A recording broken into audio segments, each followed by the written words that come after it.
He was raised to be a shadow, a weapon forged for one purpose, to serve his family, which really just meant serving his brother. His own life, his own desires were never part of the equation. And now, it's all over. He's on his knees, body broken, the last of his strength fading on a battlefield littered with the consequences of his loyalty. He gave everything. Heavy footsteps crunch on the gravel.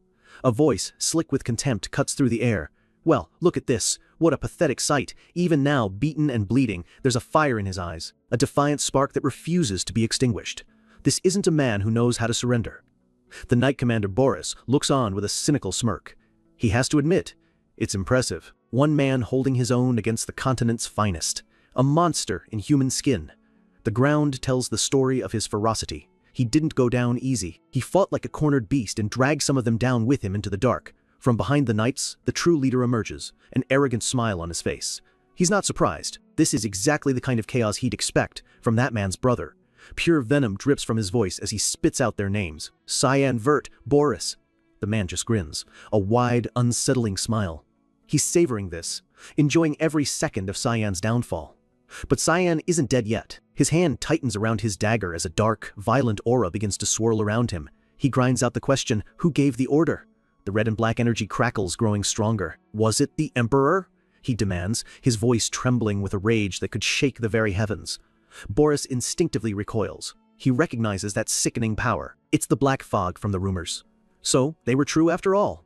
This power is infamous, a sign of something feared and misunderstood.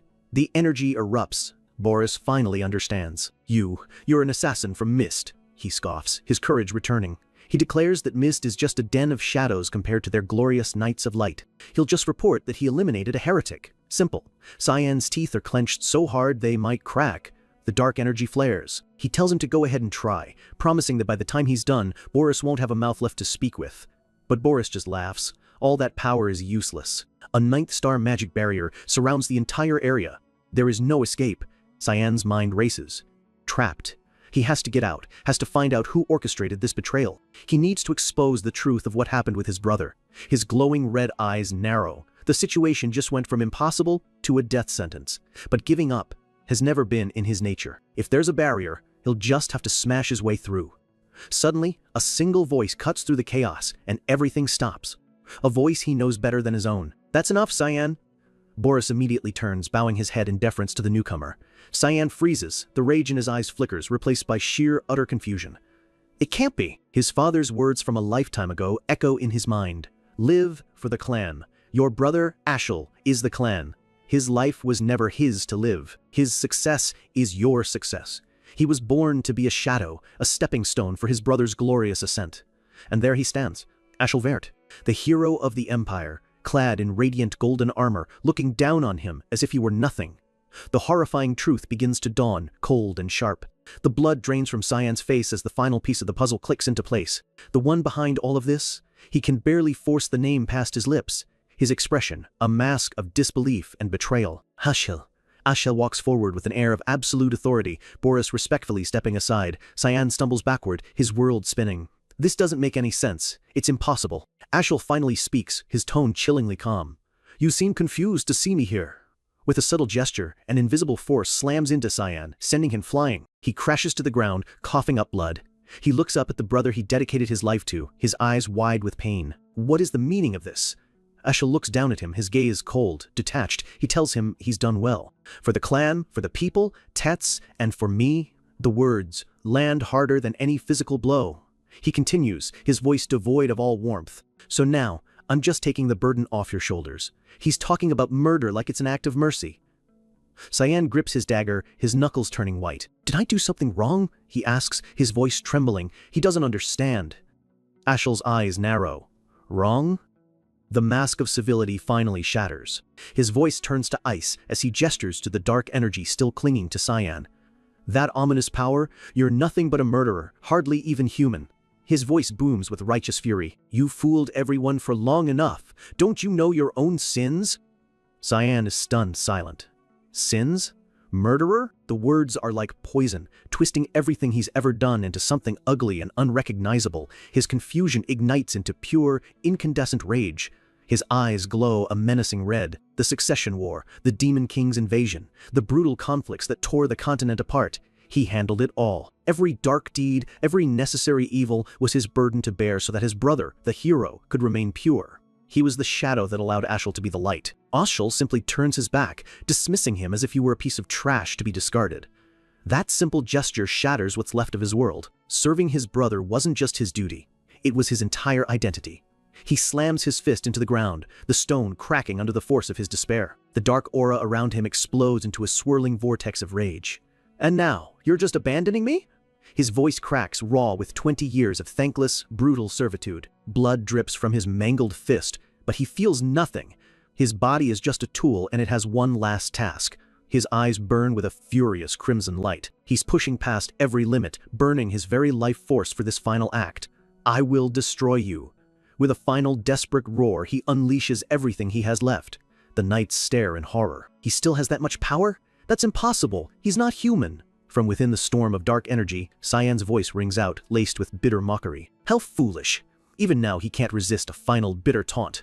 The great hero trying to kill his own brother out of fear. "Have you no shame?"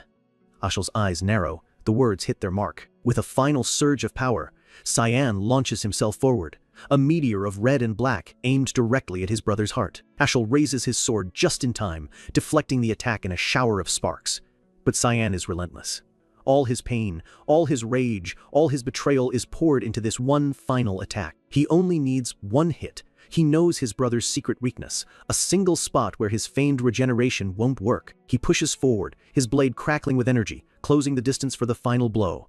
But his attack stops dead. Boris and the knights have thrown up a defensive barrier, a wall of golden light blocking his path. Ashel curses them under his breath. Ashel's voice is cold, almost pitying. "You poor thing." He sidesteps Cyan's final desperate lunge and thrusts his own sword forward with chilling precision. The sound is sickeningly soft. Cyan's dagger falls from his grasp, clattering against the stone. He looks down in disbelief at the blade embedded in his chest. Ashel's voice is calm. "I was going to grant you a painless death for old time's sake, but you showed your true colors." He leans in, whispering the final, devastating truth. "I knew what you were from the very beginning. A demon. It's a good thing I never once trusted you." The words are the final, fatal blow. The light in Cyan's eyes begins to fade. With a final, contemptuous kick, Ashel sends his dying brother to the ground. He turns and walks away without a shred of remorse. "Let's go." His knights follow, leaving Cyan to die alone on the cold earth. Cyan lies in a growing pool of his own blood. "Damn it," he rasps, his breath shallow, his vision blurs. Is this really it? What a foolish life, he thinks. The world around him fades to black. His last conscious thought is a curse directed at himself. Stupid. In his final moments, the betrayal plays on a loop. Ashel's cold face, his own shock, and the glint of the sword that ended his life. Everything dissolves into a blur of light and memory. And then, a voice. Faint, distant. "Young master," it grows louder, more urgent. "Young master, Cyan!" He gasps, a sharp intake of breath-filling lungs that shouldn't work anymore. He clutches his chest. The hole is gone. The pain is gone. A young woman is shaking him, her face etched with concern. "How long are you going to sleep? Get yourself together. You need to get ready." Cyan's eyes snap open. "Emily," he shouts, recoiling. "Why are you here?" He stares at her, his mind struggling to process what he's seeing. He hasn't seen her in nearly 20 years, but she looks exactly the same. She just gives him a confused look, asking if he's still half asleep. He glances around the room. It's his childhood bedroom. Every detail is exactly as he remembers it. His thoughts race, a frantic jumble of confusion and disbelief. Wait. He looks down at his hands. The calloused, scarred hands of a killer are gone, replaced by the soft, small hands of a child. Am I a child again? Emily grabs his face, her touch snapping him back to reality. "Young Master Cyan." He can only stare, dumbfounded. She puts her hands on her hips, her patience clearly wearing thin. "Are you trying to stall because you don't want to go to training? Just get it over with." "Training?" The word feels alien on his tongue. He looks around the familiar room one more time, the morning light streaming in. What training could she possibly be talking about? This is the Vert Duchy. This is his home. He knows with chilling certainty that this is real. I'm back. In the duchy. In the past. He wonders if this is just some cruel hallucination, his life flashing before his eyes in his final moments. And then the memories hit him, sharp and clear. I remember this day. 27 years ago. Foundation. Year 985. The year before he was sent to the academy. It's the day of the duchy's annual duel training, an event his father, Duke Vert, always personally oversees, making it a high-pressure ordeal for everyone. And his opponent is Kranz Vert, his younger half-brother. Kranz was the legitimate son, the favored child of the Duchess, while Cyan was an inconvenient truth. He remembers this duel vividly. This was the day he was brutally beaten and mocked, becoming the laughingstock of the entire household. This wasn't just a duel, it was a public humiliation that sealed his fate as an outcast. Afterward, his father had given him a single, cold command. Do not try. Don't embarrass the family name. This duel was the turning point. It was the day his father wrote him off completely. He remembers Emily trying to comfort him back then, telling him to just surrender. But he'd stubbornly refused, thinking even his own maid looked down on him. He clenches his small fist. Not this time. This time will be different. He picks up the training rapier. It feels impossibly heavy in his child's hands. His physical abilities are reset, but his mind is not. Emily cheers him on, telling him not to get hurt. He grips the sword, the familiar weight grounding him. This sensation, it's too real to be a dream, and no illusion could ever be this detailed, this perfect. A wild, impossible question hangs in the air, filled with a dawning sense of cold purpose. Am I really back in the past? Kranz saunters over, a smug, arrogant sneer plastered on his face. I'm surprised you didn't run away. A new thought sparks in Cyan's mind, a flicker of hope forged in the fires of betrayal. Then maybe I can change the future. He looks at his half-brother, not with the fear of a child, but with the cold, calculating eyes of a man who has seen the end of the world. The Duke raises his hand. Begin. Kranz lunges immediately, swinging his sword wildly. Where are you looking, you idiot? He yells, anticipating another easy, humiliating victory. A cruel grin spreads across his face. He plans to draw this out, to play with his food before he eats it, but Cyan doesn't move. He just watches the sloppy attack come at him, his expression calm. To him, Kranz's movements are laughably slow. With a simple, fluid motion, Cyan takes a single, effortless step to the side. Kranz's eyes go wide with shock as his blade slices through empty air. He stumbles, his own momentum throwing him completely off balance. Embarrassed and enraged, Kranz spins around, dodging like a coward. But Cyan is already in motion. Before Kranz can recover, Cyan delivers a swift, precise chop to his sword hand, followed by a sharp kick to the shin that shatters his stance. It's over in less than a second. Kranz lets out a pathetic grunt of pain. He collapses to the ground, clutching his leg, his arrogant sneer replaced with a mask of agony.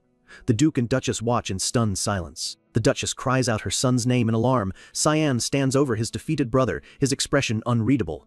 All he has to do is point his sword at Kranz's throat to end the duel. He grips the rapier, but just winning, that's not enough. He remembers. He remembers all the years of relentless bullying from this boy, the constant torment that followed him all the way to the academy. A dark resolve hardens in his eyes, which begin to glow with a faint crimson light. This isn't about winning a duel. This is about sending a message. He needs to crush him so completely that Kranz will never even dream of looking at him wrong again. Not in this lifetime. He calmly steps forward, placing his foot firmly on Kranz's back, pinning him to the ground. He makes a silent vow. This time, I will forge my own path, for myself. With a final, brutal stomp, he drives the air from Kranz's lungs, ending the fight with an exclamation point. Kranz lies on the floor, twitching and defeated. The duel is over. After the match, his father summons him. A high-ranking knight named Eolkin is sent as his escort. This is a big deal. Clearly, his victory did more than just win a duel. It got his father's attention. Being escorted by one of the Duke's personal knights is an unprecedented honor for the outcast son. It seems a display of strength speaks louder than any words. As he walks down the hall, he sees the Duchess, his stepmother, leaving his father's study. He can guess what that conversation was about. With a faint smirk, he walks up and asks innocently, "Is Kranz okay?" The Duchess whips around, her face a mask of pure fury. "How dare you," she seethes. "Act concerned after what you did to your brother. The nerve!" Cyan just gives a little shrug, completely unbothered. "That's how duels work," he says, before calmly walking past her. He hears her muttering behind him, something about how this is what happens when you treat illegitimate children like they belong. His jaw tightens, her voice drips with venom. "Like mother, like son. It's because the mother was some dirty commoner. You should be grateful we even let you in this house. You shouldn't dare to fight back." That's it. That's the line. She just crossed it. A murderous aura, honed over decades of slaughter, floods the hallway. The air turns to ice. His eyes glow with a terrifying crimson light, a phantom of the man he used to be. A single, chilling thought forms in his mind, simple and deadly. Should I kill her? The thought is cold, simple, and born from decades of experience. Should I just kill her? The red glow in his eyes pulses with deadly intent, then dims. No, killing her now would be a mercy she doesn't deserve. A slow, cruel smile curls his lips. He knows 1,000 ways to make someone suffer, and for her, he's going to enjoy every single one of them, slowly. The Duchess tries to regain control, reminding him that she and Kranz will be at the academy with him. It's a veiled threat, a promise of future torment, but Cyan is no longer the boy she can bully. "And your point is?" he asks, his voice flat, his eyes narrow, a dark energy flickering around him. He leans in, his voice a menacing whisper. "I'm sure you want your precious son to graduate with all his limbs attached. You must be so worried about him, Duchess." She stares at him, stunned into silence. This isn't the pathetic child she remembers. This is something else, something dangerous. "You!" she finally snaps, lunging at him with a furious scream. "You vulgar little beast! How dare you!" But a steel gauntlet blocks her path. Iolkin, the Duke's knight, has stepped between them. With a ghost of a smirk, Cyan offers a mock apology. Iolkin addresses her with cold formality. The Duke is waiting, and they cannot be delayed. His gaze is like granite. "We'll be going now." It is not a request, it's an order. The Duchess is left fuming, powerless. Even she cannot defy a direct command from the Duke. Cyan has to physically stop himself from laughing. The Duke's word is absolute, and for the first time in his life, that rule is actually working in his favor. He walks beside the powerful knight, feeling a strange sense of security. A man who won't even bow to the Duke's wife. Now that's what you call reliable. They arrive at a set of towering doors. A deep, commanding voice calls from within. "Come in." Cyan stands before his father's desk, formally announcing himself as the youngest son of House Vert. He bows his head. "Greetings, father." It feels surreal. In his previous life, it had been nearly 15 years since he'd last spoken to this man one-on-one. This is Duke Willius Vert, a man of immense power and presence. His father gestures for him to sit. But the world knows him by a different title. Guardian of the Continent, a living legend who single-handedly held back the demonic invasion for years, a hero who fought and fought until the day he finally fell in battle against the Demon King's army. All he ever wanted was to protect the continent. But Cyan's memories are not of a hero. He remembers a man who chose his duty over his own family, again and again. A man who sacrificed everything for strangers, while his own son was cast into the shadows. To Cyan, his father was simply a fool. The Duke's sharp voice cuts through the silence. He notes that during the duel, Cyan's eyes followed the sword perfectly before he dodged. Cyan feigns surprise, playing the part of an innocent child. His father describes the moment with keen detail, how he watched the blade's trajectory and moved just enough to avoid it. It wasn't luck, it was pure skill. The Duke gets straight to the point, his gaze piercing. "When did you learn to wield a sword?" Cyan thinks to himself that his father is as sharp as ever. He delivers the lie he prepared. He didn't learn it, he just practiced on his own at night. But the Duke presses on. As far as he knew, Cyan never showed any interest in swordsmanship. Why hide such talent? Cyan lowers his head, affecting shyness. "I didn't want to attract attention," the Duke smirks. And yet, he didn't hold back when he crushed Kranz. "But," his father leans forward, a glint in his eye.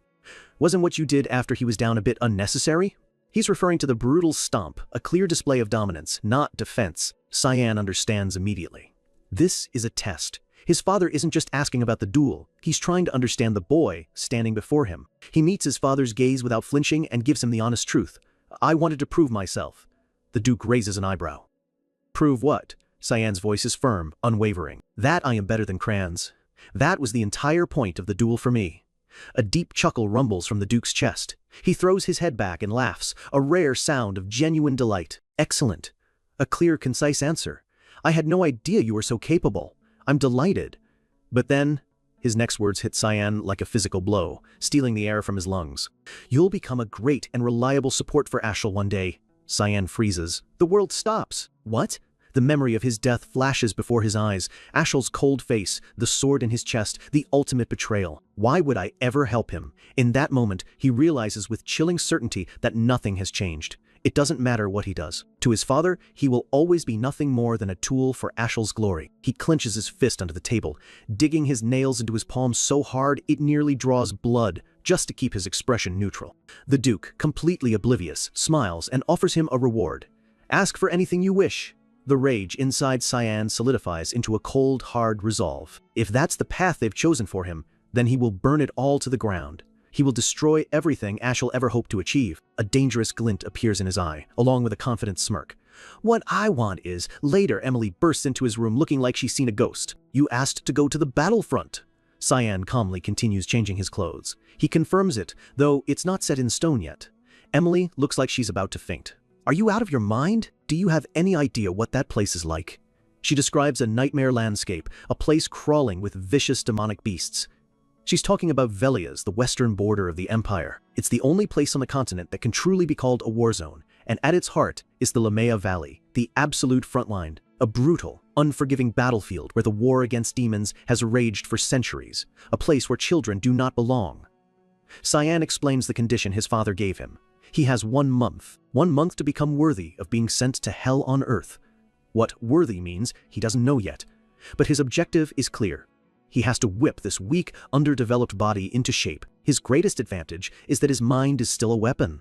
All his combat knowledge, his instincts, they're still there, and he can already feel a flicker of mana inside him. With proper training, he can forge this body into something formidable. He clenches his fist, a fire of determination in his eyes. The training starts today. Just then, the door slams open with a bang. A sharp voice calls his name. Cyan! A young woman with long, braided blue hair stands in the doorway, her expression furious. Cyan stares, completely stunned. Alice. Before he can even process what's happening, she's on him, grabbing the collar of his shirt. She yanks him up, her greeting a sarcastic shout, while Emily panics in the background. She pins him to the bed, her face inches from his. I heard you asked Father to send you to the battlefront. Cyan struggles, telling her to let go. She throws him to the floor, her eyes blazing. She declares that one little victory against Kranz has clearly gone to his head. Come with me, she commands, to the rooftop. Under a dark, starry sky, they stand facing each other. Alice holds a longsword, its edge gleaming in the moonlight. We start when you draw your sword, she says. The deal is simple. If he can last 3 minutes against her, she'll stop trying to interfere. Cyan lets out an exhausted sigh. Do we really have to do this, Alice? She's not listening. Just answer me one thing. Her eyes narrow with suspicion. Are you trying to make a play for the family title? So that's what this is about. Cyan looks away, annoyed. I couldn't be less interested in that. She takes his denial as a lie. So that's your game. Draw your sword. Cyan sighs again. It hasn't even been a full day since his duel. What a chaotic, exhausting return to life. Without another word, Alice charges. She moves like lightning. Cyan's eyes widen. That speed, it's serious. He raises his rapier just in time, blocking a powerful overhead slash. The impact sends a shockwave through the air and knocks him off his feet. Alice is stunned. No way, he blocked that? Cyan is just as shocked by her raw power. He protests. Are you really going all out against your brother who's 7 years younger? She ignores him, leaping back to create distance, her mind racing. She can't believe it. A rapier is a light, flimsy thing, yet he perfectly parried her longsword. Was it just luck? A grin spreads across her face, a mix of disbelief and excitement. You've got better instincts than I thought, my dear Cyan. Cyan sees the intense battle aura radiating from her and knows he's in for a world of hurt. Ah, I am so screwed. She unleashes a furious storm of attacks, her blade a blur of blue light and steel. But Cyan, drawing on decades of combat experience, meets every single blow. His small rapier moves with impossible speed, a silver needle dancing against a sledgehammer. He sees an opening, a slight overextension in her swing, and with a flick of his wrist, he redirects her blade, throwing her off balance. Alice's eyes are wide with utter disbelief. How? How is this even possible? Alice puts everything she has into a single, devastating strike, her blade igniting with a fierce, purple energy.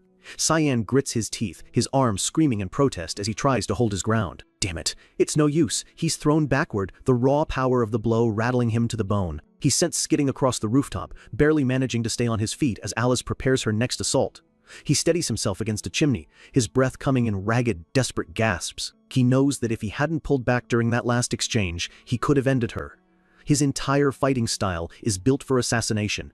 Every move is a killing blow. It's almost impossible to fight defensively when his body is this weak. He glances back at Alice, sweat stinging his eyes. How much longer? He just has to survive for 3 minutes. He's channeling what little mana he has into his sword just to keep up, but he's already at his absolute limit. Across the roof, Alice is also breathing heavily. She closes her eyes and begins to chant, her voice weaving a spell of immense power. Cyan's eyes go wide. That incantation, that's 6-star magic! A blade of pure, crackling blue energy envelops her sword. The air itself hums, charged with power. An aqua blade. For a split second, panic seizes him. Is she actually trying to kill me? This was supposed to be a test. He can see it in her eyes. She's lost in the heat of the moment, driven by a desperate need to win and keep him safe. He's out of options. He drops into a defensive stance. He knows if he tries to block that head-on, the shockwave alone will blast him right off the castle. There's only one move left. I just have to hope this works. He plants his feet, bracing for the inevitable impact. Alice leaps into the air, bringing the aqua blade down in a devastating arc of pure destruction. Cyan takes a shaky breath, his eyes wide with desperation. Please, please show up. The wave of energy screams toward him. Suddenly, a massive figure lands between them, a voice booming through the night. Stop. With a single powerful slash of his own, Ioken deflects the attack, his sword glowing with golden light. The two energies collide in a brilliant explosion that momentarily turns night into day. Ioken turns, his expression grim. Miss Alice! He effortlessly lifts Cyan out of the way, slinging him over his shoulder. That was far too harsh for a simple test. Cyan lets out a shaky breath, a relieved smile spreading across his face. He'd been wondering when his secret bodyguard would finally make an appearance. The battle fury drains from Alice's eyes, replaced by pure, horrified shock. She drops to her knees, horrified at what she'd almost done. I'm so sorry, Cyan. I just lost my head for a moment. She scrambles over, pulling him into a desperate hug. Tears stream down her face as she sobs. I just wanted to stop you from going to that horrible place. I was so focused on that, I didn't even think. Cyan looks down at his older sister, a faint, sad smile on his lips. This is the Alice he remembers, passionate, stubborn, and always trying way too hard. His sister. In his past life, Alice Vert was a prodigy among prodigies. She attended the Royal Academy, a school for the most gifted children in the Empire, and she excelled in every single subject. On top of her incredible talent, she possessed a breathtaking beauty. People didn't just admire her, they revered her, calling her God's child. She was a genius with the sword, hailed as the future guardian of the continent, a title she shared only with his brother Ashel. But not long after she joined the prestigious Knights of Light, she was killed. A brilliant light, snuffed out far too soon. Her death was a tragedy that shook the Empire, a loss of potential that could have changed the future. He hugs her back, his small hand resting on her shoulder. I missed you, Alice. He holds her tight, his voice a determined whisper only he can truly understand. I'll protect you this time. Alice just looks at him, confused by his sudden maturity. Cyan?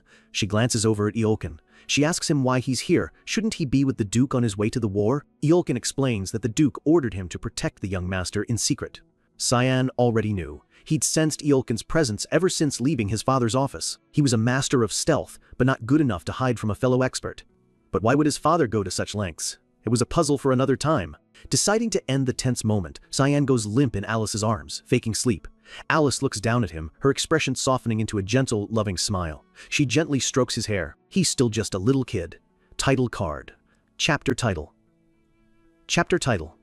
The next day, Alice returned to the academy. It turns out she was only home for a short visit before her graduation. Meanwhile, Cyan is hard at work. 9! He strains, his small body trembling with effort as he pushes out one final rep. 10! He collapses onto the floor, completely exhausted. For 2 weeks, he's been pushing his body to its limits, but 10 push-ups is all he can manage. He's hit a frustrating plateau. He remembers the raw physical power he once commanded. Looking at his scrawny arms, a pale imitation of the hardened warrior he used to be, he sighs. I need a better solution. Just then, Emily enters the room. Young master, a package arrived from Miss Alice. Cyan's head pops up. Really? Emily holds a small, dark bottle at arm's length, pinching her nose in disgust. What is this stuff? It smells awful. Cyan grins. It's the hellhound's blood I asked her to get for me. It's an extremely rare item, normally only found on the front lines in Lamea Valley. So the rumors about a black market for it were true after all. He pours the thick, viscous liquid into a bowl. Most people believe demonic blood is a deadly poison, and for good reason. It smells revolting and burns on the way down. But there's a rumor that if you can survive drinking it, it permanently increases your strength and mana. And from his past life, Cyan knows it's not just a rumor, it's a fact. Emily looks horrified. Young master, you're not actually going to drink that, are you? He gives her a reassuring smile. Don't worry, Emily. He brings the bowl to his lips. He's probably the only person in the world who developed an immunity to her notoriously terrible cooking. He can still remember her mushroom soup. A single bite of that bubbling purple sludge had literally stopped his heart. Compared to that, this is nothing. He tilts the bowl back and downs it in one go. His eyes snap open, the pupils glowing with concentric red rings. He slams the bowl down. It's good, he roars as Emily gags in the background. He stands up, a dark red aura steaming off his body. Emily, she jumps. Yes? His eyes are glowing as he grins. I'm going for a walk. It's time to see if his gamble paid off. He moves through the forest, his steps now light, powerful, and full of a newfound energy. He arrives at a clearing overlooking the duchy. For the past 2 weeks, he's been patiently waiting for this exact day. This is one of the rare times Eolkin isn't shadowing him. It's a place he used to frequent when he needed to think, to be truly alone. And he remembers something crucial. In his past life, his brother Ashel received a divine revelation from the god of light. It spoke of an ancient temple hidden somewhere in these very mountains. He never fully believed it back then, but he did find a place where the flow of mana was unnaturally dense. Of course, in this timeline, that revelation hasn't happened yet. He holds out his hand, a dark red energy beginning to swirl around it. A vicious grin spreads across his face, which means, only I know about it. He slams his hand into the ground, unleashing a wave of raw power that tears through the earth. He thinks of his brother, his voice laced with triumphant malice. Ashel, I bet you can't even imagine what I'm about to take from you. The ground cracks and shatters, revealing a hidden staircase descending into darkness. An ancient temple, a source of immense power, all for him. He looks down at the entrance, his eyes glowing with anticipation. Let's go. He descends the ancient steps, the air cold and heavy with the dust of centuries. It's different from how he remembers it. In his past life, this place was already a crumbling ruin. This place was an ancient temple dedicated to the god of light, Lumendel, a holy site, until its very existence was wiped from history during the God-Demon War that ravaged the continent 300 years ago. Who would have ever thought a place of such significance was hidden right behind his family's estate? And there it is, at the far end of the chamber, floating above an altar, radiating a gentle power. The heart of this temple, a magnificent holy sword, glowing with a soft golden light. The story of this blade is a legend, dating back nearly 1,000 years. Humanity, on the brink of annihilation, had finally managed to push the Demon King's army out of the Western territories. The demons were overwhelmingly powerful, but humanity had unearthed ancient relics, the gods' weaponry, which tipped the scales in their favor. And among them, one sword shone the brightest. Duran Darak, a holy blade blessed by the god of light himself. It was the key to their victory. Cyan stares at the blade, a cold, familiar fury building in his chest. This very sword, destined to be wielded by his brother Ashel, was the instrument of his own pathetic end. He looks at the shimmering blade, and a new thought crosses his mind. Could this sword, this nexus of fate, have something to do with why he was sent back in time? He reaches out, his small hand cautiously touching the hilt of the legendary weapon. But, just as he expected, nothing. The sword remains inert, its holy power completely unresponsive to him. He scoffs, and in a moment of pure childish spite, gives the pommel a light kick. His face twists into an annoyed scowl. Ruined my mood. Holy sword, my foot. He turns his back on it. Let's just get what I came for and leave. He walks past the altar, stepping out of the sword's golden light. In the space just beyond it, he feels a different kind of energy. A familiar darkness. Found it. At a glance, it looks like a simple shadow cast by the floating sword. But that's impossible. Light doesn't behave this way. This is no ordinary shadow. Where there is light, there must also be darkness. A dark red energy begins to emanate from the floor, swirling like smoke. It's a gateway, a hidden path, leading to another chamber, concealed by the very light it opposes.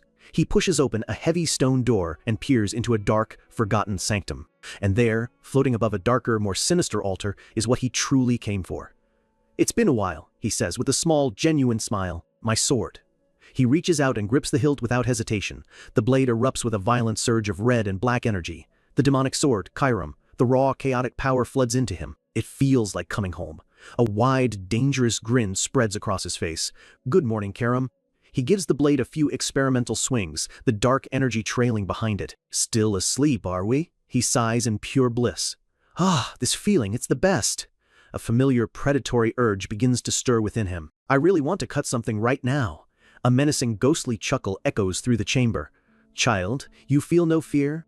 A shadowy figure with glowing eyes materializes at his feet. The ancient voice continues, dripping with power. Do you have any idea what it means to have awakened me? Cyan just looks down, unimpressed. Not really. It means this sword belongs to me now, right?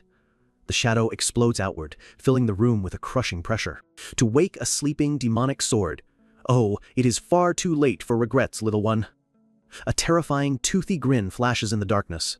The dark energy surges towards him, wrapping around his body. Your body is now mine. But as the shadows touch him, they recoil as if burned. The energy coalesces into the form of a woman with long, dark hair, clutching her hand in pain. You were not this aggressive before. What are you? Her eyes widen in disbelief. How can you touch me without being consumed? Cyan's own eyes glow red, a sinister smile playing on his lips. I told you, this sword is mine, she snarls, her nails elongating into sharp pink claws. She lunges, slashing wildly with a furious scream. Get away from me! Cyan sidesteps the attack with casual ease, letting her momentum carry her past him and into the stone floor. She rises slowly, staring at him with a mix of fury and confusion. "Who are you?" A dense, dark red aura flares to life around Cyan, taking the form of a massive, shadowy warrior. She freezes. "Are you the successor? Why do I feel Aru's aura from you?" she asks, her voice trembling. Cyan looks at her, his expression cold. "That's right. I am the successor of Eru." His smile is pure malice. "Your master has returned. Bow. Demonic sword, Karam." She grits her teeth, her pride wounded. "You're just a child. I will not accept this." She explodes with power, clashing against his aura in a shower of violent sparks. Cyan sighs. "I guess words won't be enough. A demonic sword's ultimate goal is to consume its wielder's soul." Karam has no choice but to try. He dodges another frantic attack, a plan already forming in his mind. "Fine. I'll go a little easy on you." A determined smirk crosses his face. It's time to use an old, forgotten technique, demonic sword control. He unleashes his own will as a tangible force, a wave of pure domination that slams into Karam and pins her to the ground. He stands over her, his voice low and threatening. "I'll say this once. Accept me as your master, while I'm still asking nicely." She struggles against the immense pressure, screaming in defiance. "How can you use that technique? You arrogant little brat!" Cyan just repeats the command, calm and absolute. Demonic sword control.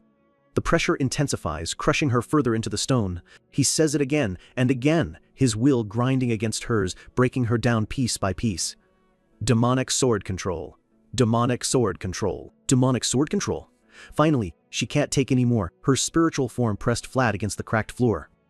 "How about now?" he asks, her voice is a strained whisper. I'll accept, human." He begins the incantation one last time. Demonic sword. Khan. She cuts him off, her voice cracking with panicked submission. "Master!" The pressure vanishes.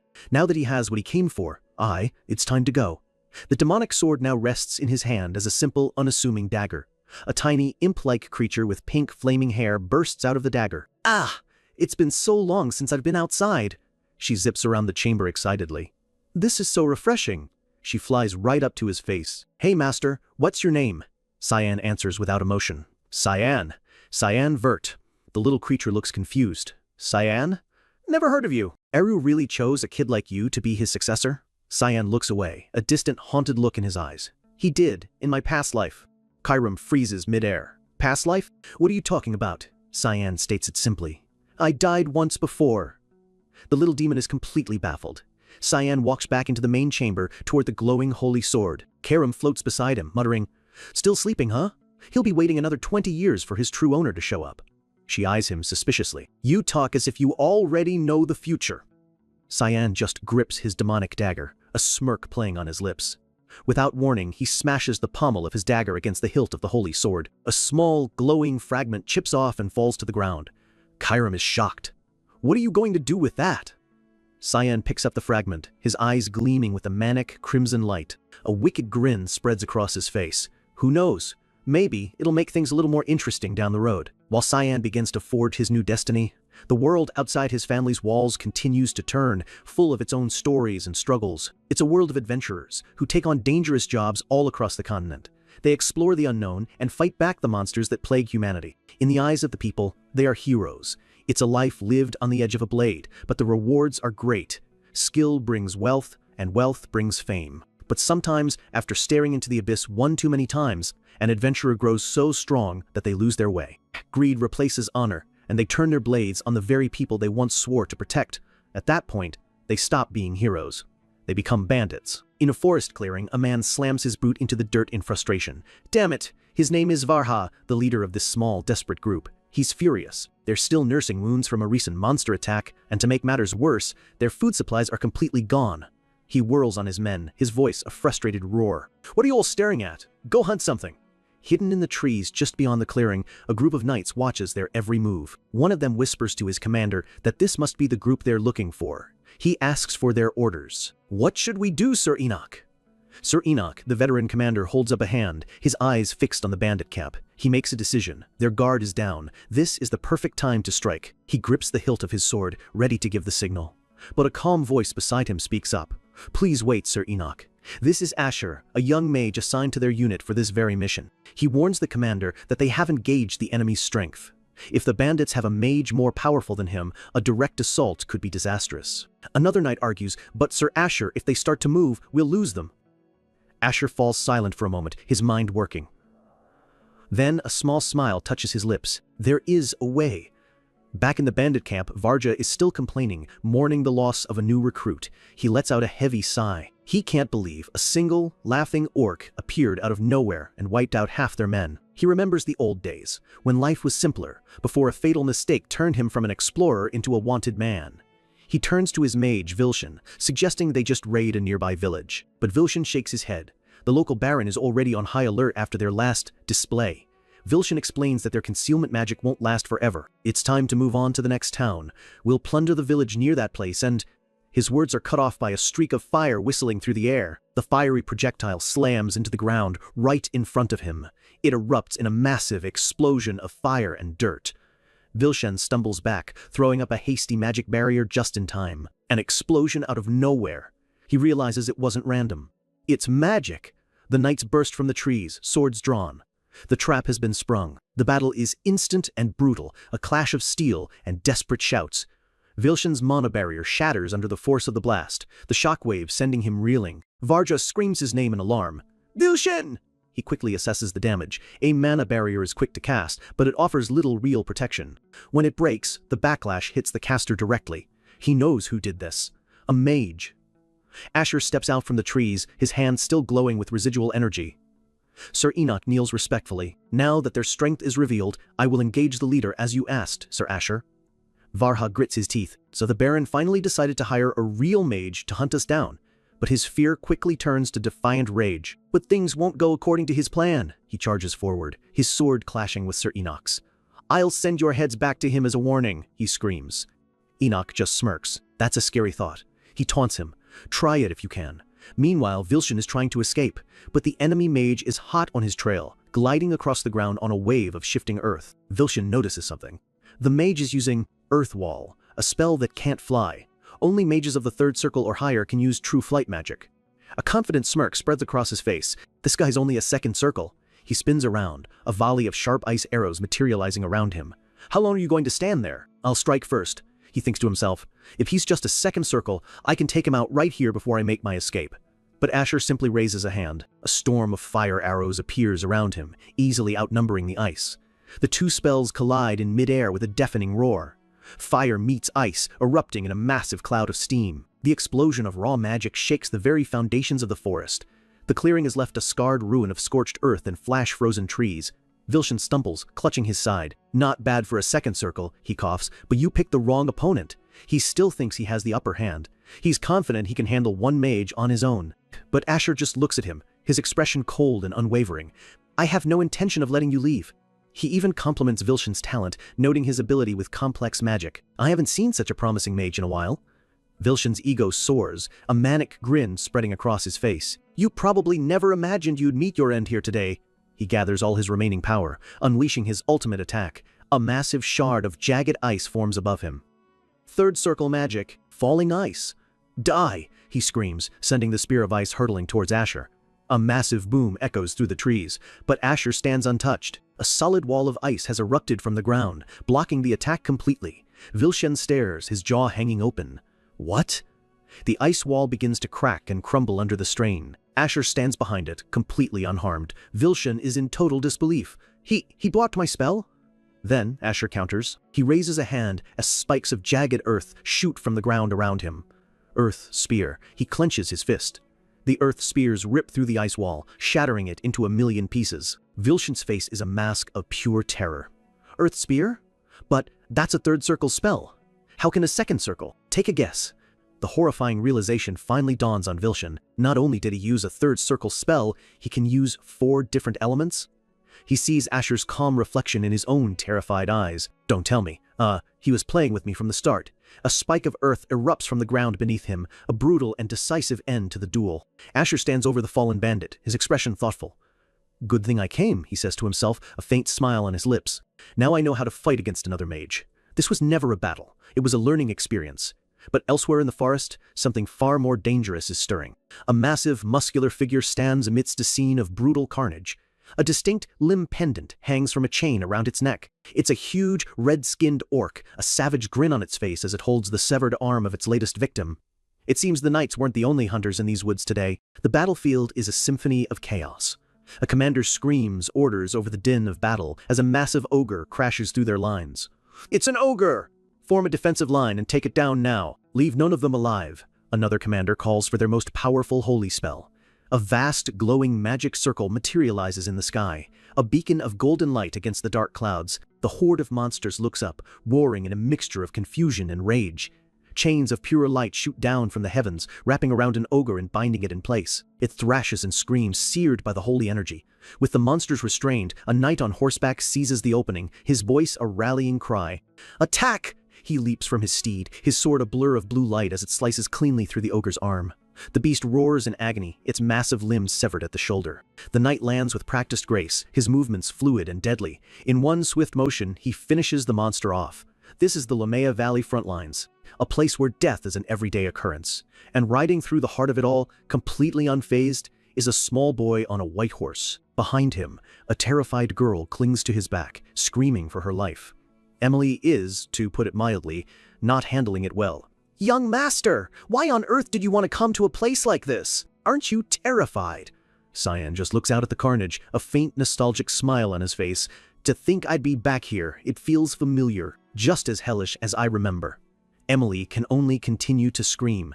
His father, Duke Vert, rides up beside them. "How does it feel to be on the front line, Cyan?" Cyan quickly schools his expression into one of a nervous child. "I'm a little scared, father." The Duke's voice is grim. "As you can see, death can come at any moment here. Never let your guard down." Cyan looks up, his eyes wide and earnest. "Yes, father, I'll keep that in mind." But inside, he's thinking, on the front lines, a skirmish like this is just another Tuesday. He knows the rhythm of this place, 3 or 4 major battles a day, each with its own meticulously planned response. The real defense rests on the shoulders of the elite knights, who expertly handle any monster that dares to cross the line. They arrive at the main camp, a fortified city of tents and disciplined soldiers. He's been assigned a tent in the rearmost, safest section of the camp. He thinks to himself that with security this tight, he'll never get a chance to let his demonic sword, Chiram, have a little fun. He peeks inside his tent and finds Emily shaking under a pile of blankets. "What are you doing, Emily?" She pops her head out, her eyes wide with terror. "Didn't you hear the Duke? He said we could die at any moment." Cyan sighs, the picture of exasperation. "Then why don't you just pack up and go home?" she explodes, leaping to her feet. "And leave you here alone? Do you think I could do that?" Her face is streaked with tears, but her eyes burn with a fierce, unwavering loyalty. "With all these monsters around, if I left, who would take care of you, young master?" She storms past him, all business now. "Move! It's almost time for dinner!" He stands alone in the tent, a thoughtful expression on his face. A mischievous, slightly wicked grin spreads across his lips. "She treats her master like this? Maybe I should just chase her away." Title card. Later that night, as Emily sleeps, Cyan quietly places a small doll on her pillow. He gently pulls the blanket over it. That should do the trick. As he turns to leave, a sleepy voice calls out from under the covers. "Are you going out to exercise, even here?" "It's Emily," he answers. "Yeah." "Did I wake you?" She rubs her eyes. "You certainly are diligent. The Duke would be proud." Cyan pulls his hood up, concealing his face in shadow. "Well, I'm heading out." "Take care of things like you always do." As he slips out of the tent, he whispers one last instruction. "I'm asleep right now. Got it?" A muffled, "Okay," comes from the blankets. Being on the front lines, the night watch is exceptionally tight. But to a master assassin, a routine patrol is just a pattern full of holes. Cyan moves like a ghost through the camp, a faint red aura clinging to his cloak. He knows this is his only chance. Once the sun rises, moving freely will be impossible. He activates one of his old skills, a technique from his past life. Thick fog, third move, fog's descent. He slips out into the desolate wasteland beyond the camp's walls. If I remember correctly, he thinks, this area should be crawling with monsters.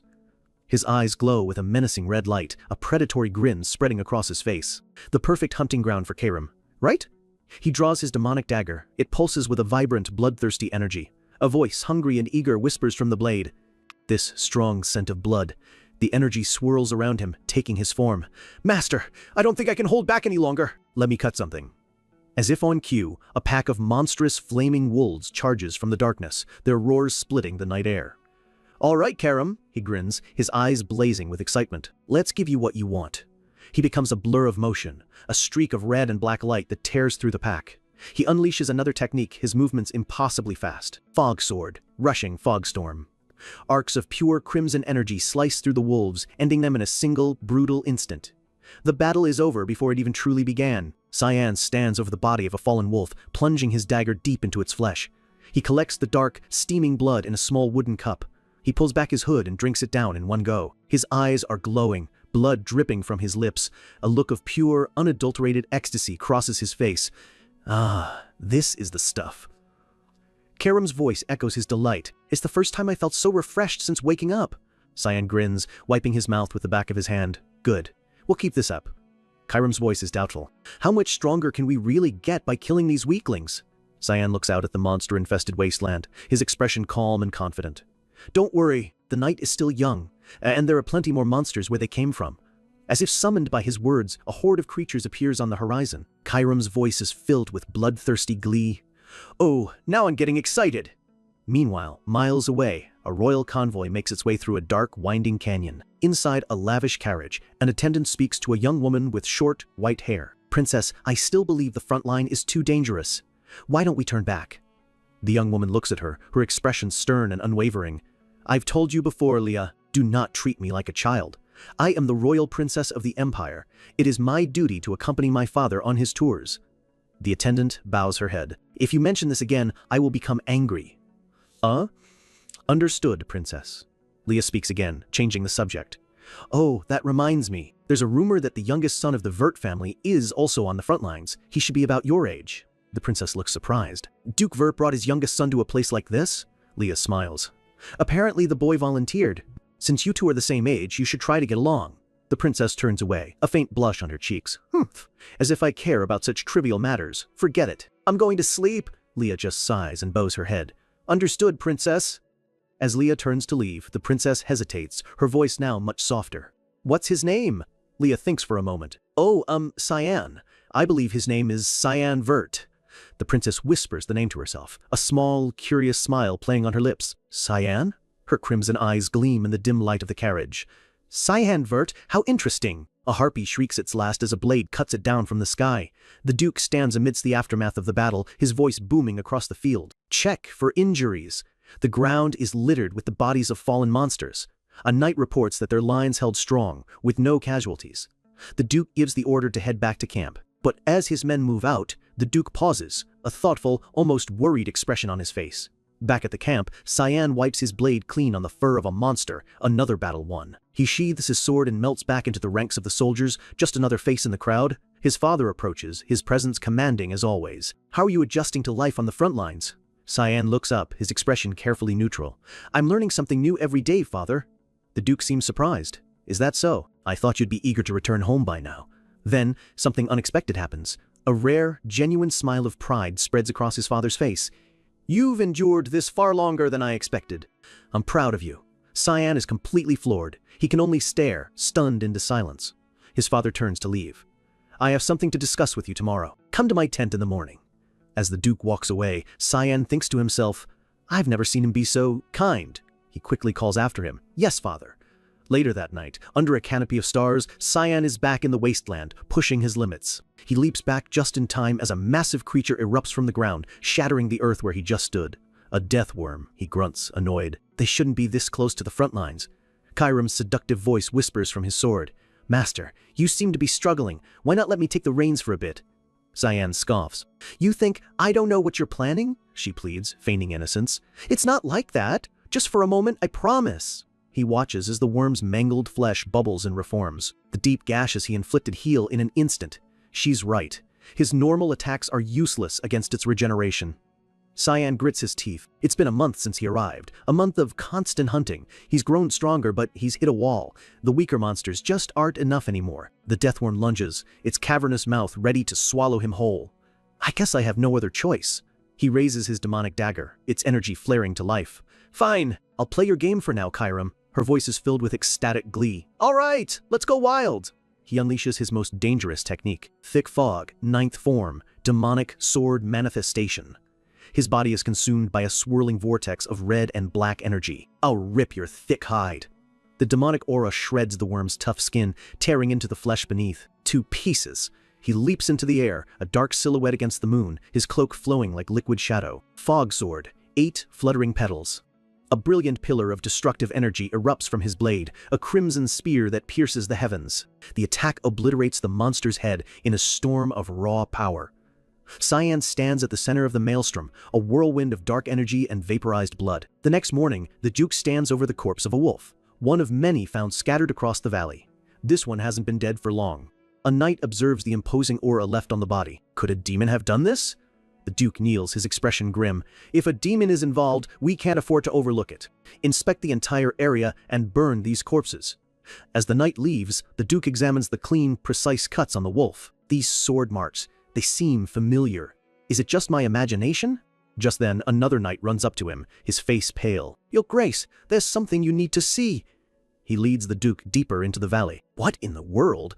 There, illuminated by the knight's torch, is the massive, mutilated corpse of the deathworm.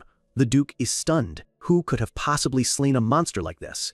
A cold sweat breaks out on his forehead as a dark memory from his past surfaces. Could it have been that organization? Back in his tent, Cyan recalls the intoxicating power of the technique. Demonic sword manifestation. It allows Chiram to inhabit his body, unleashing her true, terrifying power. But the risk is immense. If I let my guard down for even a second, she could consume my soul completely. The memory of his own face, twisted into a manic, demonic grin, sends a chill down his spine. He lies in bed, his body aching. To risk all of that on a single monster, it was an insane gamble. He sits up, clutching his head. It's a good thing I've been drinking all that demonic blood. A month ago, this would have shattered my body. He touches his face, a strange feeling washing over him. Chiram's imp-like form appears beside him. Your appearance is that of a child, but you don't act or speak like one, she continues, her tone sharp and analytical. The way you handle me is too proficient for a novice. You know the geography of this valley like the back of your hand, and your sword skills, they have the polish of 30 years of training. Her eye narrows, a knowing grin on her face. And you did say you've died once before, I'm certain now. Cyan glares at her as she delivers her final conclusion. You're a regressor, aren't you? He just sighs and looks away. Isn't that obvious? I thought I made it clear enough when I said I already died. Chiram is momentarily speechless. She explodes in frustration. How is that obvious when you haven't explained a single thing? Cyan's reply is blunt. I'm too lazy. Chiram calms down, her mind already putting the pieces together. In any case, killing someone with your skills must have been difficult. If I had to guess, Ciele, you were killed by the wielder of Duran Dark. A vision of Ashel, his brother, flashes in Cyan's mind. There are 2 possibilities. It was a duel to the death, or it was a betrayal. And my money is on betrayal. Cyan asks her how she knows. Her grin is sharp. The way you look at that holy sword is like you just stepped in something foul.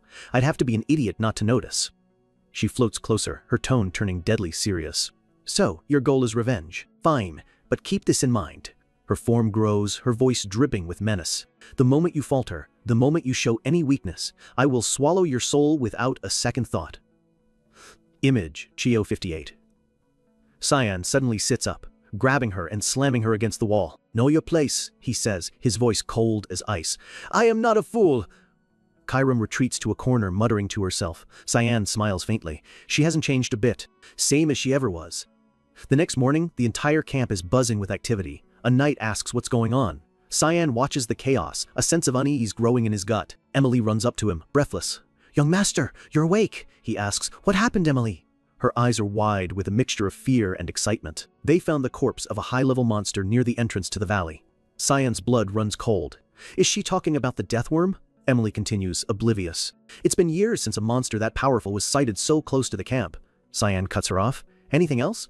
She looks confused. Pardon? He presses her, a bead of sweat tracing a path down his temple.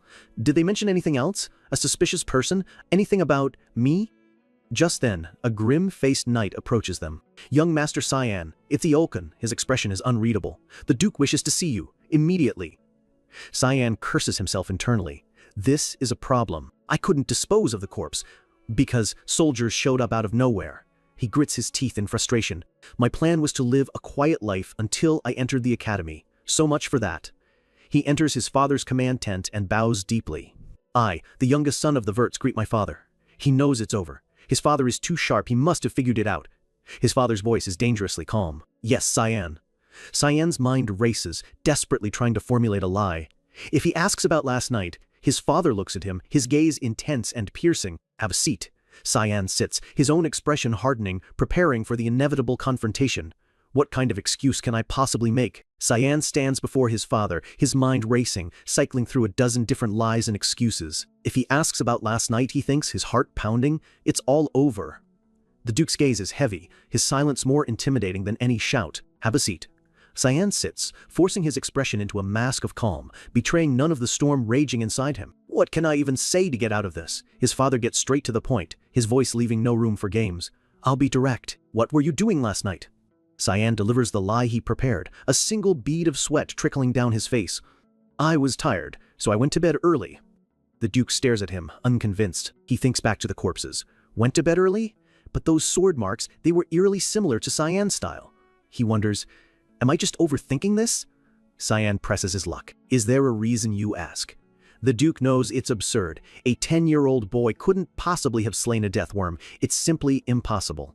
Cyan prompts him again, playing the innocent child. "Father, is something wrong?" The Duke decides to change his approach. "I'm sure you've heard the commotion this morning," he continues. "We're still investigating, but it seems to be the work of a secret assassin organization, Mist." Cyan's eyes widen slightly. Mist. The Duke explains that Mist is an ancient, fanatical group that has assassinated countless nobles throughout history, all in the name of some twisted purification. They are infamous, he says, for the black fog they leave in their wake. A menacing image of a skull-faced assassin flashes through his mind, a specter from a forgotten age. But they vanished 300 years ago, and yet the corpse of the death worm was shrouded in that same black fog. He explains that the fog is a divine trace left by their dark god, the source of all their power. He looks Cyan dead in the eye. "If my theory is correct, it was Mist, not a demon, that slew those monsters." Cyan is genuinely impressed. Incredible, he pieced it all together, even though the organization hasn't been seen in 3 centuries. The Duke warns him to be careful. He'll notify the Empire and launch a full investigation. Cyan dutifully agrees. He can barely contain his relief. His father just handed him the perfect cover story on a silver platter. The Duke watches him, concluding, it's impossible for a boy this young to be involved with such a group. That's enough about that, he decides. He changes the subject. "Were you informed about today's visitor?" Cyan replies. "I heard His Majesty was coming, but I didn't realize it was today." His father smiles. "Yes, and on that topic, I have a favor to ask of you." Cyan is confused. A favor? Suddenly, the sharp blast of a horn echoes through the camp, announcing the arrival of His Majesty, the Emperor. Duke Vert immediately drops to one knee. "I, the Lord of Velius, greet the Honorable Emperor." A man with long white hair rides into the camp on a magnificent warhorse, his voice booming with friendly authority. "Velius." He dismounts with the easy grace of a seasoned warrior. He pulls the Duke to his feet, clapping him on the shoulder. "We're old friends. Dispense with the formalities." The Emperor then spots Cyan standing just behind his father. "Oh, and this must be the boy." Cyan quickly bows.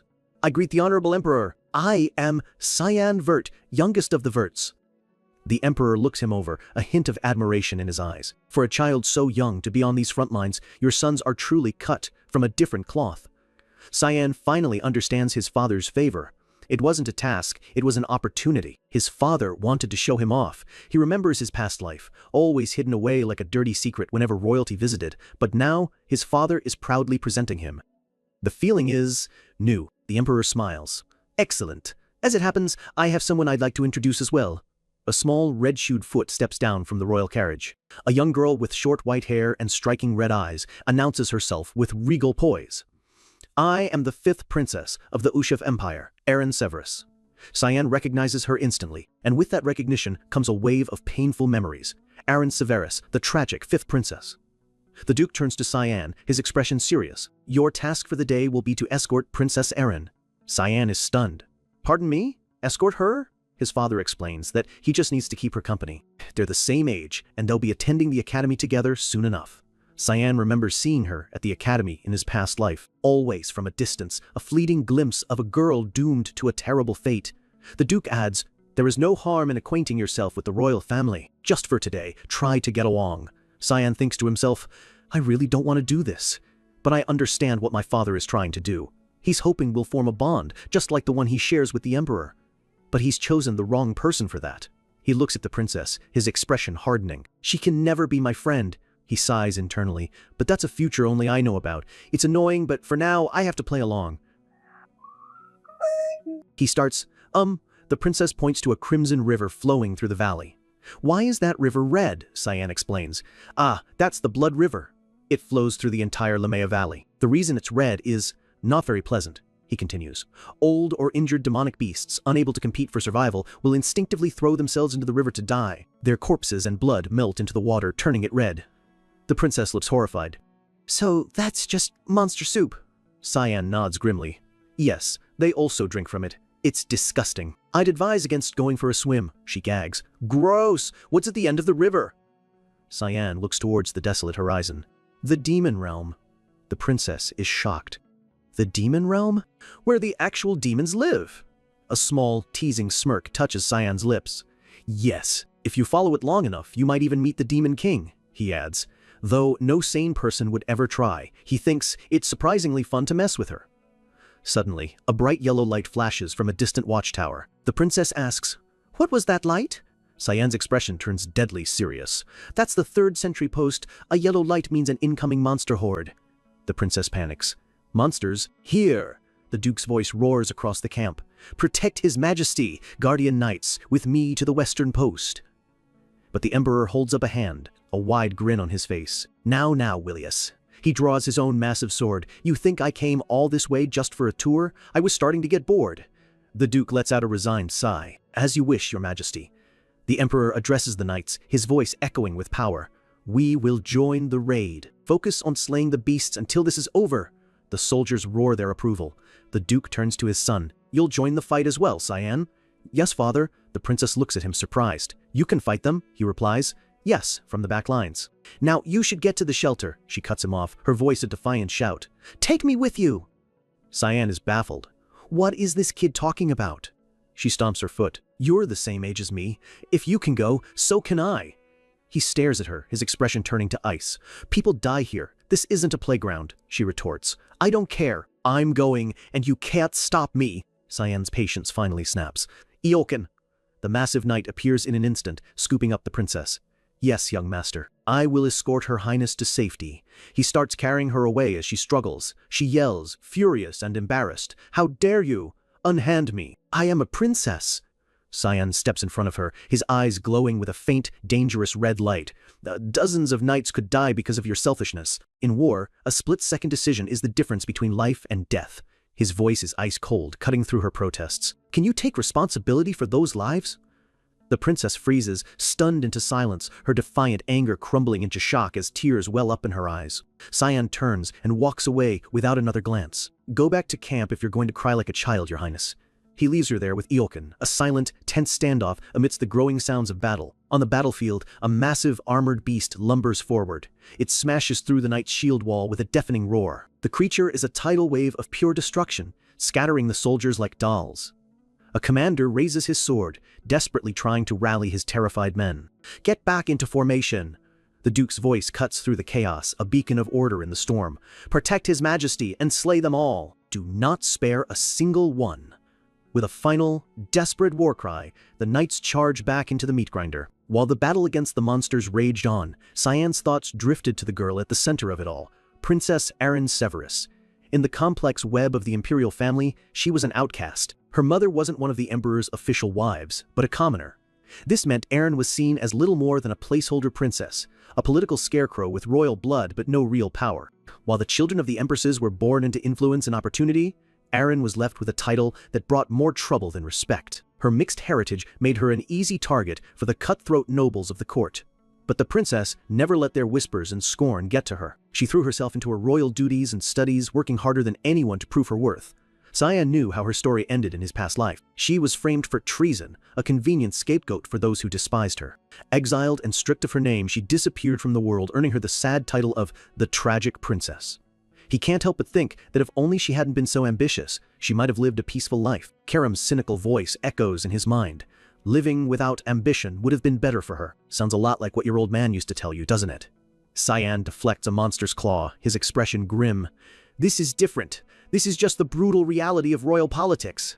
Across the battlefield, a massive armored beast is suddenly engulfed in a brilliant flash of golden lightning. The creature crashes to the ground, its formidable armor melted and smoking. Cyan watches, acknowledging the raw power on display. The Emperor is truly on another level. Another blinding bolt of holy lightning erupts from the Emperor's hands. The attack tears through the monster horde, leaving a trail of smoldering earth in its wake. Emperor Dion is a legendary 8-star mage after all. His power is absolute. Cyan muses that if he hadn't been born to rule, the Emperor could have easily led the entire mage association. For a man of his caliber, these beasts are little more than a nuisance. It's a stark reminder that for some, power is so immense that ruling an empire can seem like a mere hobby. Later that night, after the chaos of battle has subsided, the Emperor shares a quiet drink with Duke Vert. "It has been too long, my friend." He lets out a soft sigh, gesturing to the Duke's untouched cup. The Duke explains he never drinks while on duty at the front lines, a rule he strictly adheres to. The light-hearted mood shifts as the Emperor's expression turns serious. "Speaking of duty, you asked about the atmosphere back in the capital." He reveals a grim truth. A string of assassinations targeting nobles has sent a wave of fear throughout the empire. The Duke immediately asks if there's a connection between the victims. The Emperor confirms it. Every single noble who was killed was known for being deeply corrupt. And at every scene, the assassins left behind their calling card, the symbol of the Black Fog. The Duke pauses, the name clearly striking a chord. "I found traces of them here just yesterday," the Duke admits. "It seems the Black Fog cult is making its move again." The Emperor nods, confirming his suspicions. "It fits, but I need you to dig deeper." He takes a long drink, his tone laced with weary frustration. While he isn't exactly mourning the loss of corrupt officials, he can't ignore the growing panic among his people. "But there is something else," he adds, his voice lowering. "Something that worries me far more." His eyes harden with fury. Some ambitious fool is trying to pin all of this on the 5th princess. The Duke is floored. The idea that someone would try to tie these dark deeds to Princess Arin is unthinkable. The Emperor explains that while he's been dismissing the rumors, a faction is clearly forming. One that wants to use Arin as a pawn for their own political gain. His voice drops, losing the authority of an emperor and gaining the weight of a concerned father. "Willius, I ask you this as a friend. If anything should happen to me, you must protect that child." The Duke's hand tightens into a fist, his loyalty unwavering. "Your Majesty, I swear on my name, I will see it done." A faint look of relief crosses the Emperor's face. "Thank you." Meanwhile, in Cyan's tent, the sound of heavy rain lashes against the canvas. Emily watches him pull on his cloak, a disappointed look on her face. "Wait, that's it?" Cyan fastens the clasp, confused. "What more were you expecting?"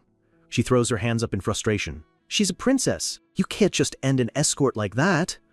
Emily sighs dramatically. "Honestly, at this rate, you'll be single forever," Cyan retorts, annoyed. "He wasn't a date." He turns to leave. "Anyway, keep things in order while I'm out." Emily's concern returns. "Training again? But it's pouring out there." Just as he reaches the tent flap, a hooded figure silently appears in the entrance, blocking his path. Cyan stops in his tracks. Emily, startled, calls out, "Who are you?" The figure lowers her hood, revealing Princess Arin. "Were you going somewhere?" she asks softly.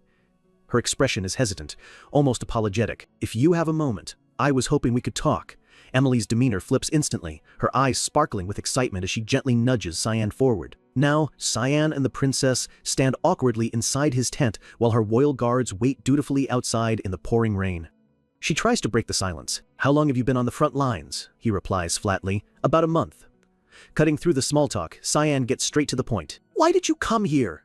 She looks away, flustered by his directness and struggling to find the right words. From the corner, Emily watches them with a dreamy, hopeful expression. Cyan sighs, exasperated.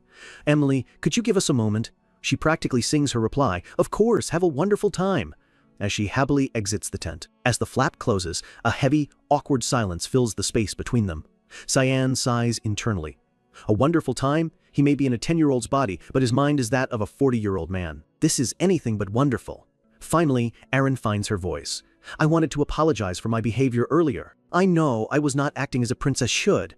"Don't worry about it," Cyan says dismissively, "and I apologize for my own rudeness." A small blush appears on her cheeks. "No, you were right. I would have said the same thing." She looks at him with genuine admiration. "Everyone here respects you so much. You seem far more mature than I am." He observes her quietly. So this is her true personality. Earnest and surprisingly humble. She smiles, a hopeful light in her eyes. "I heard you'll be joining the academy soon. I was thinking, maybe we could be." He cuts her off before she can even finish. "I'm sorry." Her hopeful smile vanishes, replaced by wide-eyed shock. "But I don't think I can be of any help to you." His voice is cold, leaving no room for argument. If you're here to make friends, you should leave. Hurt flashes across her face. You're so harsh. I just thought we could be on good terms. Tears well up in her eyes, her voice trembling with emotion. Do you also think I'm just an empty shell of a princess? Cyan says nothing. His face is an unreadable mask, but his silence is its own answer. He's not being cruel for the sake of it, he's building a wall. Getting close to her is a liability he can't afford. Dejected, she turns to leave. I understand, there's no reason for you to befriend someone like me. I'm sorry for bothering you. She pauses at the exit, her back still to him. I guess I was being naive. And then, she says the one name that changes everything. You're nothing like Sir Ashel. The air in the tent freezes, and a dark, dangerous energy begins to radiate from Cyan. His mind screams, what? Did she just say? In an instant, his cold indifference is replaced by a murderous glow in his eyes. He lunges forward, grabbing her wrist with an iron grip that makes her cry out in surprise. What is wrong with you? She yells, trying to pull away. He snarls, his voice low and threatening. Ashel, how do you know my brother? She quickly explains that they met during her tour of the Royal Academy. He was so kind, she says, oblivious to the storm she's unleashed. He told me not to worry about what others think and to just focus on my duties. Cyan's mind races. Advised her? His internal voice roars with fury, as if he knows that monster's true nature better than anyone. Ashel doesn't give advice, he manipulates. He pulls strings from the shadows and watches his puppets dance. And in that horrifying moment, Cyan understands. Ashel's plot to destroy the tragic princess, it's already begun. He grabs her by the shoulders, his voice filled with a desperate urgency. Listen to me. You have to be careful. Let me warn you. Suddenly, a deafening crash echoes from outside, and the entire tent begins to shake violently. The tent flap flies open, and Emily appears, her face pale with terror.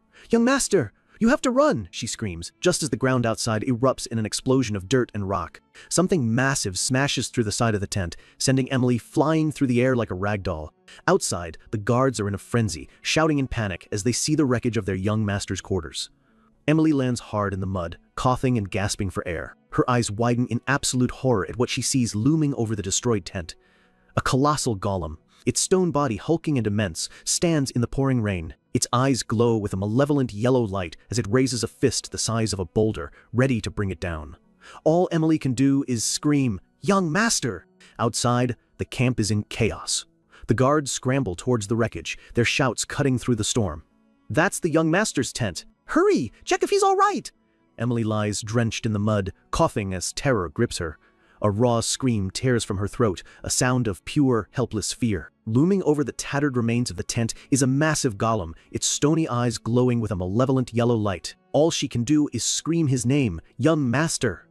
Miles away on the western front, the Emperor and the Duke are still battling the main horde when a scout delivers the horrifying news. The Emperor's face contorts with rage. What did you just say? The scout gasped for breath. Advanced rank monsters ambushed the rear camps. The princess was there when it happened.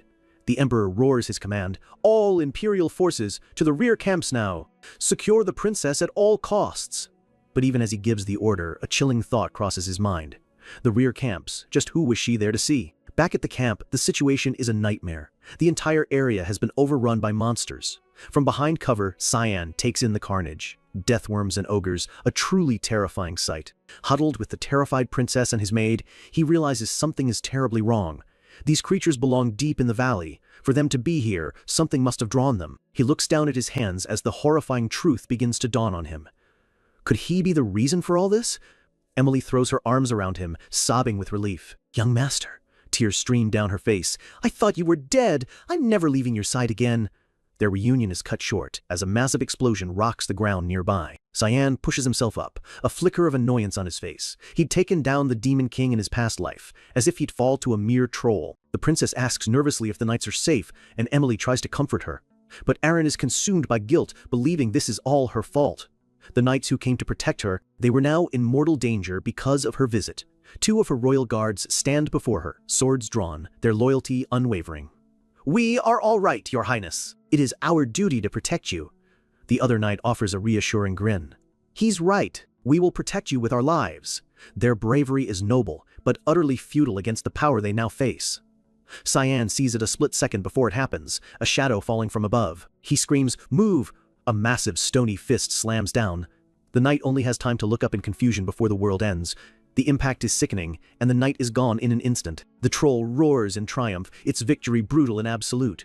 Cyan shoves the stunned princess aside, his sword flashing out. "Get back!" The troll's glowing red eyes lock onto him, ignoring everyone else. It's found its true target. Cyan's eyes narrow with grim certainty. "I knew it. It's me that it wants." He turns to Emily, his voice sharp and commanding. "I'll distract it. Get the princess and run." She nods, her face pale but resolved. "Okay." Emily grabs Aaron and pulls her towards safety. Cyan allows himself a small, wry thought. She really didn't hesitate to leave. The troll lets out a deafening roar, shaking the very earth beneath his feet. Cyan weaves between its clumsy attacks, his movements precise and deadly. But as he fights, a question burns in his mind. Why are all these monsters so focused on him? It's like he's a walking beacon. A wicked chuckle echoes in his head. "It's Karam. To grow stronger," her voice taunts. "You drank the blood of countless demonic beasts." Her impish form materializes beside him. "Now, you're a walking feast to them. It would be stranger if they didn't come for you." Fury flashes in Cyan's eyes. "What? You knew this whole time and you're only telling me now?" Karam's face splits into a terrifying grin, her true intentions laid bare. "Did you forget? What I desire most is your body." He snatches her out of the air, his grip like iron. With a grunt of frustration, he shoves her back into the hilt of his sword. "What was that for?" she whines from within the blade. "Treat me with a little more respect." But Cyan isn't listening. He charges forward, his eyes blazing. "Shut up!" He meets the troll's attack head-on, his resolve hardening into something unbreakable. "I don't care. It doesn't matter how many of them come for me." He becomes a blur, a streak of crimson energy slicing through the horde. He moves with an assassin's grace and a warrior's fury, his blade a whirlwind of destruction that cuts down monster after monster. He lands lightly, catching his breath. With no one left to witness his true nature, woo, it was time to feast. He looks upon the sea of monsters before him, not with fear but with a predator's grin. This was going to be an incredible meal. But then something makes him freeze, a presence from above, powerful and ancient. A massive winged shadow blots out the sky, descending with terrifying speed. It lands with a ground-shaking thud, a colossal beast covered in purple scales and crystalline spikes. A devil dragon. It unleashes a piercing shriek that vibrates through his very bones. Karam's voice is unnervingly calm. "Relax, it's just a baby." "I guess it smelled you too." Cyan grits his teeth, his initial shock transforming into a manic, unwavering determination. It doesn't matter why it's here. Demonic sword manifest. All that matters now is that I claim it. Karam's voice echoes his own dark desire. "Yes, you must not just catch it. You must devour it." A storm of red and black energy erupts around him. Meanwhile, back at the ruined camp, the Emperor and the Duke have finally arrived, cutting down the last of the stragglers. The Emperor stands over a fallen beast, his breathing heavy. "Is that the last of them, Willius?" The Duke nods grimly. "It appears so." The Emperor's eyes scan the devastation, his face a mask of worry. "What about the princess and your son?" The Duke avoids his gaze, his voice tight. Their trail vanishes past the tent. "I am sorry." The Emperor sighs. "It's all right. I know you must be worried about Cyan as well." But the Duke's face remains a mask of cold duty. "There is no need. Our priority right now is the princess." The Emperor is stunned by his friend's detachment. "That's cold. Is he truly your son?" The Duke's reply is chilling, a glimpse into the harsh code of their family. Avert knows to watch out for himself. Just then, a knight rushes forward. "Your Majesty, we've found the princess!" The Emperor whirls around, hope surging in his chest. "Are you certain?" Aaron runs towards him, tears streaming down her face as she screams, "Father!" He rushes to her side, checking her for injuries. But she grabs his arm, her voice frantic. "Hurry! We have to save him!" She breaks down into sobs, her words choked with guilt. "Cyan! Because of me! He's... The Emperor holds her, trying to calm her down enough to understand what happened. The Duke turns his icy gaze on Emily. "You are Cyan's maid, correct?" She trembles. "Yes, Your Grace." His eyes are like chips of ice. "Tell me, what happened to my son?" Emily's voice shakes as she recalls her master's final act of bravery. "The young master, he acted as bait so we could escape." One of the knights steps forward, his hand on his sword. "I know where he was last seen. Give the order, and we will bring him back." The Emperor looks expectantly at the Duke. "Well, what are you waiting for, Willius?" The Duke is silent for a long, heavy moment. Then he speaks, his voice firm and absolute. "We are doing no such thing." The Emperor and Princess stare at him in utter disbelief. "Willius, are you serious?" The Duke explains his cold, brutal logic. "Our priority is to secure these camps. If they fall, the demonic beasts will pour into the Empire. Rebuilding our defenses is the only way to prevent more death. It is the calculus of a commander, not a father." the knight pleads. But what about the young master? The duke's voice is like stone. He did his duty. He helped the princess escape. That is what it means to be avert. The emperor is speechless. Eren can only whisper, "Why?" No. The weight of her guilt becomes unbearable, and she breaks down completely. "It's all my fault. Again." Suddenly, a strange, high-pitched cry cuts through the air. The duke and emperor look up, startled. That sound, Eren recognizes it instantly. That cry! A massive, winged silhouette soars across the face of the blood-red moon. A dragon. A single tear falls from Eren's eye as she stares in disbelief. The devil dragon dives towards them, and riding on its back is a small figure in a black cloak. Eren whispers his name, a sound of pure, impossible hope. Cyan? Dragons. In all of creation, they are said to be the beings closest to the divine. Noble, powerful, and exceedingly rare. Inferior creatures like humans would not dare to approach one. Cyan stares at the magnificent beast beneath him. It's an honor, really, to be this close to such a legendary creature. There's just one problem. Why did it have to fly directly over the one group of people who can't see what he's truly capable of? The dragon soars majestically against the blood-red moon, a sight of both terror and wonder. Princess Eren screams his name, her voice a mix of awe and fear. The emperor is in utter disbelief. A dragon! Willius, why is your son riding a dragon? He rounds on the duke, his voice sharp with urgency. What are you doing just standing there? Aren't you going to help him? But the duke simply stares, his face an unreadable mask of stone. Up in the sky, Cyan is having his own crisis. All he wanted was a taste of its blood. He never expected to end up on a joyride. His mind flashes back to the moment the devil dragon first appeared. He remembers Karam's manic cry echoing in his head. You must not just catch it, you must devour it. Surrounded by a horde of ravenous monsters, he knew he had no time to waste. Get out of my way, he'd snarled. He unleashed his technique, Fog Sword, rushing Fog Storm. A deadly web of crimson energy erupted from his blade, slicing through the demonic beasts in every direction. The attack was swift, precise, and utterly devastating. In a single, fluid motion, he cleared a path directly to his true target. Channeling the full power of his demonic sword, he charged the dragon. The creature was young, but its power was immense. Cyan could tell by its size that it was far from fully grown, but it was still a dragon, a force of nature.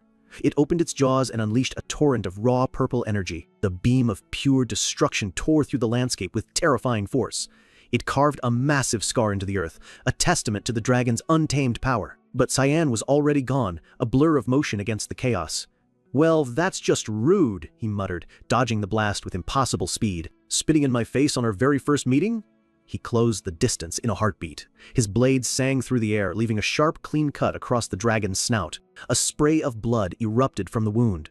The dragon roared in pain and surprise, but it was far from defeated. It lunged forward, its spiked tail whipping around like a deadly club aimed straight for him. But Cyan was ready. A calm, predatory smile spread across his face. He unleashed a technique that required no sword at all. Swordless, 8 fluttering petals. 8 blades of pure energy materialized around him, shimmering with deadly intent. They shot forward like missiles, embedding themselves deep within the dragon's tough scales. Using the momentum of his attack, he flipped through the air, landing perfectly on the beast's back. The dragon crashed to the ground, stunned and wounded by the relentless assault. Cyan stood victorious, catching his breath. Taking on a dragon, even a young one, was no easy feat. The beast thrashed wildly, trying to throw him off. All right, time to end this, Cyan declared. He drew his demonic dagger, his eyes focused.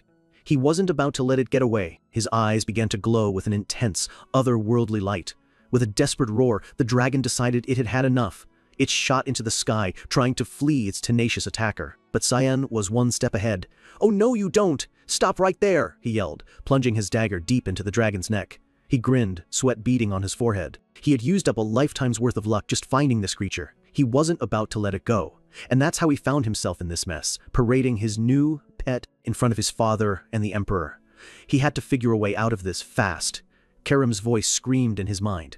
"What are you doing? Do something!" he shot back. "What do you want me to do? Can't you see who's down there? So what?" she retorted. "You've already drawn my power, now use it," Cyan argued, with all of them watching. "Are you insane? They'd burn me at the stake the second they saw a demonic sword." He could already picture the flames. Karam snapped. "So you're just going to fly around on this lizard forever?" "I'm thinking," he yelled back. Down below, his father had made a decision. Duke Vert raised his sword, and a massive magic circle materialized in the sky, summoning dozens of glowing golden blades. Cyan's eyes widened in horror. That was advanced 8-star magic. He was actually going to use the secret sword of the heavens, even knowing his own son was in the line of fire. A barrage of golden swords shot towards them. Cyan could only think with a grim sense of irony, "You really are the continent's guardian father." The swords rained down like a divine judgment. To his surprise, the dragon twisted and dodged with incredible agility. "That's it! Good dragon!" Cyan cheered. "Keep avoiding them, just like that." But one of the swords changed its trajectory, homing in on him with perfect accuracy. He knew instantly there was no dodging this one. The blade slammed into his side, the impact throwing him violently from the dragon's back. He was plummeting towards the earth. His first thought was one of pure frustration. He couldn't believe he was going to miss out on such a special meal. Kairam's voice was frantic. "What are you doing? Fly! Or do you plan on becoming a permanent part of the landscape?" He shouted back. "If I use a mist skill now, I'm as good as dead anyway." "So you're just going to die then?" she screamed. He closed his eyes, a strange sense of calm washing over him. He was out of options. But then, an idea sparked in the darkness. A terrible, reckless idea. Wait, there might be one way. As he fell, Kairam pleaded, "Master, you're not seriously thinking of falling in there, are you?" He angled his body, aiming straight for the murky red waters of the Blood River. "In that filthy water, what other choice do I have?" He hit the river with a massive splash, and Kairam's horrified scream was the last thing he heard. Meanwhile, across the border in the desolate landscape of the demon realm, a white-haired figure looked up. He turned to his companion, a stern-looking demon in a suit. Was that a devil dragon? What a rare sight indeed. The other demon adjusted his glasses, observing the sky. "It's a young one. It must have gotten lost and stumbled into trouble." The white-haired demon pointed towards the human lands. "Must be some powerful beasts over there," his companion corrected him. "No, that is human territory." "Humans," he scoffed. "There's no way a dragon lost to a mere human." The bespectacled demon fell silent, a thoughtful expression on his face. "What is it? Something bothering you?"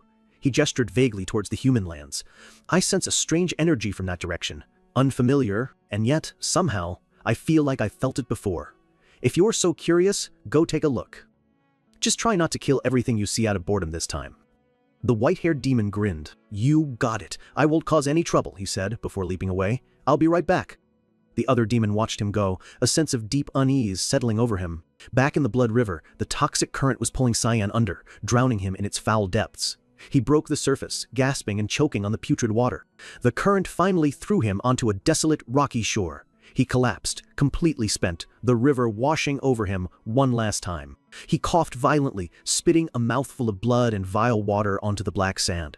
Lying there, broken and exhausted, a single tear of pure frustration escaped his eye. "What a life!" he called out weakly. "Kairam, you alive?" She appeared beside him, radiating pure fury. "Don't you dare speak to me. I'm currently debating the most painful way to end you."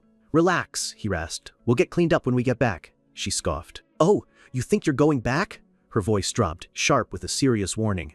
"Get a grip. We're in the demon realm." Cyan looked around, unafraid. "Don't worry. The chances of us running into a high-ranking demon out here are slim too."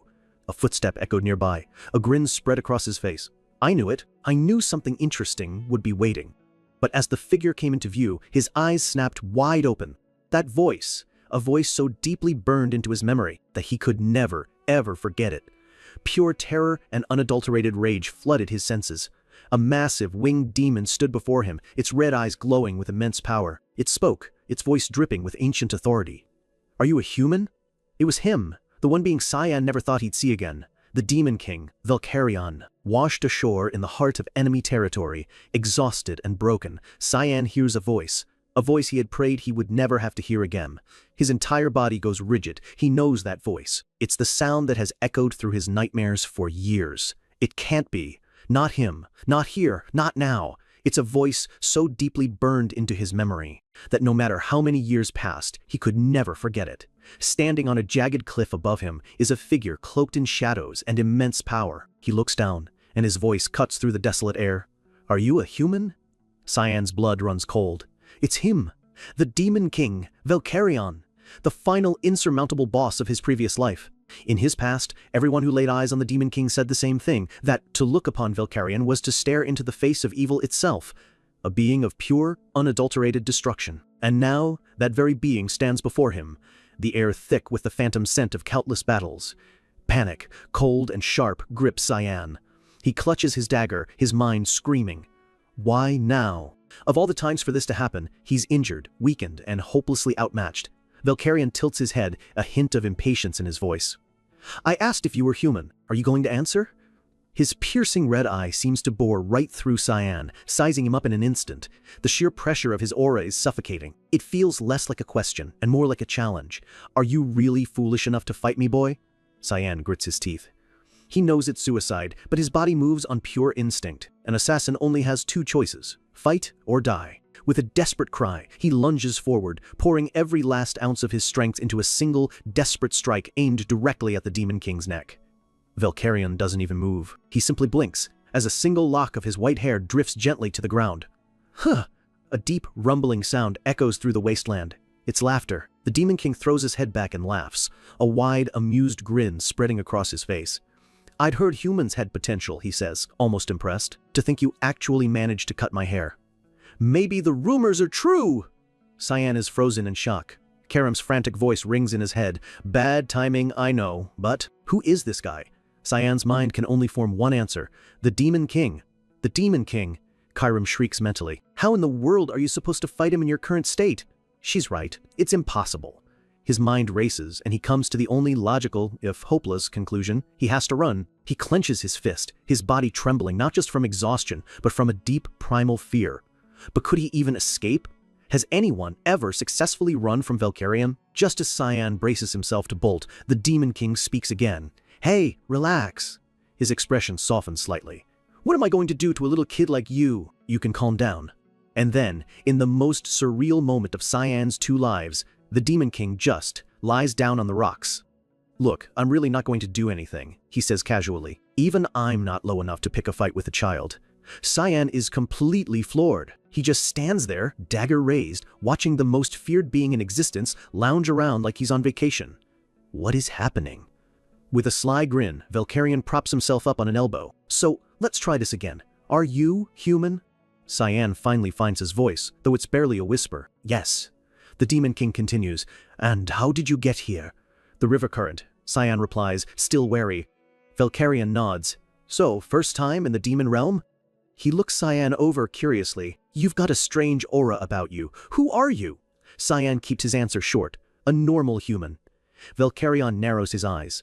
A normal human. And yet, it feels like you know who I am. Cyan forces himself to look away, sweat beading on his brow. We've never met. He has to play dumb. His life depends on it. The Demon King just shrugs, stretching out. I suppose that's true. I've never seen a human before either. No idea when you could have possibly met me.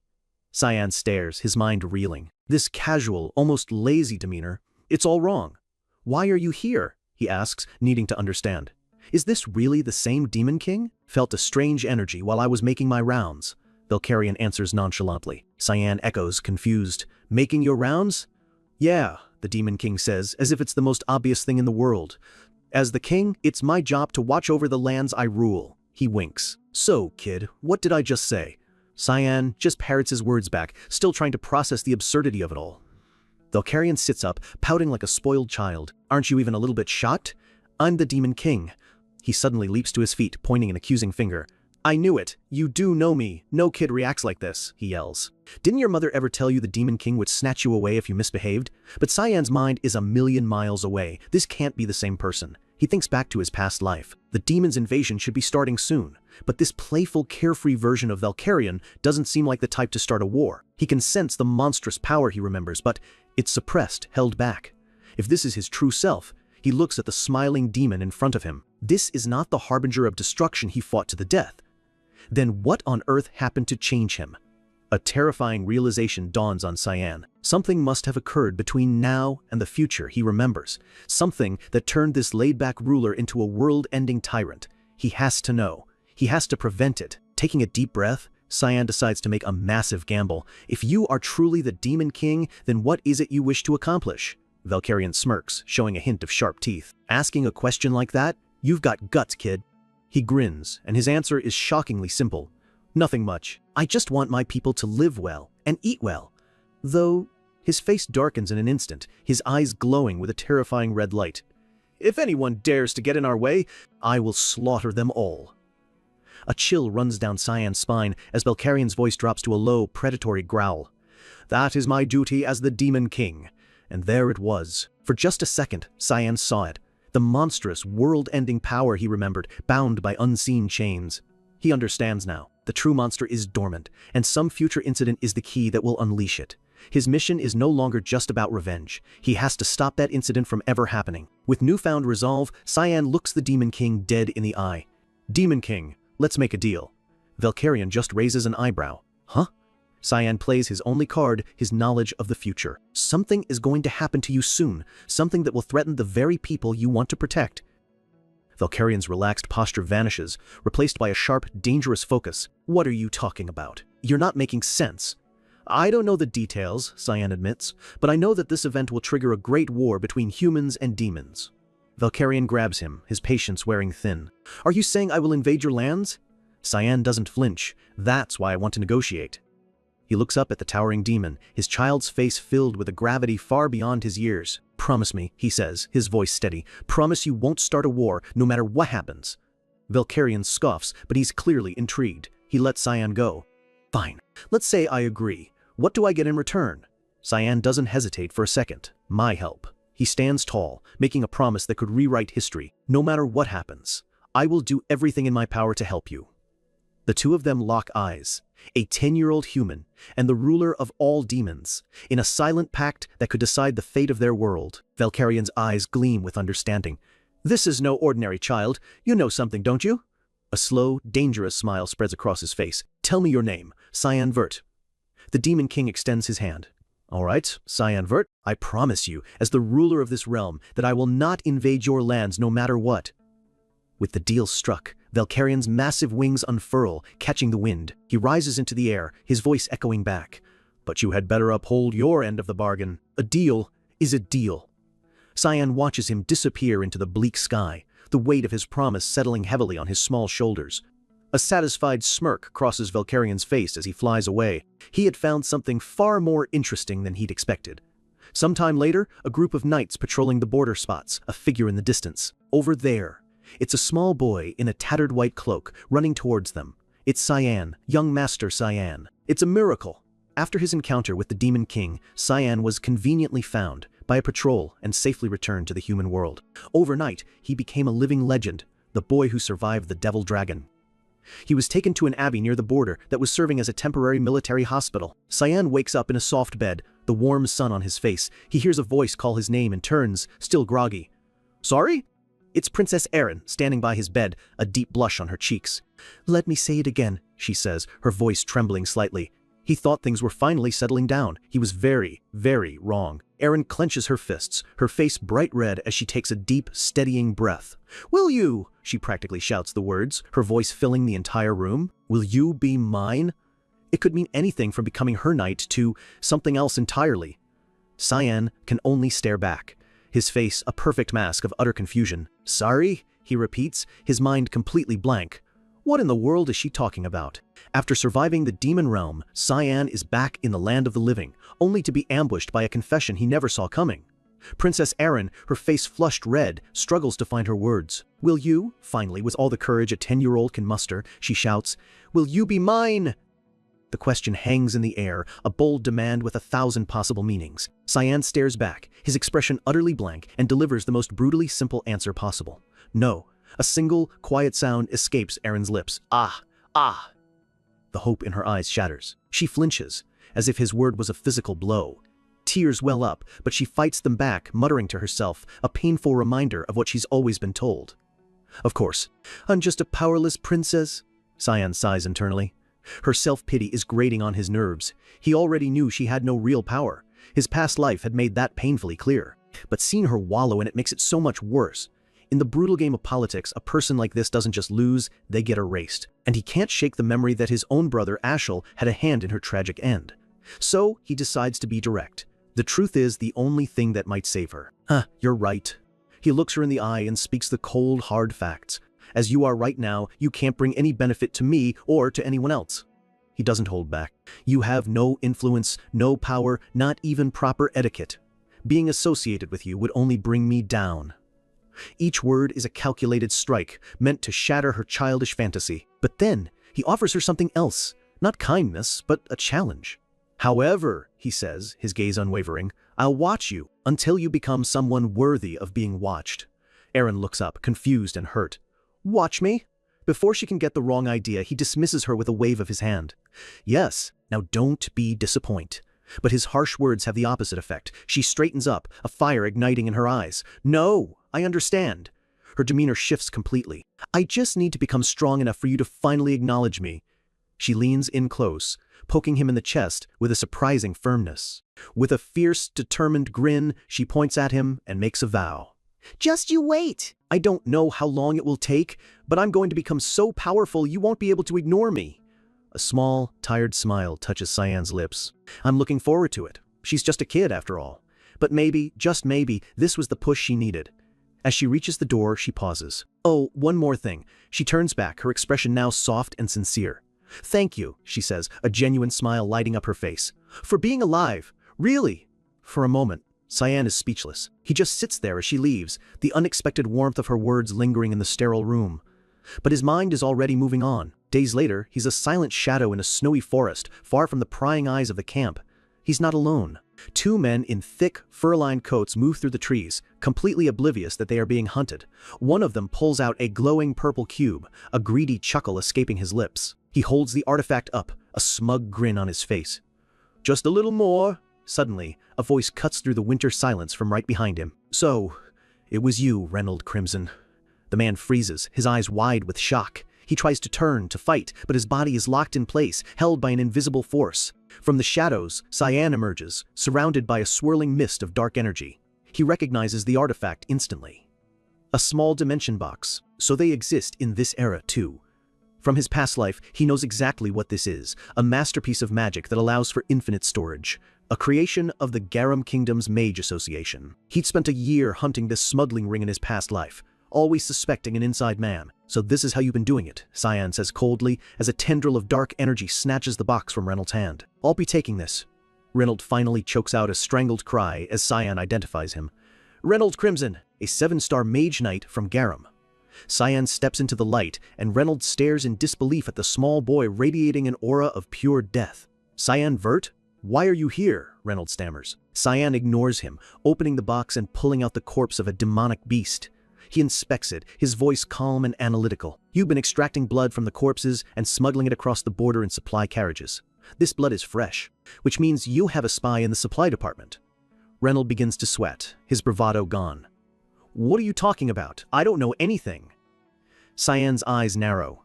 Don't play dumb. This blood is already being sold on the black market. A dark memory surfaces. His maid Emily, sick and dying from a poison made from hellhound blood. This man, this smuggling ring, they were a part of that. Reynolds' mind races, wondering who betrayed them. Meanwhile, Cyan discards the corpse. It's too big for him to absorb anyway. The only thing that matters is ensuring this man never leaves the forest alive. Reynolds feels the pressure on him lessen slightly. He doesn't know how this kid trapped him, but he can move again. With a furious roar of, Die! He unleashes a powerful fire spell, a complex magic circle glowing in his hand. Letting your guard down means death, kid, he screams, confident in his victory. A massive explosion of fire tears through the clearing, melting the snow and charring the trees. Reynolds pants, catching his breath. Damn, I thought I was dead for a second. He smirks, relieved. He steps back, sure that the boy is nothing but ash now. Ha! I lost the dimension box, but at least I'm alive. As he laments his loss, a shadowy tendril silently snakes around his arm. With a sickening slice, his hand is severed at the wrist. He screams, staring at the bloody stump in horror. My hand? He looks up in terror as a black fog begins to swirl around him, thick and suffocating. What is this fog? From within the mist, Cyan appears behind him, completely unharmed. Reynolds' blood runs cold as the name of a legendary assassin group flashes in his mind. Could it be, miss? Before he can finish, the fog chokes the word from his throat. Cyan slams him against a tree, dark energy coiling around his neck. His voice is flat, devoid of all emotion. Choose. Tell me everything you know about the smuggling route and the spy, and I'll grant you a painless death.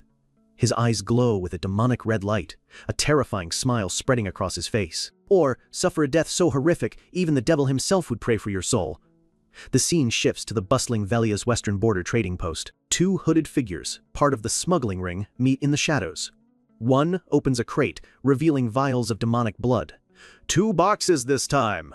We're in for a good profit. Another smuggler approaches a different crate, expecting the main shipment from Reynolds. I wonder how much we got this time.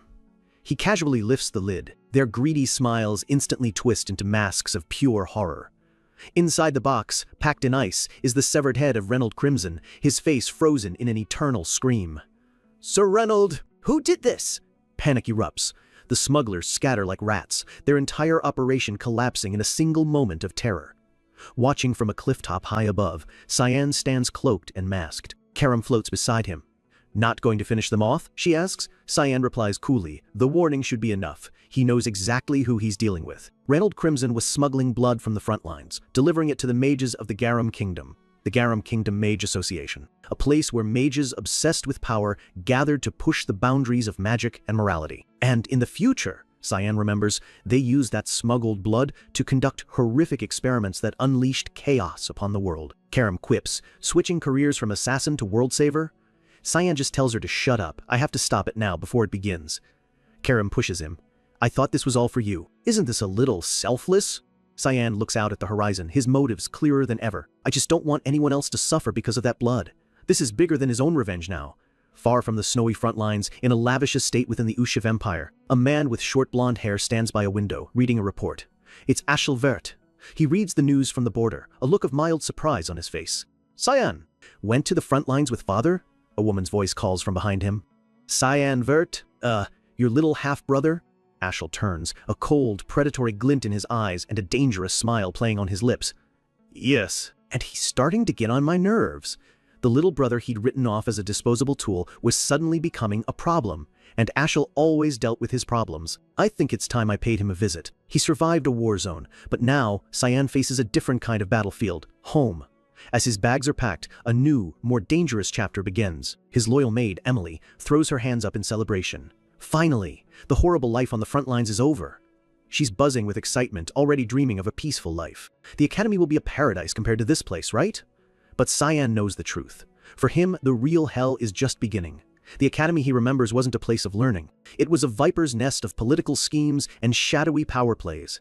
A brutal social war, where jealousy and ambition were the only subjects that truly mattered. Emily, completely oblivious, is lost in a daydream about handsome instructors. Cyan just watches her, wondering how she can be so excited for what's to come. She clasps her hands together, fantasizing about a new romance. And a dreadful thought crosses Cyan's mind. She's not planning on following him there, is she? Sometime later, they arrive at the Vert estate.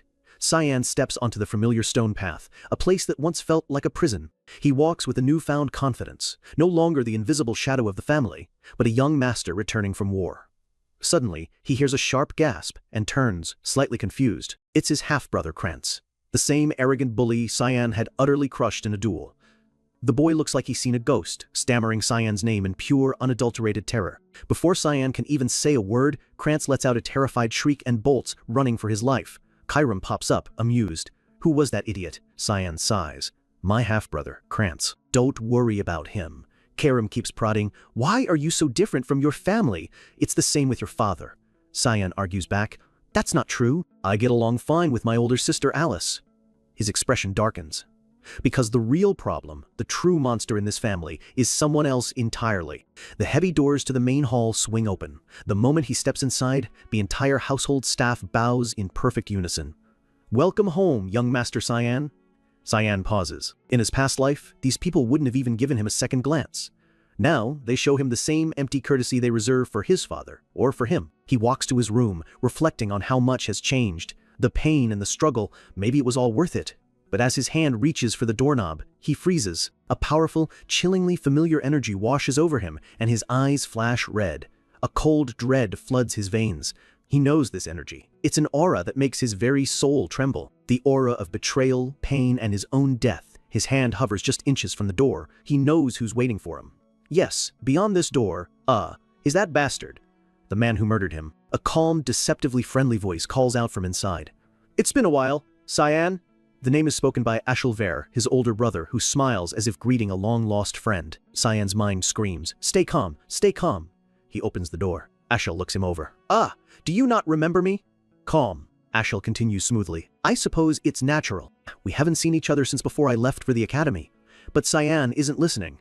Decades of pain, hatred, and the memory of a cold blade. It all comes roaring back. How could he possibly stay calm? A murderous grin twists his face, his eyes glowing with pure, unrestrained hatred. Right now, his hand flies to his dagger, demonic energy swirling around it, ready to taste blood. He will kill him. But just as he's about to lunge, a small hand grabs his wrist, stopping him cold. The spirit of his sword, Karam, materializes beside him, her expression dead serious. "Get a grip," she hisses. "Killing him now won't get you anything interesting, will it?" Cyan's eye twitches, the wave of fury still threatening to consume him. He takes a single, shuddering breath, forcing the rage back down into the pit of his stomach. He opens his eyes again, the demonic light gone, replaced by a mask of perfect deference. He bows his head. The youngest son of House Vert, Cyan, greets his eldest brother. Ashel raises an eyebrow, a slight, intrigued smile on his lips. "So you do remember me? How could I ever forget my own brother?" The words are polite, but each one feels like poison. "I'm happy," Ashel says, placing a hand on Cyan's head in a condescending pat. It's a gesture of dominance, and Cyan grits his teeth, fighting every instinct to tear that hand away. Ashel's smile is perfect, his voice dripping with false concern. "I was worried you wouldn't remember me. What a relief." He continues, his tone light and cheerful. "I heard your swordsmanship has improved. Someday, you'll be a great asset to our family." "No." He leans in, his smile widening. "Duck, you'll be able to assist me on the battlefield." He's already putting Cyan back in his old box, a tool for his own glory. Cyan looks up, his eyes flashing red for a split second before he forces an innocent smile. "Yes, I'm looking forward to it, big brother." Ashel pauses, studying his younger brother's face, searching for something behind the mask. He straightens up, his friendly act flawless. "I'm relieved to hear you say that. I came all this way just to see you, after all." Cyan knows what that really means. Ashel is a predator who only pays attention to things he can use. But now that he understands the game, a strange calm settles over him. He puts on his own mask, a bright, childish smile. "I wanted to see you too, big brother." Just then, Emily struggles through the doorway, weighed down by 2 heavy suitcases, muttering to herself. She drops them with a heavy thud, sighing in relief. She throws open the door, ready to scold Cyan. "Young master, how could you just leave me with all the—" She freezes, her face instantly draining of all color when she sees who is in the room. "First, young master." Ashel turns his charming smile on her. "I've heard you two are close. Don't let me interrupt." He walks past them, leaving a flustered Emily bowing frantically in the hallway. Once he's gone, she lets out a huge sigh of relief. "I thought my heart was going to stop." She then rounds on Cyan. "Young master, you should have warned me." Cyan's face is grim. "Emily, could you leave us for a moment?" She starts to protest. "But—" His voice drops and his eyes glow faintly. "Don't make me say it again." Emily flinches, recognizing the danger in his eyes. She nods, terrified, and quickly scurries out of the room. The moment the door clicks shut, Cyan rushes to a nearby basin and retches, the sheer psychological stress of the encounter making him physically sick. He grips the edge of the table, his knuckles white, trying to steady his ragged breathing. He turns to Kyram, his voice tight with fury. "Why did you stop me?" She retorts coolly. "Shouldn't you be thanking me?" "It was a perfect chance for you," Cyan snarls. "The moment I lost control, you could have taken over my body." Kyram lets out a wicked grin. "Don't be mistaken. I simply want your rage to grow, to fester, to ripen. It's so much more delicious that way." Cyan clenches his fist, a grim smile of his own forming. Yeah. That's just like you. She's a demon. Of course she'd want his hatred to grow." Back in his own opulent chambers, Ashel walks through the silent halls. He stands before a large set of doors. His voice is cold and clear. "Come in."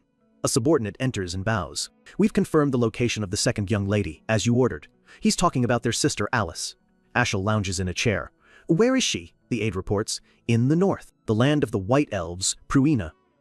Ashel muses aloud. "Pruina, to think she'd be living with a race that despises outsiders. A testament to her talents, I suppose." He gives his order. "Inform me immediately if she shows any signs of returning." The aide bows. "Understood." As the aide turns to leave, he hesitates. "If I may ask, sir, was there something that pleased you?" Ashel looks at him, a slight, unreadable smile on his face. "And why would you think that? You seem lighter than usual. Was your reunion with your brother that amusing?" Ashel laughs softly. "Amusing? Yes, I suppose you could put it that way." But then his expression turns to ice, his eyes glowing faintly. "But you're wrong. I'm in a very foul mood right now." The aide immediately breaks into a cold sweat, bowing low. "My apologies for my presumption, sir." Ashel's mind drifts back to the meeting. Those eyes. He remembers the flash of pure, unadulterated murder he saw on Cyan's face. That wasn't the look of a resentful little brother. That was the look of an enemy sizing up his target. "Did I misjudge him?" he says aloud. "There are too many concerns surrounding him now." I need him watched to make sure he doesn't stray too far from his purpose. His aide responds, "Yes, sir. I'll have someone assigned to him immediately." Ashel sits alone in his room, the charming facade completely gone, replaced by a cold, calculating predator. He can still see that demonic, hateful grin. He leans forward, his gaze sharp and dangerous. "Cyan Vert, just what are you hiding?" With the war zone behind him and a cold war brewing at home, Cyan sets off for his next battlefield, the Royal Academy. But his loyal maid, Emily, is not taking the news well. She stands in the doorway, fuming. "I am so disappointed in you, young master." Cyan tries to reason with her. "The rules say I can only take a knight escort." But Emily is having none of it. "Then you should have told me sooner." He waves her off as he climbs into the carriage. "Anyway, be good, Emily." She stomps her foot, shouting back, "You're the one who needs to be good." From inside the carriage, Cyan just sighs. Yeah, let's go." As the carriage pulls away, flanked by 6 cloaked knights, Emily watches, a look of disbelief on her face. "Wait, you're really just leaving?" Her anger melts away, replaced by genuine concern. Tears well up in her eyes as she shouts after him, "Don't get discouraged if you get bullied." She waves frantically from the manor steps. "Take care of yourself." Cyan looks back, a small, fond smile touching his lips. That's Emily all right. His mind drifts back to a memory, back to when he was 8 years old. He remembers being desperately sick, burning with a fever in a cold, rainy alley within the estate's grounds. No one had come for him, not his family, not the servants. He had been left to die, completely alone. And then she appeared, a small, young maid who carried him on her back and sprinted through the storm, screaming for a doctor to help her young master. An old doctor had opened his door, taking them in from the rain. She had stayed by his side the entire time, nursing him back to health. If it wasn't for her, if she hadn't found him that day, he would have been just another forgotten body, found somewhere in the vast, uncaring mansion. He leans out the carriage window, a genuine, bright smile on his face as he yells back, "Emily, behave yourself or I'll kill you when I get back." It's a twisted sentiment, but it's his way of saying he cares. She is someone he values more than just a maid. Emily just cups her hands to her ears, pretending not to hear his strange farewell. "I can't hear you." Cyan leans back in his seat, his smile fading as the reality of his journey sets in. As the carriage rattles on, his assassin's mind begins to analyze the situation. 6 intermediate-class knights, just to escort one person? It's overkill. Something isn't right. He lets out a short, sharp breath. A wicked little smirk plays on his lips. It seems the trouble he was expecting has decided to start a little early. As dusk begins to fall, the carriage and its escort continue down a lonely, dusty road. The knights ride in perfect, unnerving silence, their faces hidden beneath their cloaks. Inside, Cyan is the picture of calm, lounging on the seat as if on a pleasant holiday trip. One of the knights rides up to the door. "Young master, we should make camp here for the night." Cyan replies casually, "Oh, where are we?" The knight points to a map. "Near the central city, Saffron. We should arrive tomorrow morning." "All right, let me know when you're set up," Cyan says dismissively. The knight nods. "Yes, young master." The moment the knight is out of earshot, Cyan's expression turns to ice. Liar. There's no forest like this anywhere near Saffron. He looks out at the desolate woods. They're in the middle of nowhere. It's painfully obvious what's about to happen. A moment later, the knight calls out, "Young master, you may come out now." Cyan calmly steps out of the carriage. He takes a deep breath of the cool night air. Refreshing. He turns to the knights, who have now formed a perfect circle around him. "All right, who sent you?" The leader of the group, a man with short brown hair, steps forward while the others remain silent.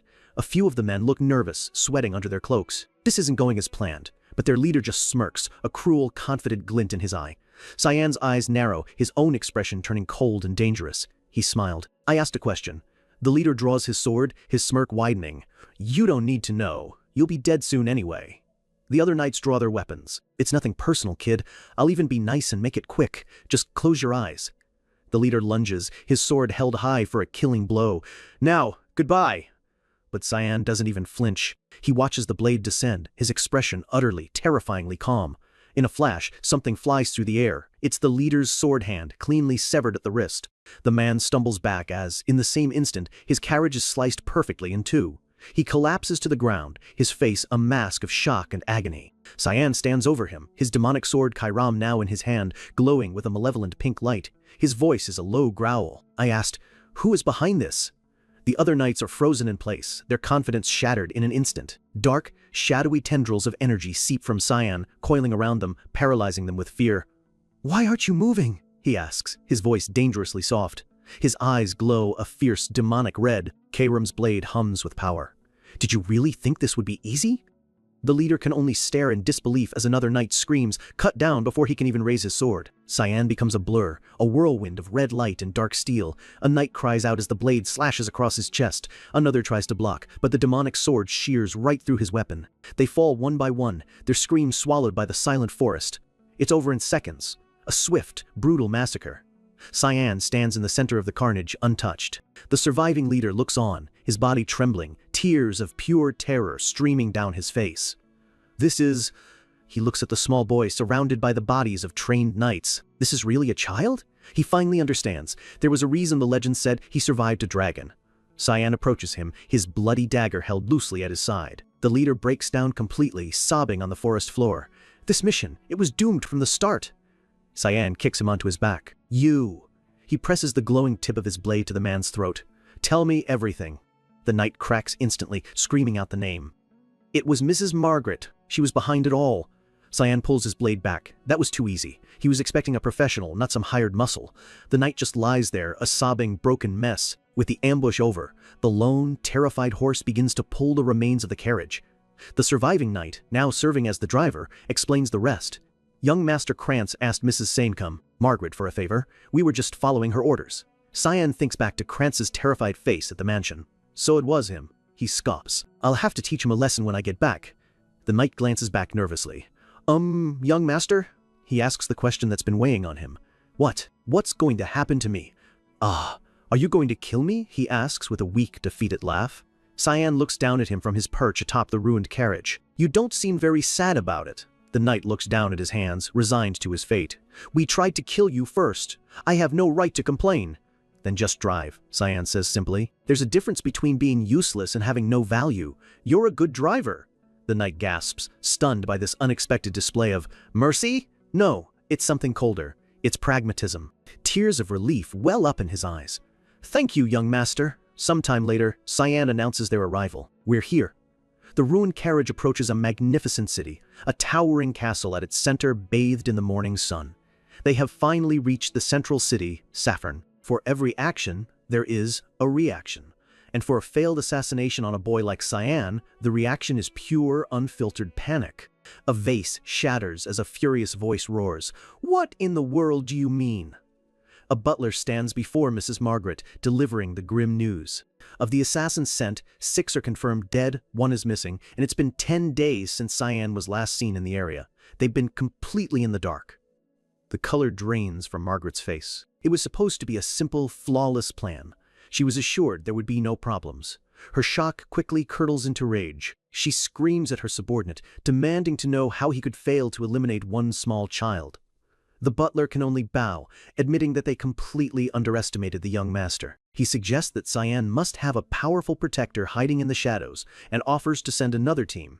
He's convinced a 10-year-old couldn't have survived alone, but Margaret shouts, Enough! Her fear is no longer just about the failed mission. It's about retaliation. It's about what Cyan might do to her precious son Krantz. She remembers Cyan's last visit, his chillingly calm face and those glowing red eyes filled with a promise of violence. She remembers his quiet, terrifying question, Don't you want your son to graduate in one piece? That memory shatters her rage, replacing it with cold, hard fear. Her voice trembles as she orders the butler to stand down. They are to do nothing more. Composing herself, she turns away, her expression hardening into one of ruthless pragmatism. She gives one final chilling command. No one can ever know about this. Any loose ends must be eliminated. The butler bows and leaves without a word. A heavy silence fills the room, a testament to the fear Cyan now commands, even from hundreds of miles away. Meanwhile, the source of all that fear is miles away, relaxing in a carriage as if he doesn't have a care in the world. In the 10 days since the ambush, the knight he spared, Brian, has dutifully served as his driver and subordinate. Cyan figures his stepmother must know he's alive by now. It seems the rest of his journey to the Royal Academy will be a peaceful one, which means he needs to decide what to do with his new servant. Just then, Brian's cheerful face pops into the window. Young master, we're here! Cyan just grunts in acknowledgement, his expression unchanging. Seeing this place again, it certainly brings back memories. The carriage pulls up to a massive, sprawling campus. The Royal Academy, the most prestigious institution in the Empire. He can't exactly call them good memories, but this place, in his past life, changed him in more ways than one. He steps up to the registration desk and presents his family crest, his voice cold and formal. Cyan Vert of the Duke Vert family. The reception hall is bustling with new students. Cyan waits patiently. The receptionist confirms his registration and informs him of the entrance ceremony and elemental test in 2 days. But as she hands over his dormitory assignment, Cyan's eyes widen slightly. She hands him an ornate key attached to a wax-sealed envelope. This is not standard issue for a new student. For the first time in a long time, he's genuinely surprised. He looks at her and asks if she's sure there hasn't been a mistake. A short while later, Cyan stands with his single travel bag. Brian stands beside him, his jaw on the floor, sweat beading on his forehead as he stammers, "Young master, this place is..." They are in a ridiculously lavish hall, the Royal Hall, a dormitory reserved exclusively for royalty and the most influential figures in the empire. Cyan knows no one from his family has ever been assigned here. Someone powerful is pulling strings. He turns to Brian, who is still gawking, and asks if that small bag is really all he brought. Brian snaps to attention and confirms it is. Cyan straightens his suit. He's arrived. That's all that matters. With a cold, dismissive look, he tells Brian that his job is done. Brian freezes, a look of shock on his face as he stammers for Cyan to wait. Cyan tosses him a heavy pouch of coins. He tells him it's payment for his work, enough to start a new life. He even warns him that going back to his old employer would be a death sentence. Brian just stares at the pouch, speechless. But instead of leaving, he drops to one knee with a loud thud. He declares his full name, Brian Kendrick, a knight of Velias.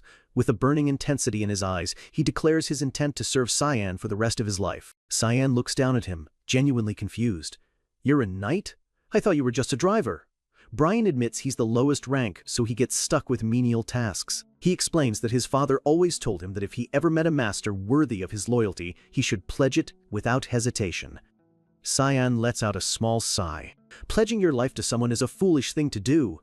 Brian looks up, confused. "What do you mean?" A dark, heavy aura begins to radiate from Cyan, his eyes glowing faintly. He looks down at the kneeling knight and asks coldly, "How do you know I won't stab you in the back one day?"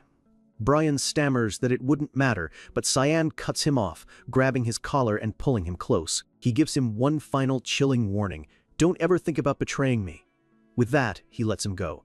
He tells Brian to skip the entrance ceremony. They're going straight to the elemental test. Brian, still reeling, quickly agrees. He watches his new master go, a mix of fear and unwavering resolve on his face. He's made his choice. In the dean's office, Kundal Quizel sits at his desk, remarking on the talented new students this year. A group of instructors observes the elemental tests through a magical projection. Down below, a brilliant golden light erupts from the testing circle.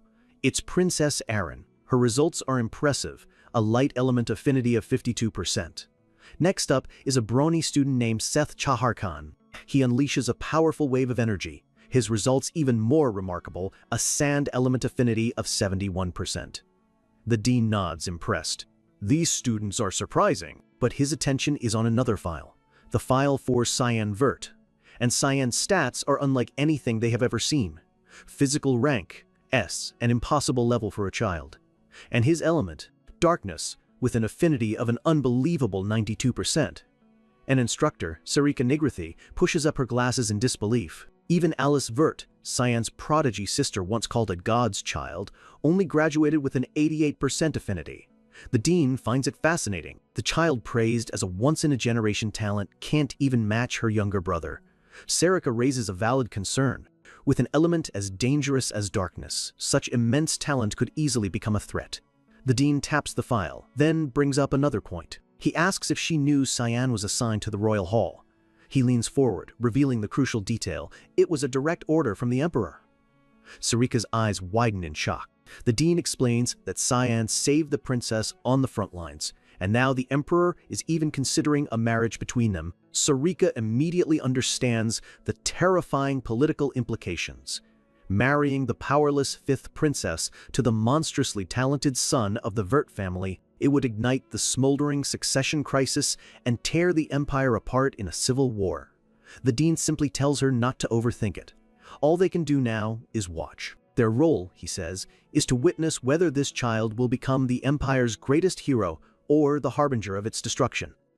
Back in the hallway, Cyan is lost in thought. 92%. In his past life, it was only in the 80s. It must be because of all the demonic blood he's consumed. Just then, a voice calls out. He looks up to see a blonde-haired boy he vaguely recognizes. The boy flinches back in terror, stuttering Cyan's name. Cyan smirks. It must be a shock to see someone you thought was dead. Suddenly, a much larger student grabs the smaller boy, asking if this is the kid he's been bossing around. The big bully smirks.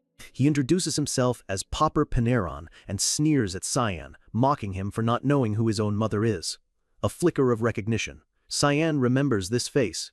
Popper, one of the many who made his past life a living hell.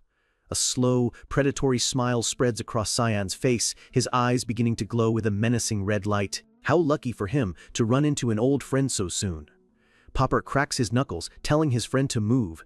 Someone like Cyan needs to be taught a lesson. The smaller boy tries to stop him, seeing the dangerous look in Cyan's eyes. He freezes, noticing the red glow. He stutters, trying to de-escalate, suggesting they all just go get something to eat. But it's far too late.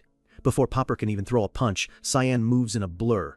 There's a sickening crunch as his foot connects with Popper's side, sending him flying. The blonde kid can only stare in horror, his mouth wide open as he screams his friend's name, Popper! For a boy who's already lived one life fueled by betrayal, revenge is the only thing on the menu. Cyan's eyes pulse with a menacing red glow, a predator's smile forming as he sizes up his old tormentors.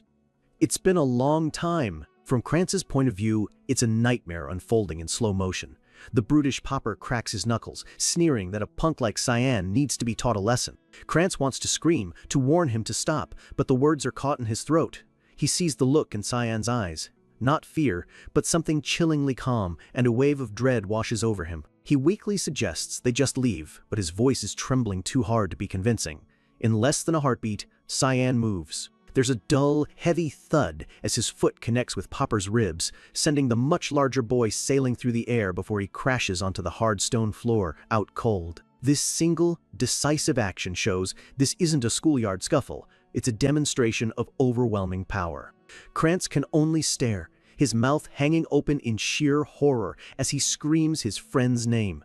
With the muscle dealt with, Cyan turns his unnerving focus on his half-brother. He calmly dusts off his uniform, his voice dangerously soft. "Why do we have a talk, Krantz?" Krantz flinches, stammering out a terrified, "Yes?" Pure, unfiltered terror is written all over Krantz's face. He's sweating, shaking, his mind completely unable to grasp how a 10-year-old just did that. He's finally realizing he's not dealing with the weak little brother he used to know. Cyan leans in, his voice a low whisper right beside Krantz's ear. He says he doesn't care what pathetic schemes Krantz is cooking up, and that for now, he's feeling merciful. But he leaves him with a chilling promise.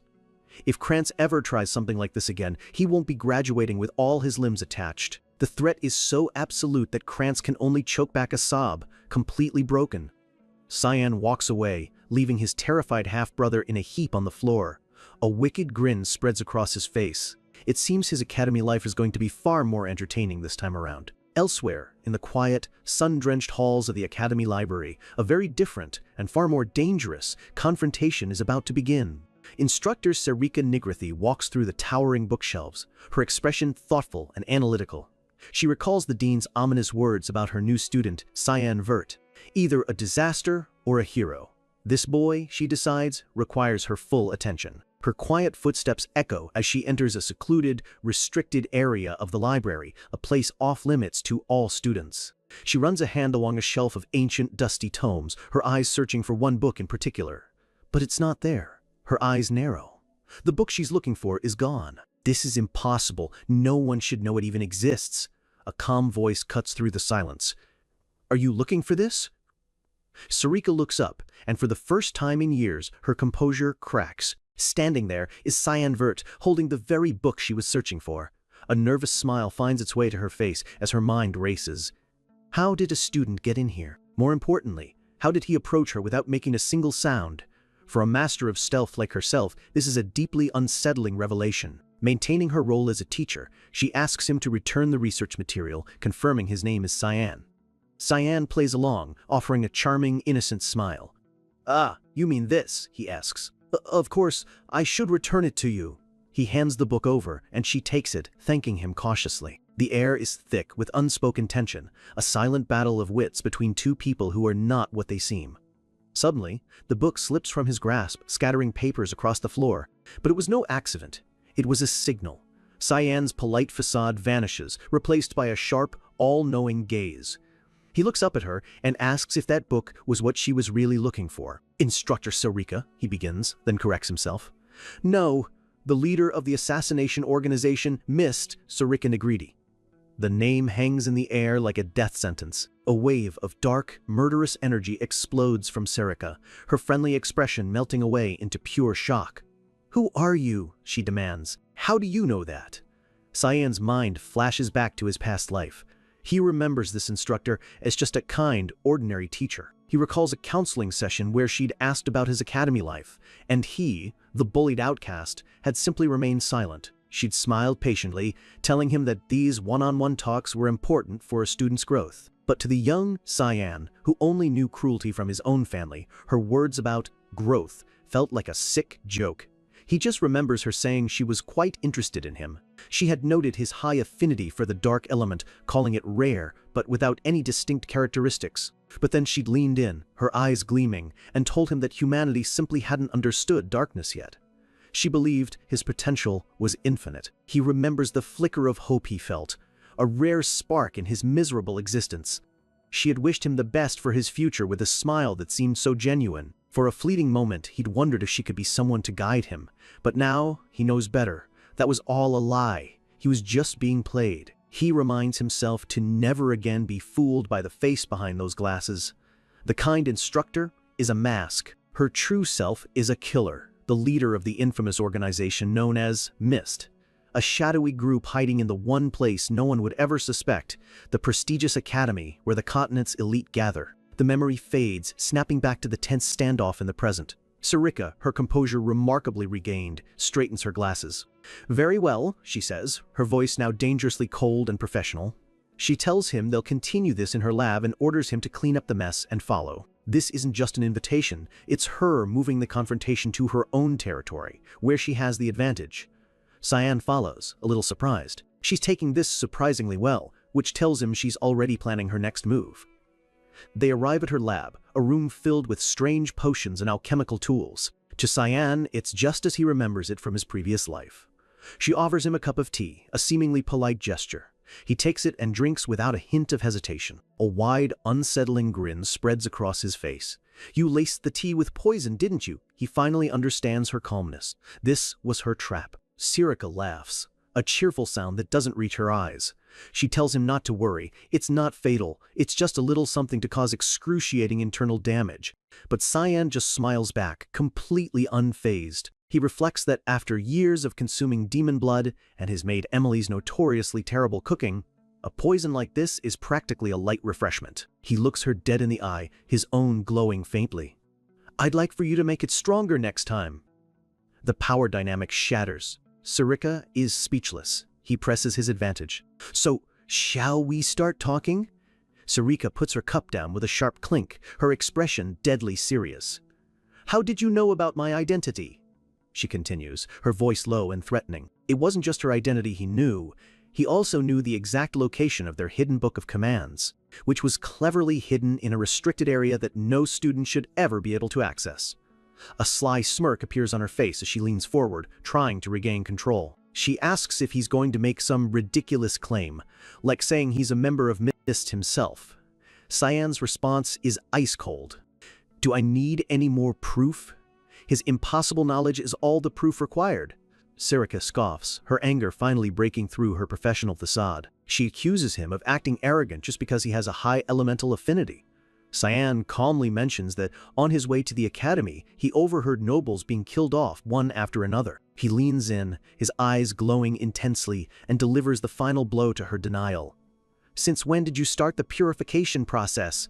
She repeats the words, her voice barely a whisper. Purification process.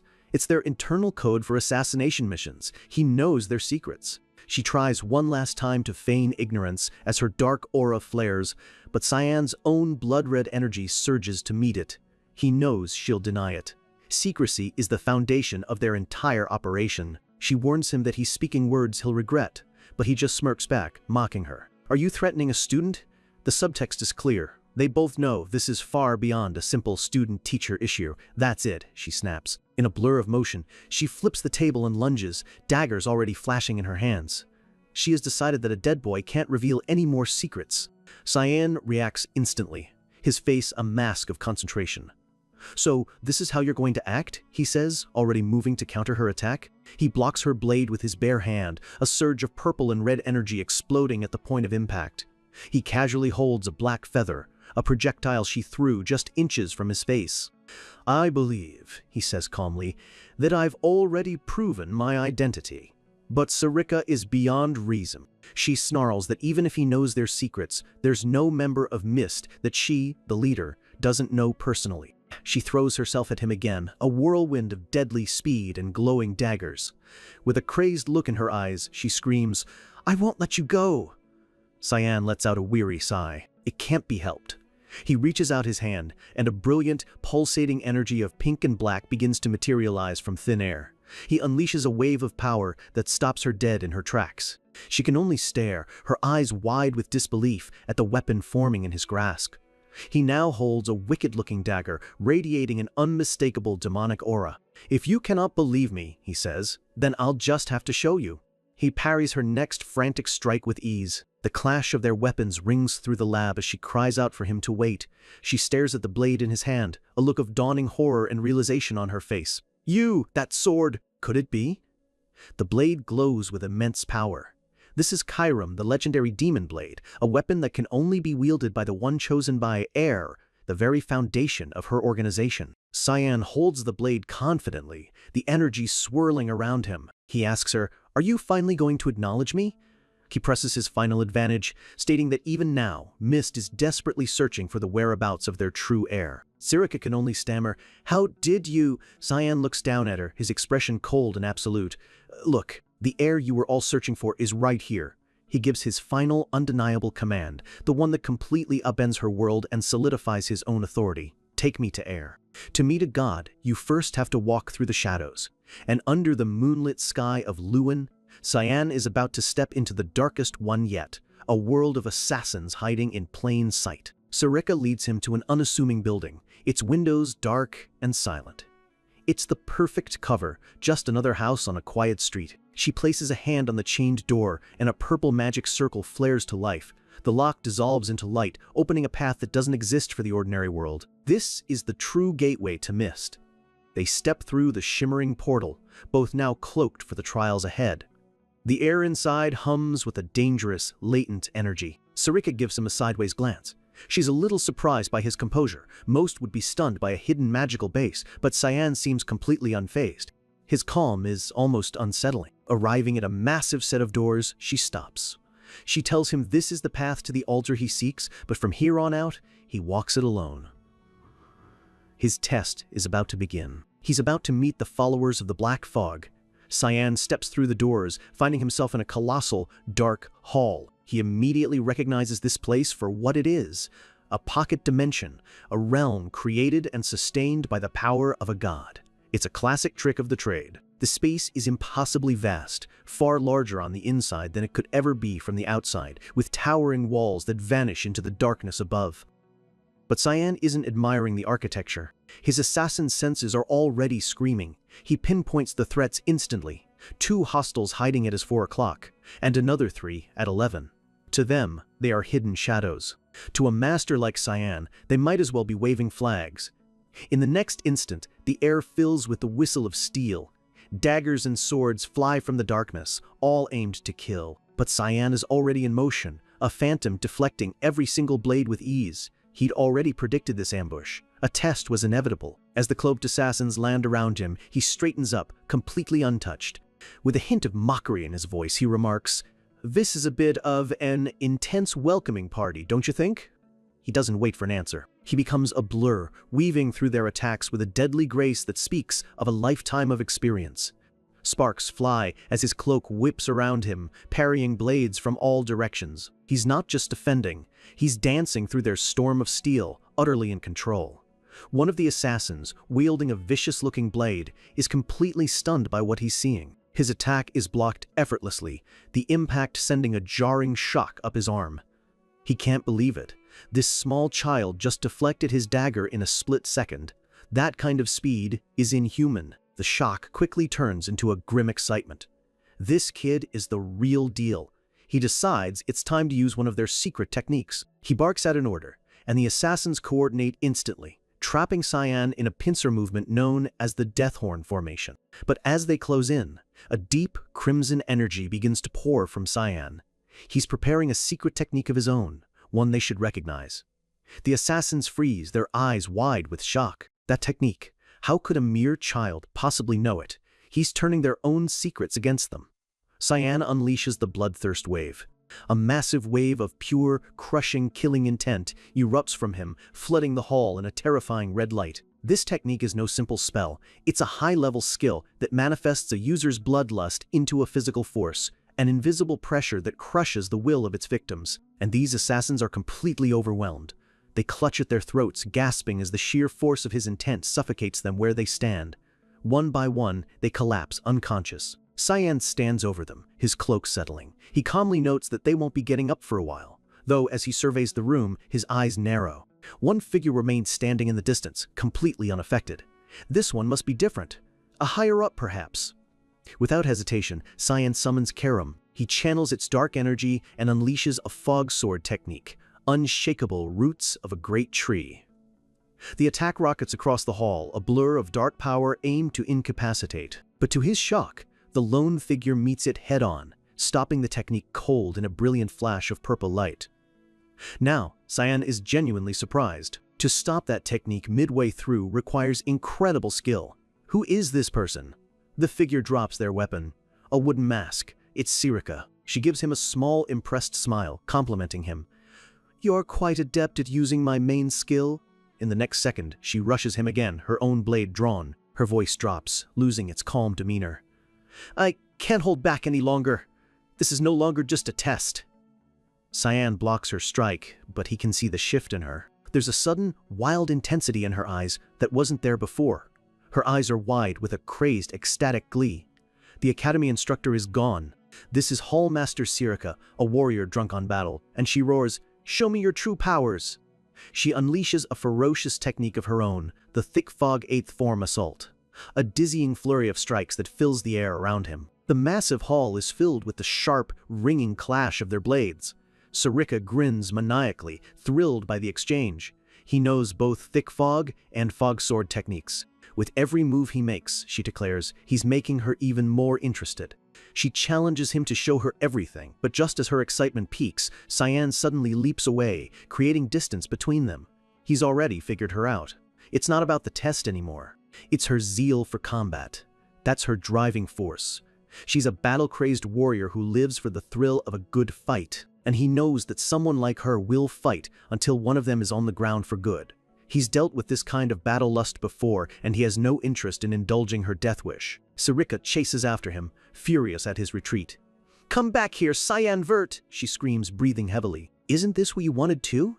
She unleashes another massive attack, the rushing fog storm, sending a vortex of slicing energy hurtling toward him. He cuts through it with a single, clean strike and yells back, "I'm not as twisted as you are!"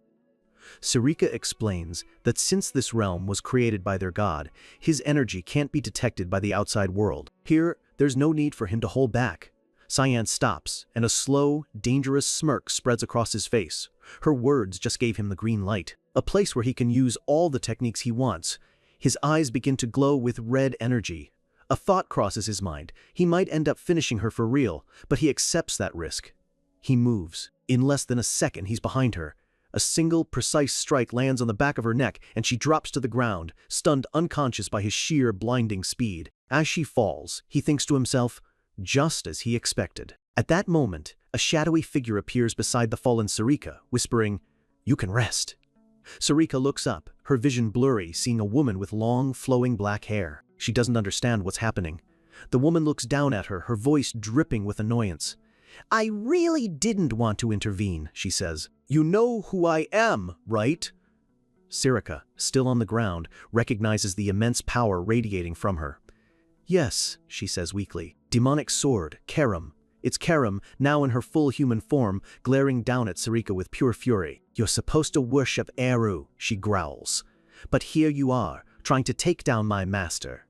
Sarika tries to defend herself, claiming she was just testing if he was truly the successor he claimed to be. Karam isn't buying it. She explodes with dark energy, shouting that Sarika could have just called for their god instead of trying to end him. Her eyes glow menacingly as she looms over the downed assassin. "And if this is how you want to do things," she snarls, "can I take this as a direct challenge against me?"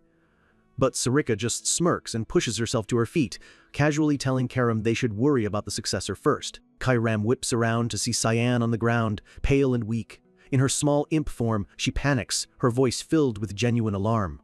"What? Why are you dying?" Sarika explains that manifesting Karam's entire form is an incredibly inefficient use of power.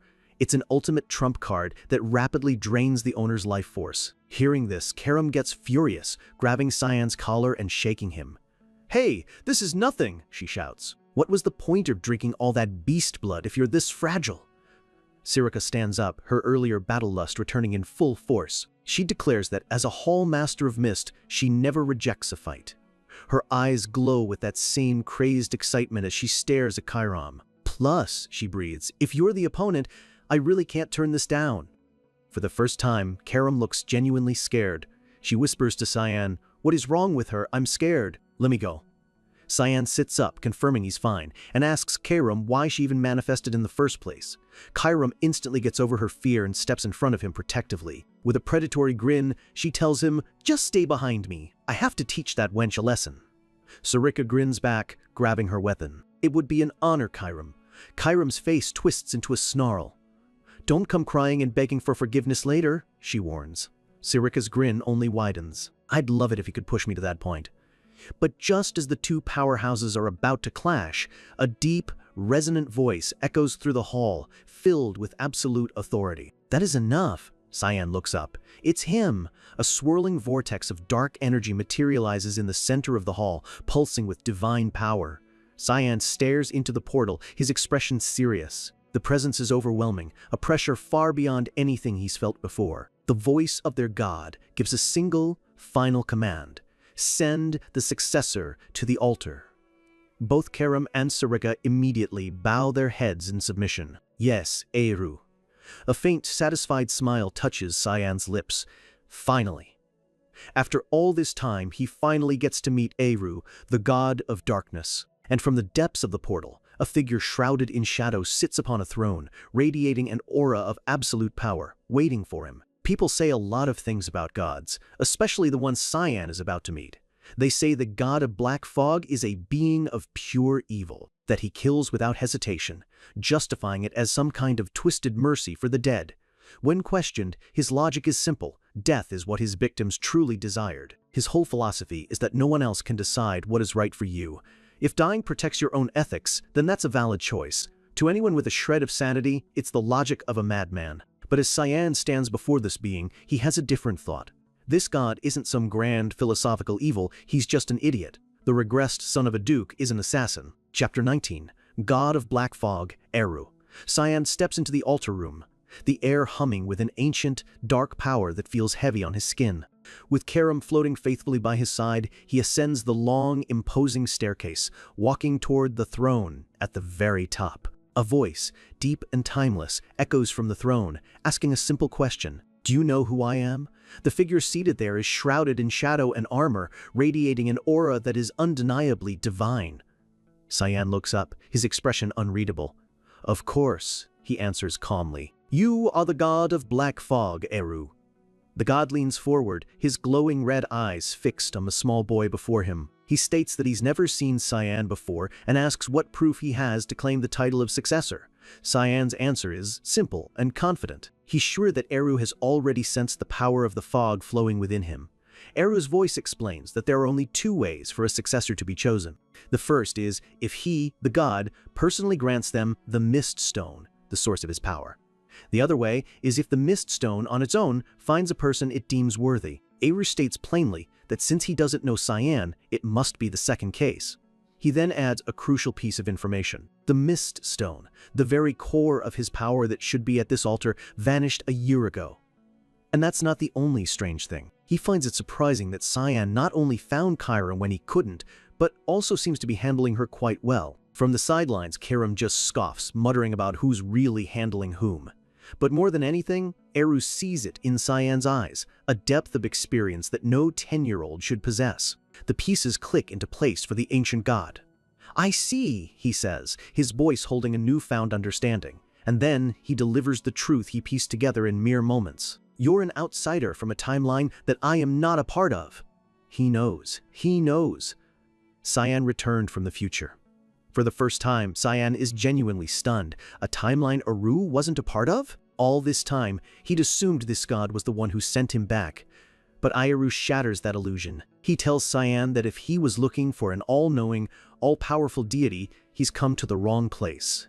He confesses that his rights as a god were stripped from him long ago. A wave of disappointment washes over Cyan. He was right from the start. He shouldn't have expected anything from a god. Eru, however, seems almost pleased, remarking that this situation is actually quite convenient. Confused, Cyan asks what he means. The god leans back lazily in his throne. A perfect successor just showed up on his own, meaning less work for him. Karam can't help but chime in, calling him as lazy as ever. Eru's attention then shifts, his red eyes narrowing on Cyan once more. He notes that Cyan has brought something rather annoying with him. A holy light appears on Cyan's chest. Eru asks if the demonic sword wasn't enough, and if he's now trying to claim the power of the holy sword as well. Cyan gives a wicked grin.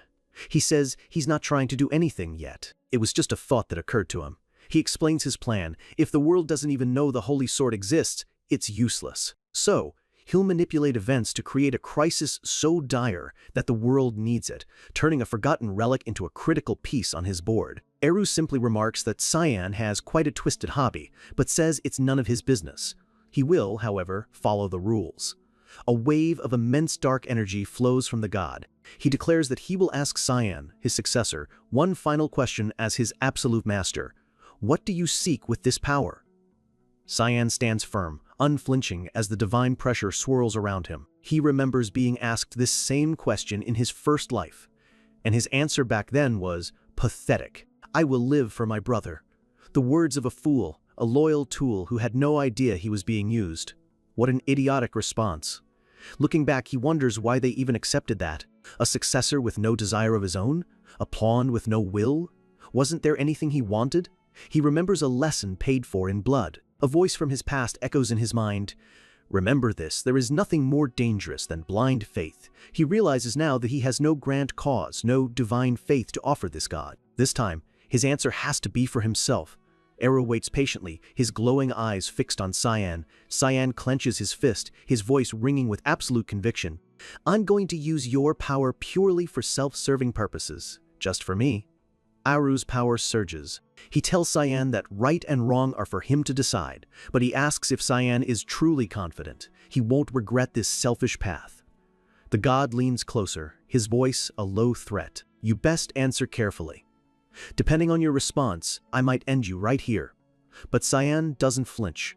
He declares that he doesn't care about the consequences. He's not following anyone's orders ever again. This is the path he has chosen. Eru seems intrigued. He senses a plan behind Cyan's words and asks him to share it. Cyan's response is blunt and simple. "Nope." The god lets out a sigh, the tension finally breaking.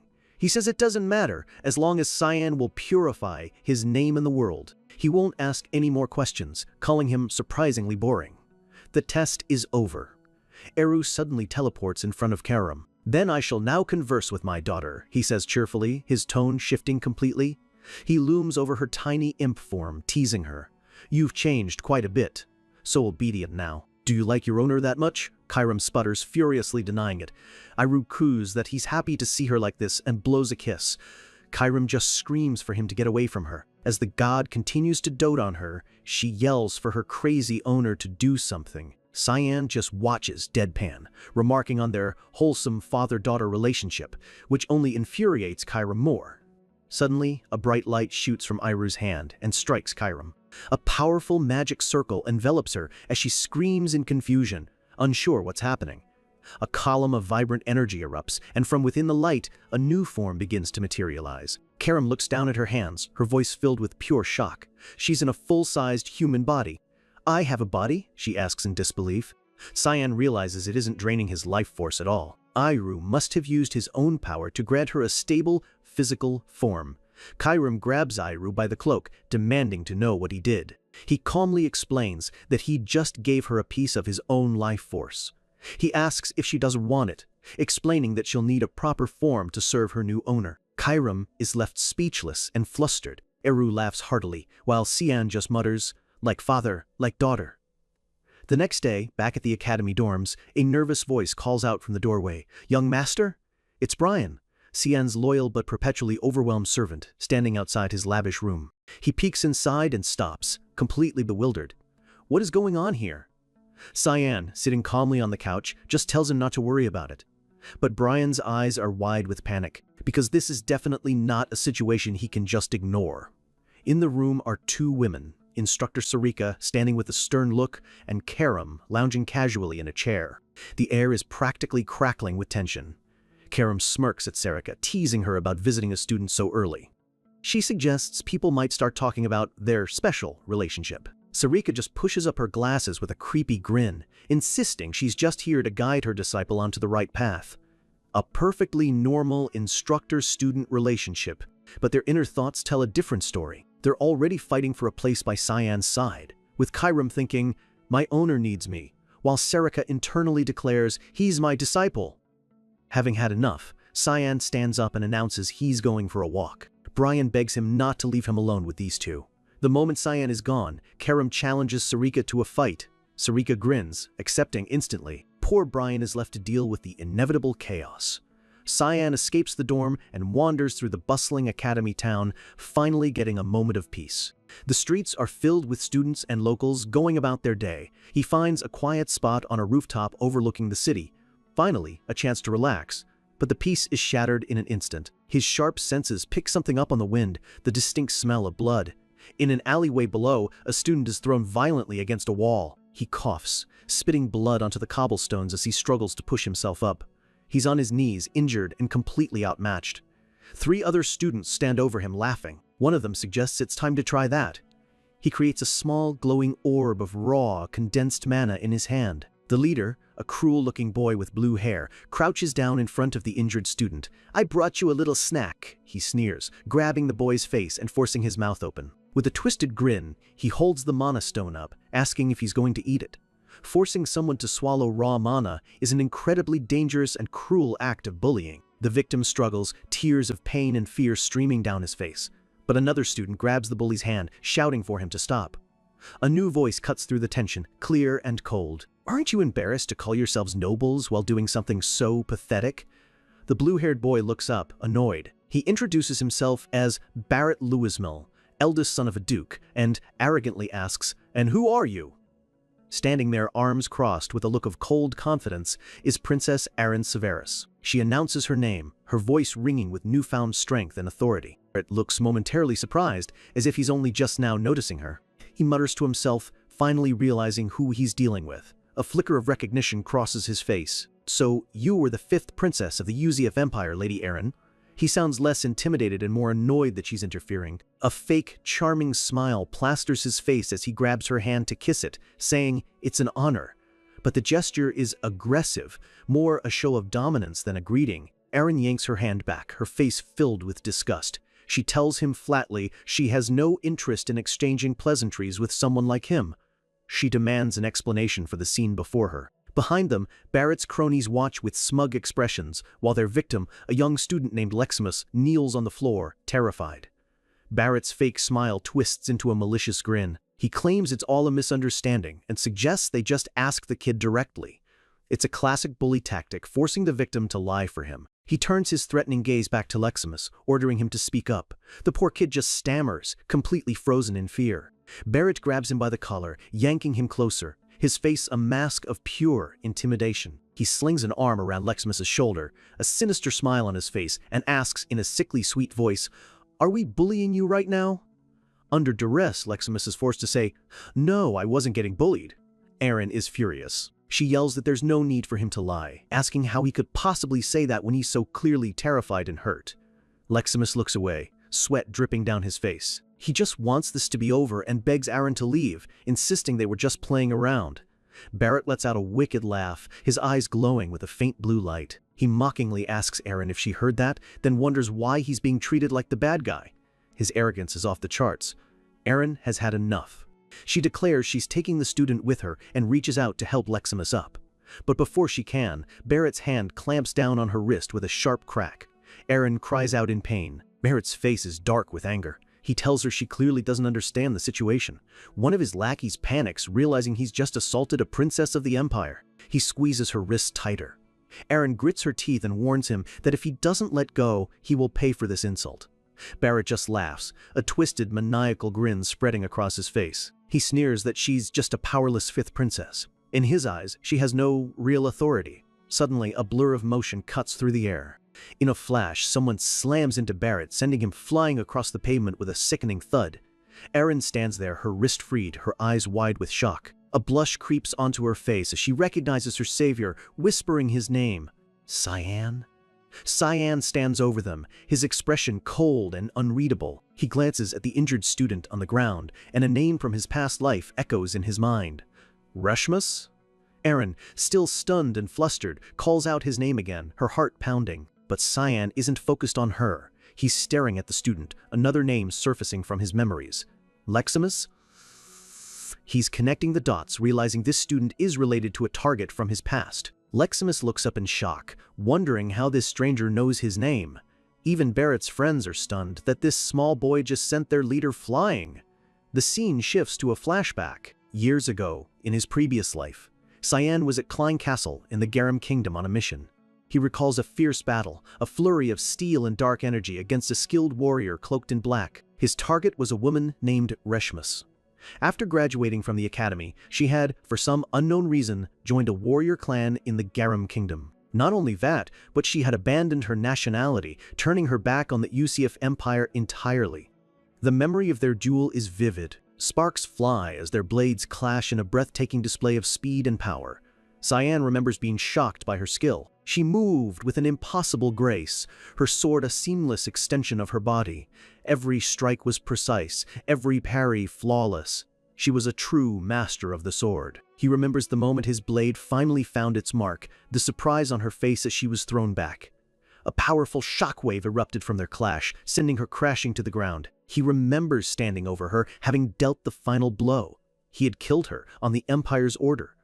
But he also remembers that his original order was to assassinate her. Instead, he chose to challenge her to an official duel. There wasn't any complex reason for it. It was simple respect. She had reached the absolute peak of swordsmanship without relying on mana at all. Even as an assassin, he couldn't bring himself to kill someone who held the title of the continent's strongest sword in such a dishonorable way. The memory fades, and we're back in the present. One of the other students is trying to shake Leximus, calling him by another name. Cyan shoves the kid aside, his face grim. He mutters to himself, asking why there are so many idiots who love meddling in other people's business. Barrett stumbles to his feet, wiping blood from his mouth. He recognizes Cyan from the rumors, the kid who came back from the front lines. He sneers, asking if Cyan plans to meddle in their game as well. Cyan's expression darkens. A game?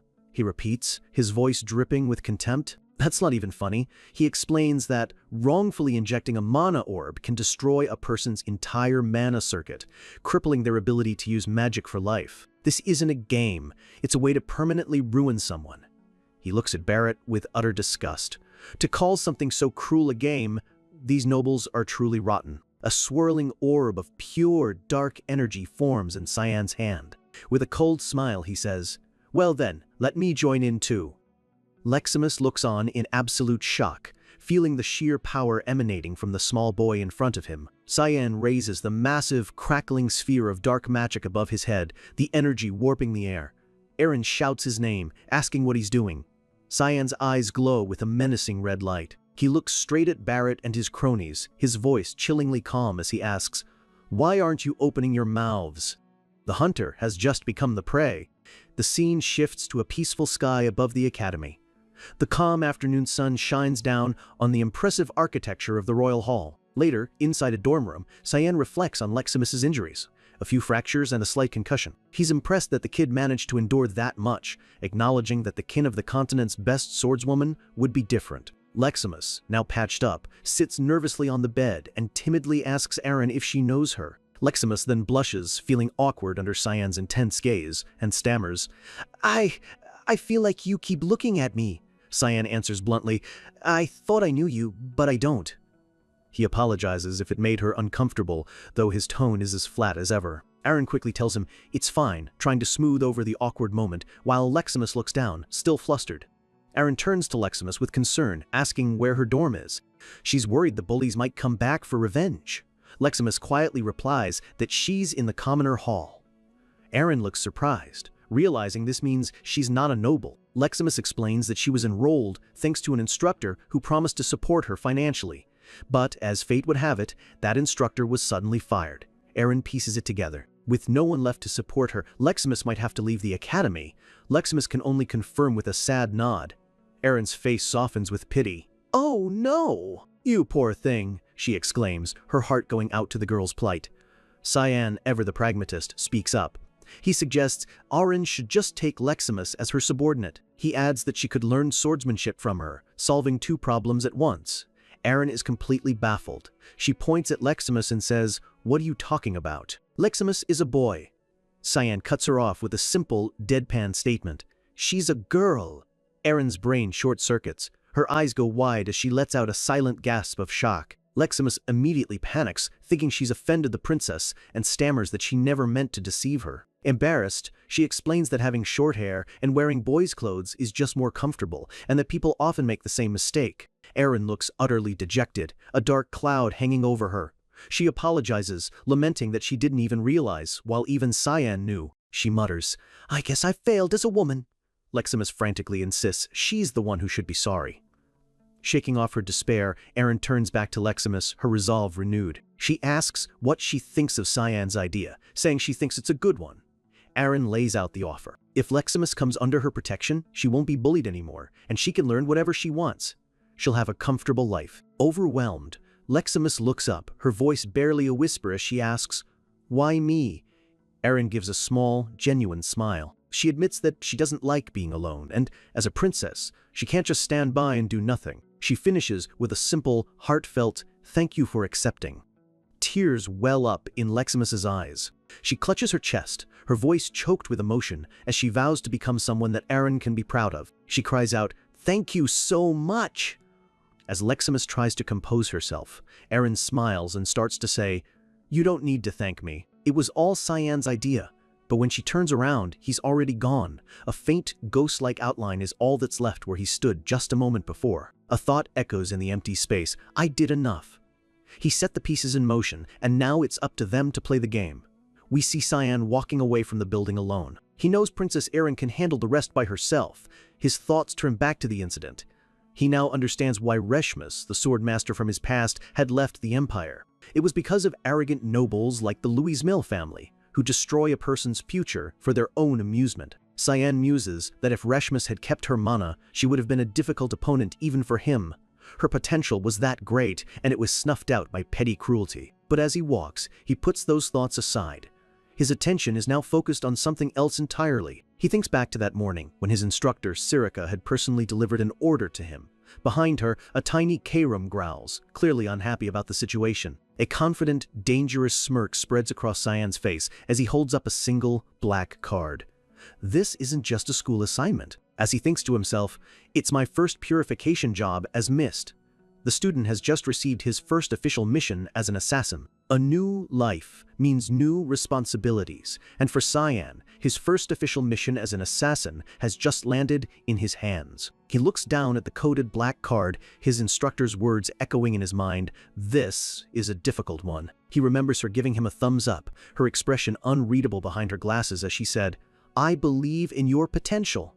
But Cyan isn't feeling encouraged. He just thinks, no way. As he walks down the academy hallway, he can't shake the feeling that this is just the beginning. If Sirica is already bossing him around like this, he worries about how annoying things are going to get. But his thoughts are cut short. Out of nowhere, a massive fist comes flying at his face with incredible speed. The impact creates a huge shockwave, shattering the floor and sending debris flying. A loud crash echoes through the hall. Cyan hits the ground hard, but his instincts are already taking over. He looks up to see his attacker, a shirtless, muscular kid with glowing orange eyes, radiating a powerful aura. The kid recognizes him immediately. "You are Cyan Ver?" Cyan is genuinely confused. He pushes himself up, asking, "What? You know me?" The kid confidently replies, "Of course I do." He stands there, flexing a physique that even Cyan finds impressive, and announces his full title, the youngest son of House Vert, Cyan Vert. With a fierce grin, he introduces himself as Set Shahar Khan, an 11-year-old newcomer, just like Cyan. Cyan is completely baffled. How could a giant like this be a newcomer? He racks his brain, trying to remember if he ever met a student like this in his previous life. Set continues, flexing his bicep. He's heard all the stories about Cyan's incredible feats, how he's beaten demonic beasts, Dorj, and even survived an onslaught from a dragon. He looks at Cyan with a mix of awe and jealousy, acknowledging that Cyan has achieved an S-grade physique, something he himself hasn't managed yet. Then, with his eyes blazing with competitive fire, he roars his demand, "Fight me, Cyan Vert!" As Set lunges forward, Cyan narrowly dodges. And in that split second, something clicks. A memory from his past life surfaces. "I remember now," he thinks. He recognizes the symbol tattooed on Set's chest. It's the crest of Spania. So the rumors were true. The Prince of Sands had entered the academy. Spania was a powerful desert nation. Their military so strong that even the UCF Empire struggled to conquer them, all thanks to their incredibly talented first prince. But that mighty nation fell into ruin after the sudden death of that very same prince, their sole heir. The official cause of death was an illness from a simple cold. He'd pushed his body too hard in training and neglected his health. It was a laughably tragic end for such a powerful figure. Back in the present, Cyan realizes he's face to face with that very prince. Set gets impatient, telling him to decide quickly.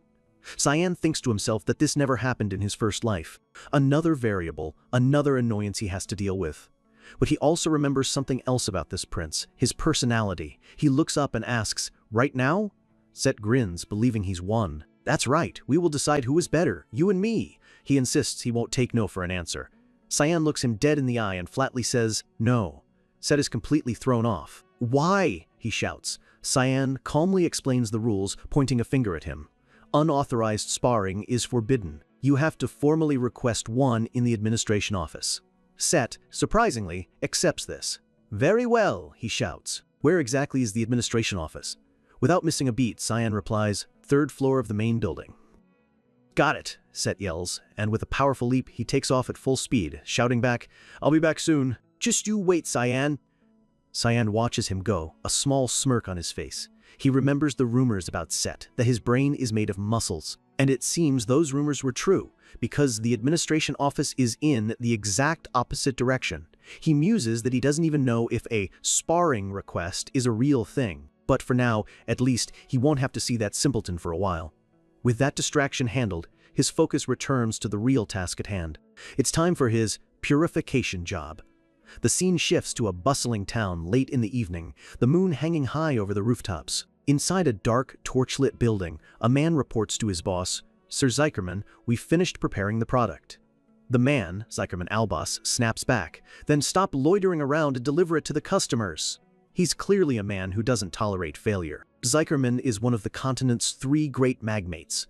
To the public, he's a virtuous philanthropist, a pillar of the community. But behind closed doors, he's human scum, running illegal slave markets and selling unfortunate souls to the highest bidder. As he walks through a dark hallway with his guards, he boasts that tonight, his greatest work of art will be displayed. Unseen, a hooded figure watches from the shadows. It's Cyan, cloaked and masked. He thinks to himself, "Target confirmed. This should be over much faster than I thought." But just as he's about to move, Karam materializes beside him. She says. "What's wrong?" Cyan asks. She replies, "I'm feeling a very complex energy." Cyan focuses, asking what she means. Karam's energy flickers as she explains, "That target of yours." No, he's hiding something strange. Meanwhile, Zykerman enters a dungeon. He looks down at a figure slumped in a cell and chuckles. "It's finally obedient now." He turns to leave, callously saying, "Sleep tight, my money bag." But as he walks away, a dark, crimson fog begins to seep into the room from under the door. He notices the fog and pauses, confused. Before he can react, a flash of red energy slices through the air, and one of his guards is taken down in an instant. The remaining guard whips around, sword drawn, shouting, "Who's there?" as his comrade's body hits the stone floor. Zykerman panics, screaming at his last guard to attack. The guard yells into the darkness, demanding the intruder reveal themselves. A blur of motion erupts from the shadows. Cyan moves like a phantom, his blades glowing with red energy as he cuts through the air. The guard barely has time to raise his sword before a blast of red light strikes his blade with a loud clang. But Cyan is too fast, too skilled. He effortlessly slips past the guard's defense. He grabs the guard from behind, his glowing blade already at the man's throat. What the heck, the guard thinks, realizing in his final moment that he never stood a chance. With a single, clean slice, Cyan finishes him. The guard lets out a choked gasp as his life ends. Zykerman watches in horror. "Darn it!" he yells. "Where did the rest of them go?" He's talking about the dozens of other guards he had stationed here. Cyan appears from the shadows, his voice cold and calm. "You'll know soon enough," he says, "since you'll be joining them shortly." He gestures to a massive pile of bodies behind him. Zykerman had hired a lot of muscle, but against a master assassin, it was all for nothing. Zykerman stumbles back in terror, his bravado gone. "What do you want? Money?" he pleads. "I have plenty of it." Cyan doesn't answer with words. A flash of his blade silences the man's offer, sending him crashing to the floor. He stands over the fallen magnate, his work almost done. The name on his mission card floats in his mind, Zykerman Albus. He lists off the man's crimes, inhumane experiments, crossbreeding, and operating an illegal slave market. His red eyes glow in the dark. "That's enough reason for you to die, don't you think?" He then gives him an ultimatum. "Now, I'll give you 1 minute. Repent for your sins," he says, "and afterwards the pain will disappear." Zykerman lies on the floor, gritting his teeth in agony. Tears stream down his face as he finally grasps the situation. "So you're going to kill me?"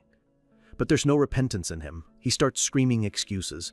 "This is just business. There's a demand for these things. The people buying them are the bad ones."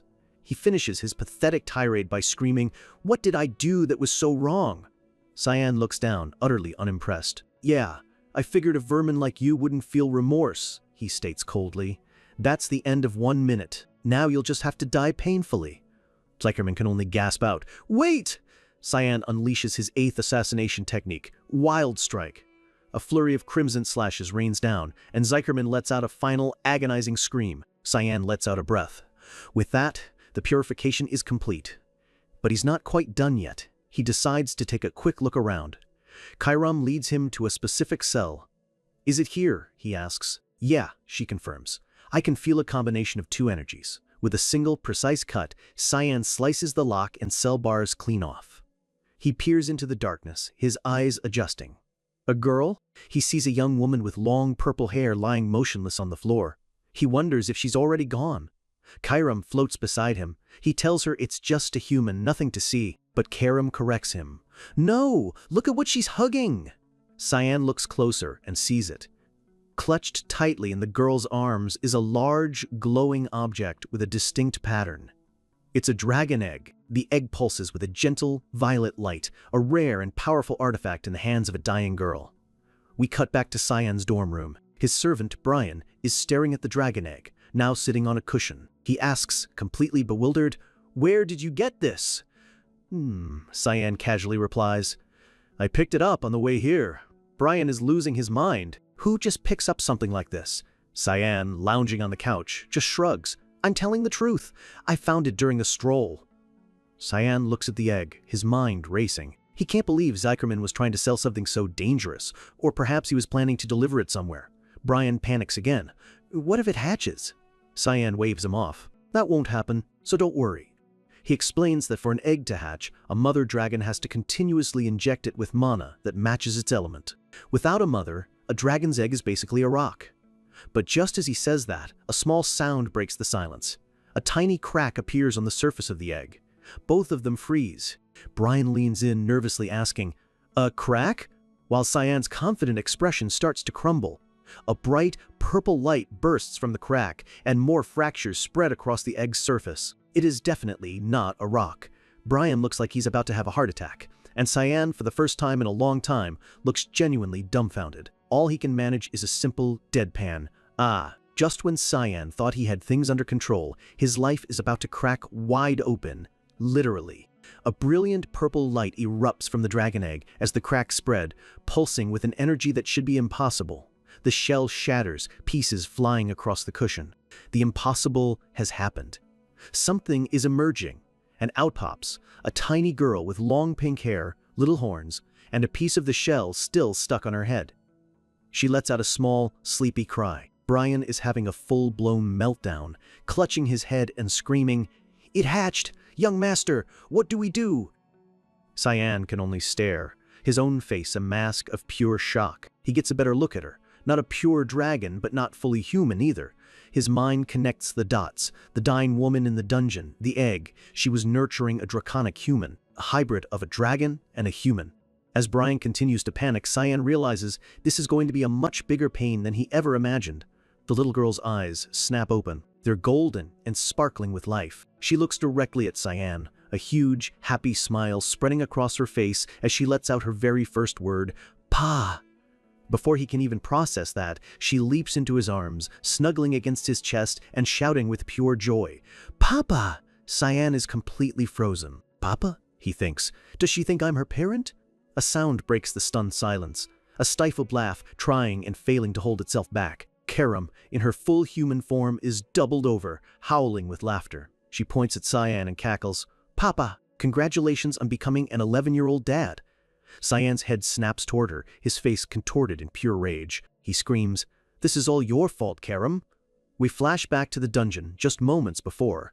Cyan is holding the glowing egg, questioning if he should really take it. Karam had insisted, saying it would be bad if the wrong person got a hold of it. Cyan had asked the crucial question, "It won't hatch, right?" And Karam, with all the confidence in the world, had declared, "Nah, I've never seen a dragon hatch without its mother. This is basically just a dangerous rock." Back in the present, Karam is still chuckling. "I never thought I'd see something like this happen." Cyan grabs her by the collar, his eyes burning with fury. "Didn't you say this could never happen?" Karam just smirks back. "That's why I said that I never thought I'd see this happen." Later, the chaos has settled. The little dragon girl is fast asleep on Cyan's lap. Karam's playful mood is gone. She explains that a hybrid like this is a serious threat. Cyan looks down at the sleeping child, a single bead of sweat rolling down his face. He has to agree. She's right. This is really bad. The little girl stirs in her sleep, completely oblivious to the danger she represents.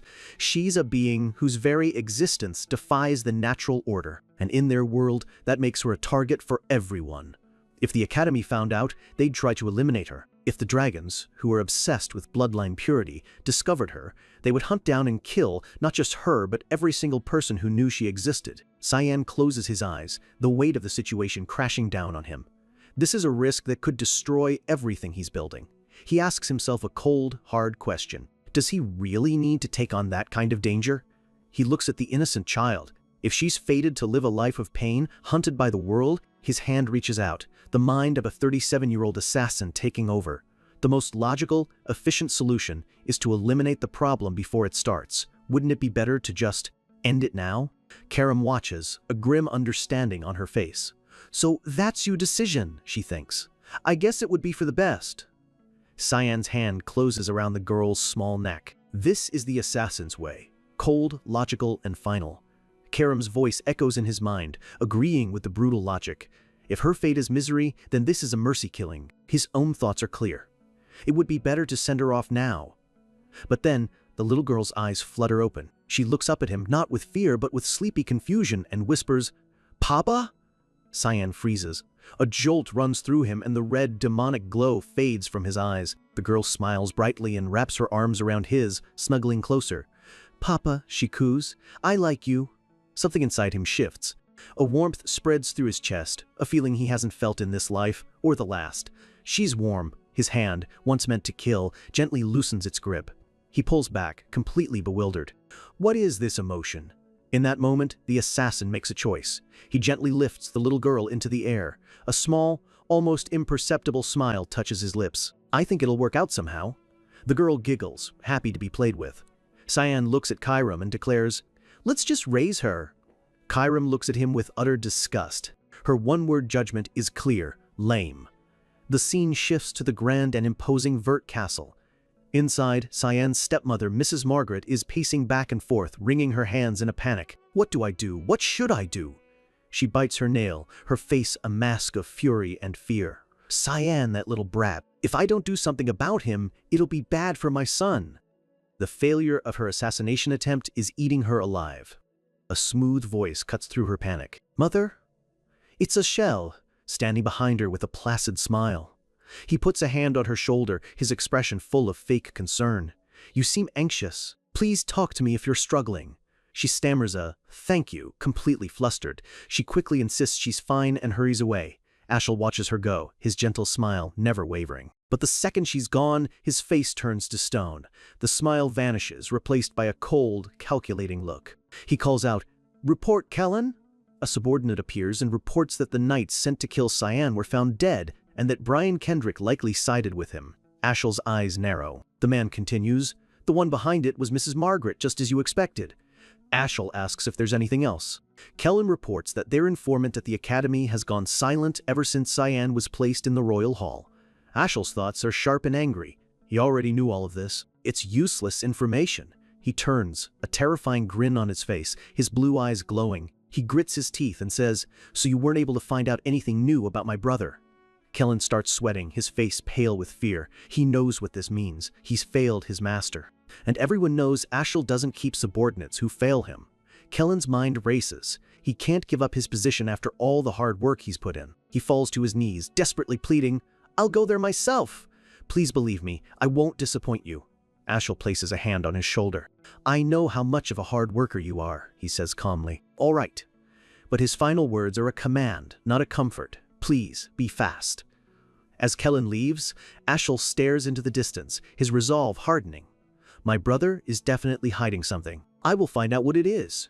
Back at the academy, Sarika clicks her heels down the hallway on her way to see Cyan. She walks into his room to find a bizarre sight. Cyan is sitting with the little dragon girl on his lap, while Karam sits beside them. There are no classes today, he says with a sigh. What brings you here? Sarika just stares, her mind trying to process the scene. Why is there a baby here? She asks, completely baffled. The little girl just looks at her and squeaks curiously. Cyan sighs again. It's a long story. Just tell me why you're here. Sarika pushes her glasses up, deciding to ignore the baby for now. I can hear about this later. There is a more urgent issue. She looks at him with a stern expression. You've caused quite the trouble. Cyan looks back, confused. She holds up a document, a duel request. It's an official sparring approval form, stamped and signed. She scolds him. What were you thinking? Staying on the down low was the least you could do. She starts to lose her cool, waving the paper in his face. Are you insane? Even the principal is going to be there. Cyan is stunned. That musclehead Set actually found a way. Karam, ever the nonchalant one, just crosses her arms.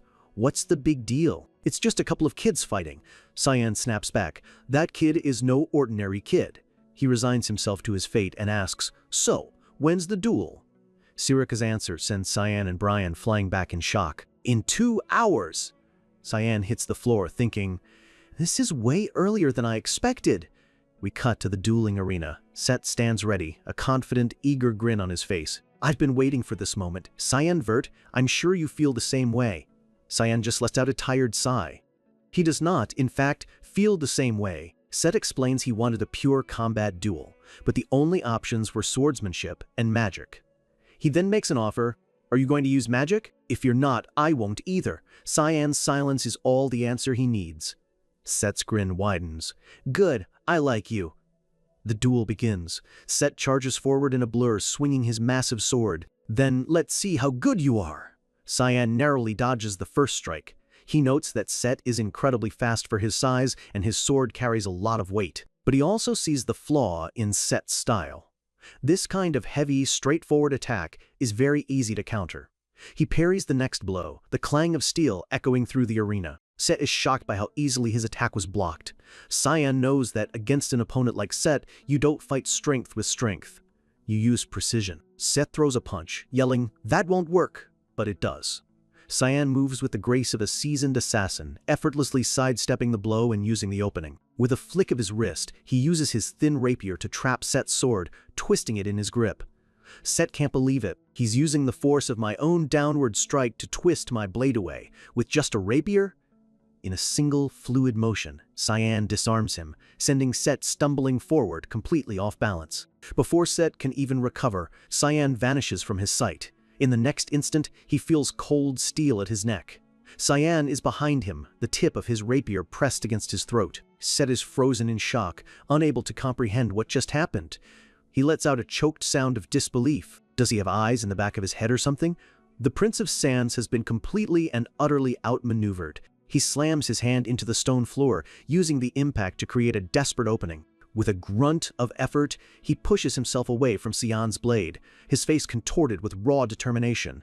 He swings his arm wildly, forcing Cyan to leap back to avoid the blow. In a single, explosive moment, the tables have turned. Cyan lands gracefully, a small, impressed smirk on his face. He thinks to himself, he retaliated in that split second? He's surprisingly fast for his size. The students in the crowd are buzzing with excitement. "What was that just now?" one asks. "Is he even human?" Another whispers in awe of his raw power. Set gets back to his feet, catching his breath, his sword lying on the ground nearby. He lets out a single, sharp laugh. Ha! Then, that laugh turns into a full-blown, joyous roar. It's not the sound of someone who's losing, but of someone who's finally found a worthy fight. He picks up his sword and points it at Cyan, a massive grin on his face. "I lost in swordsmanship. Cyan vert." Golden energy begins to swirl around him, his eyes glowing with power. "Now that it's come to this, I'll win no matter what it takes. I'll use everything I have." Cyan just sighs, a bead of sweat on his brow. Sure," he says, thinking, "what a tiresome guy." Set stomps his foot, cracking the ground beneath him. He yells, "You should go all out as well." A massive wave of golden energy explodes from his body, shaking the entire arena. The real duel is just beginning. He charges forward, his body wreathed in magical power, shouting Cyan's name. Up in the stands, the Academy's Chancellor, Kundel, strokes his long white beard. Are they planning to duel with magic now? He looks on with a stern yet intrigued expression. He finds their competitive spirit daring and a little reckless. Sarika, standing beside him, adds, "It seems Cyan had overpowered him in swordsmanship, Chancellor." The Chancellor nods in agreement. "I believe so as well." The Chancellor recalls their stats. Set's physique was an impressive A grade. Cyan's, on the other hand, was a monstrous S. He thinks that, given those grades, the outcome of the sword fight was a given. However, a strong physique is just the foundation for powerful magic. Set's magic grade was 3 stars, the highest of all the newcomers.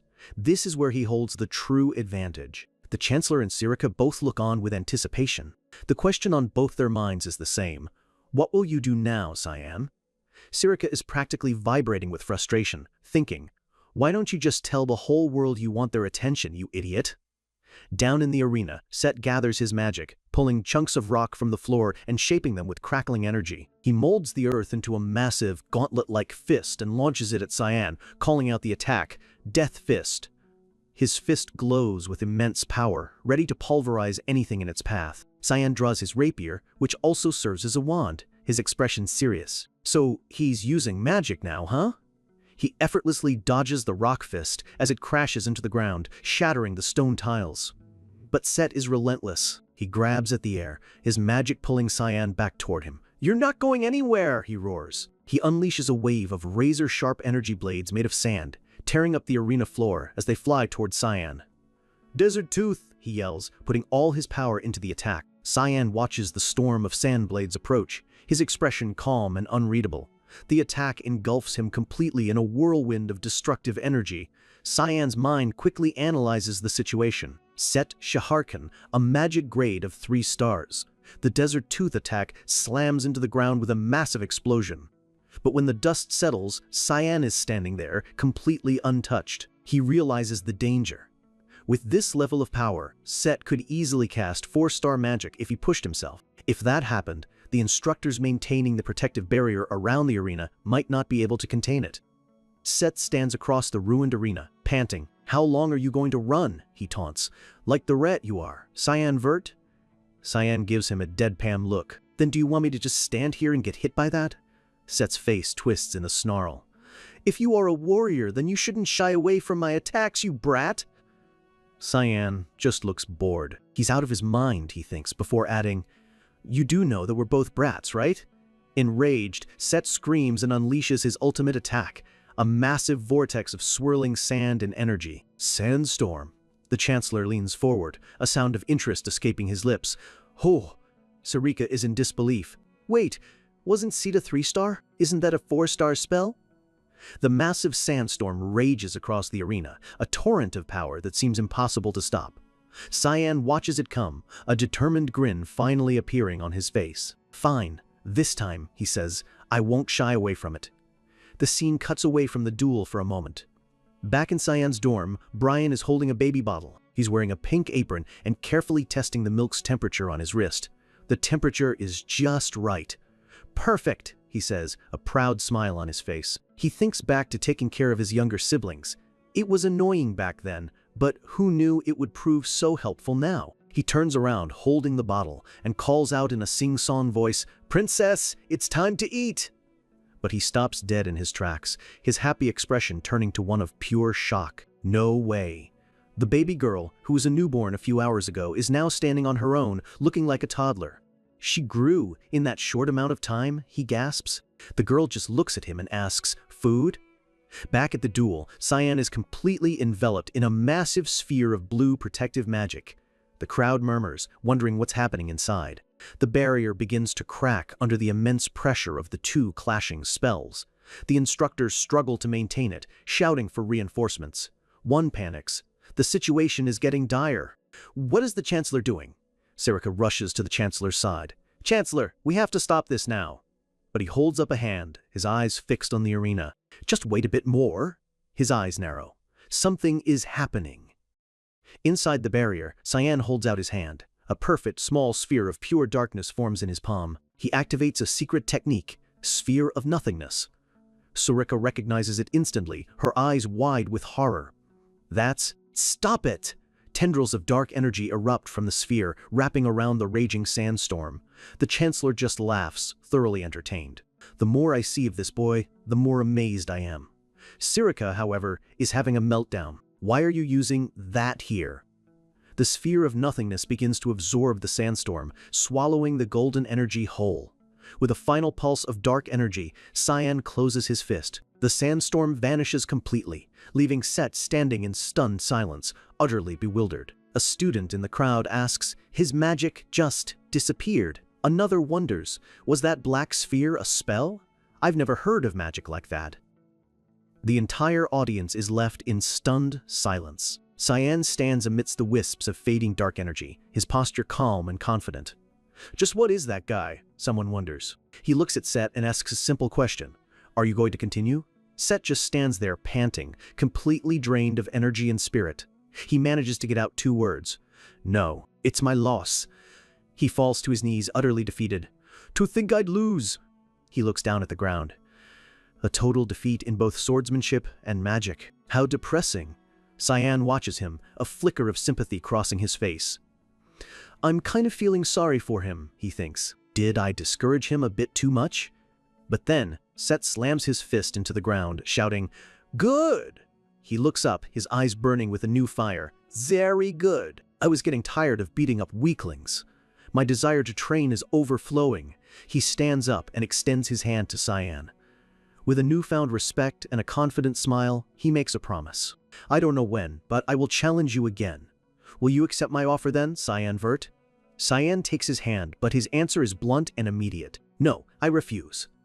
After the duel, Cyan returns to his dorm, his mind still reeling from a different problem. He knew that dragons grow faster than humans, but he wasn't prepared for this. The little girl, now in a cute dress, runs to greet him. She looks like she's already 6 years old. "Welcome back, Papa," she cheers. Cyan is sweating, trying to process the impossible growth spurt. "Yeah, I'm back," he thinks. "At this rate, won't she be my age in a week?" Brian, still in his apron, just scratches his head. "About that, she just grew up so much when I wasn't looking."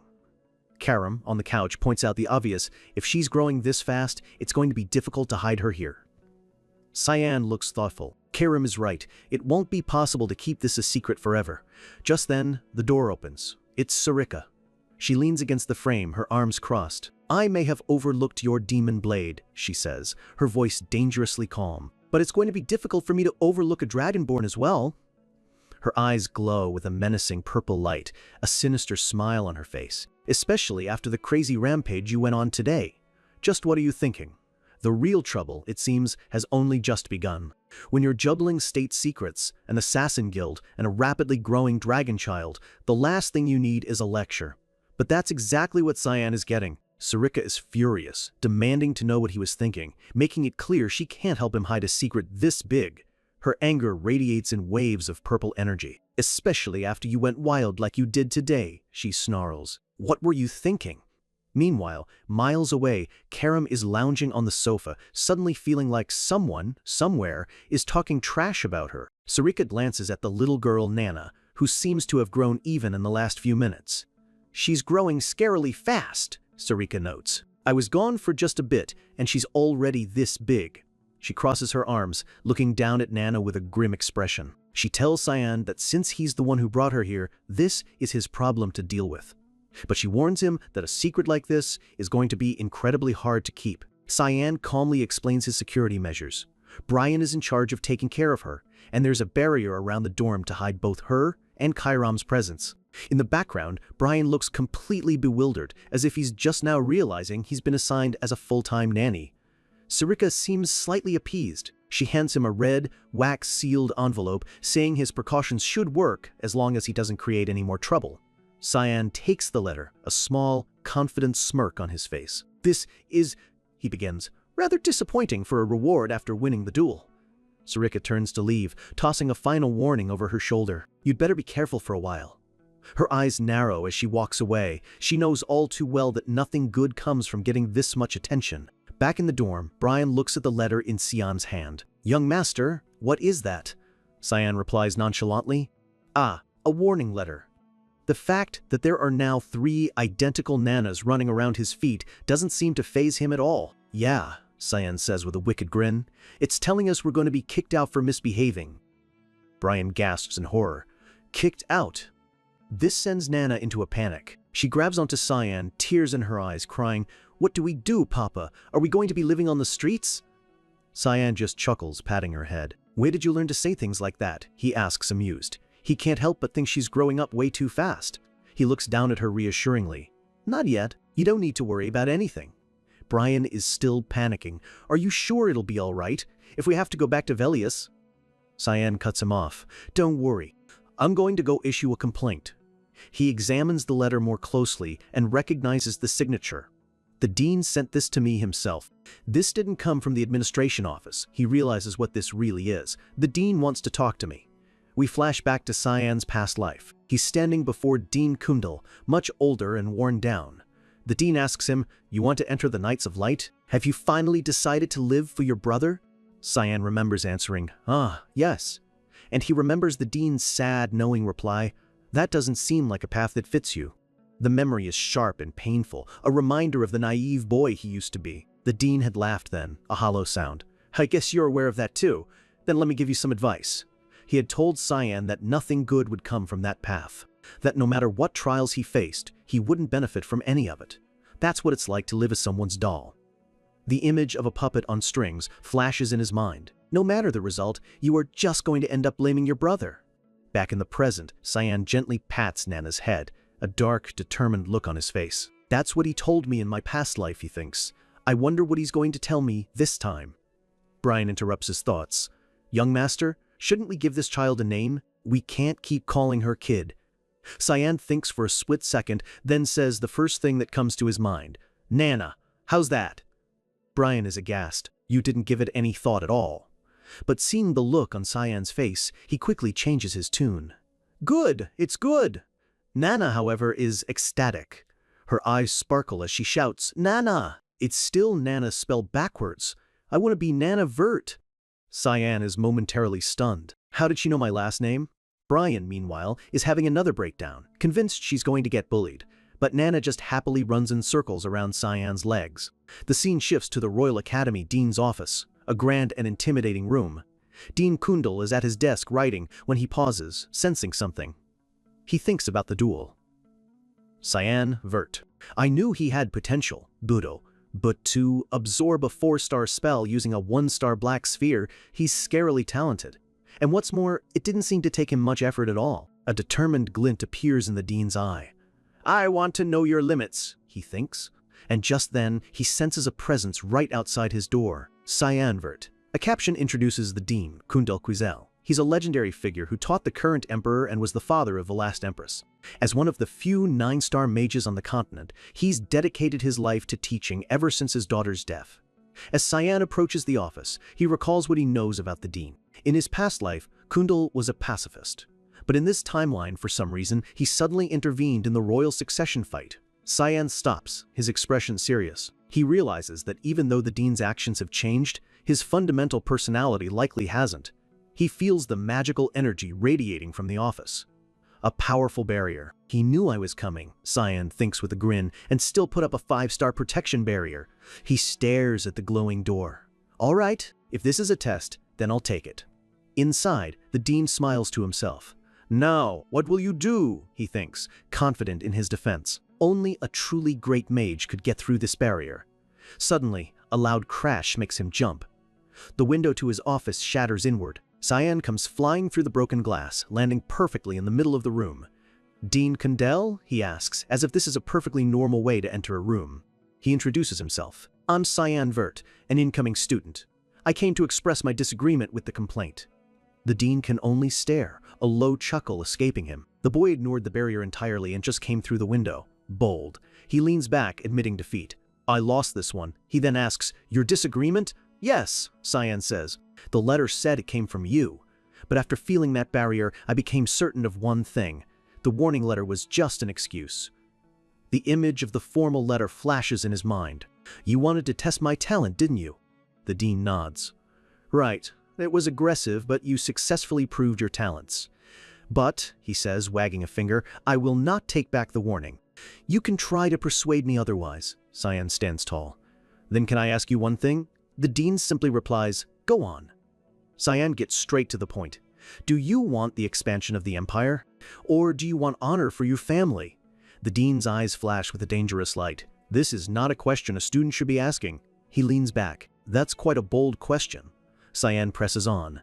Neither is my concern. The dean just says, is that so? Cyan lays out a hypothetical. After the current emperor dies, what if the 3rd or 4th prince tried to take the throne instead of the rightful heir? You won't take a side? The dean asks, his voice laced with disbelief and anger. You're not just bold, you're arrogant. Cyan looks down, a shadow crossing his face. I was a doll for my brother in my past life. I didn't think you're any different. He remembers the tragic history. In his first life, Kundel had used his influence to help the first prince, Luenel, become emperor. But Luenel was a cruel tyrant. He slaughtered all of his siblings to secure his power. And when Kundel stood against him, Luenel framed him as a traitor and had him executed. He had worked for someone else's future, only to be betrayed and destroyed by them. The dean slams his hand on his desk, shouting, Nonsense! You think the peace of the last century will fall so easily? He roars. I thought you were a genius, but you are nothing more than a fool. Cyan remains calm. Do you really think so? He points out the facts. The mothers of the 1st and 2nd princes are dead, weakening their positions. The 3rd and 4th princes are strong contenders. He specifically mentions the Nepellus household, the family of the current empress. We see the crest of the Nepellus family, a family well known for their greed and thirst for power. Cyan explains that a family like that will do anything to keep their power. In my opinion, he concludes, the empire's peace is already hanging by a thread. With a predatory grin, he delivers his final prediction. And the day that peace falls, this academy will be finished. The dean is utterly floored. Is this really the thought process of an 11-year-old? He knows every detail of the current political climate. He manages to ask, why are you telling me this? Cyan's answer is simple. To negotiate. A gentle, almost sincere smile appears on Cyan's face. I will help you, he offers, with the peace of your family and the academy too. So please, he says, take back the warning. The dean stares at him, processing the incredible, arrogant offer. A low chuckle rumbles in his chest. Cyan is momentarily surprised by his reaction. Suddenly, a massive, glowing magic circle appears on the ceiling. The dean asks, and what power do you have to help me? His eyes glow with immense power. Feel the weight of your own arrogance. Golden chains erupt from the magic circle, shooting down towards Cyan. The chains of judgment wrap around Cyan, binding him completely. But Cyan isn't afraid. A savage grin spreads across his face, his eyes glowing red with demonic power. He grits his teeth and asks, "Do you want to fight, Dean?" Trapped by one of the most powerful mages on the continent, 10-year-old Cyan Vert faces a test that would terrify any normal child. But as we know, Cyan is anything but normal. Golden chains of pure mana wrap around his small body, a spell designed to completely neutralize any threat. The very air crackles with immense power, a cage from which there should be no escape.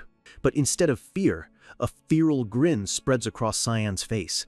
His eyes glow with a dangerous light as he challenges the Dean, his voice a low growl. "Are you sure you want to fight?" Across the room, Dean Kundel remains unmoved. He calmly informs Cyan that his Chain Tower is a 9-star spell, a technique far beyond a child's comprehension, let alone their ability to break. The Dean can't help but feel a little disappointed. He'd expected more from the boy than just empty bravado.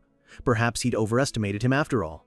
A low chuckle escapes Cyan's lips. With a dark smile, he leans forward and bites down on one of the glowing chains. "Then let me prove myself. This isn't just confidence, it's a direct challenge to the laws of magic itself." The Dean's eyes fly open in shock. What he's seeing is simply impossible. A surge of deep purple energy erupts from Cyan's body. The dark magic of a void sphere swirls around him, pushing back against the divine golden light of the chains.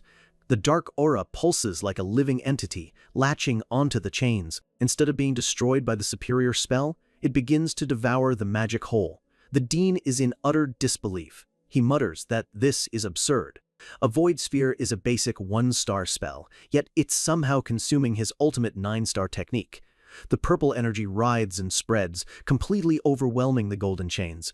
The sound of cracking echoes as the divine magic is literally eaten away by a force of pure nothingness.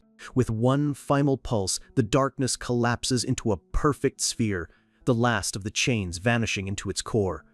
The Dean stumbles back, his face pale with astonishment. His mind races, struggling to comprehend what he just witnessed. He can only wonder what kind of monster this boy truly is. As the dark magic fades, the room falls silent. Cyan stands in the center of the shattered spell, completely unharmed, looking up at the stunned head of the academy. He calmly brushes off his clothes. With a confident smirk that doesn't belong on a child's face, he asks, "So, do you think I'm useful now?" The Dean's expression is grim. He admits he'll take back his earlier warning, but his sharp eyes suggest he knows there's more to this. He presses Cyan, wanting to know if proving his power was his only goal. Cyan's demeanor shifts in an instant. He puts on an innocent smile, claiming all he wants is to enjoy a peaceful life as a student. It's a believable lie if you don't look too closely at his eyes. The Dean isn't convinced. "Is that really all?" he asks again. Cyan looks him straight in the eye and confirms it. "Yes, that's all." But in his mind, the truth is far darker. He recalls the vision from his past life. The academy in flames, a shattered mask on the ground. His true goal is simple. "I just don't want to see this place fall apart again." The scene shifts, and the heavy atmosphere gives way to a peaceful town square at sunset, the warm light bathing the cobblestone streets. A bag is filled with all sorts of sweets and treats. Brian, Cyan's loyal attendant, thinks to himself that maybe he went a little overboard, but smiles, realizing it's because he has a little girl to look after at home now. He walks with a genuine smile, holding bags of groceries. The simple thought of Nana enjoying the food he's bringing home fills him with a quiet joy he hasn't felt in a long time. Suddenly, that smile vanishes. His head snaps to the side, a knight's instinct screaming that something is wrong. Brian finds himself alone on a long, empty street. It's unnaturally quiet. He tries to dismiss it, wondering if he's just being paranoid. But as he looks over his shoulder, a growing sense of unease creeps up his spine. The silence feels heavy, like the calm before a storm. In an instant, the peaceful evening is about to be shattered. Brian stops walking. He knows he's not alone anymore. Without turning around, his voice is firm. "Come on out." Heavy footsteps echo on the stone as several figures emerge from the shadows, surrounding him and cutting off any escape. Brian's eyes widen, a drop of sweat tracing a path down his face. His expression hardens with a mix of shock and anger as he recognizes who's leading them. In a flash, one of the thugs lunges forward, violently knocking the groceries from his hands. The The bags hit the ground, spilling everything across the cobblestones. The simple, happy future he was just imagining lies scattered at his feet. Meanwhile, back at the academy, Cyan is slumped over his desk. After his intense meeting with the dean, he'd agreed to attend his lessons. It's the last class of the day, and it feels like an eternity. His face is a mask of pure agony. For a 37-year-old assassin, being forced to relearn things he mastered decades ago is nothing short of torture. The moment the class ends, he's already at the door. He's itching to go train, to do something. Anything other than sit in a classroom. But just as he's about to escape, a small voice calls out, "Where are you going, Cyan?" It's Princess Erin, and she's not about to let him leave. She grabs onto his uniform, her red eyes sparkling with determination. She reminds him that the lessons aren't officially over, catching him completely off guard. Looking flustered, Cyan makes a quick excuse about needing the bathroom. But Erin sees right through it, shouting, "Lies!" With her arms crossed, she points out that he's heading in the completely wrong direction. Behind her, her attendant Leximus sighs, pleading with her to act more like a princess. A third, smug voice cuts in, asking Erin if she actually gave Cyan permission to use her first name. But Cyan smoothly intervenes, explaining he only allowed it in private. Erin gets right in his face, pouting. She wants to know why he still calls her Your Highness when they're supposed to be friends. Cyan calmly explains that as a civilian, it's only proper for him to respect her royal status. He steps back, telling her she's being too serious, a comment she surprisingly takes as a compliment. Just then, a new voice calls out her name. "Erin?" The lighthearted mood in the hallway vanishes instantly. Erin's expression darkens. Her confident demeanor melts away, replaced by a flicker of fear. She instinctively turns away, a look of anxiety on her face. Even Cyan can feel the sudden chilling shift in the atmosphere. Two boys in academy uniforms approach. The one in front greets her with a cold familiarity. "Long time no see, Erin."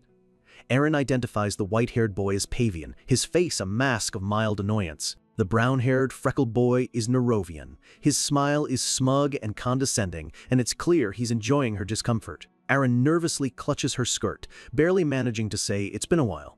She's clearly intimidated by them, and this interaction feels less like a greeting and more like an ambush. Pavian scoffs, looking down at her attendant. "Are you hanging around with peasants now?" Nerovian chimes in with a sneer, mocking her for associating with servants now that she's all grown up. Cyan internally notes their family name, Nepellus. They're part of a faction that openly opposes Princess Erin, and this is the ugly face of royal politics. Pavian finally turns his attention to Cyan, looking him up and down before asking if he's the infamous Cyan Vert. Cyan gives a polite but detached introduction, confirming he's the youngest son of the Vert family. Pavian's demeanor instantly changes. He showers Cyan with praise, mentioning his impressive duel. This sudden shift leaves Erin looking down, feeling completely invisible. Cyan's eyes narrow slightly. He recognizes this for what it is. Superficial flattery meant to isolate Erin. Pavian promises to invite him to parties, extending an olive branch to a potential ally. The empty promise to talk more then hangs in the air. Nerovian slings an arm around Pavian, enthusiastically suggesting they should all become friends. He even pats Cyan on the shoulder, calling it a rare opportunity. Cyan simply offers a polite thank you as they finally turn to leave. Erin lets out a small, almost inaudible sigh of relief once they're gone. But Nerovian suddenly spins around, his face inches from hers, a menacing grin spreading across his lips. "Not you, though." Erin flinches back, the relief turning to ice in her veins. He grabs her arm, his grip tight and his voice turning cold. "Know your place, Erin. Don't get too arrogant." As he walks away, he adds one last cruel remark about her needing to be more self-aware, leaving her shaken and humiliated in the middle of the hallway. Her attendant, Leximus, looks after the two of them with worry, asking Erin what their problem is. He tries to comfort her, reminding her that they're still family, that blood is thicker than water. But Cyan turns away, his expression cold and analytical. "I'm not so sure about that." He looks at Erin, his words hitting her with the force of a physical blow. "To me, it looks like you're worse off than strangers." The harsh truth makes her eyes tremble. For Cyan, the world is brutally simple. Whether it's blood or water, it's all meaningless in the face of power. A skull wearing a crown, sitting atop a pile of other skulls, illustrates his point perfectly. In the world of royalty, power is the only thing that truly matters. He continues, explaining that their hostility is actually a good sign. It means they're wary of her. They see her as a threat, and that's why they're trying to keep her down. "Don't feel so bad about it," he says, before turning to leave with a quick, "See you." The unexpected advice leaves Erin blushing, her heart pounding in her chest. Her face is bright red as Leximus calls out to her in a panic, asking if she's okay. She's just been given her first real lesson in power, not from a tutor, but from the boy she admires. Later, Cyan arrives back at his room. "I'm here," he announces to the empty space. Inside, little Nana is sleeping soundly on a large pillow, letting out a soft purr. She's peaceful and completely unaware of the day's chaos. Cyan frowns, looking around the empty room. "What? No one's here!" he wonders aloud, calling out for Brian and his demonic sword, K-Ram. Kara materializes in a puff of pink and black smoke, taking on her small imp-like form. She immediately complains that she can't even get a moment's rest. Cyan asks why she's in that form. She explains it's better for hiding her presence, then impatiently asks why he summoned her. Cyan's expression is serious. He points and gives a simple, direct order: "Look for Brian." Karam looks utterly baffled, as if she can't believe she, a legendary demonic sword, is being told to run errands. She explodes in frustration, yelling that she's not some dog to be sent on a search. But Cyan just calmly states that he's sure Brian will be fine on his own. As she's about to argue more, Kyram suddenly pauses. Her nose twitches as she sniffs the air. Her playful frustration vanishes, replaced by a grim seriousness. "I smell blood." Cyan's face immediately drops. He knows what that means. Something is very wrong. The scene cuts to a dark alley. Brian is thrown violently against a brick wall, slumping to the ground in a heap. 4 menacing figures stand over him. One of them sneers, telling Brian he should have listened when they were being nice. A blonde-haired young man, clearly their leader, grins maliciously. "You've made things really annoying for us," he says, his tone dripping with venom. Brian lies on the ground, bruised and battered, coughing up blood. The leader scoffs, mocking him for being a so-called guardian knight when he's nothing but trash. He draws his sword, its cold steel glinting in the dim light. "I'm going to cut you up into pieces," he threatens, "and send those pieces to your master as a gift." His face is twisted with rage, blaming Cyan for everything. This is all because that little brat wanted to act tough. As Brian coughs again, struggling to push himself up, he weakly says, "Okay." The leader looks down, confused by the unexpected response. "What?" A small, bloody smile plays on Brian's lips. As if. His eyes, though swollen, are filled with pure, unyielding defiance. This knight is broken, but far from beaten. Lying on his side, Brian lets out a weak laugh that echoes in the alley. "You're gonna do what? What a joke." The blonde leader's face contorts into a mask of pure fury. "You insane bastard," he seethes. "Did the beating finally break your mind?" He turns to his cronies, his patience completely gone. "This is no fun anymore." His voice drops to a deadly whisper, his face hidden in shadow as he gives the final chilling order: "Kill him." Cornered and beaten, Brian's defiance has only enraged his attacker. The blonde leader, Barrett, sneers, convinced Brian's lost his mind from the pain. Barrett looks down at Brian's battered body, his twisted fun now turning to boredom. "This is getting dull," he tells his men. With a cold, final glare, a single command cuts through the tense air: "Kill him." But just as the mercenaries raise their weapons, a calm voice echoes from the shadows. "What are you doing?" Barrett whips around, his face a mask of shock and confusion. A dark, hooded figure has appeared from nowhere, standing defiantly in the alley. It takes him a moment, but he recognizes the boy he's been targeting. He sneers, introducing himself as Barrett Ruamil, and asks if Cyan is the one behind this mess. From the ground, Brian looks up, his vision blurry. He can barely speak, but manages a whisper. "Young master?" A wave of relief washes over him even through the agony. The hooded figure, Cyan, looks down at him, his voice flat and unimpressed. He notes how badly Brian has been beaten, even mentioning that his voice sounds damaged. Barrett lets out a manic laugh. He's thrilled. "You came here on your own?" He declares this makes things even better, promising with a crazed grin to tear Cyan apart.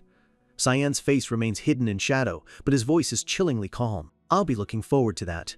A quiet promise of the violence to come. In a heartbeat, Cyan explodes into motion, a blur of red and black energy. He unleashes his 8th assassination technique, Wild Strike.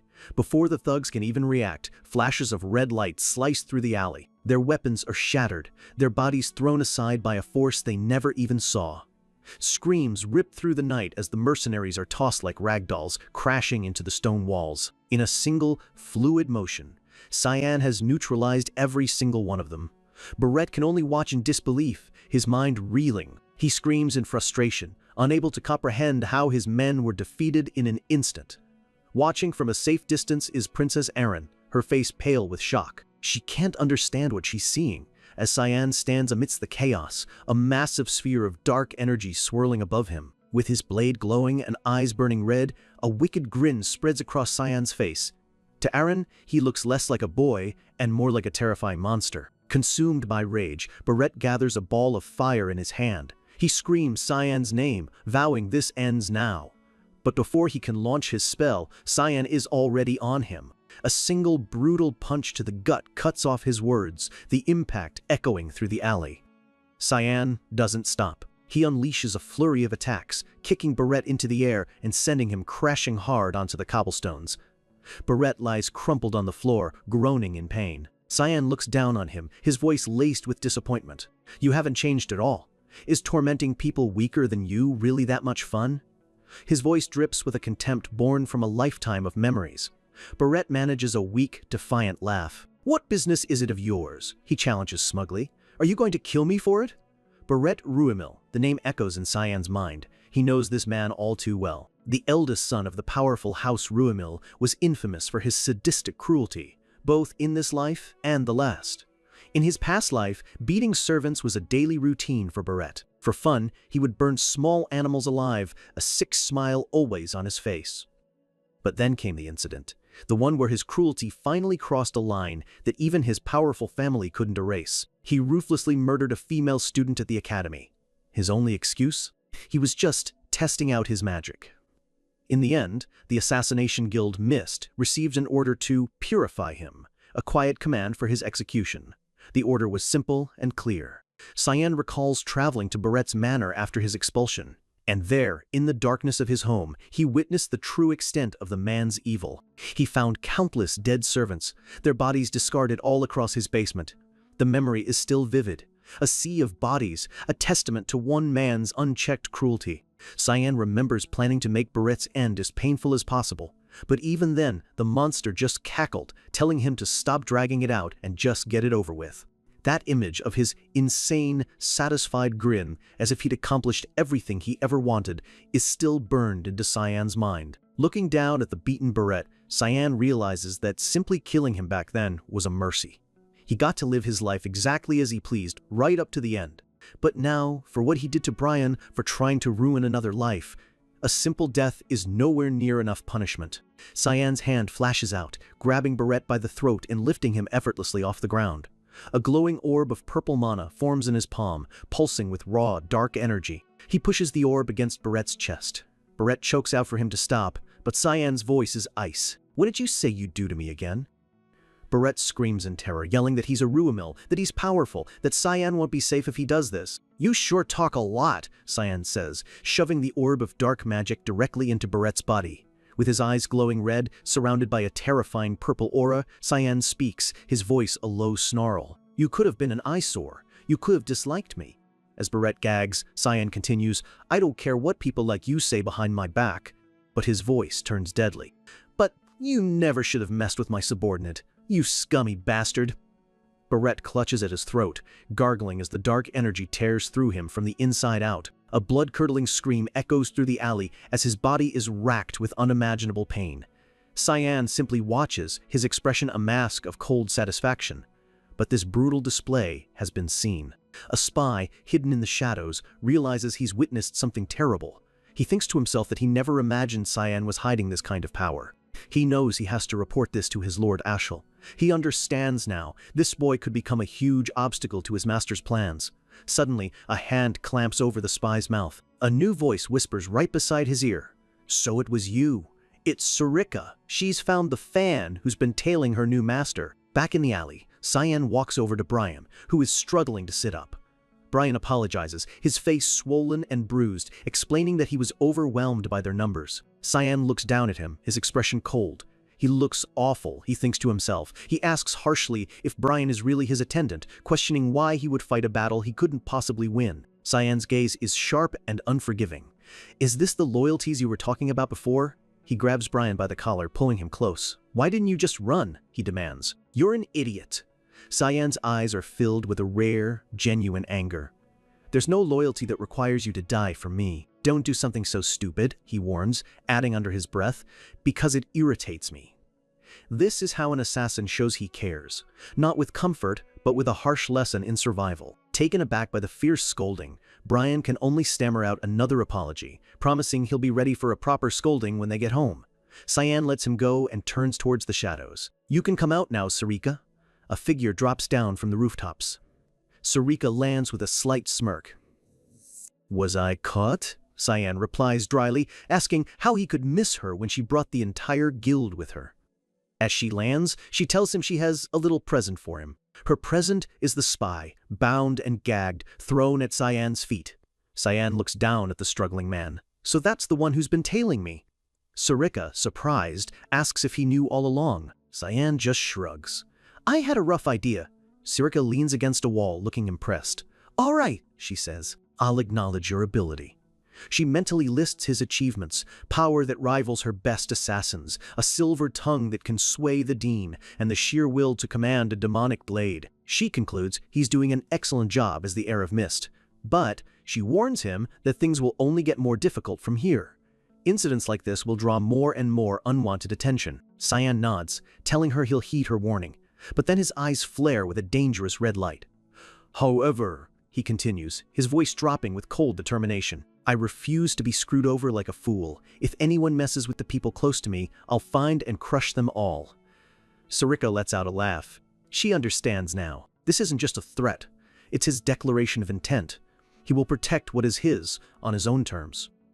"Do as you wish," she says, accepting his decision. With a wave, she tells him she'll be off, leaving Cyan a bit surprised by how easily she agreed. Before she disappears, Cyan reminds her not to forget to deal with that. Sarika agrees, confirming she'll clean up the mess Barrett and his crew left behind. Cyan turns his attention to the captured spy. The man is terrified, asking if Cyan is going to kill him. A sinister smile spreads across Cyan's face. "Kill you?" "No, I think that's way too easy for you." The spy panics, vowing that he won't speak a word, that any interrogation is pointless. Cyan just smiles knowingly. "Don't worry," he says. "I already know who you are. You're Kellen, Ashel's #1 subordinate, right?" The man freezes, his cover completely blown. Cyan recalls him clearly from his past life. "How could I ever forget you," he thinks, "when you were by Ashel's side the entire time?"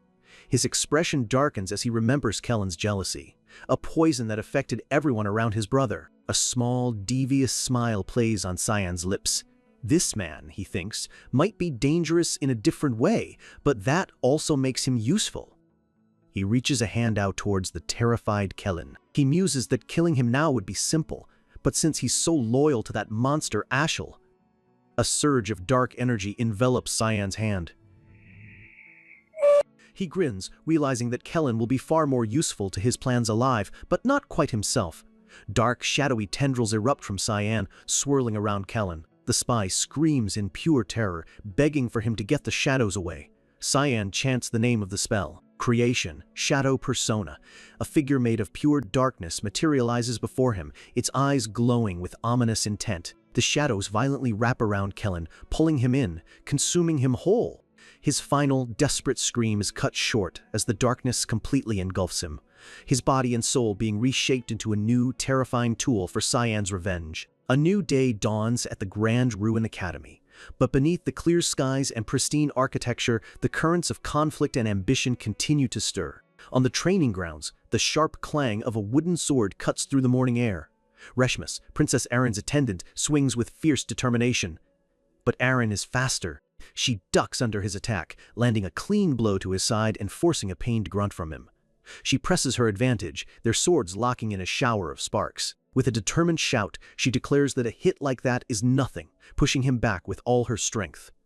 But in the end, his experience wins out. With the tip of his sword at her neck, Reshmus admits defeat. "It's my win, Your Highness," he says, looking just as exhausted as she is.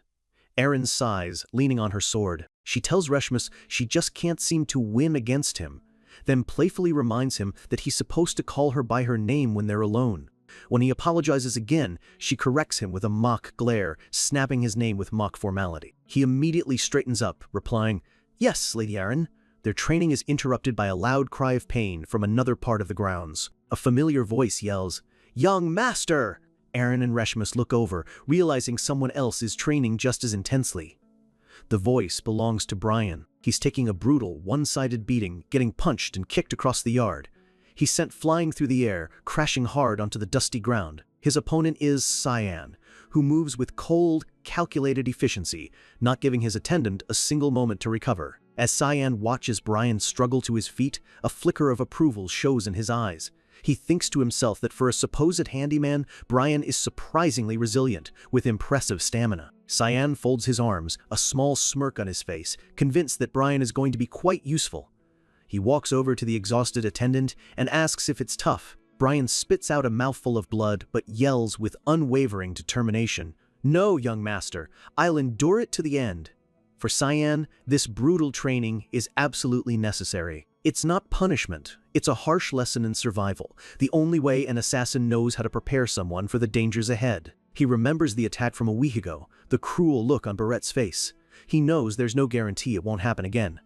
Brian needs to be able to protect himself.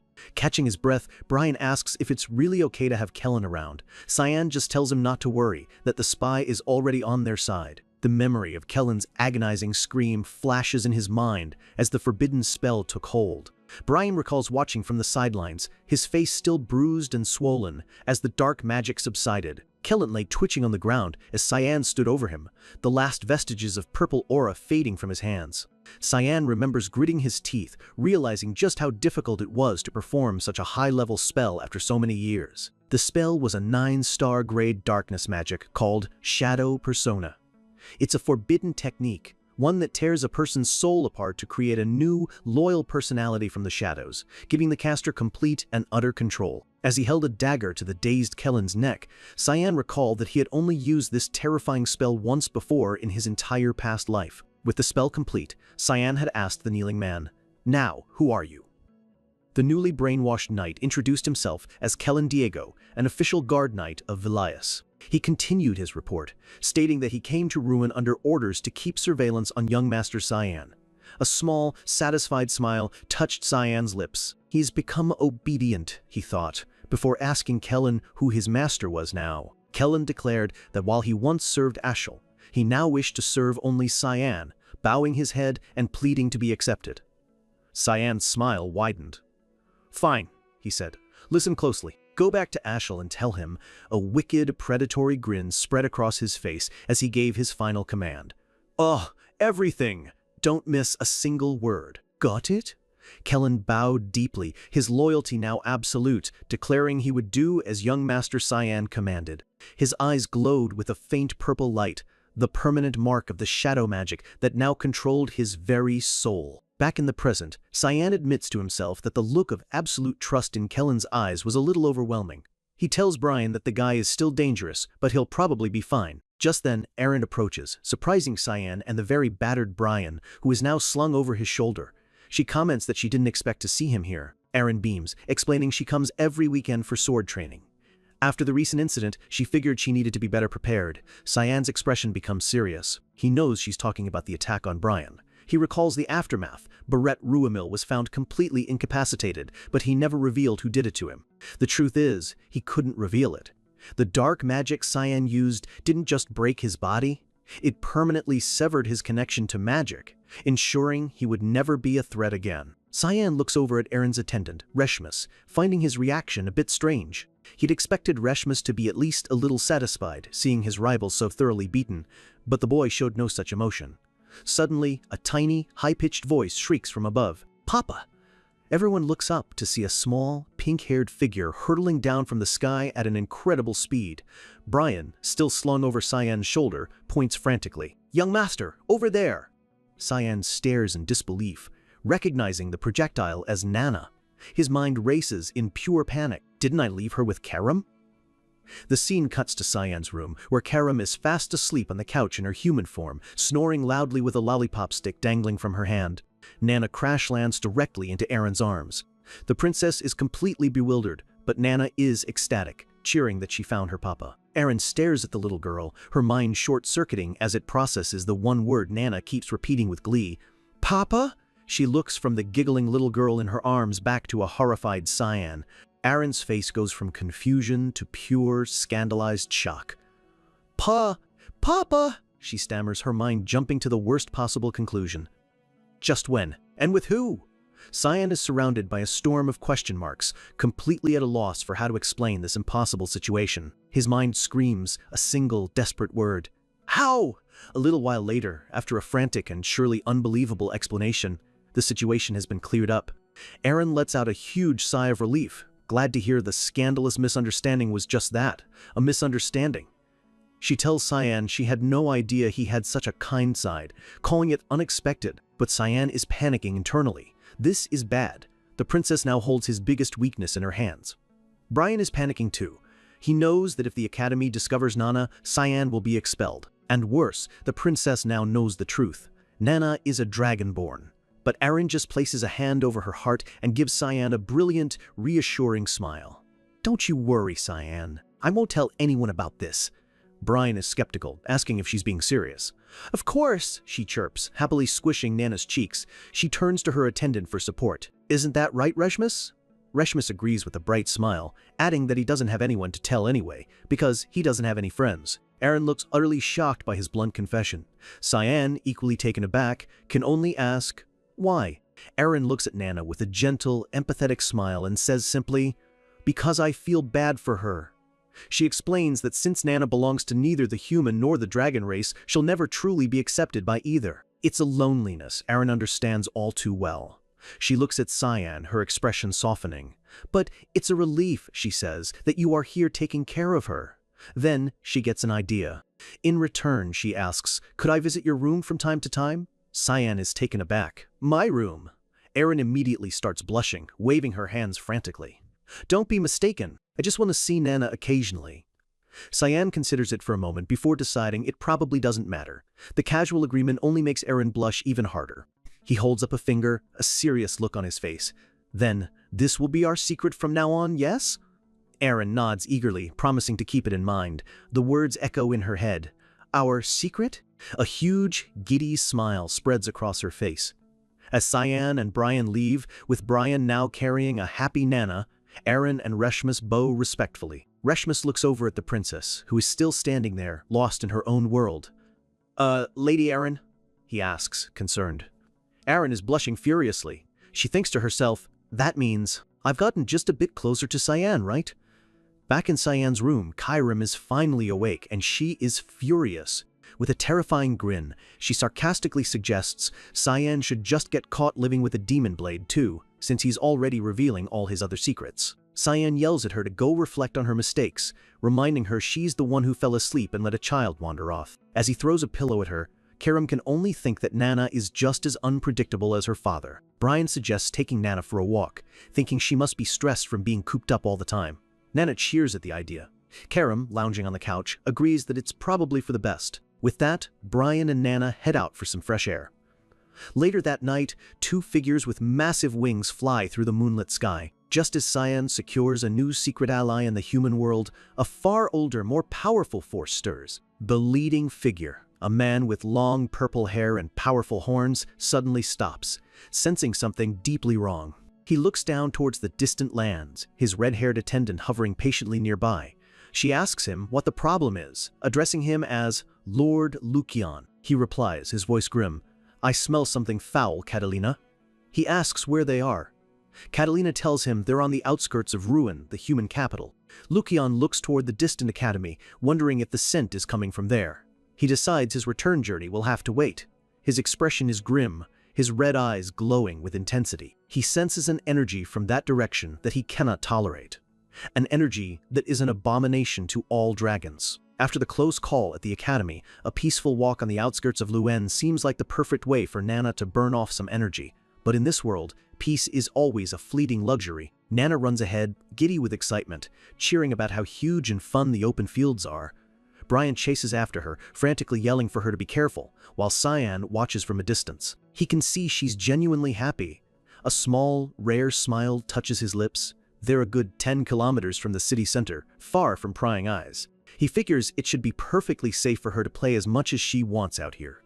Kyram materializes beside him, teasing him about acting like a real father. She cheekily suggests he should find Nana a mom, too, hinting at the princess from earlier. But her playful mood vanishes in an instant. Her eyes narrow as she senses a powerful presence approaching. "Wait," she warns, her voice low. "Something's coming."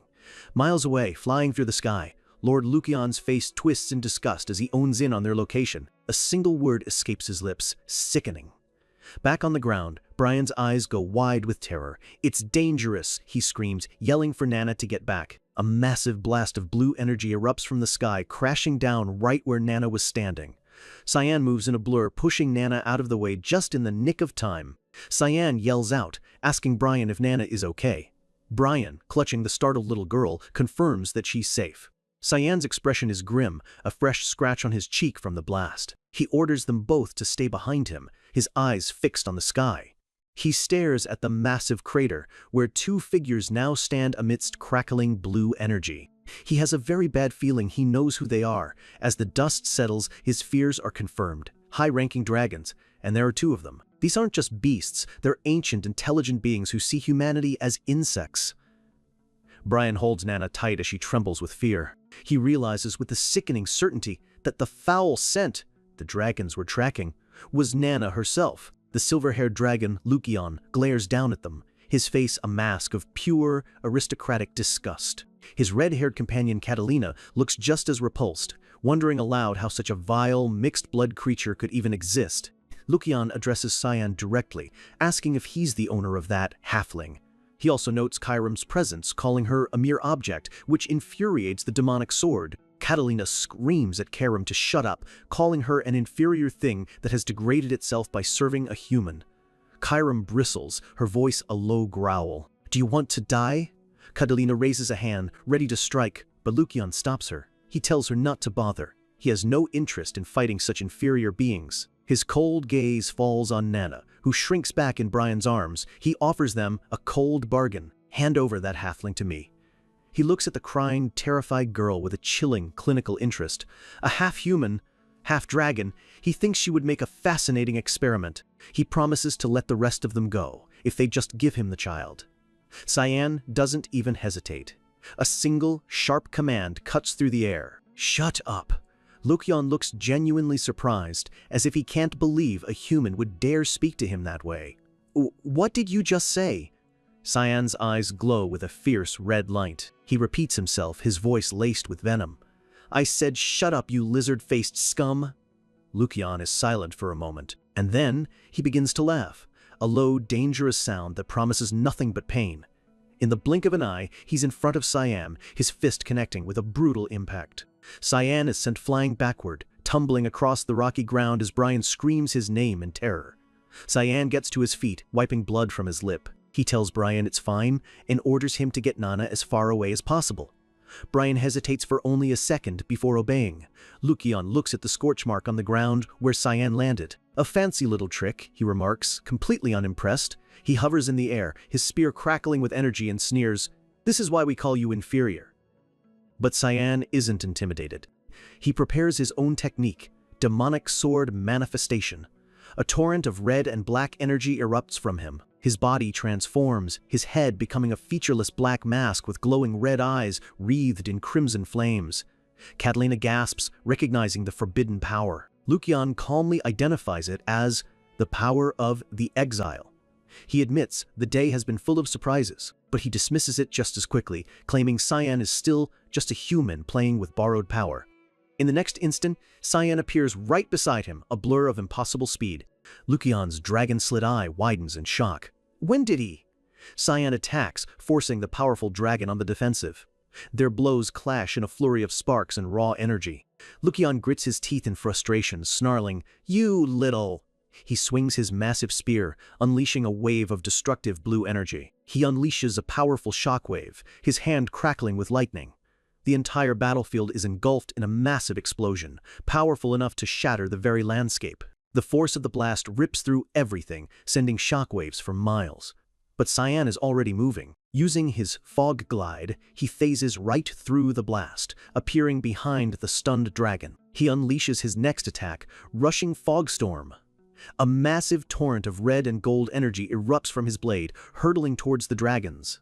Catalina moves to intercept, preparing a fire barrier. She shouts that she'll block it, but Lucian orders her back, warning her that she's no match for this power. But Catalina's pride won't let her listen. With a confident grin, she tells him not to worry. She has absolute faith in her defense, a dragon's barrier, forged from 1,000 years of accumulated mana. She believes a mere human who can't even live for 100 years could never possibly break it. Cyan unleashes another technique, 8 fluttering petals. The attack slams into her barrier, and it shatters instantly. The petals of red energy slice right through her pride.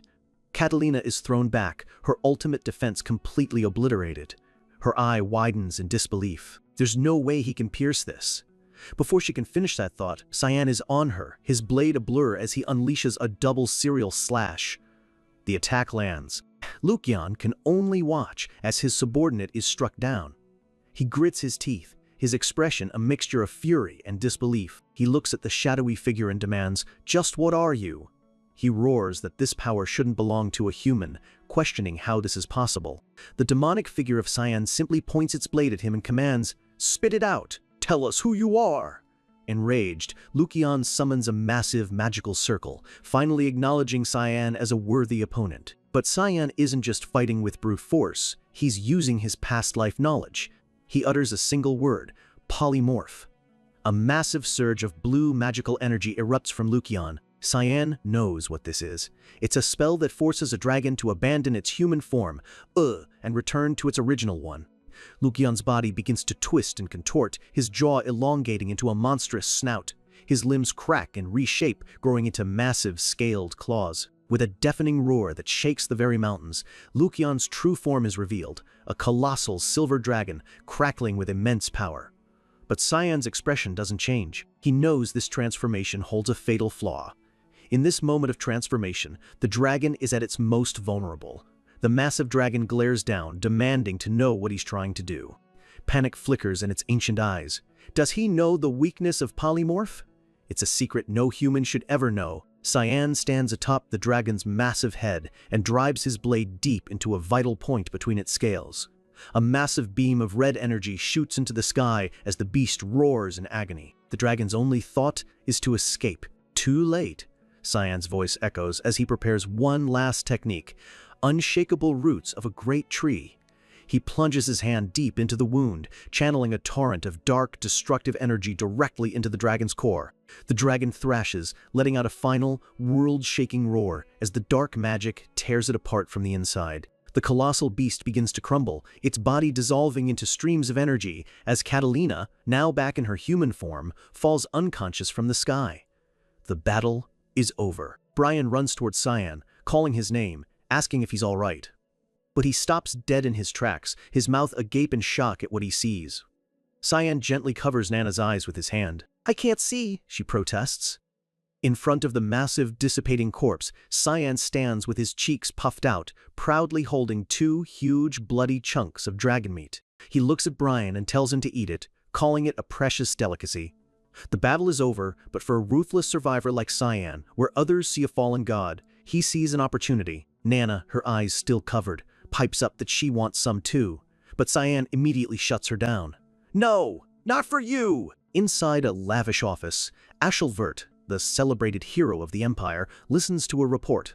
A master manipulator is beginning to realize the pawn he once controlled is now moving on its own. He asks his informant, "So, you think some unknown force is supporting my brother?"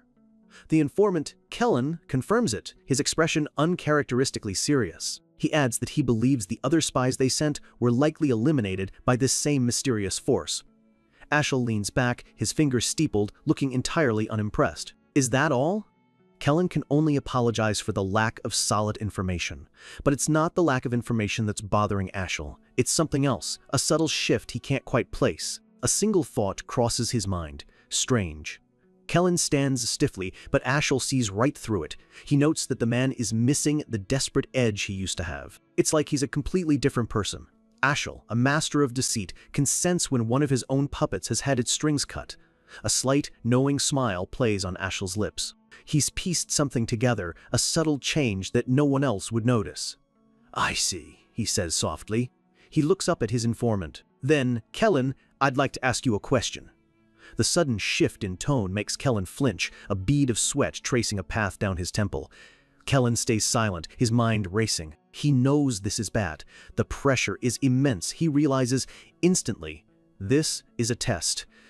He's starting to doubt me. A knot tightens in his stomach. Ashel is playing with him, trying to see if he'll crack under the pressure. But Kellen was prepared for this. He gives the perfect, pre-rehearsed answer, bowing deeply and reciting a formal blessing for their family's patron deity. "Let the blessing of Lumendel be with you." Ashel's smile widens, seemingly pleased with the response, though his eyes still hold a cold, analytical glint. "I appreciate that, Sir Kellen." He waves a hand dismissively, telling him it's just a regular ritual. "You're excused," he says, ending the tense conversation. As Kellen turns to leave, his face is slick with sweat. He knows he just barely passed the test.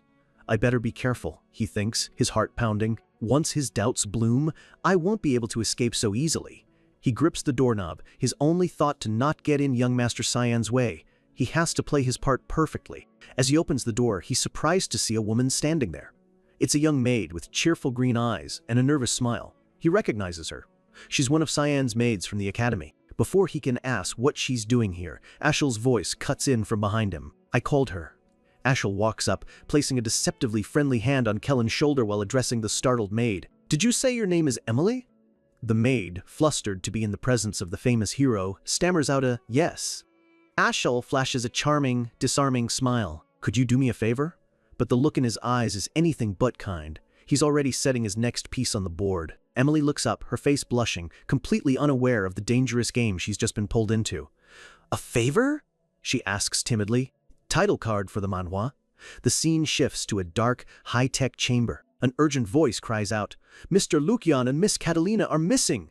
We see what looks like advanced magical pods, now empty and damaged. A report comes in. The two dragons manifested their powers on the outskirts of Lewin, but that's the last trace they have.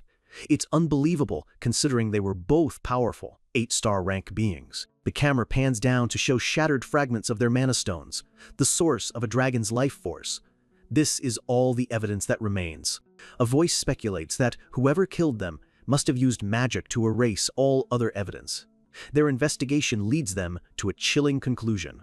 To erase evidence so completely would require dark elemental powers, and in their world, the only one supposedly strong enough to kill 2 high-ranking dragons is Dean Kundel. But there's a problem. A commanding, elderly figure appears in a hologram. Kundel doesn't possess dark elemental powers. This means there has to be a 4th individual they don't know about. Then, a new piece of information comes to light. They're aware of a boy named Cyan Vert, the only dark element user at the Royal Academy. Rumors have already reached them that he survived a devil dragon attack on the front lines. Perhaps, they speculate, he's connected to all of this. The plot thickens. They also recall 2 of their human collaborators, both of whom have also mysteriously disappeared. Could there be a link between all these events? The council decides they'll need to keep a very close eye on Cyan Vert. A name is spoken, Lunav Rainreaver. The figure gives a direct order. "Have my granddaughter get acquainted with Cyan Vert." A young girl with a white hood and an emotionless face is shown, a new player being sent directly into Cyan's path. We cut back to the academy dorms, where the mood is far more cheerful. Princess Erin presents a massive, beautifully decorated cake with a triumphant "ta-da!" She proudly announces it was made by the chefs of the royal palace. Nana's golden dragon eyes sparkle with pure joy. As Erin tells her to enjoy it, Nana can only manage an excited, "Whoa, I like you." Erin encourages her to have as much as she wants, gesturing to a huge stack of boxes filled with even more treats. Cyan watches them from a distance.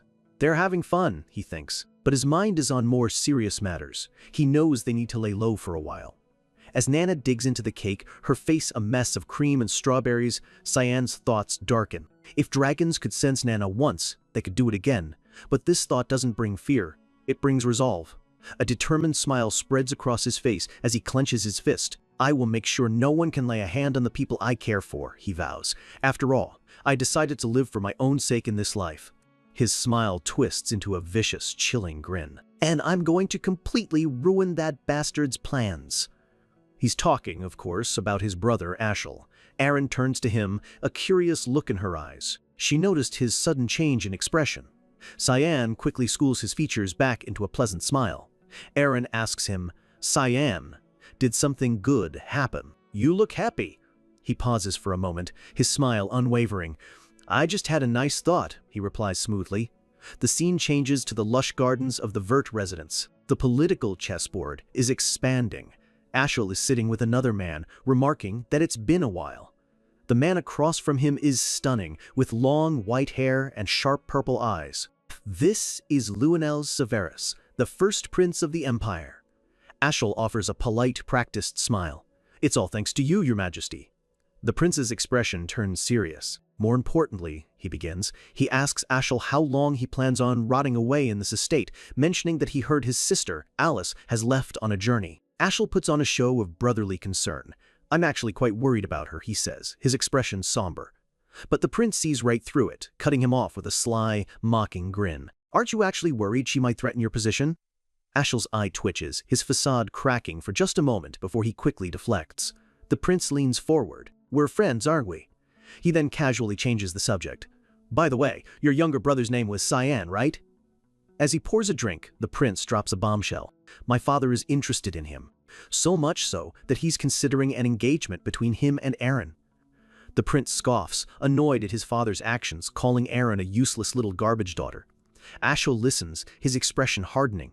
The prince advises him not to worry. The more attention she gets, he says with a grin, the more useful she will be to us. The prince takes a sip of his drink, clearly enjoying the political scheming. I like that you understand me. Ashel's eyes are drawn to the knight standing behind the prince. He remarks that he hasn't seen this guard before. The prince grins. Ah, right. He's a jewel I found while scouting the slums. Ashel looks at the man, a flicker of apprehension in his eyes. The knight steps forward with a confident, almost smug smile. My name is Boris Lehelm. Nice to meet you. And just like that, 2 years passed. Time moves forward at the Royal Academy. In those 2 years, Cyan did his best to remain inconspicuous. We see him now, clearly older, his expression calm and mature. He's settled in, adjusting to academy life, blending in with the other students and laying low. But that quiet life was about to be interrupted. Pushing her way through the crowded hallway, a familiar figure with long, braided blue hair appears. Alice has come back. The scene shifts to Dean Kundel's office. The door opens with a soft click. Alice enters, greeting the dean with a small laugh. It's been a while. Dean Kundel looks at her, his expression thoughtful. So, did you enjoy your travels? Alice smiles confidently. Yes, I visited Fruina. Kundal is visibly surprised. Fruina? That's not a place a human would have been welcomed. You're right, she admits. It took me a year just to adjust. She stands before him, her presence much stronger than before. But I really wanted to find the meaning of harmony you mentioned. She continues, her eyes filled with a new fire, explaining that she needed to find where she truly belonged. Kundel looks at her, a knowing glint in his eyes. He can see the change in her. You seem to have made up your mind. Alice grins, her decision made. Yes, she declares proudly. I'm going to join the Knights of Light. Kundel notes that she's choosing to follow her family's path. Alice agrees, saying someone has to take on the duty. Then, her expression softens. I'm worried about my younger siblings too, especially Cyan. He's so shy. At this, Dean Kundel throws his head back and lets out a booming laugh. Alice looks completely confused. Kundel strokes his beard, a wide grin on his face. Cyan? Shy? He says, finding the idea absolutely hilarious. How amusing. She is completely unaware that in her absence, that same boy has toppled assassins and defeated ancient dragons. Alice protests that he's being too harsh, but Kundel just continues to chuckle to himself. Just then, the door opens. Alice turns, her eyes widening as she shouts, Cyan! Cyan stands in the doorway. He's taller now, his features sharper. He looks at his sister, who seems taken aback by his calm, mature demeanor. The boy she left is not the one she's meeting now. A small, genuine smile touches his lips. His voice is quiet, but it carries the weight of a lifetime she can't possibly understand. I missed you, sister. 2 years can change everything, but for Cyan, some memories are burned into his soul forever. As he and his sister Alice walk through the academy grounds, she looks at him, a warm smile on her face. You've changed quite a bit. She playfully measures his height against her own. Goodness, she says, laughing. You're the same height as me now. You're going to be taller than me soon. Cyan smirks, teasing her back. Or maybe you just shrank. But Alice cuts him off by pinching his cheek. All right, stop right there. But beneath the light-hearted reunion, a dark memory surfaces. The date flashes in his mind, July 2nd, year 988. He remembers this day all too well from his past life. A vision of Alice, happy and carefree, fills his thoughts. The memory is a punch to the gut. It was the last day he ever saw his sister alive. They stop walking, and Alice turns to him. "Aren't you going to go home? It's summer break." Cyan looks away, a wry smile on his face. "No one other than you would welcome me there." Alice's smile fades. "No one? Is that why you haven't been home for 2 years?" Cyan's expression darkens. He tells her there are a couple of reasons. The first, he says, is because their brother Ashel is there, his shadowy image looming in Cyan's mind. He continues, his voice flat and detached. "Plus, the Duchess is trying to kill me any chance she gets." He adds that their father knows about it but does absolutely nothing. For him, the truth is simple. Going back to that place would be suicide. He looks towards the Grand Academy gates. "I probably won't return until I graduate." Alice is quiet for a moment, processing this. Then she asks about their other brother. "Are you and Kranz getting along?" Cyan's answer is immediate and cold. That can never happen. Alice is confused. "What do you mean?" He turns to her, his eyes sharp. "You know very well how he used to treat me." And then he drops the final, horrifying truth. "He even tried to kill me once." Alice's world stops. Her eyes widen in disbelief and horror. "What?" A voice cuts in from behind them. "I can testify to that." Brian Kendrick, now in full armor, steps forward. Alice looks at him, confused, as Cyan introduces him as his guardian knight. Alice is surprised, covering her mouth as she realizes who he is. Brian just gives a stiff, awkward smile. She turns back to Cyan, the weight of his words finally crashing down on her. "That really happened?" She clenches her fists, furious with herself. "And I was in Fruina, completely unaware." But Cyan just tells her it's not her fault. The real villains are their stepmother and Kranz. But that does little to quell the cold fury building inside her. Her eyes begin to glow with a dangerous light as her aura flares. Cyan looks at her, seeing the shift. "Alice?" She seems to snap out of it for a second. She takes a deep breath. "Have you talked to anyone else about this?" Cyan just shrugs. "What's the point? It's all in the past." But this isn't a plea for help. It's a calculated move. He knows just what to say to fuel her fire. "Besides," he adds, "Kranz doesn't seem to feel any remorse at all." Before he can finish, Alice lunges forward, pulling him into a tight embrace. She holds him close, tears welling in her eyes. "You don't need to keep it all inside, Cyan," she whispers. "You can depend on me." She pulls back, her face a mask of fierce determination. "I'll protect you from now on." Cyan just stares back, his plan working perfectly. After a moment, Alice lets him go. She tells him she has to go somewhere. "Take care of yourself while I'm gone," and she turns to a very confused and emotional Brian. And to his utter shock, she pulls him into a hug too. Brian turns bright red, completely flustered as she tells him, "Take good care of my little brother, okay?" From behind Brian's back, Cyan adjusts his collar, his eyes glowing red with a silent warning. As the sun begins to set, casting a warm glow over the academy, Cyan and Brian watch as Alice waves one last time before marching away with grim purpose. Cyan watches her go, his expression calm. It's been a long time since he's seen her look so angry. His mind drifts back to his childhood. He remembers the training hall, swinging a heavy wooden sword with all his might. And he remembers Kranz standing over him, mocking him after knocking him down. "What? Are you done already?" Kranz's face was a mask of sadistic glee as he screamed, "Get up, you worthless mutt!"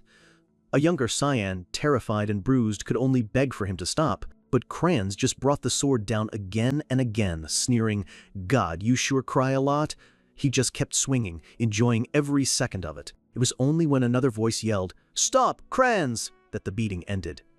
A young Alice stood there, her face cold with anger. Kranz looked startled as she demanded, "What are you doing?" Her eyes blazed with fury as she roared, "Apologize to him right now, Kranz."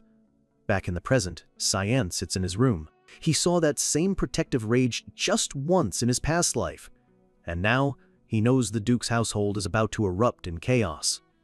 This was all part of his plan. He thinks to himself, "She needs to know the truth about our family." A grim vision of her tragic fate flashes in his mind. He is doing all of this to protect her from that miserable future. Brian enters the room, holding out a sealed letter. "This is for you, young master." Cyan takes it, along with another one. He asks where they came from. Brian explains that one is from the academy and the other was given to him by a janitor. Brian looks nervous, but Cyan just tells him it's all right. Brian hands over the second letter, but notices Cyan hasn't taken the first one. "Aren't you going to take this?" Cyan casually replies that it's probably just an invitation from the palace. Brian looks closer and sees the imperial family seal on the wax. Just then, Karam appears, peering at the letter. Brian wonders what it could be. Brian explains that the palace holds a banquet around this time every year. As he speaks, Cyan opens the other letter. The second letter is written in a coded script. It's an assassination order from his guild. The target, Drenian Nephilis. Cyan remembers this, a major incident that happened during the palace banquet in his past life. He recalls that since the target was the Empress's younger brother, the assassination came as quite a shock. Karam asks if he'll be going. "Yeah," Cyan replies coolly. "I have some business to take care of there." He realizes with annoyance that in his past life, Sirika took this mission herself. His new hallmaster seems to trust him a little too much. Brian then holds up a third, smaller letter.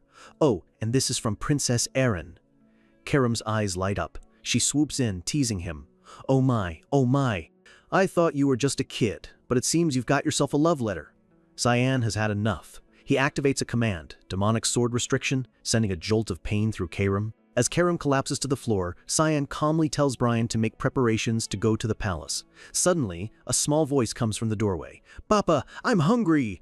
Brian turns and screams. Cyan looks over, completely unfazed. "What's the matter?" Brian is speechless, his eyes wide with shock. Standing in the doorway is Nana. But she's not a little girl anymore. After the time skip, she's grown into what looks like a young teenager. Cyan thinks to himself, she's grown even more. The scene cuts to the Vert family estate. Heavy footsteps echo through the halls as someone walks with grim, unstoppable purpose. The grand doors to the main hall swing open. The servants all stop and stare, whispering in shock. "Miss Alice?" Even the old butler is surprised. "You're back!" But Alice ignores them all. Her eyes scan the room, her voice dangerously low. "Where's the Duchess?" In another room, the Duchess is relaxing on a sofa, reading a book. She hears a sound and looks up, annoyed at being disturbed. Alice storms into the room, her hand already on the hilt of her sword. The Duchess looks up. "Alice?" A sickeningly sweet smile spreads across the Duchess's face. "It's been so long! Have you been well, daughter?" The gentle sword prodigy is gone. In her place stands a judge. Alice doesn't say a word. Her hand blurs forward, and with a speed that leaves no room for reaction, she strikes, slapping the Duchess hard across the face, the sound echoing through the silent room. A hand raised in fury is about to shatter a family's perfect facade, proving that some wounds can never be hidden. The sharp crack of the slap echoes through the lavish room. Alice holds nothing back, her entire body fueled by a cold, protective rage. The servants rush in, horrified. The head butler screams, "Guards, what are you all doing?" The Duchess clutches her bright red cheek, shrieking at Alice, asking if she's lost her mind. But Alice's voice is ice. "You're the one who's out of your mind, Duchess Margaret." Her eyes glow with a terrifying blue light as she snarls the accusation that's been burning inside her. "You tried to kill Cyan." The Duchess panics, her mind racing. How did she know? She tries to bluff her way out, demanding proof, but Alice sees right through the desperate lie. "You just confirmed it for me," she says coldly. "Your reaction is all the evidence I need." Furious, the Duchess orders the household guards to seize Alice. "What are you all doing?" she screams, her face twisted with hate. "Drag her out of here!" The guards move in, but they're about to find out they've made a terrible mistake. Alice's eyes narrow. She's not the same girl who left 2 years ago. In a blur of motion, she dodges their clumsy attacks, moving with a grace and speed they can't possibly match. Elemental spirit, Undine. A torrent of blue spiritual energy erupts from her, a swirling vortex of water that slams into the guards and sends them flying. This isn't just a swordswoman's rage, it's the power of a spirit mage, a secret talent now unleashed. The Duchess stares in absolute shock. "That's spirit magic?" She can't believe Alice took down 4 guards so easily. As the guards lie groaning on the floor, Alice calmly walks toward her stepmother. She states that Cyan's guardian knight confessed everything. Her voice is low and filled with menace. "He said you were behind the assassination attempt 2 years ago. Did you really think you could get away with it?" The Duchess points a trembling finger at her, sputtering about believing a lowly knight over her. "Shut up, Margaret," Alice spits, using her stepmother's family name like a curse. "I'm telling father everything. You better be prepared." Her eyes blaze with an unforgiving light. "You're done for." Alice turns and storms out, leaving the Duchess speechless amidst the wreckage of her authority. As she leaves, the Duchess can only mutter insults, still convinced she can talk her way out of this. A wicked grin spreads across her face. She's certain Duke Valarth won't care, that his only focus is on Ashel, the celebrated heir. Alice bursts into her father's study.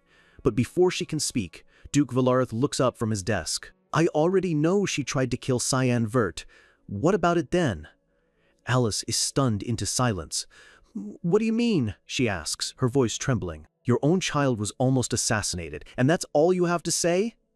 In this single, callous statement, the Duke reveals the cold truth of the Vert family. For Alice, this is the moment it truly breaks. Her father stands, his voice devoid of emotion. "I thought it was fine as long as Cyan was all right."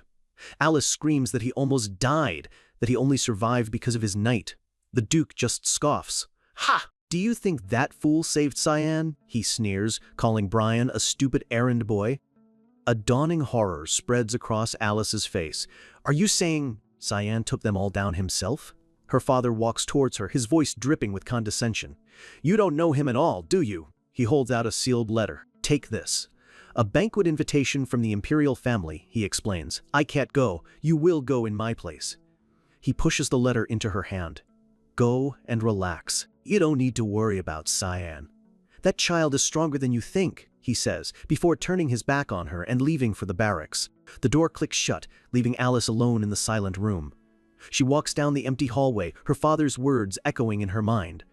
"I don't need to worry," she thinks. "He's only 13. She can't reconcile the powerful image her father painted with the little brother she feels she needs to protect. A soft voice calls her name. "Miss Alice?" Alice's grim expression instantly melts into a bright, relieved smile. "Cecilia!" she cries out. A young woman in knight's armor with long, light pink hair smiles back warmly. Cecilia pulls her into a tight hug, scolding her gently for not sending a single letter while she was away. Alice just smiles, leaning into the comforting embrace.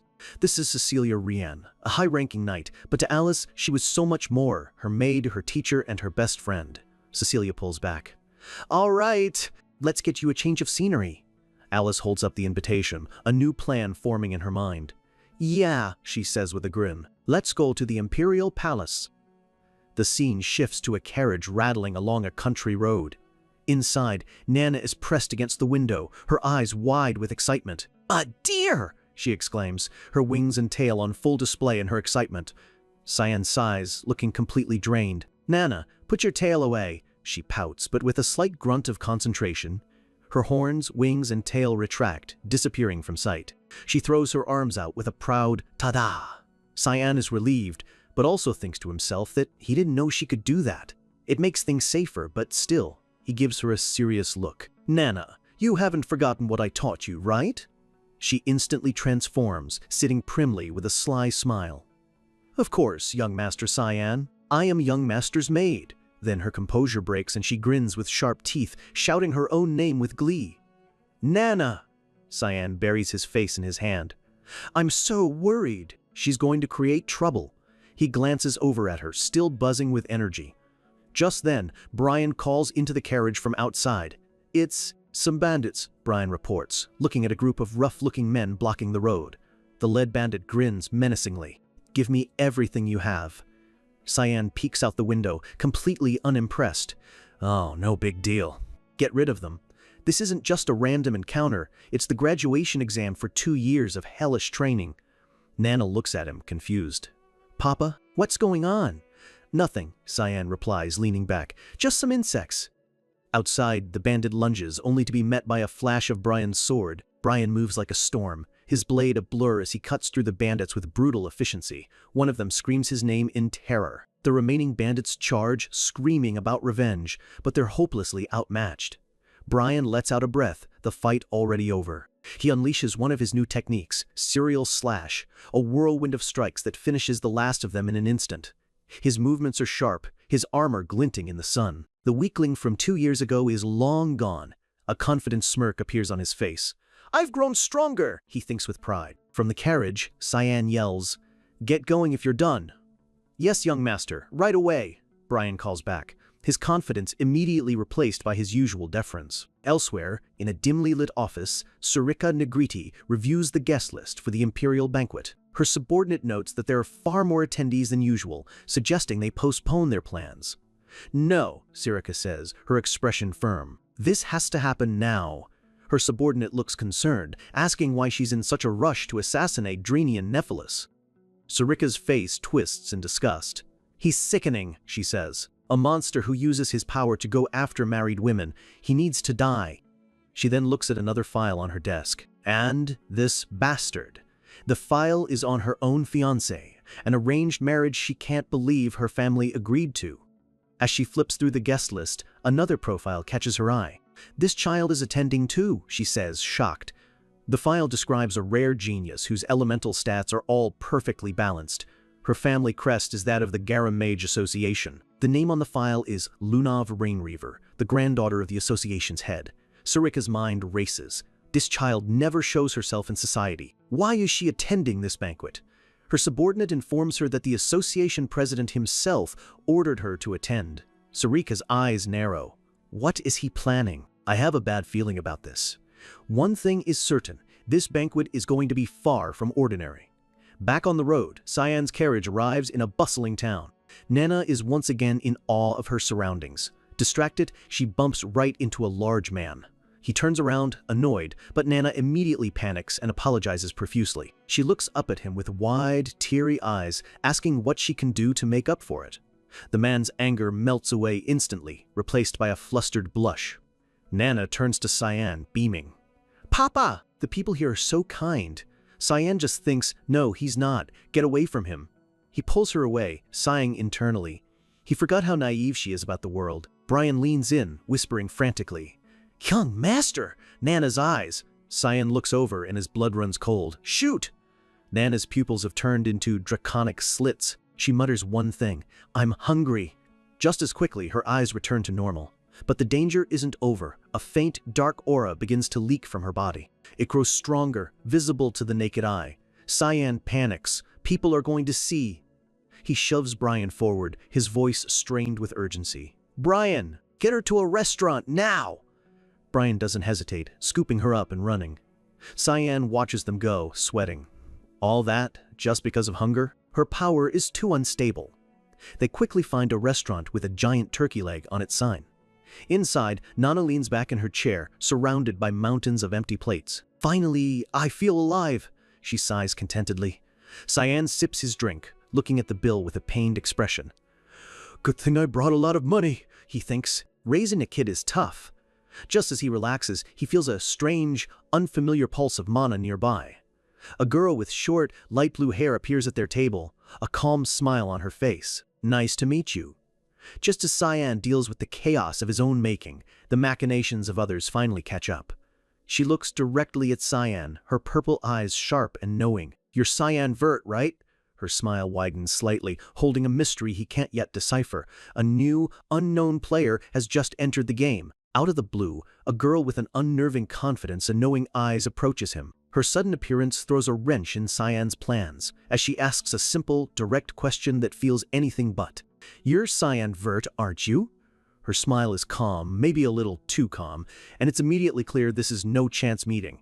This was planned. Cyan's mind races. The fact that she knows his name puts him on high alert, but he keeps his expression unreadable. "I am," he replies coolly, "but I don't believe we've met." Ignoring his question for a moment, she gestures to the empty seat beside him. Cyan doesn't let it slide. "You still haven't told me who you are?" "My name is Lunav," she says, her smile never faltering. She explains that she's a second-year student at his academy, but this casual introduction feels like a mask for something much deeper. The name rings a distant bell, but Cyan can't place it. He dismisses her friendly approach, telling her he doesn't pay much attention to students outside his ear, a subtle warning for her to get to the point. She just laughs it off. "That's fine. I'm practically a nobody compared to someone as popular as you." Her words are a clear probe, a test to see how he'll react. Cyan is just confused by the claim. Popular? Him? Across the table, Nana's curiosity is piqued, and she whispers to Brian, wondering if this new girl is a friend of her papa's. Brian, looking just as lost, can only shrug. He can tell this is no friendly chat. Lunav's gaze sweeps over his companions, noting how he eats with his knight and maid. This is unusual for a noble, another piece of the puzzle she's clearly trying to solve. You seem much warmer than the rumors say, she observes, her voice laced with a playful curiosity. But Cyan knows praise like this is a weapon. He keeps his answer short and pragmatic. There's no point in eating separately. Every word she speaks feels calculated, and Cyan's suspicion only grows. He's still trying to figure out her angle when she changes tactics, asking if he came to the capital for the imperial banquet. He confirms it, a little surprised she's so well informed. She just smiles, explaining that it was an easy guess, since he rarely ever leaves the academy grounds. Well, that's good, she says, her voice dropping slightly as she leans in. I was invited too. We'll see each other there. An invitation to the imperial banquet. That confirms it. She's not just any student, she's from a powerful noble family. With her objectives seemingly complete, Lunav stands to leave, saying she has to get going. But as she turns, she glances back over her shoulder, a final, parting shot meant to stick in his mind. Please remember me. My full name is Lunav Rainreaver. And with that name, the final piece of the puzzle clicks into place. Everything makes a terrifying sort of sense now. She's the granddaughter of Riggins Rainreaver, the head of the Garam Mage Association. That manipulative old man must have sent her to get close to him. A dark memory from his first life surfaces. A memory of Lunav dying young.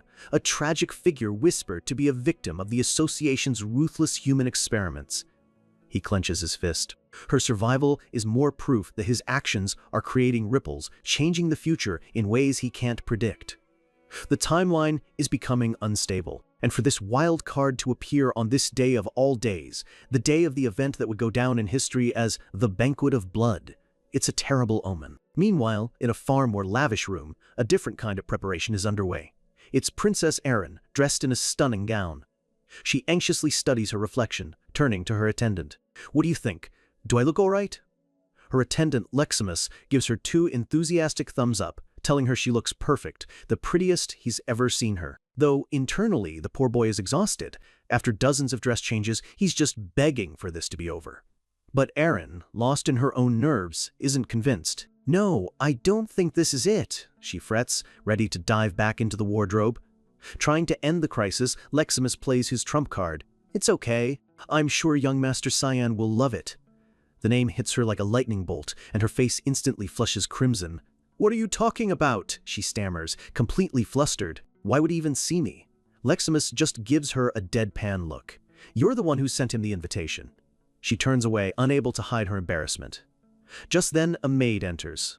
The maid presents a beautiful jewelry box, announcing that it's a gift from her brother, Prince Luenel. Erin opens it to find an exquisite necklace. She's surprised by her brother's rare show of affection. Leximus starts to say that Cyan will surely love it, but Erin cuts him off, her face beet red.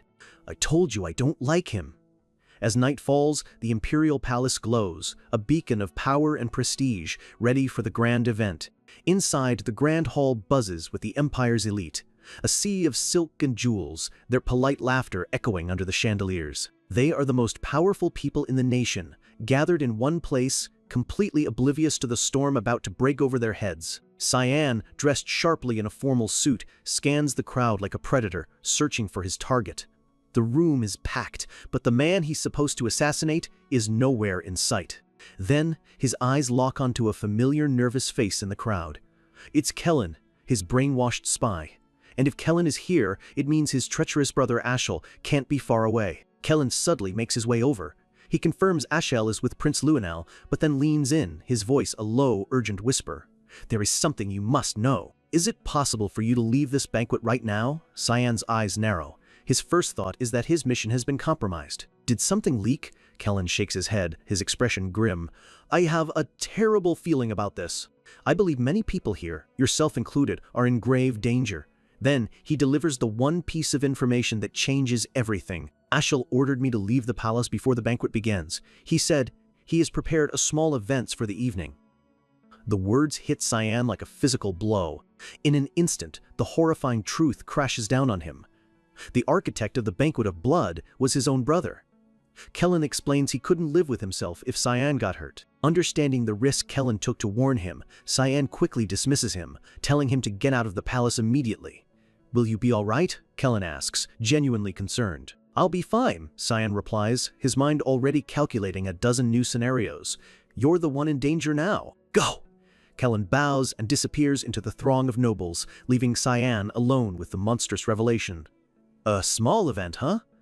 A cold, chilling smile spreads across Cyan's face. Ashel, you twisted monster, he thinks, his eyes glowing with a faint, dangerous light. He had always known his brother was rotten, but he was far crazier than he ever imagined. The spirit of the shadow god, Chiram, materializes beside him, her form a swirling mass of dark energy. "Are you concerned for the lives of these insects?" she asks, her voice dripping with amusement. Cyan leans against the wall, his smirk turning sharp and predatory. "No," he says calmly. "I just think his little plan is cute." His expression hardens. The game has changed. More importantly, the mission will have to wait.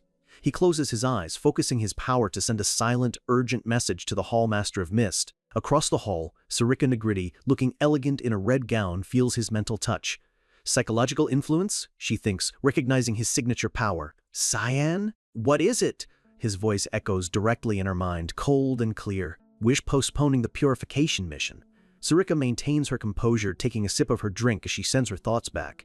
"And the reason?" Cyan's reply is grim. "I just received new intel. This entire hall is about to become a slaughterhouse." The words shock her to the core, and her eyes widen in alarm. "What?" There's no time to explain, his mental voice continues, sharp with urgency. "For now, I need you to use your senses and check for any demonic energy or monsters nearby." She's shaken, but her training keeps her grounded. "Are you certain? Can you trust this source?" A terrifyingly confident grin spreads across Cyan's face, invisible to everyone but her. "I know the man behind this plan better than anyone," he tells her. "My gut was screaming at me all day, and now I have confirmation." Then, he can't resist adding a bit of dark humor. "Don't worry, the target, your lecherous fiancé, will probably die in the chaos. Good news, right?" Sarika is so flustered she almost drops her glass, demanding to know how he knew that. "No time. I have work to do," he says, cutting the connection and pushing off the wall. Sarika is left fuming and deeply unsettled. Just as she's processing the warning, a student approaches her. But another voice cuts through the noise, one she recognizes immediately. "Instructor!" She turns to see Cyan's sister, Alice, looking radiant in a dark gown, a bright smile on her face. Sarika is stunned. "Alice, what are you doing here?" Alice explains she's here as part of her duty as a vert, seeking a breath of fresh air. Sarika's blood runs cold. This is the worst possible development. Alice has just walked straight into a death trap. Before she can think of a way to get her out, a nobleman approaches, fawning over the two women. Sarika is overwhelmed. The situation is spiraling out of control faster than she can manage. What a mess. And just then, a herald announces the arrival of the night's most important guest. The crowd parts, and Sarika's eyes narrow. The final piece is in place. Drenian Nephilis, the Empress's brother, has arrived. He flashes a greasy, self-important smile to the room, completely unaware that he was, until a few minutes ago, marked for death. Cyan watches him enter, his original plan now shredded to pieces. A new, more chaotic one is already forming in its place. He turns to his loyal knight. "Brian, I have a job for you." Brian immediately snaps to attention, puffing out his chest, ready to make a grand declaration of loyalty. Cyan cuts him off before he can start. "Yeah, don't do that. It's embarrassing." Cyan sighs. It seems his knight has gotten a little too confident lately. He chalks it up to the dragon's blood, a side effect of the power now flowing through Brian's veins. "Go inspect the underground pathways of the palace," Cyan orders. Brian's newfound confidence immediately vanishes. "But it's dark down there, and scary." "So much for confidence," Cyan mutters under his breath before pointing sternly. "Just go. It's important." As Brian reluctantly turns to obey, he suddenly freezes and shouts, "Young master! Behind you! There's a suspicious person watching you!" Cyan glances over and sees Nana peeking out from behind a pillar, her dragon eyes glowing faintly. Of course, but before Cyan can stop him, Brian, ever the vigilant knight, launches himself toward the threat. He tackles her with a loud thud, pinning the suspicious person to the floor. "It's fine, Brian," Cyan says with a weary sigh. "She's with us." Brian looks down at the dazed Nana and immediately starts stammering apologies. She just groans, rubbing the new bump on her head. Deep beneath the palace, far from the light and music, a heavy, ancient door groans open. A single cloaked figure holding a torch descends a winding stone staircase, plunging deeper into the forgotten darkness.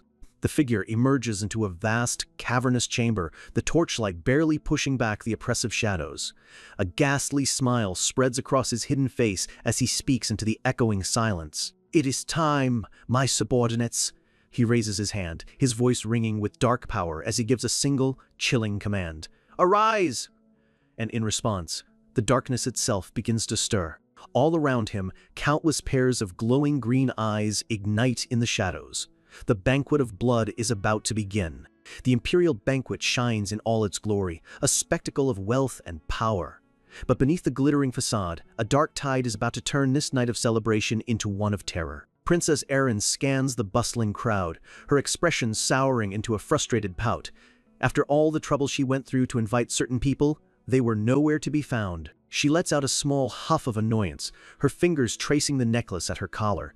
It felt like all her effort had gone completely unnoticed, and the disappointment was stinging. Just then, a calm voice cuts through her thoughts. A girl with silver hair gives a polite curtsy, greeting the princess with a quiet confidence that immediately gets Erin's attention. Erin recognizes her instantly. Luna of Rainreaver, the prodigy from the academy, the genius granddaughter of the head of the powerful mage association. A small, knowing smile touches Lunav's lips. She seems pleased that someone of Erin's status already knows who she is. Erin's mood lifts instantly. Putting on her best royal demeanor, she welcomes Lunav to the banquet, acknowledging her as the pride of the Garum kingdom. Lunav thanks her, but her expression turns sly. "I just hope Cyan appreciates your kindness as well," she adds, her tone laced with playful meaning. Erin's composure cracks. She blurts out the question before she can stop herself. "How do you know Cyan?" Lunav's reply is casual, but it lands like a perfectly aimed dart. "Oh, we were just together yesterday." The princess's face twists with disbelief and a flash of jealousy. "Are you too close?" she asks, her voice a little too loud. She immediately slaps a hand over her mouth, horrified that her private feelings just burst out into the open. Lunav just watches, her expression a mixture of amusement and satisfaction. A wicked little grin spreads across Lunav's face. She leans in, her suspicion now confirmed. "I knew it," she whispers conspiratorially. "Princess Erin, you're in love with Cyan, aren't you?" The words hit Erin with the force of a physical blow. Her face goes crimson as she stammers, completely caught off guard. But before she can even begin to form a denial, a blood-curdling scream rips through the elegant music of the hall. Both girls whip their heads around, their playful banter instantly forgotten. Chaos erupts. A hooded assassin with a stitched-up mask has just cut down a noblewoman. The banquet of blood has officially begun. The assassin moves like a ghost, a blur of motion and steel, carving a path of destruction through the terrified crowd. Moments ago, these nobles were the elite of the empire. Now, they are just prey. Erin stares in pure shock, her mind struggling to process the horror. An attack like this, inside the imperial palace, it was supposed to be impossible. More hooded figures emerge from the shadows, their presence spreading like a plague. The grand hall transforms into a slaughterhouse, filled with screams and the clash of steel. The lead assassin slowly raises his head, his glowing red eyes scanning the panicked crowd. They pass over the fleeing nobles and lock onto a single target. "Found you," he whispers. His gaze is fixed directly on Princess Erin. Her blood runs cold. She's the reason they're here. The scene shifts to a quiet room, away from the carnage. A young woman with pink hair gives a polite bow. "My name is Nana," she says. "I am Master Cyan's maid." A memory flashes by of Emily, Cyan's other maid, the one who is secretly his spy. She's on the floor, clinging to Cyan's leg in a moment of pure melodrama. In her mind, she's panicking, convinced this new girl is younger, cuter, and here to take her job. We see the full picture. Emily is having a complete meltdown, wailing about being replaced, while Nana looks on in utter confusion. Brian just sighs, queerly used to this. Cyan cuts through the drama, getting straight to the point. He asks Emily if she's certain it was Ashel who brought her to the palace. She pops up, her tears instantly gone. "Yep," she continues, almost flattered, explaining that Ashel had been so insistent that he even offered her a new job working for him. Cyan's eyes narrow, a dangerous glint appearing in their depths. A job offer? He knows his brother far too well for that. Nothing Ashel does is ever that simple. In a brief flashback, we see Ashel's unsettlingly charming smile as he made the offer, trying to prey on Emily's supposed loneliness now that Cyan was at the academy. It's a classic manipulation tactic, an attempt to turn one of the few people Cyan trusts against him. Back in the present, Emily puffs out her chest with pride, declaring that she obviously refused. Her loyalty belongs to Cyan and Cyan alone. Cyan presses her, needing to be sure. Emily sighs, but confirms it. Still, she adds that Ashel's persistence means he probably hasn't given up on recruiting her just yet. Cyan falls silent, his mind racing. This is a deviation from the original timeline. Emily was never supposed to be here. Ashel is making moves he didn't anticipate. He turns to his knight. Brian, stay here and guard Emily and Nana. It's too dangerous outside. Brian nods grimly, sensing the gravity of the situation. I have to go, Cyan says, his expression hard. Emily's presence here changes everything, adding a new, vulnerable piece to the board that he must protect. He knew his brother was planning something monstrous, but bringing his own people into the line of fire crosses a line. He grits his teeth, his eyes glowing red. Don't you dare touch my people, Ashel. Just as he turns to leave, Emily calls out, remembering something. She holds up a bright red bow tie. He gave this to me, as a gift for you. She chides herself for almost forgetting to deliver it after coming all this way. But as Emily holds up the innocent-looking gift, Nana's expression shifts. Her head snaps towards the bow tie, her non-human senses screaming that something is wrong. Cyan takes the bow tie, examining it. Just another one of his brother's pointless games, or something more? Nana knows. Her golden dragon eye flares as she detects a faint, sinister energy clinging to the fabric. This is no ordinary gift. Outside the palace, shrouded in darkness, the masterminds of this tragedy watch their plan unfold. A man with long white hair adjusts his glove, his posture regal and cold. It's Prince Luenel speaking to Asielvert. He informs his co-conspirator that the operation has begun. Luenel looks over his shoulder with a vicious, triumphant grin. He remarks that all of Ashel's hard work is finally paying off. Ashel replies with a smug look of his own, confirming that their gift should have been delivered by now. A small but crucial part of their plan. The prince's grin widens. He speaks of changing the empire, an empire he believes has grown soft and decadent, drenched in a peace it doesn't deserve. Ashel's eyes are cold, filled with a terrifying resolve. Indeed, he agrees. It's time we show them who this empire truly needs. His eyes burn with an unholy light, revealing the sheer depth of his twisted ambition. The game has been set in motion. Back in the banquet hall, the main doors are thrown open as someone shouts for the survivors to evacuate. It's Princess Erin. Casting her own fear aside, she's directing the terrified nobles towards safety, trying to create order in the chaos. Lunav grabs her arm, urging her to escape first, but Erin refuses, insisting that her duty is to her people. For a moment, Lunav looks at the princess with genuine admiration. Without hesitation, she declares, "Then I will help you." A grateful smile lights up Erin's face. In the midst of this nightmare, she's found an unexpected and powerful ally. Thank you, Lunav. Meanwhile, the royal guards are locked in a losing battle with the masked assassins, who cut through their ranks with chilling ease. The captain of the guard watches in horror as his men are systematically slaughtered. His heart sinks as another wave of assassins emerges from the shadows, surrounding his remaining knights. They were hopelessly outnumbered from the start. One of his men screams for help as a blade finds his throat, the killer's red eyes glowing sadistically in the dark. The captain can only watch, frozen in disbelief as another soldier falls. A shout snaps him back to reality, but what he sees next is far worse than any human assassin. Gigantic, demonic beasts are smashing their way into the hall. Mandrake's monsters so powerful they should only exist on the deadliest battlefields. Why are they here? Tears of utter despair stream down the captain's face. This isn't a battle, it's an execution. We're all going to die, he thinks, his voice cracking with hopelessness. One of the mandrakes opens its massive maw, gathering a ball of crackling, unstable energy. It unleashes a devastating blast, but at the last second, a figure leaps in front of the guards, erupting in a wave of dark magic that absorbs the attack. It's a woman with long, purple hair, Surika Negriti. Use this chance and get the people out of here now, she yells. The captain recognizes his academy instructor, stunned to see her fighting here. Before he can react, an assassin lunges at him from behind. But another figure intercepts the blade, blocking the attack with an almost casual strength. A swordsman from the academy parries the blow, sending the assassin stumbling back. More instructors join the fray, forming a defensive line. They tell the captain to fall back and protect the civilians. His courage rekindled, the captain roars to his remaining men, rallying them to guard the evacuation route. They will hold the line or die trying. But the mandrakes ignore the fighters. One of them lets out a terrifying screech and smashes through the defensive line, its thorny vines lashing out. Sirika and another instructor brace for the impact, feeling the immense pressure of the beast's charge. They stand their ground, ready to face the monster head-on. But the mandrake barrels right past them. They aren't the target.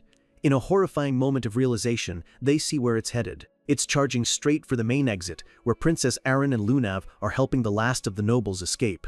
Aaron and Lunav turn, their faces paling with terror as the demonic beast bears down on them.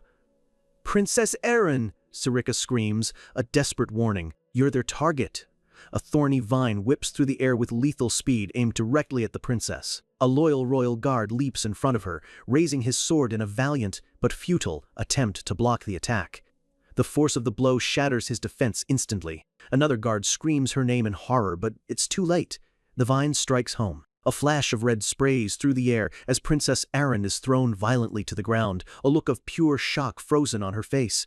A single horrified eye reflects the terrible scene. The princess has fallen, and with her, any remaining hope of survival seems to vanish into the encroaching darkness. At the last possible second, a royal guard threw himself into the path of the attack, his body taking the full, devastating force of the blow meant for Princess Aaron. Another guard screams, his voice cracking with panic as he calls out his captain's name, then the princess's, his words lost in the chaos. Aaron lies on the cold floor, stunned, a thin trickle of blood running from her temple. She coughs, the impact having stolen the very breath from her lungs. Dark, thorny vines erupt from the captain's body, a brutal testament to the fatal blow, pinning him to the ground. Tears well in Aaron's eyes as she recognizes the face of her protector. "Morris," she whispers, her voice trembling with grief. The dark vines writhe, their poison seeping into his body. There is no doubt the wound is mortal. She scrambles to his side, shaking his shoulder desperately. "Morris, wake up!" she cries, but she knows it's useless. There's no response. The life has already faded from his eyes. A crushing wave of guilt washes over her. "It's my fault!" she chokes out, a sob catching in her throat. "I'm so sorry, Morris." Just then, Lunav steps forward, her expression cold and focused. She raises a hand, and a sphere of crackling water magic forms before she unleashes a powerful blast. At the same instant, sharp spears of wind materialize and shoot forward, combining with the water into a raging torrent aimed straight at the monster. Aaron looks up in amazement. Lunav just fused 2 different elemental spells, an incredible feat that proves the rumors of her genius were no exaggeration. Lunav turns to Aaron, her face grim. She tells the princess that there's nothing they can do for him, and that she needs to get to safety now. Aaron grits her teeth, her hands clutching the captain's armor. She can't just run, not after he gave his life for hers. Lunav warns her that the mandrake is preparing another attack, its thorny appendages twitching with deadly intent. The remaining guards and academy students rush forward, forming a desperate line between the princess and the monster. One of the student knights roars with righteous anger, declaring that their captain's sacrifice will not be in vain. They will stop this thing, no matter the cost. Lunav gently tries to pull Aaron away from Morris's body. "We have to go, Your Highness." Aaron gives her fallen protector one last, heavy-hearted look and nods. But as she stands, her grief hardens into cold, steely determination. She makes a silent vow. "I will never forget what you did for me, Sir Morris." The student knight activates a defensive skill, his body glowing with a golden light as a suit of spectral armor forms around him. He shouts a warning to the others, explaining that he's created a temporary mana barrier to protect them from the mandrake's poisonous roots. He tells them that even a single touch could be fatal, but his barrier should hold, for now. Standing behind them, Princess Aaron extends her hand, her own mana swirling around it like a golden aura. With the unwavering authority of a true leader, she gives them an order. "Do not die. That is my command." Her words ignite a fire within the knights. Their fear is replaced by a surge of loyalty, and they roar in unison. "Yes, Your Highness." They charge forward with renewed purpose, their battle cry echoing through the hall as they clash with the demonic beast.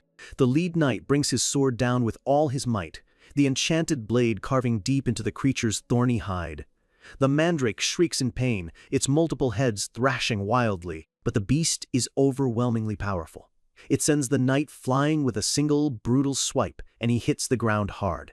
The monster's vines lash out, a chaotic storm of thorns that overwhelms the remaining fighters. Seeing that the line is about to break, one of the instructors shouts for everyone to fall back. But just as the mandrake lunges, a massive wall of ice erupts from the floor, encasing the beast's lower body and freezing it solid. A new voice, sharp and commanding, cuts through the chaos. A woman with long, braided blue hair stands before them, her sword drawn. "This way," she orders. She turns, her eyes blazing with intensity. "I am Alice Vert," she declares, pointing towards an escape route. "Hurry!" The mandrake lets out an enraged screech, thrashing uselessly against its icy prison as Alice leads the girls away. As they run, another instructor leaps high into the air, her sword glowing with a sinister purple energy. It's Sirica Nigriti. She knows that using her assassin's dagger here would expose her true identity. A sword would have to do. But as she looks at the carnage around her, the fallen guards, the dead assassins, she realizes none of that matters right now. She unleashes one of her signature techniques, a flurry of 8 energy blasts that riddle the mandrake's body. Seeing the monster immobilized, a student shouts for the others to regroup and press the attack. But their relief is short-lived. An assassin drops from the ceiling, a silent predator descending on its prey. The assassin's blade flashes, aimed directly for the student's throat. Sirica moves in an instant, shouting a warning. "There are more of them! Don't let your guard down!" She watches Alice lead the princess away, trusting her to get Aaron to safety while they hold the line. But a deep sense of unease settles over her. Something about this attack feels horribly, fundamentally wrong. Down a long, dark corridor, Alice leads Aaron and Luna at a dead sprint, trying to put as much distance as possible between them and the chaos. Aaron stares at their savior, Alice Vert. That means she must be Cyan's older sister. The thought of Cyan sends a fresh wave of worry through her. Is he safe amidst all this madness? Suddenly, the wall in front of them explodes inwards, showering them with debris and blocking their path. A hulking monster made of dark rock and glowing blue crystals emerges from the rubble. They've been ambushed. Alice grits her teeth in frustration. It's as if the monsters know their every move. She grips her sword, wondering if she's strong enough to take this thing on alone. She recognizes it instantly. A high-ranking nightcrawler, a truly formidable opponent. But she's not alone. Aaron and Lunav immediately move to support her, already preparing their own spells. A magical chain lashes out, wrapping around the nightcrawler's arm, while a spear of pure fire slams into its chest. Alice looks back, surprised and impressed by their quick and effective teamwork. "We'll help too," Lunav shouts. "Attack it!" A confident smirk spreads across Alice's face. She can't let herself be outdone by her juniors. Time to get serious, she thinks.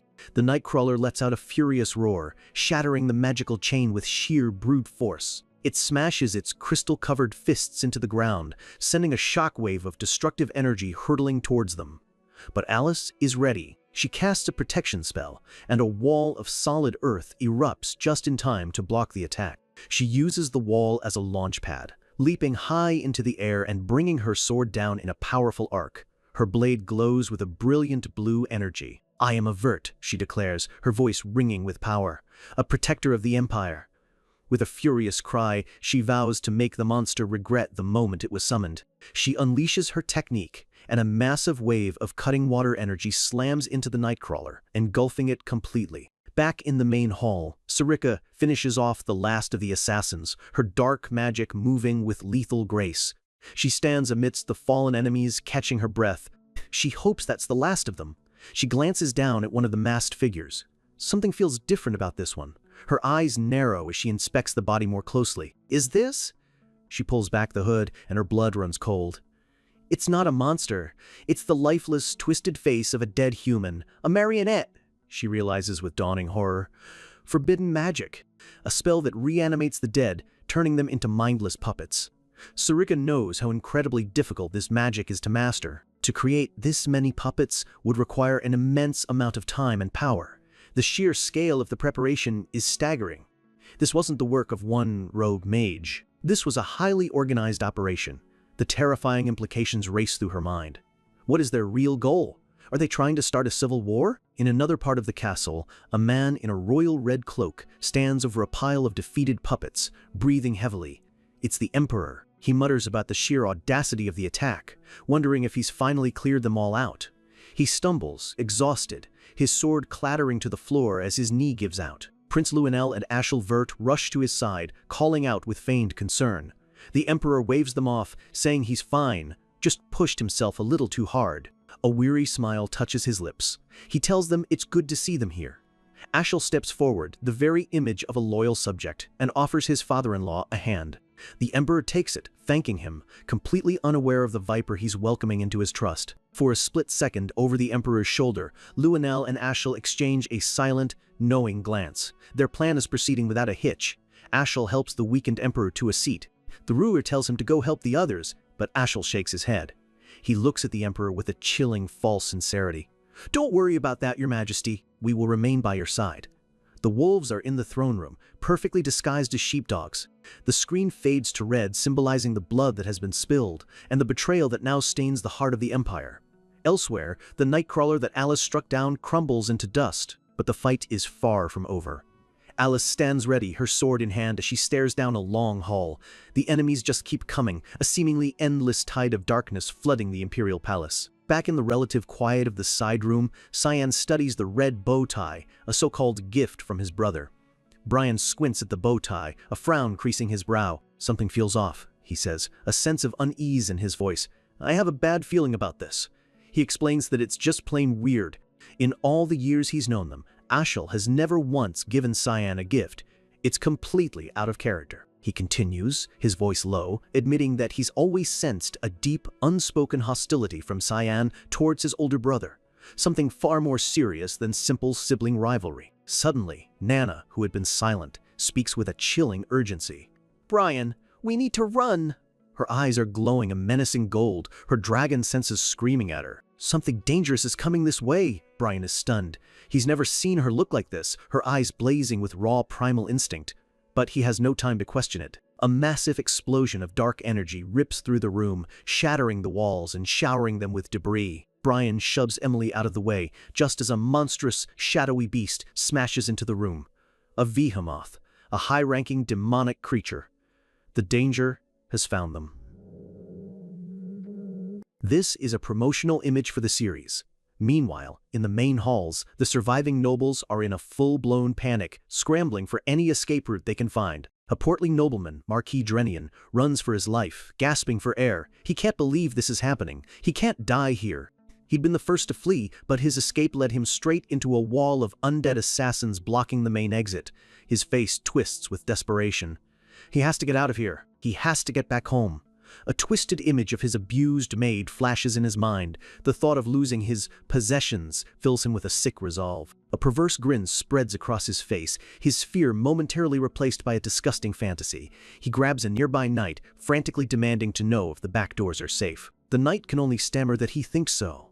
The Marquis explodes in a fit of rage. "You think so?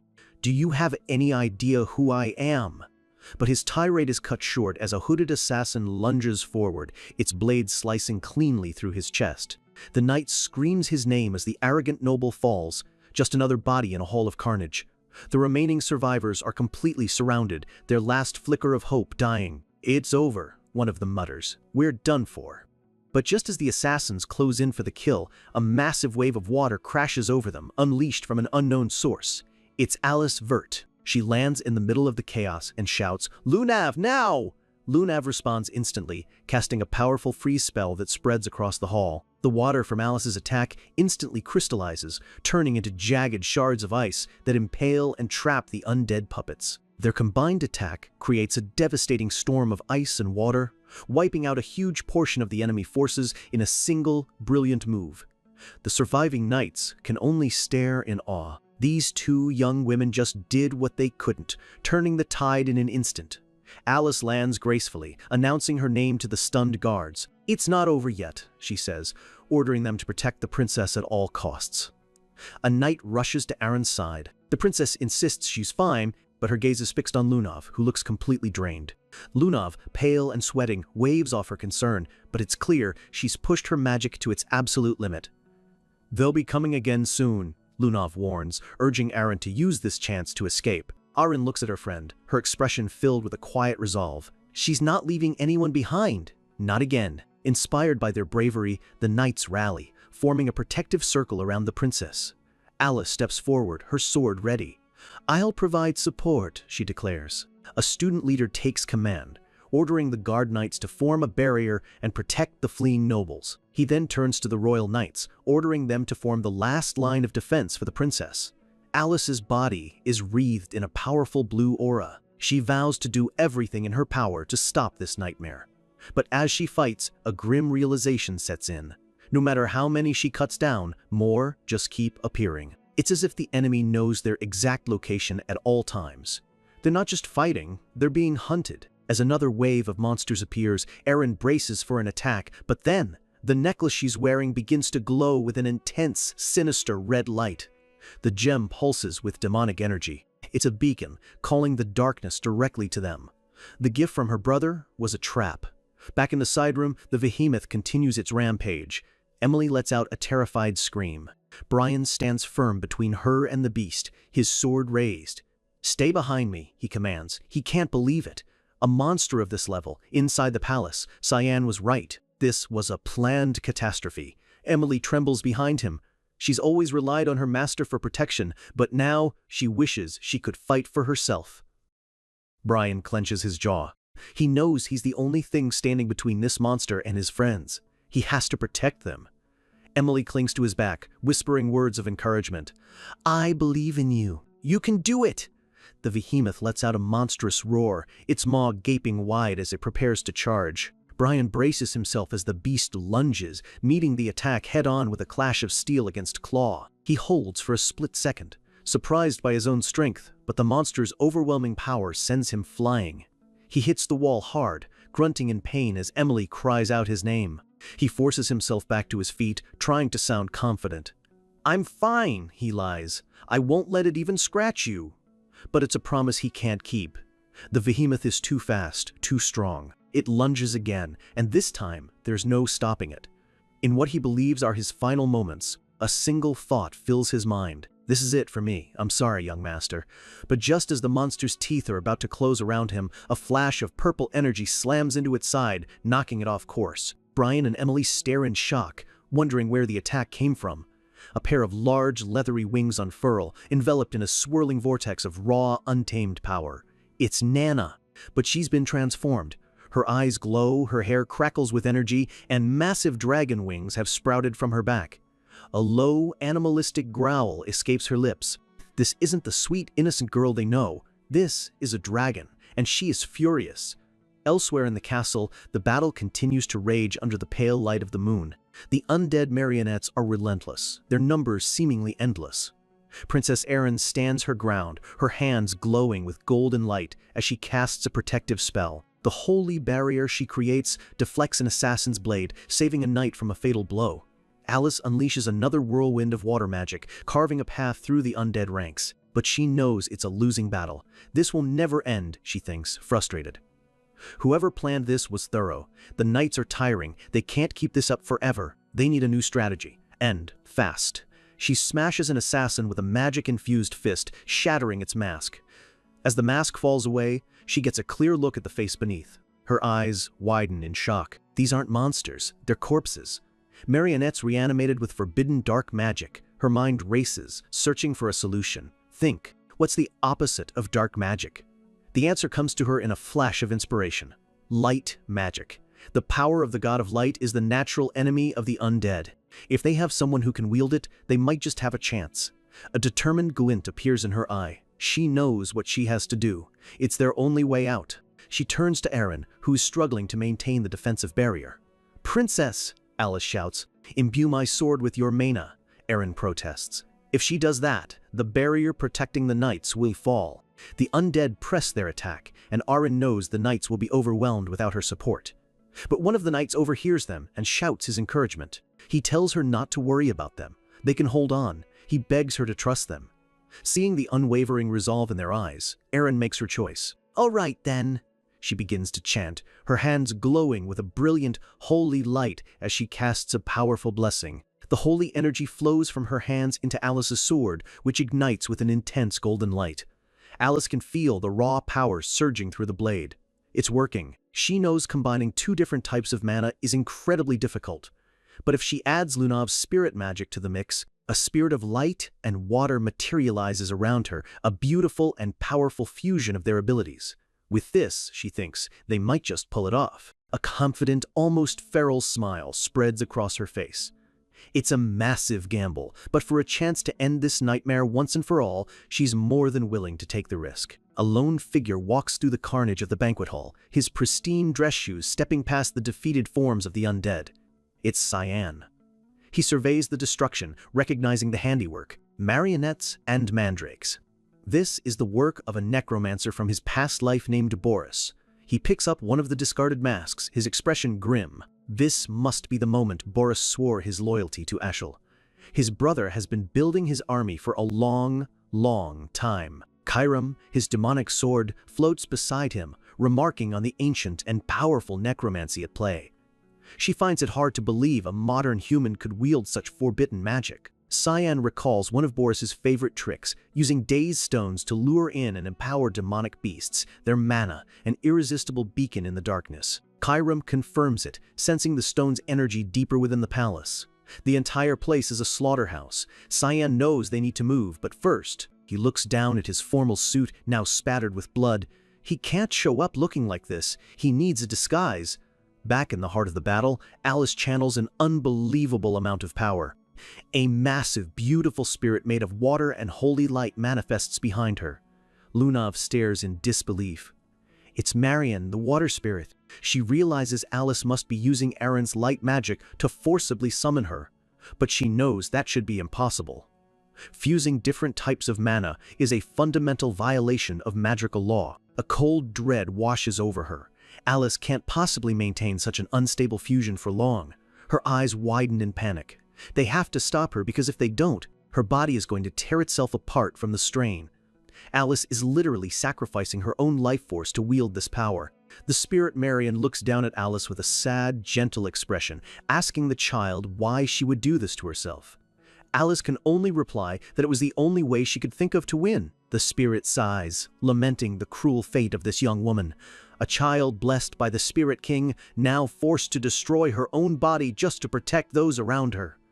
Marion's expression hardens. The sight of these undead abominations attacking this selfless child is unbearable.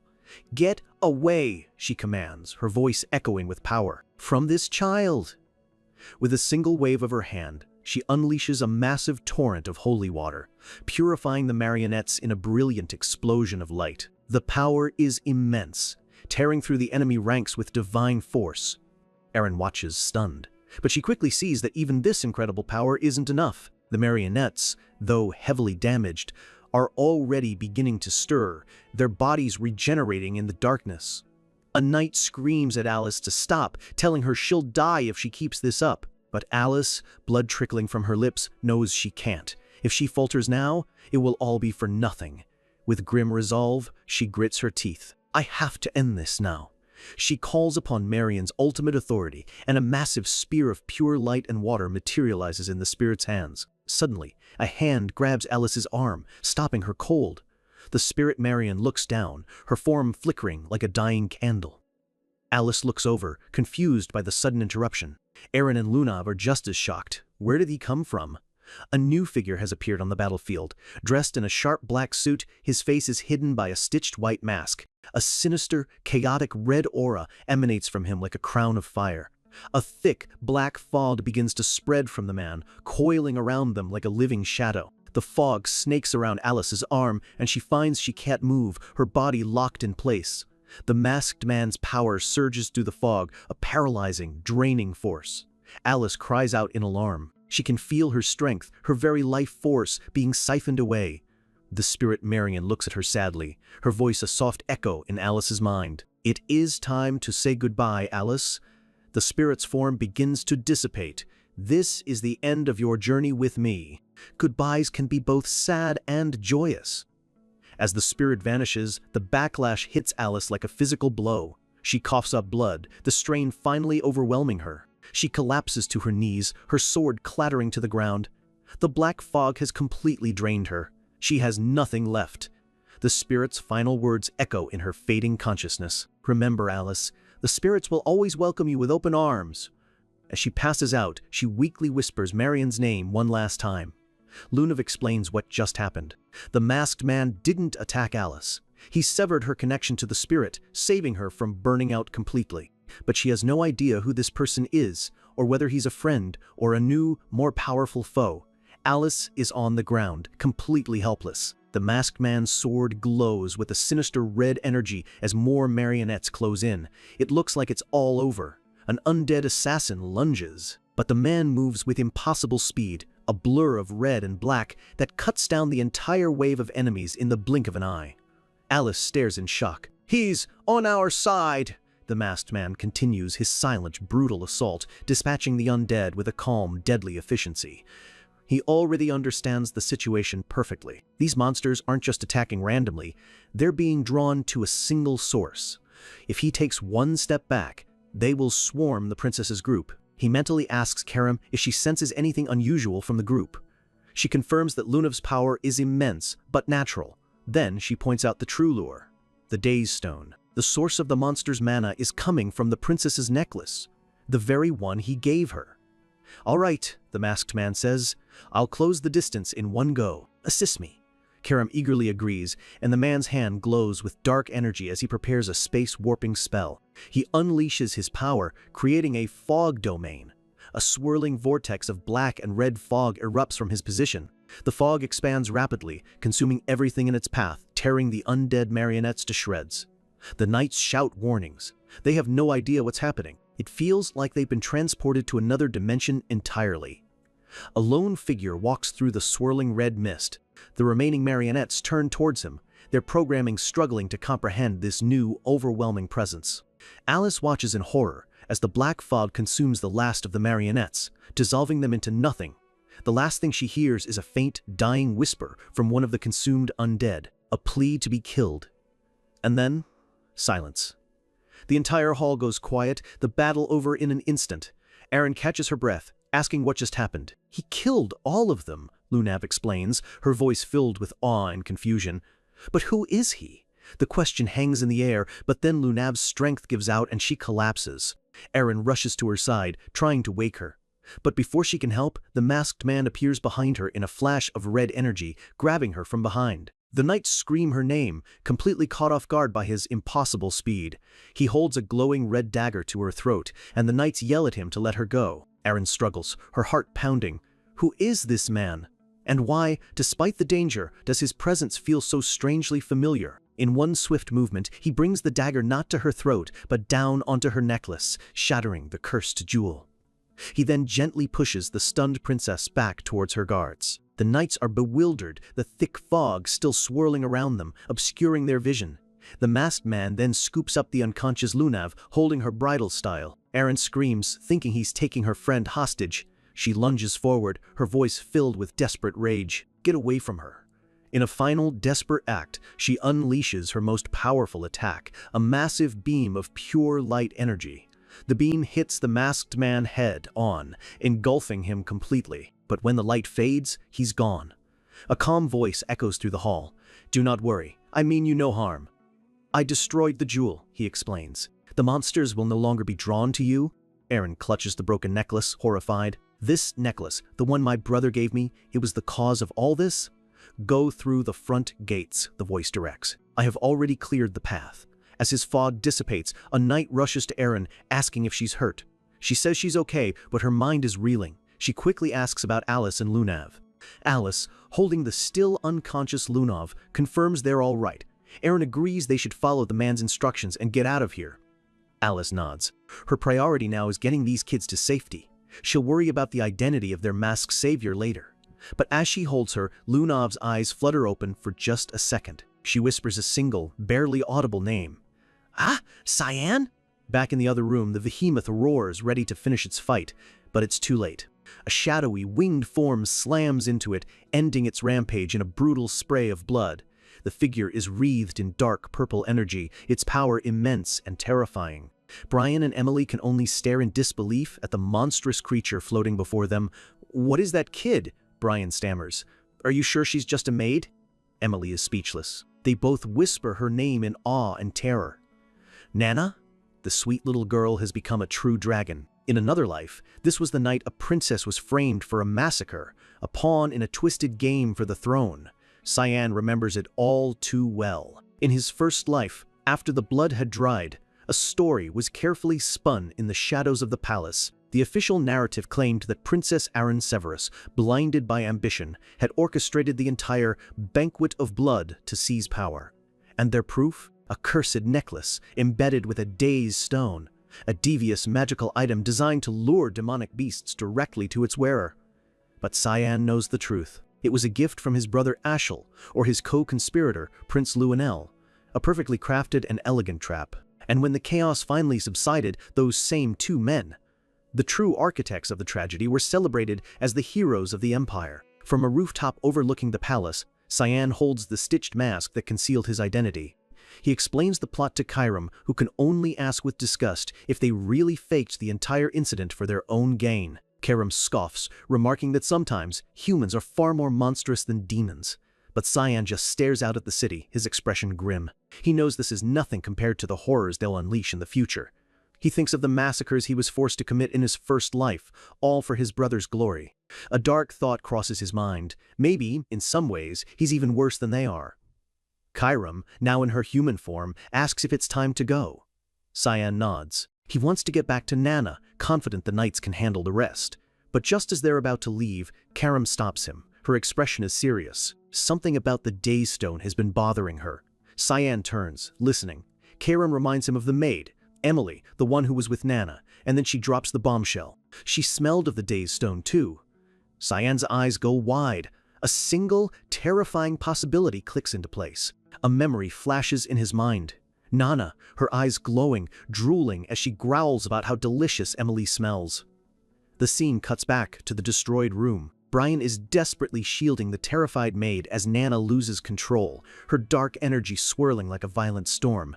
He screams for her to calm down, but she's too far gone. Her form shifts, becoming more monstrous by the second. Shadowy dragon wings unfurl as her raw, hungry power floods the room. Brian grits his teeth, sweat pouring down his face. He can see Nana is focused only on Emily, and he knows he's the only one standing in her way. But he's trapped. He's grown to care for this girl. He can't bring himself to hurt her, even to protect someone else. Nana's instincts take over completely. She lunges, sinking her teeth into Brian's arm. He cries out in agony but refuses to let go, his muscles screaming in protest. Just as his strength gives out, a massive blast of purple energy rips through the room. The force of the impact slams into Nana, sending everyone flying backward against the far wall. Brian and Emily look up in shock, crying out, "Young master?" It's Cyan. He's back. But the attack took a heavy toll. Cyan grits his teeth, blood dripping from his lips as he yells for Chiram to hurry. In a flash, Chiram appears behind Emily and rips a red ribbon from her hair. As the ribbon falls, it glows with a sinister red energy. The maid recognizes it instantly. It was a gift from Ashel. Without a word, Chiram kicks the maid away from the others, sending her tumbling to safety. Chiram then turns to the rampaging Nana, yelling at her to snap out of it. "Your beloved Papa is here!" The words finally cut through the haze of Nana's rage. She freezes, her head tilting. "Huh? Papa?" Her golden eyes begin to clear, the monstrous aura around her starting to recede. She returns to her normal form, dazed and confused. Seeing the blood on her face, she asks what happened, her voice trembling. Then her eyes fall on the gash across Cyan's back and horror dawns on her face. "Did Nana do that to Papa?" Cyan turns, forcing a smile despite the searing pain. He reassures her that it's okay, that it doesn't hurt at all. He knows she didn't mean to do it. "You didn't do anything wrong," he says gently. And with those words, Nana finally breaks down, tears of guilt and relief streaming down her face as her power recedes. Brian and Emily can only stare, shaken but relieved that the immediate danger has passed. Cyan looks at the destroyed room and tells Brian it's time to go. This place is a mess. Meanwhile, in the main hall, Prince Luenel arrives with a squad of knights. But something's wrong. The hall, which should have been a war zone, is eerily silent. The monsters are gone, as if they were never there. The Emperor arrives, escorted by Ashel. He notes the lack of monsters, and Ashel calmly agrees, his face a perfect mask of relief. It seems the situation has been handled. Just then, a voice calls out, "Father, it's Princess Aaron!" She runs towards them, her guards trailing behind, alive and well. The Emperor is overcome with relief, rushing to pull her into a tight, worried hug. Aaron clings to him, just glad that they're both safe.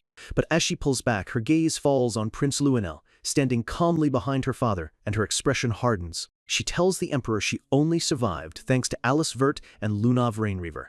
The Emperor simply says, "That's good." But Luenel's eyes narrow. His plan is already in motion. He looks at Eren with a cold smile. "I'm glad you're not dead," he says, his voice dripping with false sincerity.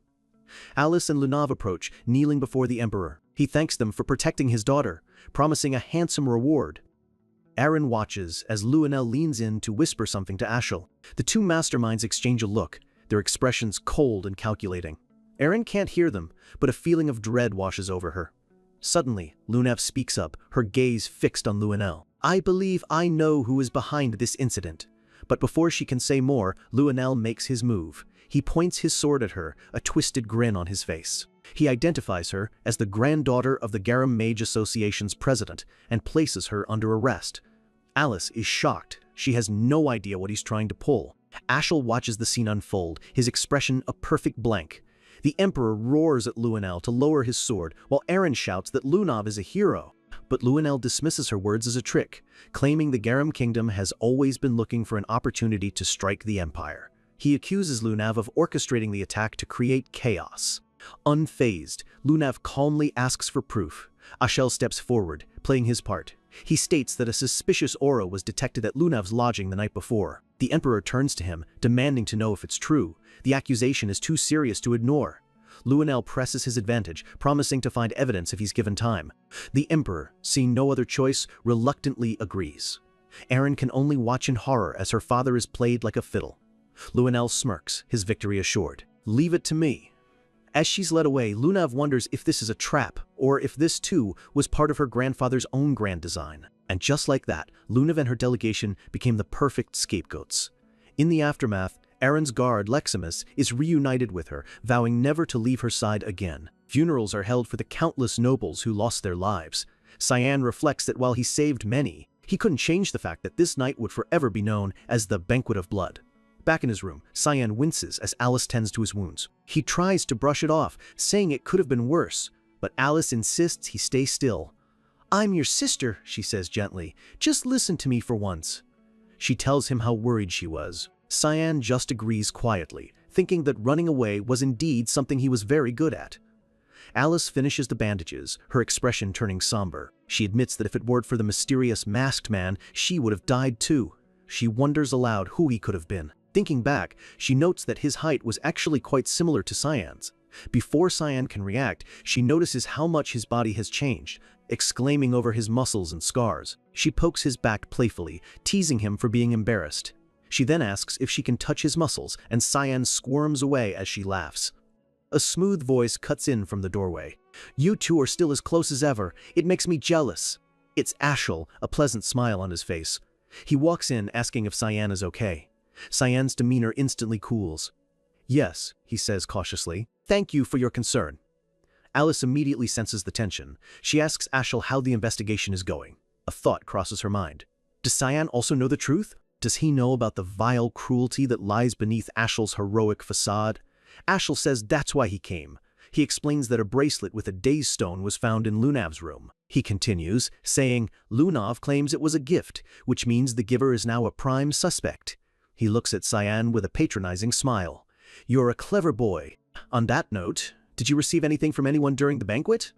Cyan hesitates, pretending to think. He asks who gave Lunav the bracelet. Ashel says he heard a merchant in the palace might have sold it. "He was found dead today," Ashel adds casually, glancing out the window at a body being carried away. "That's why I'm looking for other potential witnesses." His eyes lock onto Cyan's, the friendly mask gone, replaced by a cold intensity. "Let me ask again. Did you receive anything that day?" And Cyan understands instantly. This isn't an investigation, it's a threat. A memory flashes through his mind, the maid, Emily, happily tapping her foot. He remembers her sitting on a bench, a figure approaching from behind. And in that moment, Cyan realizes with chilling certainty, the merchant is dead. Ashel is tying up loose ends, and Emily is next on his list. A brother's concern is just a thin veil for a killer's intent. Ashel presses Cyan again, but Cyan sees the trap. This isn't an investigation. Ashel is hunting for a scapegoat, and he has no problem throwing his own brother to the wolves. Thinking fast, Cyan feigns a wave of dizziness, his hand flying to his head as he sways. Alice immediately rushes to his side, asking if he's all right. Cyan plays the part perfectly, apologizing and saying he's still not feeling well from his injuries. Alice explains that Cyan lost a lot of blood and needs to rest. Cyan adds that he feels lightheaded, selling the act with a weak voice. Seeing he'll get nothing more, Ashel backs off. He tells Cyan to rest, his voice smooth as silk. For now, the interrogation is over. But as he turns to leave, his expression hardens into a cold mask. He knows Cyan is lying. He reasons that even if someone had tried to give Cyan something, they wouldn't have survived the massacre anyway. A cold, satisfied smile touches his lips. The monsters probably killed any potential witnesses for him. As he walks away, his true thoughts surface, chilling and dark. He's glad there are no loose ends left to tie up. But then he thinks, "What a shame, brother. I was hoping this would finally be my chance to get rid of you." Alice looks down at Cyan, a flicker of concern on her face. The tension still hangs heavy in the room. She playfully pushes him onto the bed, scolding him to listen to her and get some rest, a brief moment of normal sibling affection in a world of lies. But Ashel's cleanup had already begun. The scene flashes back to a dark, bloody hallway in the palace. A terrified maid, the one who delivered the cursed necklace, crawls backward from a cloaked figure, begging to know why he's doing this. She desperately confesses that she did everything she was told, that she gave the princess the necklace, just as planned. She pleads for her life, but the assassin calmly acknowledges that while her role is fulfilled, his is not, and his part requires her silence. He thinks to himself how annoying this is. He had prepared everything so perfectly, yet things still went wrong. With a single, brutal slash, he ends her life. Her scream is cut short, swallowed by the shadows. He stands over the body, his work done. "Rest in peace," he says, his voice completely devoid of emotion. But just before leaving, he remembers one last detail. Last time, a body was found, creating complications. He pulls out a grimoire of forbidden magic. He's determined not to make the same mistake twice. He summons a grotesque, multi-eyed creature from the book's pages. He tosses the book towards the body with a simple, chilling command: "Eat up." No evidence, no witnesses, no mistakes. Meanwhile, far from the capital, the maid Emily sits on a bench, happily kicking her feet in the sunshine. A figure approaches her from behind. It's Brian. Emily turns, a little surprised to see him. Brian smiles, holding out a bag of fresh apples. He explains that Cyan sent them here, to a secret safe house, to keep them hidden until the danger passes. Emily thanks him, charmed by the kind gesture. She happily takes a bite, the simple act a world away from the palace's horrors. They sit together, looking out at the peaceful town. Emily asks how long they'll have to stay here. Brian tells her the young master's orders were clear, until I say otherwise. It could be days, or it could be weeks. The scene flashes back to Cyan confronting Emily before she left, holding the cursed ribbon Ashel had given her. As Cyan holds it, the ribbon dissolves into corrupted energy. He thinks about the complicated lengths his brother went to just to set this trap. Emily is horrified to see her gift crumble into nothing. Cyan looks at her, his expression dead serious, and tells her to listen closely. He warns her that neither the palace nor the Vert estate is safe for her anymore. She has to disappear. He calls for Brian, who appears with a sleeping Nana in his arms. Cyan entrusts Emily's protection to him, explaining he has other business to attend to. Then, his gaze softens as he looks at his daughter. He gently strokes Nana's hair, asking her not to cry while he's gone. The pain of leaving her, even for a short time, is written all over his face. Back in the present, Brian watches Emily, remembering the rare vulnerability he saw in his master's eyes. He strengthens his resolve, determined to support Cyan in any way he can. Emily asks if Nana is doing all right. Brian admits she struggled for a few days, but he thinks she's finally adjusting. Emily looks at their small safe house, reflecting on how much she missed while she was just focused on her duties. She thinks about Nana, the quiet girl she cared for, who turned out to be a powerful draconic human. She feels a new sense of responsibility to help protect her. Brian smiles, telling her he was just thinking the same thing. Suddenly, Emily grabs his hands, her face filled with a newfound determination. Brian blushes bright red, the sudden contact completely flustering him, as a memory of her clinging to him flashes in his mind. But Emily is oblivious, her eyes shining with purpose. "Then let's do our best for the young master, Mr. Brian." Brian is left speechless, his face still burning. He clears his throat, trying to regain his knightly composure. "Yes, Miss Emily," he replies, his loyalty as steadfast as ever. Back in the throne room, the political fallout has reached a boiling point. Prince Luenel is furious, demanding to know what the Emperor is thinking. He yells that they have clear evidence against Lunav. Why would the Emperor even consider letting her go? The Emperor calmly tells him to watch his tone. The decision has been made. Luenel completely loses his temper, slamming his fist on the armrest. "How can you be so soft?" he screams, accusing the Emperor of being afraid. "Enough!" A massive surge of golden energy erupts from the Emperor, blasting Luenel backward. The Emperor stands, his power radiating through the room. He scoffs at Luenel's short-sighted ambition. He reminds Luenel of their political reality. Their empire borders not just Garum, but the Demon Realm and 2 other powerful nations. If they make an enemy of Garum, their defenses against the Demon Realm will crumble, unleashing chaos upon the entire continent. Luenel glares, realizing the old man is right. The cost of his ambition would be catastrophic. The Emperor declares that anyone who would make such a sacrifice is a monster, not a ruler. He cuts Luenel off before he can argue, asking if he's talking about the Days Stone. Luenel is stunned into silence. How could the Emperor possibly know about that? The Emperor looks down on him with disdain. He's always been the same, a petulant child who never gives up until he gets what he wants. Luenel starts to panic, but the Emperor silences him. "That's enough, you fool." He looks at him with profound disappointment, wondering how the boy he once knew became this pathetic creature. Then, he delivers the final blow. He tells Luenel that Aaron is more fit to be a ruler than he will ever be. "Now get out of my sight." As Luenel turns to leave, his fists are clenched white. Aaron? That insignificant girl? His face twists into a mask of pure, unadulterated rage. "Aaron Severus," he seethes. "That damned girl ruined everything." He storms out of the throne room, shoving past the guards in a blind fury. He barrels down the hall, shouting for everyone to get out of his way. Aaron's personal guard, Leximus, tries to stop him, telling him the princess is resting. Luenel doesn't even slow down. He backhands Leximus with brutal force, sending him flying. Aaron cries out his name as the loyal knight crashes to the floor. Luenel throws open the doors to her room. Aaron's eyes widen, sensing the pure killing intent rolling off him in waves. He stands there, breathing heavily. "What is this about?" Aaron asks, her voice trembling. But Luenel just starts laughing, a wild, unhinged sound. His face is a terrifying picture of madness, sweat, and fury mixing together as his composure shatters completely. He laughs and laughs, finally revealing the twisted core of his obsession as he says, "With my precious little sister." The prince's regal composure has completely shattered. Luenel stands in the doorway, panting and laughing with the unhinged glee of a man who has just lost everything. This isn't ambition anymore, it's pure madness. He's practically raving, insisting he only wants to talk to his precious sister. But the words drip with a possessive poison that makes the friendly title feel like a threat. Leximus, Aaron's guard, immediately puts himself between them. With unwavering loyalty, he warns the prince that if he takes one more step, he'll be forced to act, even if it means sacrificing his own life.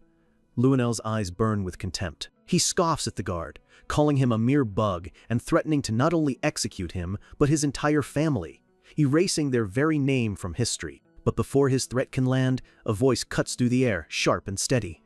"Stop."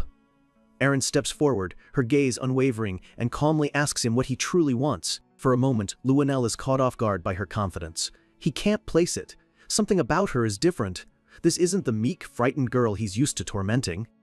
This is someone new. Aaron takes complete control of the situation. "Or," she continues, her voice laced with ice, "should I tell you?" With newfound strength, she declares that she, Aaron Severus, has never received any gifts from him. She's not just denying his involvement, she's weaponizing the truth he tried to hide. Luenel is speechless. Her directness, her utter lack of fear. It's a move he never saw coming, and it has thrown his entire game into chaos. Chapter title card. We flash back to Aaron with her father, the Emperor. He had asked her, his voice grave, if she was certain she had no connection to the banquet incident. She'd met his gaze without flinching and confirmed it. But the Emperor wasn't finished. He revealed that the jewel from the shattered necklace she brought him was far from ordinary. It was a Days Stone, an artifact of forbidden dark magic, once used by a sinister tribe to control monsters, a tool for chaos and slaughter. He explained that his intelligence network had recently flagged someone inside the palace for secretly purchasing these very stones. The trail led to a black market merchant and a palace maid, but the investigation hit a dead end. Now, both of them have conveniently vanished, presumed dead. The evidence was being systematically erased. The emperor looked his daughter dead in the eye, connecting the final piece of the puzzle. Both of the missing culprits were known associates of Prince Luenel. He asked her one last time if her brother had given her that necklace. Erin's hands tightened into fists, her resolve solidifying into steel. She told him no. "I have never received anything from him." Her denial was absolute. Seeing her conviction, the emperor seemed to finally accept her word as truth. This was a dangerous political game, and Erin was finally learning how to play. Sensing her advantage, she pressed on, arguing that since the true culprit was clear, the innocent mage Lunav should be released. She reminded him that Lunav was a hero who had saved countless lives. The emperor agreed, but a heavy weight remained on Erin's heart. She knew she was holding back. She understood the terrible risk. If she directly accused Luenel, there was no telling what that unhinged madman would do to her friends in retaliation. The memory of the massacre, of the people she couldn't save, fueled a new vow. She would not let it happen again. She had to be the one to stop them. Back in the present, Luenel can only stare in fury. Erin challenges him with a sarcastic tone, asking if this is what he truly wanted. He forces a laugh, lying through his teeth that he told the emperor the exact same thing, that he'd never given her a gift. But the lie can't contain his rage. He snaps, demanding to know why she's acting so defiant, and threatens to deal with her guard first. Erin simply cuts him off, stating, "She already has a guest." Luenel scoffs, unable to imagine anyone more important than himself. "He's important to me," she replies, her gaze shifting to a figure who has been standing silently in the shadows the entire time. It's Cyan. He gives a slight, polite bow, his voice calm as he apologizes for the interruption. Luenel is stunned. He's a trained royal, yet he never sensed another presence in the room. He demands to know what a child like Cyan is doing here. Cyan just looks up, his red eyes seeming to glow faintly in the dim light as he finishes his sentence. "But I heard everything." The prince demands to know how long he was hiding. Cyan tilts his head, feigning innocence. "Hiding?" With a perfectly straight face, he explains that he just doesn't have much of a presence. It's a trait unique to a master assassin, allowing him to move completely undetected, like a ghost. Luenel is seething. The sheer audacity of this boy, casually admitting to eavesdropping, is infuriating. Cyan then takes a protective step in front of Erin, a predatory grin spreading across his face. "So, what will you do?" he challenges, his eyes glowing with menace. "Are you going to do something about me too?" For the first time, Luenel hesitates. He remembers the rumors about their engagement and knows Cyan's father is a powerful duke. Making an enemy of the Vert family would be a disastrous political mistake. And there's something else nagging at him, a warning from the past. He recalls asking Ashel why he was so obsessed with getting rid of his own younger brother. Ashel's answer had been simple and chilling. "He gets on my nerves." "That kid is hiding something," Ashel had warned, "something big, and it bothers me." Now, faced with Cyan's unsettling predatory aura, Luenel finally understands exactly what Ashel meant. This child is dangerous. Luenel forces a smile, raising his hands in a gesture of surrender. He claims it was all a joke and says he'll leave now that the misunderstanding is cleared. As he walks away, Erin reflects on how much Luenel has changed from her memories. After all, in the future, she remembers, this man wasn't just a prince, he was the insane emperor. She recalls a horrifying vision of him sitting on a throne of skulls, a true tyrant. As he leaves, he even offers a half-hearted apology to Leximus. But his eyes lock onto Cyan for a moment longer, a silent threat passing between them before he departs. Leximus simply tells him to watch himself. The second the door closes, the tension breaks, and Cyan lets out a quiet sigh of relief. Leximus immediately showers him with thanks, while a blushing Erin quietly adds her own. Cyan just brushes it off, saying he barely did anything. He gives Erin the credit, telling her she did most of the work. The compliment sends a deep blush across her face as she stammers that it was all because of him. Cyan casually plops down on the sofa next to her, complaining that his legs hurt. Erin nearly jumps out of her skin, shouting, "You're sitting next to me?" She's a flustered mess, her soul practically floating out of her body, while Cyan just stares, utterly bewildered by her over-the-top reaction. Leximus watches them, thinking that, for a genius, Cyan can be incredibly dense. Still, he's amazed at the boy's courage in confronting the prince. Cyan then stands, explaining his plan. By making Luenel believe they're a couple, he's created a political shield around her. For now, the prince won't dare to make a move. As he leaves, Leximus muses on Cyan's accidental brilliance. He did exactly what was needed and left before making things any more awkward for the princess, who can only manage a flustered wave goodbye. Elsewhere, Luenel's contained rage finally explodes. He slams Ashel against a wall, demanding to know how he's going to fix the disaster he created. He screams that Ashel's so-called perfect plan was a complete and utter failure. Every target they wanted eliminated is still alive and well. "I've lost my father's trust," Luenel roars, his desperation showing. He was supposed to be the hero of this story, the Empire's savior. Now, that dream is crumbling into dust. Ashel calmly pushes him away, stating that the plan wasn't a total loss. Just then, a cloaked figure emerges from the shadows, and Luenel demands to know who it is. The man introduces himself as Boris Lelm, offering the furious prince a sly, knowing smile. Luenel asks where he's been. Boris explains he was simply following Ashel's orders. Ashel informs them that the maid, Emily, has vanished without a trace, then turns to Boris, asking about the success he mentioned. A thought flashes through Ashel's mind. His greatest miscalculation was underestimating the people around Princess Erin. Boris reveals a glowing, pyramid-shaped crystal, his grin turning sinister. He's found something that will change the game entirely. Luenel demands to know if he should be reflecting on his failures. Boris simply tells him there's nothing to reflect on. He holds up the crystal, explaining that it's a sample of the mana signatures collected from the banquet battle. Most of it, he says, is ordinary.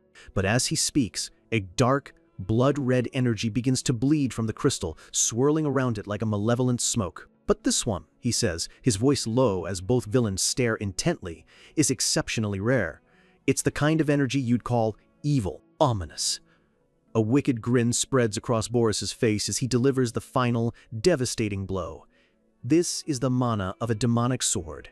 The implication hangs in the air like a death sentence. Someone in Princess Erin's inner circle wields the ultimate forbidden weapon. Their failed plan has just given them a brand new and far more dangerous target. The scene shifts to Cyan's hidden safe house where dinner is being served. But on the platter is a grotesque, purple, centipede-like creature that looks like something from a nightmare. Brian stares, completely baffled. He was told they were having crab stew.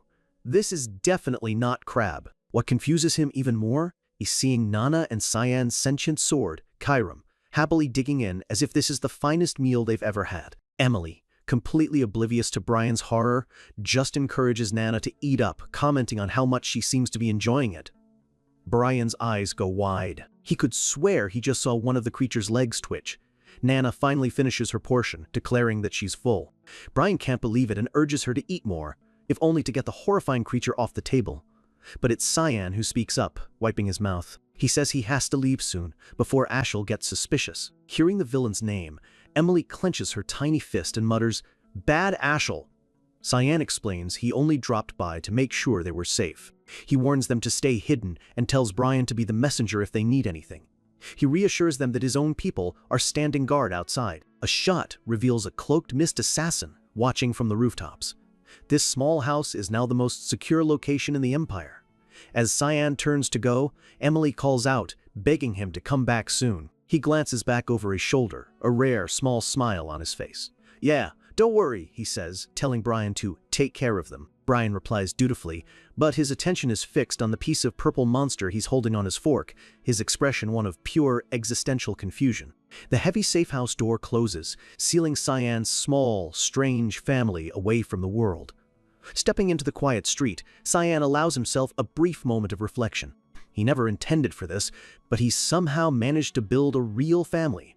But his moment of peace is cut short. A cloaked figure emerges from the alleyway. It's Sarika. "Are you going to explain now?" she asks, her voice devoid of warmth. She lists off his impossible feats, knowing about the banquet massacre, the death of her fiancé, every single move he's made. "It's as if you can see the future," she accuses him directly. Cyan turns, his face hidden in the shadows of his hood. He warns her to choose her next words carefully, because they will decide whether she remains an ally or becomes an enemy. But Sarika doesn't flinch. Her eyes glow with fierce determination as she asks the one question that cuts to the very core of his existence. "Just who are you, Cyan Vert?" She presses him, her eyes sharp with accusation. The fact that Drenian was her fiancé was a secret known to almost no one. It was a piece of information he should have never had access to. Her question hangs in the air, heavy as a death sentence. How did you know? Cyan tries to dismiss it, claiming Drenian was a target anyway, but Sarika isn't letting him off the hook. She insists that this detail is more important than he realizes. A dangerous grin spreads across her face as she presents her theory. His knowledge could only mean he's a spy from a rival faction. Cyan meets her gaze, his own expression a perfect mask of calm. "And what will you do?" he asks softly. "If I am?" Her answer is a flash of steel. "You're asking the obvious," she snarls, a dagger glowing with dark energy already in her hand. But Cyan is faster. In an instant, crimson demonic energy flares around him as he prepares to meet her challenge. The two assassins collide in a silent, blinding flash of light. Their blades meet with a force that proves they are equals in skill, a perfect match of lethal grace. Before they can strike again, a third figure appears between them. Karam, in her human form, effortlessly catches both of their blades in her bare hands. Sarika glares, but Karam's eyes glow with murderous intent. "You just don't learn, do you? I told you not to mess with my master."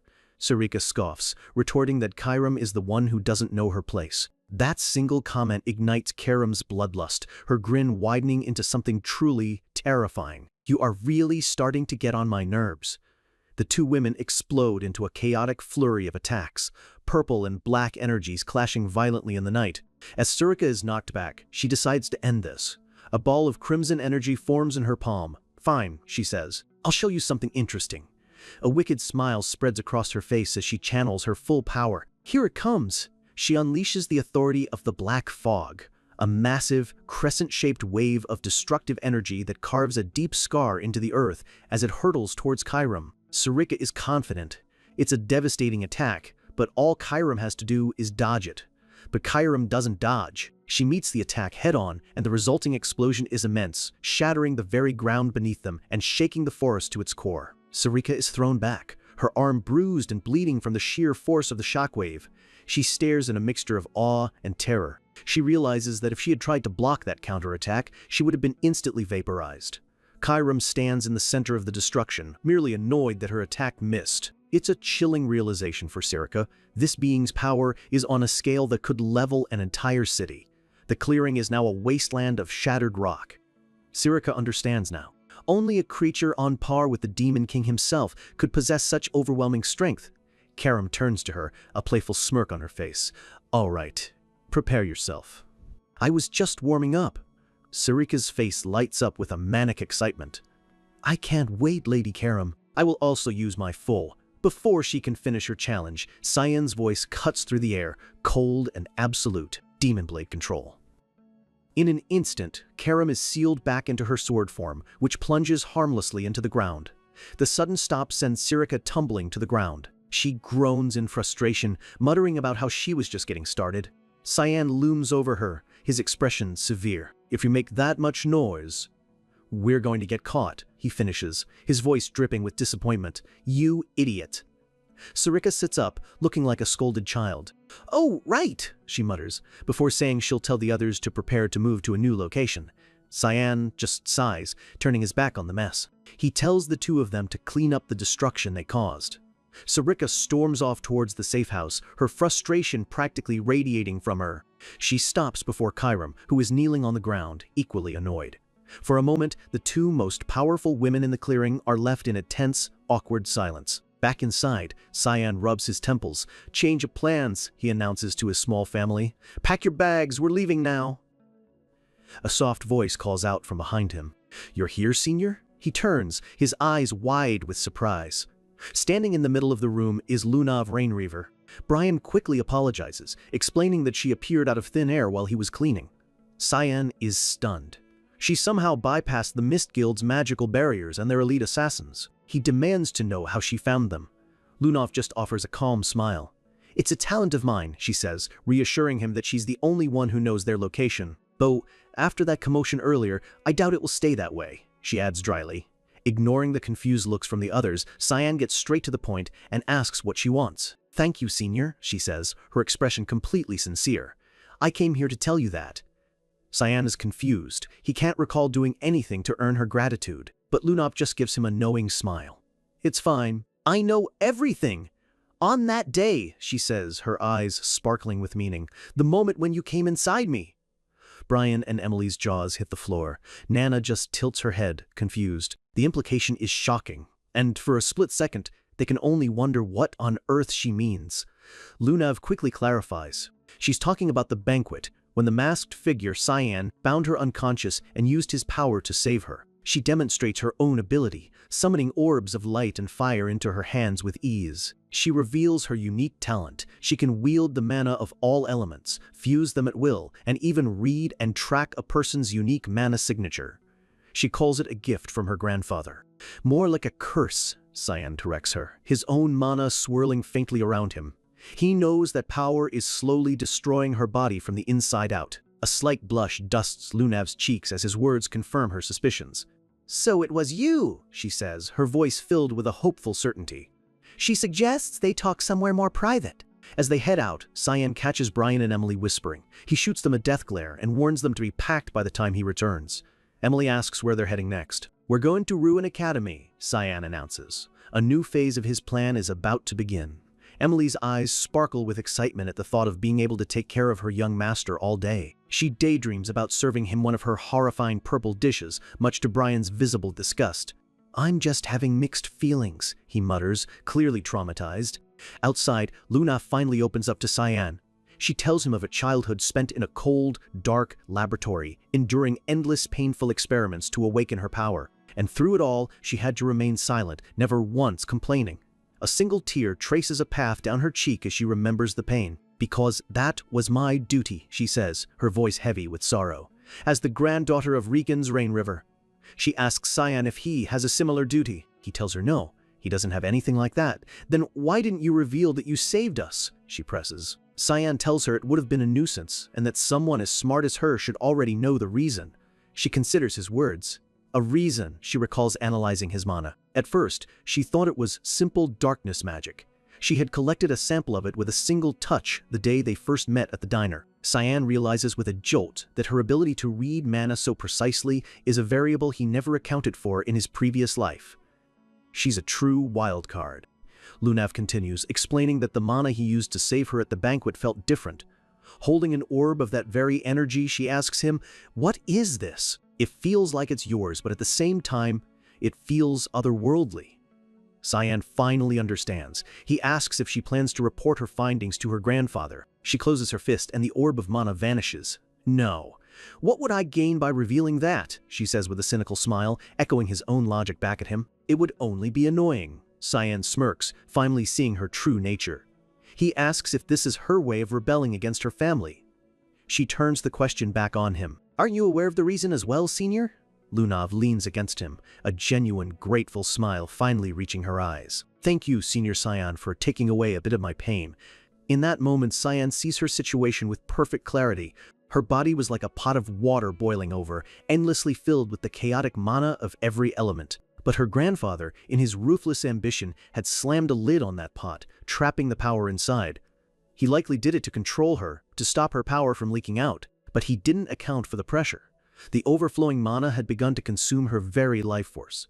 In the original timeline, this gift was what ultimately killed her. "I just poked a hole in the lid," Cyan thinks to himself, a small act to release the pressure. "Because when I looked at her, I saw another puppet, just like I used to be, and that just frustrated me." He tells her there's nothing to thank him for and simply asks that she keep his secret. As he walks away, he offers one last piece of advice. "Don't overexert yourself again." Lunav watches him leave, a small, genuine laugh escaping her lips. "He's cute. Just as I thought," she thinks to herself. "You're a good person, Senior."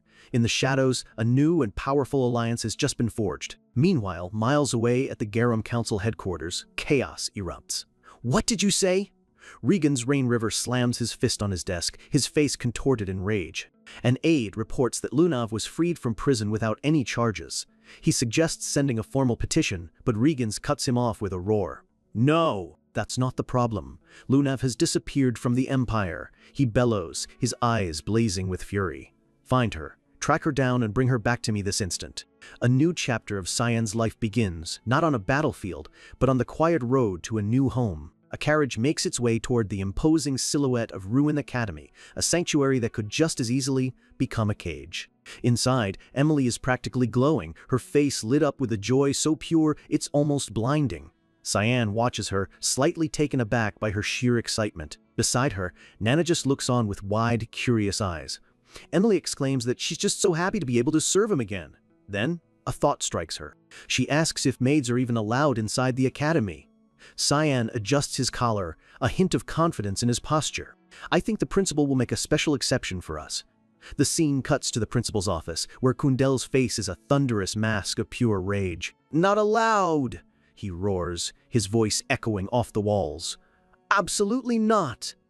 Back in the office, Cyan tries to reason with him, promising his attendance will be discreet. But Kundel is unmovable, demanding a single good reason why he should bend the academy's sacred rules. Cyan tries a different angle, offering not to skip his lessons anymore. Kundel slams his desk in frustration. That's a basic requirement, not a bargaining chip. And now he's asking for 2 attendance? The nerve. Cyan's expression hardens. He knows it's time to play his trump card. "Then just answer me this." He looks the principal dead in the eye, his voice low and serious. "Are they related to the banquet of blood?" Kundel's eyes narrow. He knows this boy well enough to understand he wouldn't push this hard for no reason. His curiosity finally getting the better of him, he asks for the truth. Cyan hesitates, testing the waters. He tries to bluff, saying he'll talk after he gets permission. That's the last straw for Kundel. He throws his hands up in exasperation, telling Cyan to do as he wishes, knowing he'll do it anyway. The principal calms down, stroking his long beard. He admits that it's difficult for him to explain the situation right now, but he needs to know one thing for certain. Cyan leans in, his red eyes glowing faintly, a sinister smile playing on his lips. "I wasn't the one behind the massacre. Isn't that what you wanted to know?" He's not just answering the question, he's asserting his power, letting the principal know who's really in control of this conversation. Kundel's eyes widen. He asks if he's certain. He stares at this enigmatic child who speaks with the authority of a seasoned general and can only mutter to himself, "I just don't get you." But the negotiation is over.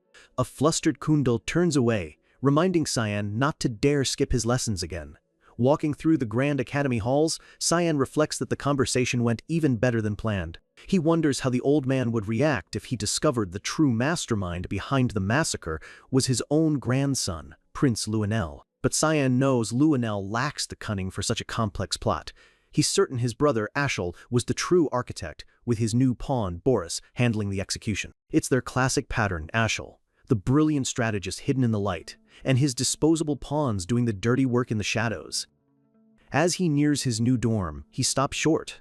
A shirtless, ridiculously muscular student is doing one-armed push-ups in the middle of the hallway.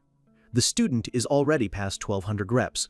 The sheer physical power on display is absurd. Cyan groans internally. Not this guy again. The student looks up, a wide, friendly grin splitting his face. "Oh, hey, buddy." He springs to his feet, instantly ready for action. "Let's fight, Cyan Vert," he declares, flexing his muscles. It's time to see who's really the strongest, right? Before he can even finish the sentence, Cyan has already slipped inside his room and shut the door in his face. Undeterred, the student pounds on the door, shouting about his 2 years of uninterrupted training and promising a duel next time. Suddenly, he stops. He collapses to the floor as a dark, ominous liquid begins to pool around him. He lies completely motionless. His eyes are rolled back, his face slack. A single bead of sweat rolls down Cyan's face. Is he dead? Just then, the door swings open. "Ah, you're here. It's Emily." Cyan points to the body on the floor, demanding to know what happened. "I'm not sure," Emily says casually, munching on a grotesque purple cookie. "He fell asleep right after eating the cookies I made for you." Nana is beside her, enjoying the same toxic-looking snack. She cheerfully offers Cyan a plate of the horrifying sludge-covered treats. "Do you want one?" Cyan points a finger at her, his face dead serious. "Emily, don't ever cook for Brian again. That's an order." Emily just pouts, muttering about how harsh he is. Cyan collapses into a chair with a heavy sigh. Between power-obsessed neighbors and Emily's lethal cooking, he's already starting to regret this move. Still pouting, Emily hands him a letter. She huffs that Brian received it, so she has no idea who it's from. Cyan opens it and is surprised to see it's from Lunav. He barely reads the first word before Emily suddenly lunges past him with a butter knife, shouting, "Who is it?" A figure has appeared in the doorway. It's Lunav, a mischievous grin on her face. "How have you been?" she asks, before dropping a bombshell with a cheerful smile. "I ran away from home." The scene shifts to the dark, damp sewers beneath the city.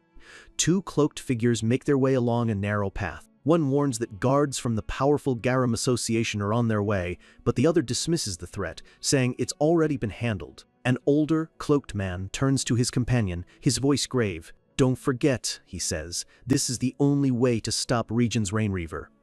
The other figure, a woman, asks if he's worried she'll feel guilty about their target. "Well," he begins, "she is your student." Her identity is revealed. She is Nella Aronis, an instructor at Ruin Academy.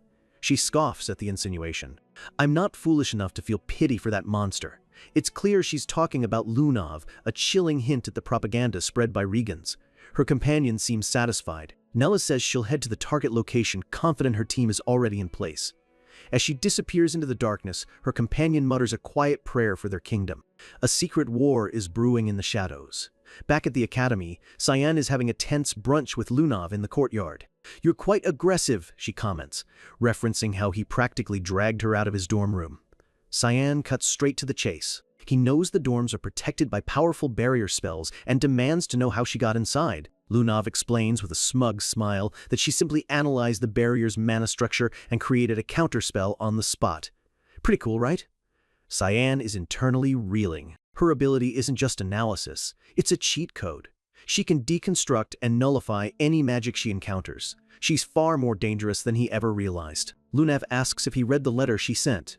"You arrived just as I was about to," he replies, his annoyance clear. She says she just couldn't wait.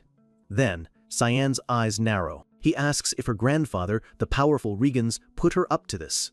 For a fleeting moment, a shadow of sadness crosses her face. "Was it his idea for you to contact me?" Cyan presses, his voice low and dangerous. "Tell me the truth." Lunav admits that at first, it was. Her grandfather ordered her to investigate him, but not anymore. She tells him it's his choice whether to trust her. Cyan is blunt. "I don't trust people easily." "What do you really want?" Lunav begins to explain. Recently, a series of disturbing incidents have been connected to the Garam Association. Two dragons affiliated with the association vanished from the academy. A group of smugglers were found dead, their bodies tainted with a dark energy she recognized. "And through my investigation," she continues, "I learned that you were involved in all of it." She tells him that until now it was just a theory. But seeing him in person, feeling his unique mana, she knows she's right. Cyan just smiles, unfazed. He admits he didn't know the dragons were connected to her family's association. "All right," he says with a sigh. "So what are you planning to do now?"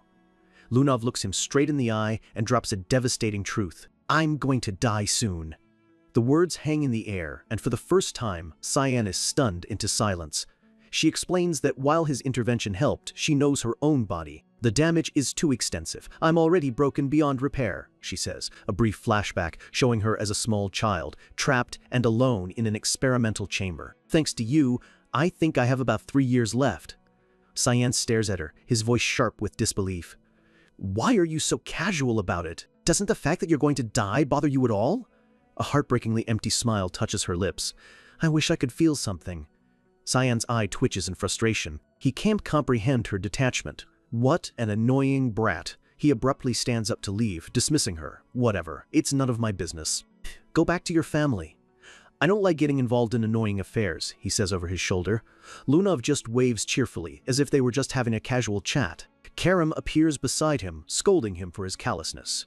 "Where are your manners? Are you really just going to leave her there?" "It's better this way," Cyan replies, his expression grim. He knows that getting close to her is a danger he can't afford. As Lunav sits alone, shadows fall over her. She's suddenly surrounded by cloaked figures from the Garam Association. They were waiting for this exact moment. She looks up at them, completely unfazed. "You're all a little early." The leader steps forward, his voice cold. "Let's go, Miss Lunav. Mr. Rise, Regans is waiting for you." Her brief taste of freedom has already come to an end. Freedom is a fleeting thing. Lunav finds herself surrounded by agents of the Garam Association. Their leader's words, an order, not a request. "Let's go, Miss Lunav. Mr. Faust. Regans is looking for you." Lunav remains silent, her expression a careful mask. The agent, growing impatient, asks her, "What's wrong?" "It was always Victor who came for me," she says, her voice laced with ice. "I'm sorry, but who are you?" The agent explains that Victor is busy and that they were sent in his place. He identifies them as the 6th branch of security, a name meant to sound official and reassuring. A faint, knowing smile touches Lunav's lips. The trap is sprung. "Liar," she says softly. "There is no one I know named Victor." In a flash, she unleashes a powerful gust of wind, sending them stumbling back as she makes a break for it. They shout for their comrades to grab her, but she's already moving. As she runs, a chilling realization hits her. These aren't just guards. Their energy feels wrong, fanatical. They're extremists. Her heart pounds in her chest. She knows she has to get away from them now, but it's too late. A hand clamps over her mouth as a strange, gentle magic washes over her. Her eyes widen in shock before fluttering shut, her consciousness fading into darkness. The leader catches her as she falls, laughing. He knew it wouldn't be that easy. A large, bald man approaches, grumbling that their cover was blown too quickly.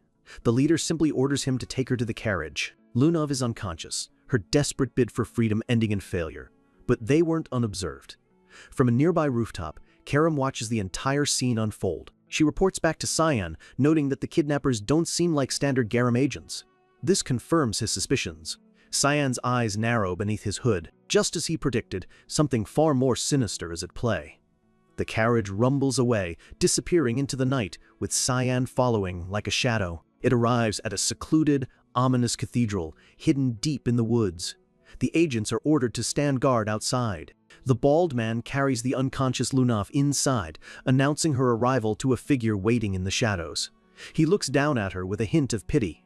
"What a pitiful child," he muses. "Experimented on her whole life, only to be used and thrown away." A young man with a strange tattoo-like mark on his face steps out of the darkness. "Don't worry," he says with a chilling smile. "We'll use her for a good cause."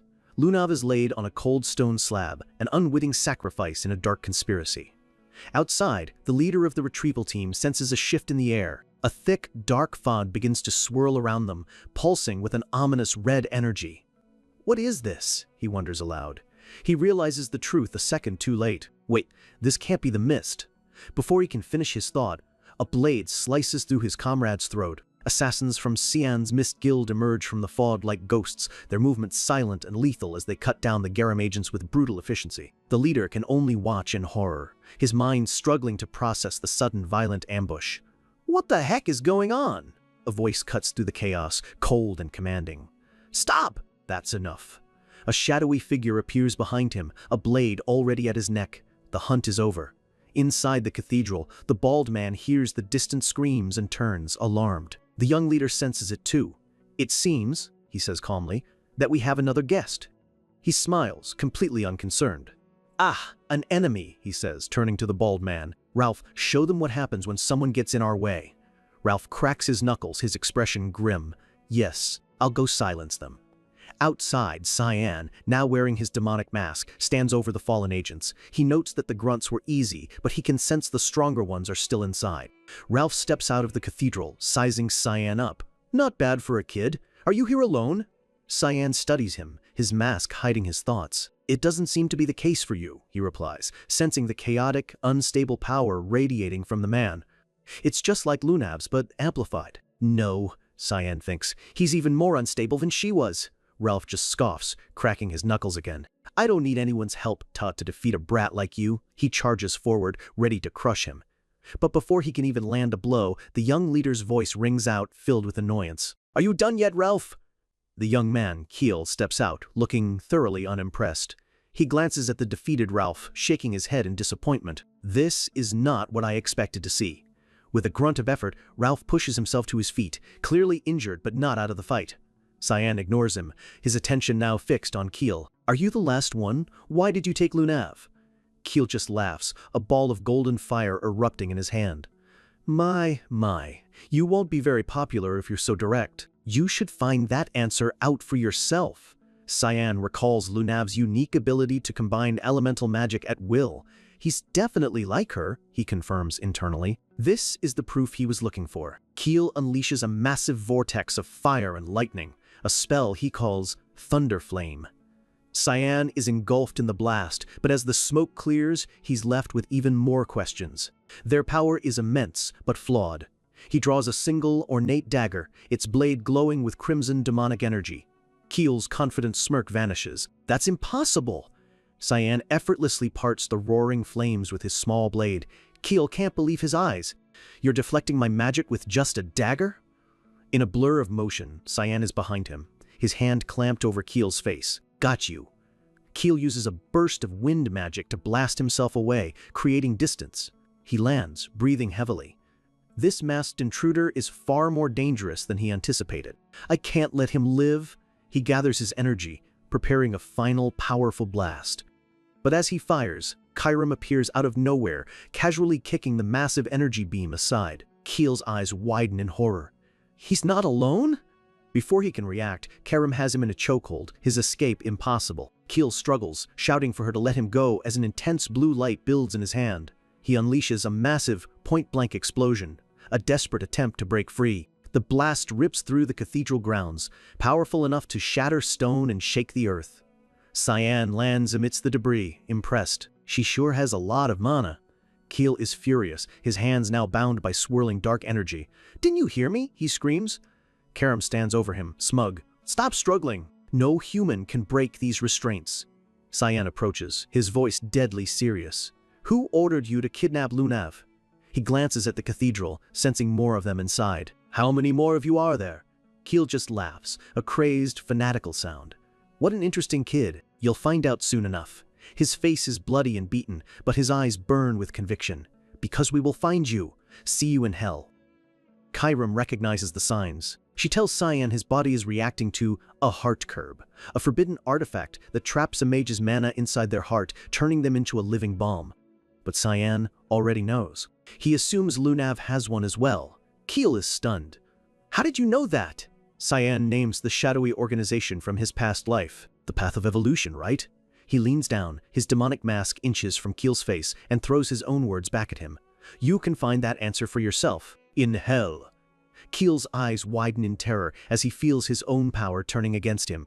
"This isn't right." Dying like this is, his body erupts in a blinding flash of red light, his last words lost in the explosion. Cyan thinks back to his previous life. He remembers finding an ancient text in a secret laboratory in the Garum Kingdom. It detailed the horrifying creation and use of an artifact called the Heart Curb. And more importantly, it described how to destroy the artifact when a test subject was deemed a failure. Cyan pulls out a glowing blue orb, a device he created from that forbidden knowledge. "Looks like it still works," he says. Chiram asks what he plans to do with it. "Chiram, get Lunav," he orders. She protests, but Cyan's warning is sharp. "Do you want to be controlled by one of those things too?" Reluctantly, Chiram brings the unconscious Lunav to him. Cyan kneels beside her. "It's my first time trying this, so I don't know if it will work," he admits, pressing the orb against her chest. A brilliant blue light flows from the orb into her body. If Lunav has a heart curve inside her too, he thinks, then this should be able to destroy it. The light intensifies, enveloping Lunav in a radiant glow as the artifact in her heart shatters into a million pieces. Her eyes snap open, no longer just purple, but filled with a swirling galaxy of cosmic energy. The curse has been broken, and for the first time in her life, Lunav Rainreaver is truly free. After a lifetime chained by a deadly curse, a girl is finally free. But freedom has a price, and the man who forged her chains isn't about to let his most prized creation go. Deep within the headquarters of the Garum Mage Association, Lunav's eyes slowly flutter open. The first thing she registers is a strange, unfamiliar sensation washing over her. A gentle blue light emanates from her hand. Her entire body feels incredibly light, as if a massive weight she'd carried since birth has suddenly been lifted. She lies back, processing the feeling of pure, unburdened mana flowing through her veins for the first time. But there's something else, a new connection she can't quite explain. For some reason, she can feel Cyan's presence more clearly than ever, a faint but steady link that wasn't there before, a tether to the one who set her free. Meanwhile, on a rooftop overlooking the city, Chiram confronts Cyan, who has the still unconscious Lunav slung over his shoulder. She looks annoyed, demanding to know what he thinks he's doing. Cyan stares out at the horizon, his expression calm and calculated. He explains that he thinks Lunav could be a useful asset later, and that it would be a waste to let her die. Chiram isn't buying it, accusing him of turning into a charity worker. She warns him, questioning what he'll do if the very girl he just saved turns around and stabs him in the back. A small smirk plays on Cyan's lips. He finds that ironic, coming from a demonic sword who constantly talks about devouring his soul. Karam leans in close, her tone possessive, reminding him that his body is destined to be hers, so he'd better take care of it. Cyan just brushes her off with a casual, yeah. With Lunav secure, he decides it's time to move. There's no reason to linger in enemy territory any longer. Back in a lavish room, Regan's Rain River questions his granddaughter. He repeats her story back to her. She was kidnapped, doesn't remember anything, and was simply left in this room. Lunav stands before him, her face a carefully constructed mask of innocence. She confirms his story, claiming she can't remember a thing. She's playing the part of a confused victim perfectly. Regan slams his hand on the table, his voice booming with rage. He doesn't believe her for a second. He roars that the entire kingdom is in chaos over the banquet massacre, and she has the nerve to act so casual? One of Regan's subordinates quickly steps in, taking the blame for not finding her sooner.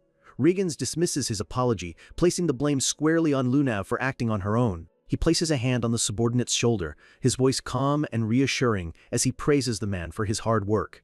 It's the picture of a caring, benevolent leader, but in an instant, the mask drops. His eyes flash with fury as flames erupt from his hand, engulfing the man's shoulder. The subordinate cries out in shock and agony.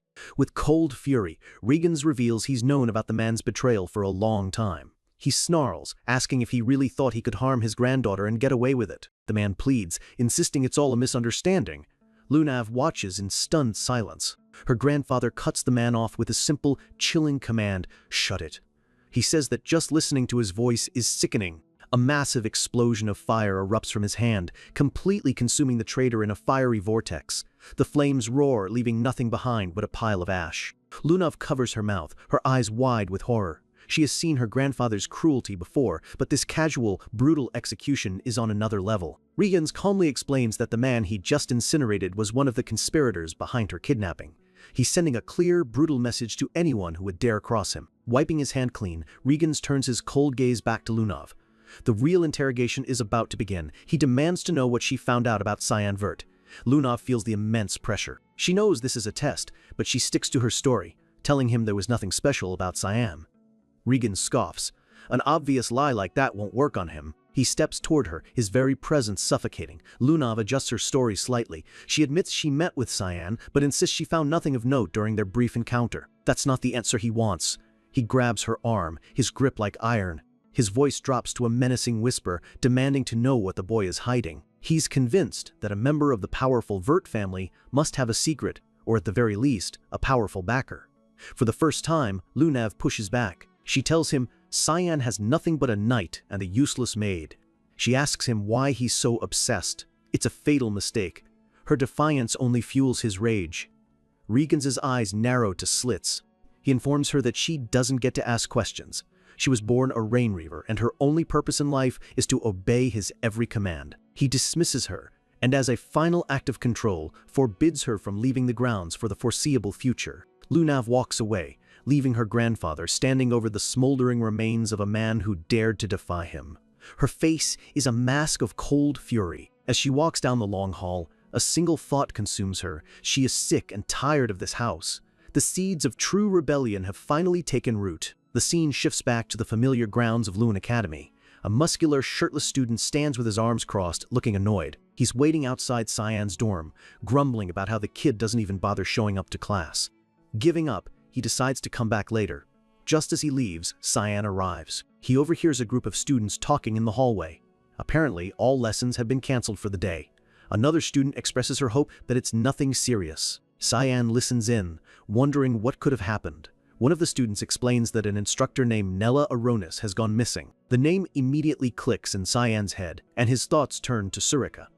As if summoned by his thoughts, Sarika appears right behind him, her eyes glowing with suspicion. She gets straight to the point, demanding to know why he killed the magic instructor. Cyan calmly holds up a hand, denying it. He tells her it wasn't him, and that he doesn't even know who that instructor is. Sarika lets out an exasperated sigh. "Of course you don't," she says. "You skip all your lessons." Cyan just gives a simple, "ah," as he realizes his chronic truancy has ironically become the perfect alibi. Sarika explains the situation. The missing instructor, Nella, was a talented mage from the Garam Kingdom. She continues, explaining that many mages come to Lune because it's neutral territory, a safe haven from political turmoil. But there were rumors that Nella was part of a faction opposing Regan's Rain Reaver. So the mist had been monitoring her. Sarika pushes up her glasses, admitting they never expected the faction to go as far as kidnapping Lunav. Her guild was about to intervene, but Cyan beat them to it. Cyan puts the pieces together. So that's why the woman who grabbed Lunav looked familiar. Sarika snaps at him, annoyed that he's only just catching on. She tells him not to worry, since she's the only one who knows the truth. She then gives him a new mission that will take him away from the academy for a while. Cyan asks who will replace the now-missing instructor. Sarika figures the job advertisements are already out. They'll need a new mage to fill the position, and soon. Meanwhile, on a dusty road far from the capital, a heavy chest rattles in the back of a hay-filled cart. A cheerful voice from the cart exclaims how much he loves the countryside view. We see a well-dressed man with long, dark hair riding alongside an old farmer. The farmer chuckles, guessing his passenger is a city boy. The farmer asks what brings him so far out from the city. The man explains that he's chasing a job opportunity. With a confident smile, he adds that he heard a position just opened up, which is why he's in such a hurry. The farmer correctly guesses he's heading to Lewin Academy for a teaching job. The man just laughs, saying, "Not yet," as if his appointment is already a certainty. Back in Sion's dorm, the maid, Emily, is sprawled out on the couch, looking incredibly bored. Suddenly, Karam appears in her human form and grabs Emily's leg. With a snarl, she tells her to get out, claiming the couch as her spot. Emily sits up, confused. She points out that this is Cyan's room, and nothing here belongs to Karam. Karam's eyes flash with anger. She is not used to being talked back to by mortals. Just then, the door opens and Cyan walks in, announcing his return. He stops short, taking in the chaotic scene. Karam is looming over a terrified Emily, who is wailing that Miss Karam is scary. Cyan sighs, asking what on earth they're doing. Ignoring the drama, Cyan tells Karam to get ready for their mission. Now lounging on the couch, Karam lazily asks if they have to go right now. Emily's eyes light up, and she begs Cyan to take her with them. Cyan turns her down, but says he has an even more important mission just for her. He points dramatically toward another room and gives her a critical task: make sure Nana doesn't go hungry. Emily sees right through him, yelling that he's just trying to get rid of her. But just then, a low, guttural grumble echoes from behind the door. The door itself seems to tremble as a dark aura seeps out from underneath. Emily freezes. She knows what that sound means. She panics. If Nana gets too hungry, she might revert to her more monstrous dragon form. The door creaks open, revealing a shadowy figure with glowing yellow eyes. It's Nana, her hunger transforming her. Before she can fully change, Emily shoves a piece of bread into her mouth. Nana happily munches on the bread, her transformation halted. Emily, holding a tray of strange, dark-looking pastries, reassures Cyan that she has everything under control. Cyan gives her a thumbs up. Emily puffs out her chest, proudly stating that she's a great cook.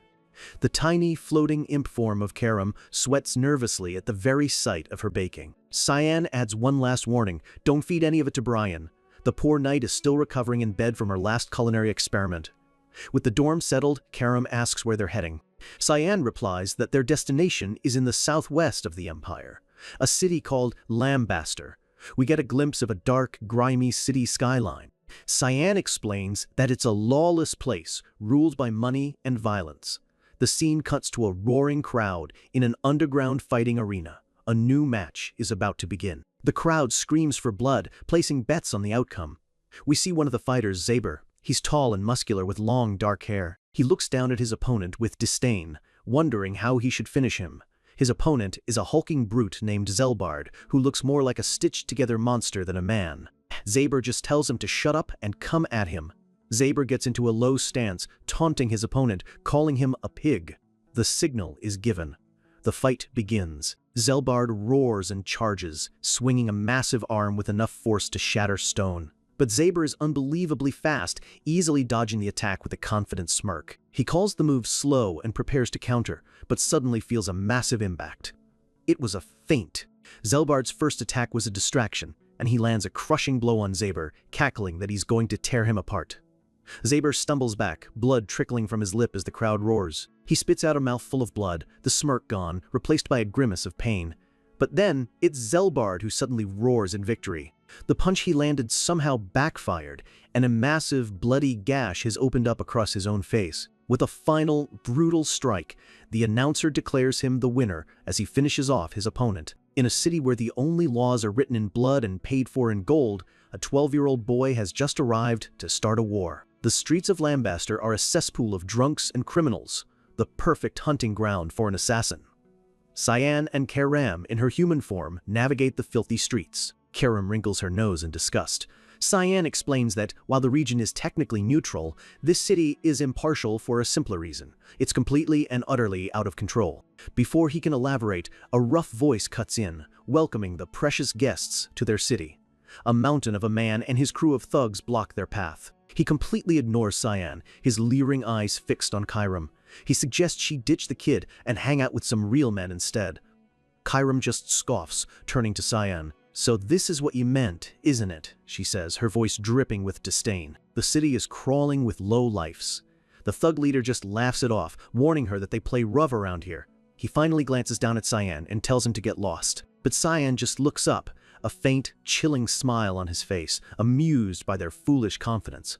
A moment later, the thug leader is on the ground, his face a swollen, bruised mess, groaning in pain. Cyan and Karam walk away without a backward glance, leaving the entire crew beaten unconscious in the alley.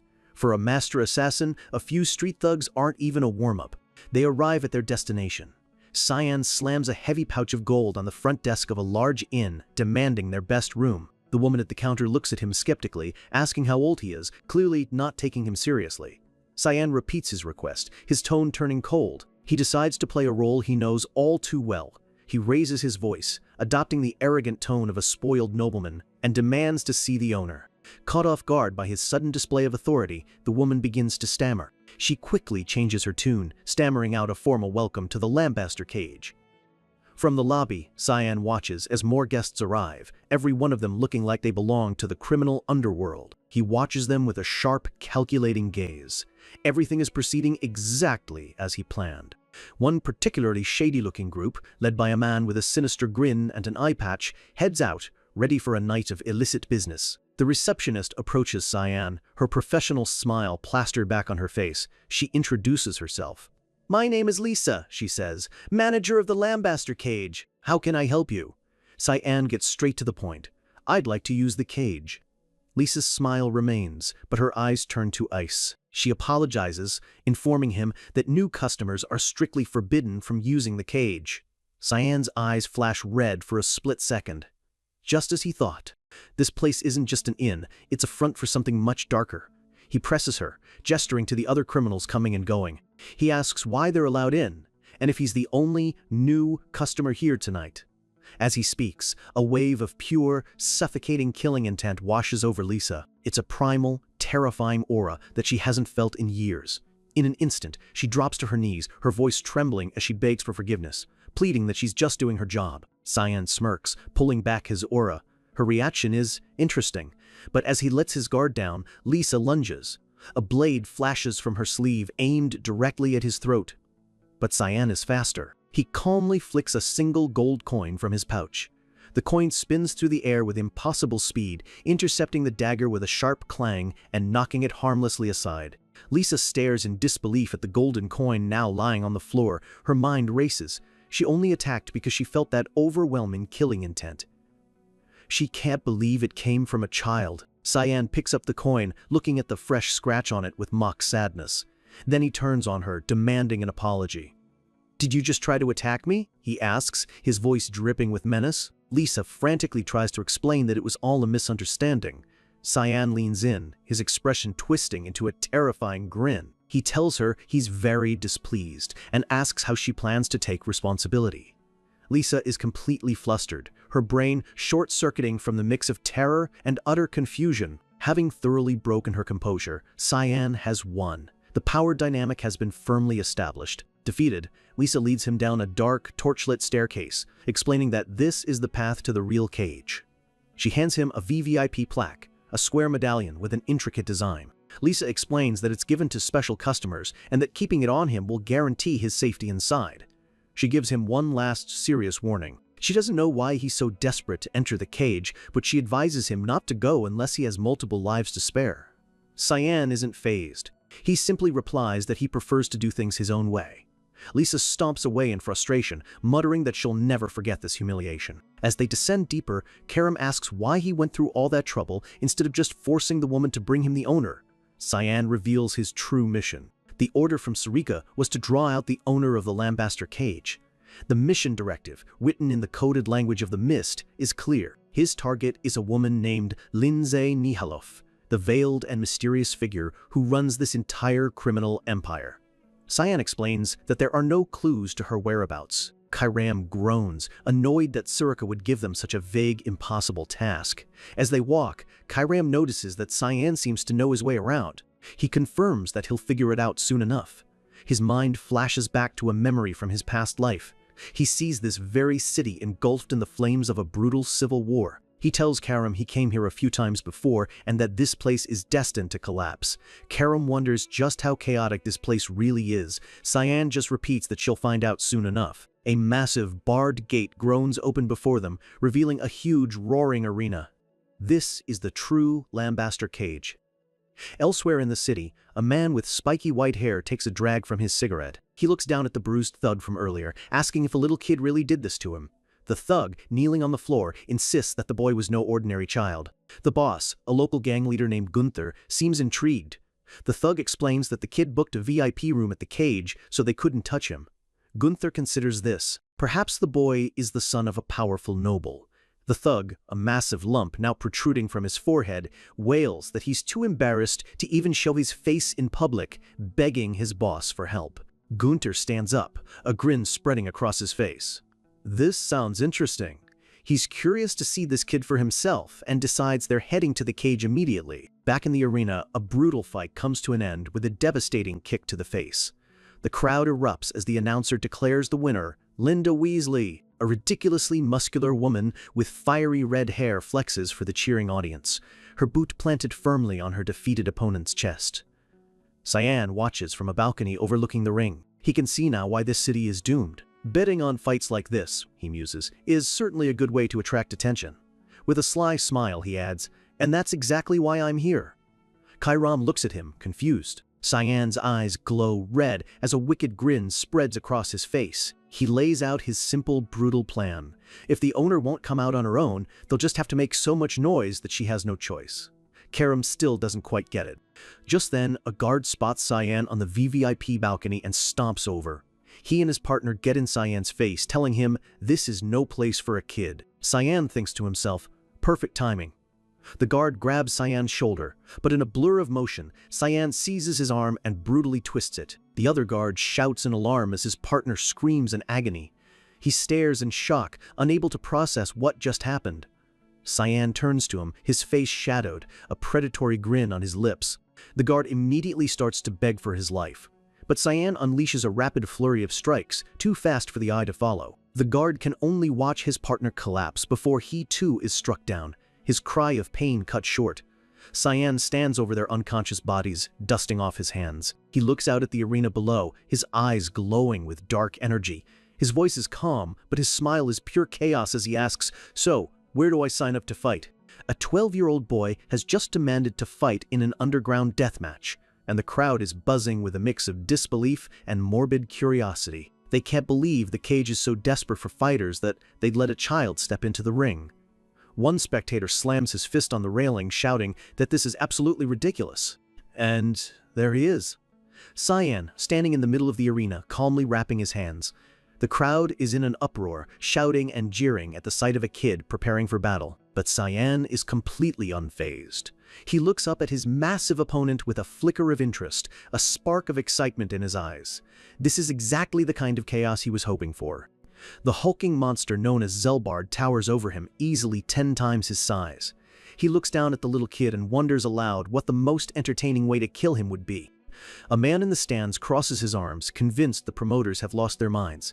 He declares that this won't even be a fight, it's going to be a slaughter. His friend agrees, but says it makes for an easy bet. Still, he can't believe they're putting this kid up against Zelbard of all people. He explains that Zelbard is a true monster, a beast so feared that the locals have nicknamed him the Half-Ogre.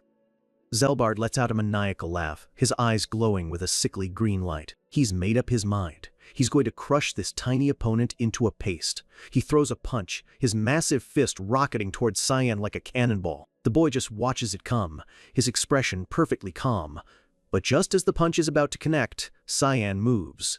In a single fluid motion, he sidesteps and delivers a precise strike to Zelbard's chest. A shockwave of crimson energy explodes on impact. The force of the blow sends the half-ogre flying backwards, his massive body slamming into the arena wall with enough power to crack solid stone. Zelbard collapses to the ground, out cold. It happened in an instant. One hit. The entire arena falls into a dead, stunned silence. The crowd just stares, their mouths hanging open in utter disbelief. The announcer, just as shocked as everyone else, finally finds his voice. He declares the unbelievable result. Lamea's Simon is the winner. The silence is shattered by a deafening roar from the crowd. They've just witnessed the impossible. Cyan stands calmly amidst the chaos. He chose the name Lamea's Simon as a simple alias. After all, a duke's son can't be seen fighting in an illegal arena. Kairam appears, pointing out that his face is still visible, making the alias rather pointless. But Cyan reassures her, explaining that he has a special spell activated. It's an authority granted to him by the god of the Mist Guild when he became their true master. The spell is a perfect tool for an assassin.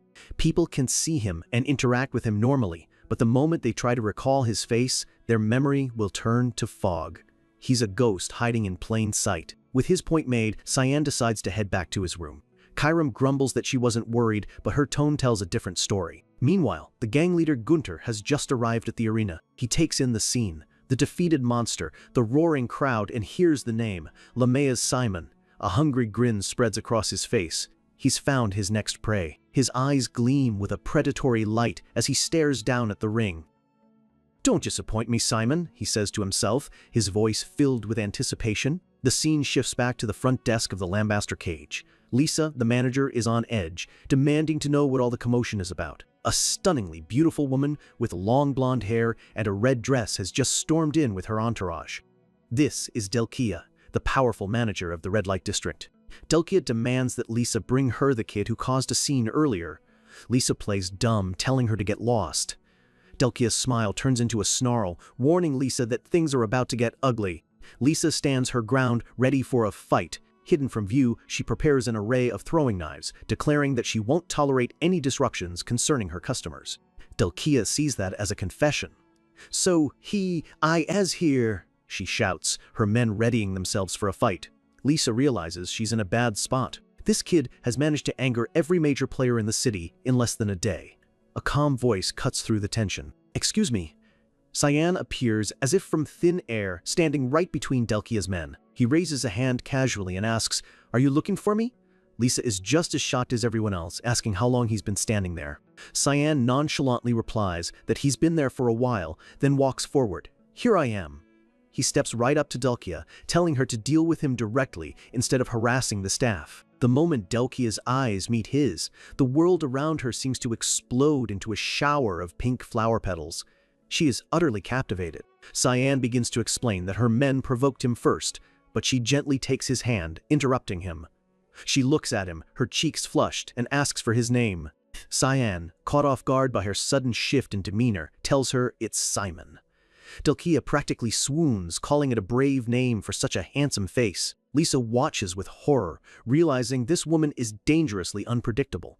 She tries to pull Cyan away, shouting that he's just a minor. Cyan tells Lisa not to worry, but she panics, insisting that Delkia is bad news.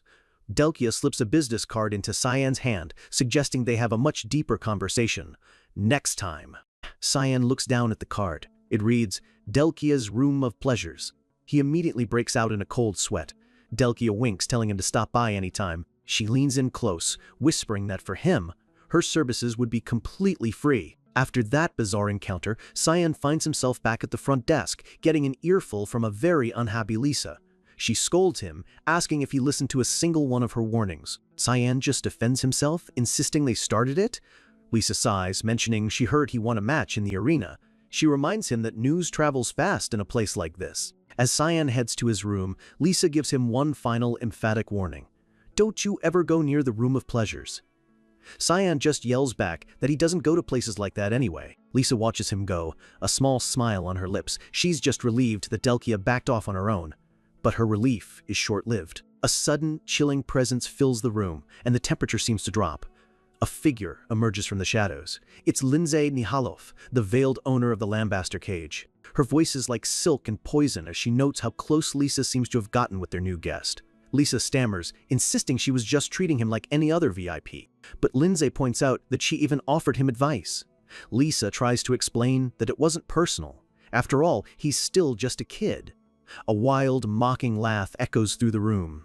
It's Gunther. He tells Lisa she's severely underestimating the boy. Lisa whirls around, furious, demanding to know how Gunther dared to set foot in here. He just leans against the wall, casually suggesting the place could use a remodel. Lindsay calmly states, "I called him here." Lisa is confused, asking why. Lindsay's eyes curve into a smile behind her veil. She wants Lisa to arrange a special match for Gunther. Lisa knows Gunther was exiled from the cage long ago. She asks who his opponent will be. Gunther points a thumb at his chest, a predatory grin on his face. He wants to fight Lemea's Simon. He leans in close to Lisa, his red eyes glowing. "What do you think?" he purrs. "Can't you already smell the money? Cyan's plan has worked. He's made so much noise that the owner herself is now moving the pieces."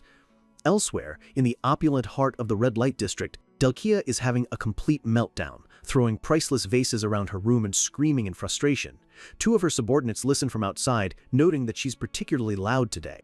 The other laughs, recalling how she boasted about seducing the kid, only to fall head over heels for him herself. "He's sure she'll do anything to get him now," his companion agrees. "Delkia always gets what she wants."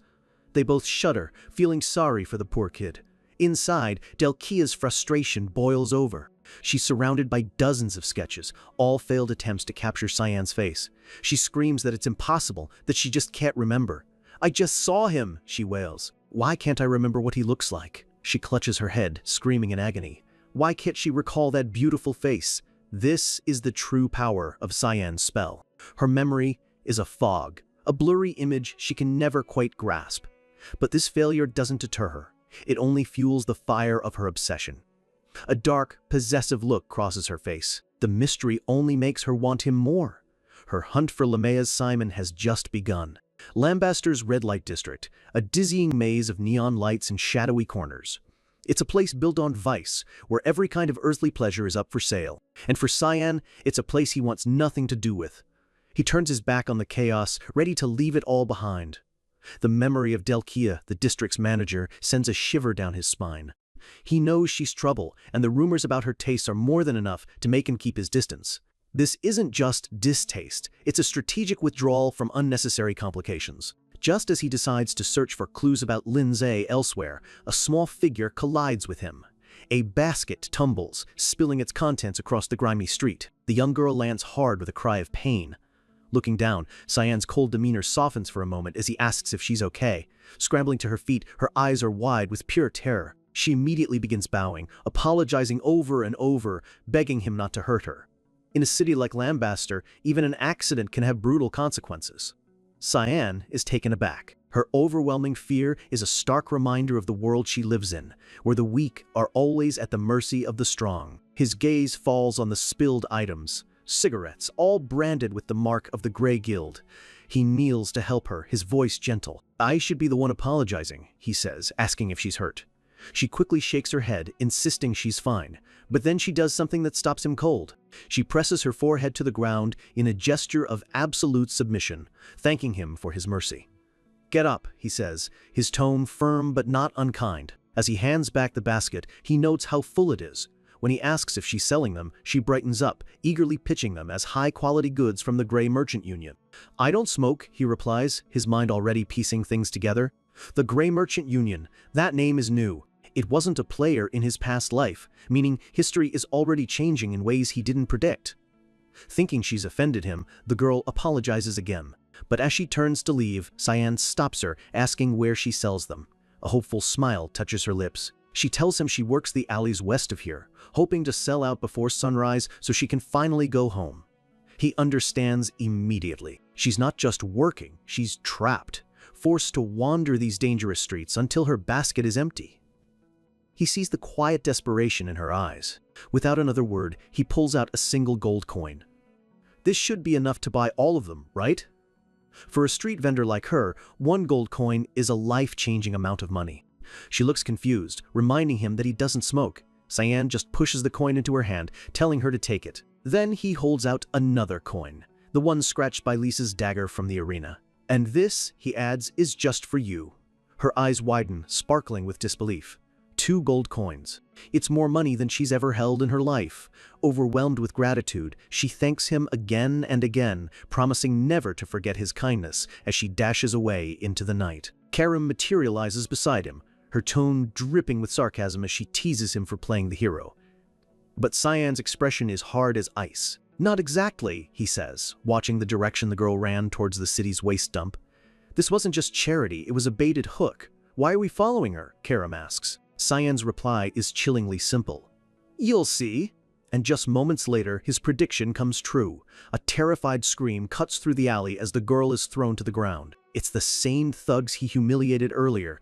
Their leader holds up the gold coin she dropped, a cruel sneer on his face as he accuses her of lying to them. He fumes, convinced she's a thief, and orders his men to teach her a lesson for her supposed deception. For him, this isn't about the money. It's about venting the frustration and shame he felt after being beaten down by Simon.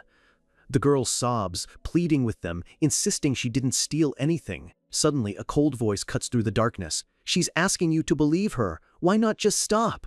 The thugs freeze, a dreadful sense of recognition dawning on them. Cyan looks down from a nearby rooftop, his face a mask of pure disgust. The sight of grown men robbing a child fills him with a quiet, simmering rage.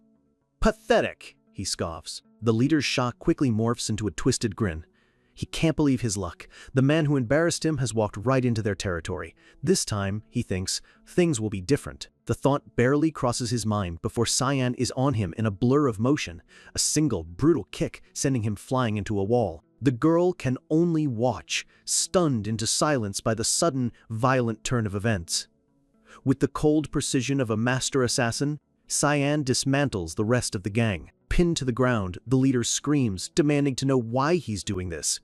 Cyan tilts his head, a calm, almost pleasant smile on his face that doesn't reach his eyes. "Why?" "Because I find joy in the little things." His eyes flare with a menacing red light, his smile twisting into a sadistic grin. "For example," he snarls, "torturing lowlifes. This is the side of him the world rarely sees, the part that enjoys delivering punishment." He brings his foot down, and again, and again. The relentless, rhythmic impacts echo through the alley, punctuated only by the man's agonized cries. A brutal lesson is taught in the shadows of Lambaster. When it's finally over, Cyan tosses the gold coin back to the terrified girl. "He won't be walking for a while," he says casually. A small smile touches his lips. "Try not to drop it this time." The girl, caught between gratitude and terror, can only stammer a thank you through her tears. But the night isn't over. A slow, deliberate clap echoes from the alley's entrance. A man steps out of the shadows. It's Gunther. "Impressive," he says. "Truly amazing." Cyan is momentarily surprised. His perception-altering magic should make him unrecognizable to most. Gunther chuckles, admitting he wasn't sure at first. "But," he continues, "there's only one person in this city with your kind of skill."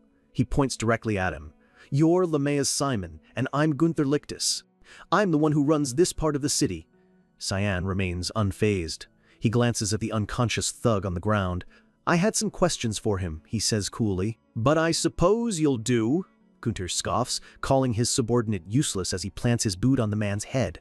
The thug groans, trying to warn his boss about Cyan's strength. With a vicious grin, Gunther decides his man is now worthless. A sickening crack echoes through the alley as he ends his own subordinate's life without a second thought. The cigarette girl screams in horror. "There was no need for that," Cyan says, his voice flat and cold. Gunther just laughs. "What can I say? I'm a little excited right now." He reveals he just came from a meeting with the owner of the Lambaster cage herself. "And guess what we talked about?" He grins. "I told her I wanted to fight you." That's the connection Cyan was looking for. This man knows Lindsay Nihalov. Wasting no time, Cyan closes the distance in an instant. He throws a powerful punch, but Gunther catches it effortlessly, the impact sending a shockwave through the air. Gunther looks impressed. "Now that's a heavy punch," he says with a smirk. You want to go right now? Cyan answers with another fist. Gunther dodges, his excitement growing. All right, you're on. With a roar, Gunther's fist begins to glow with crackling raw power. He slams it into the ground, and the entire alleyway erupts, stone and dirt shattering from the force of the blow. Leaping back, Cyan realizes this isn't just a simple brawler. Gunther is a force of nature, willing to destroy his own territory for the sake of a good fight. He feels the immense energy flowing from Gunther's body, a powerful strength reinforcement ability. This man is far more dangerous than he looks. Gunther grins, ready for more. No need to wait for the main event, he shouts, launching himself forward. They clash in a dizzying exchange of blows. Not bad, Simon, Gunther yells. Keep entertaining me. Knocked back, Cyan thinks to himself that this guy is definitely not just playing around. Their fists meet in a blinding flash of light, the sheer power of their collision, a testament to two monsters meeting in a dark alley. The scene shifts to a strange, timeless dimension, the sacred domain of the god of black fog. Here, Sirika Nigurti meditates, surrounded by a swirling purple aura of immense power. The voice of her god echoes through the chamber, remarking that she gave Cyan a very interesting mission.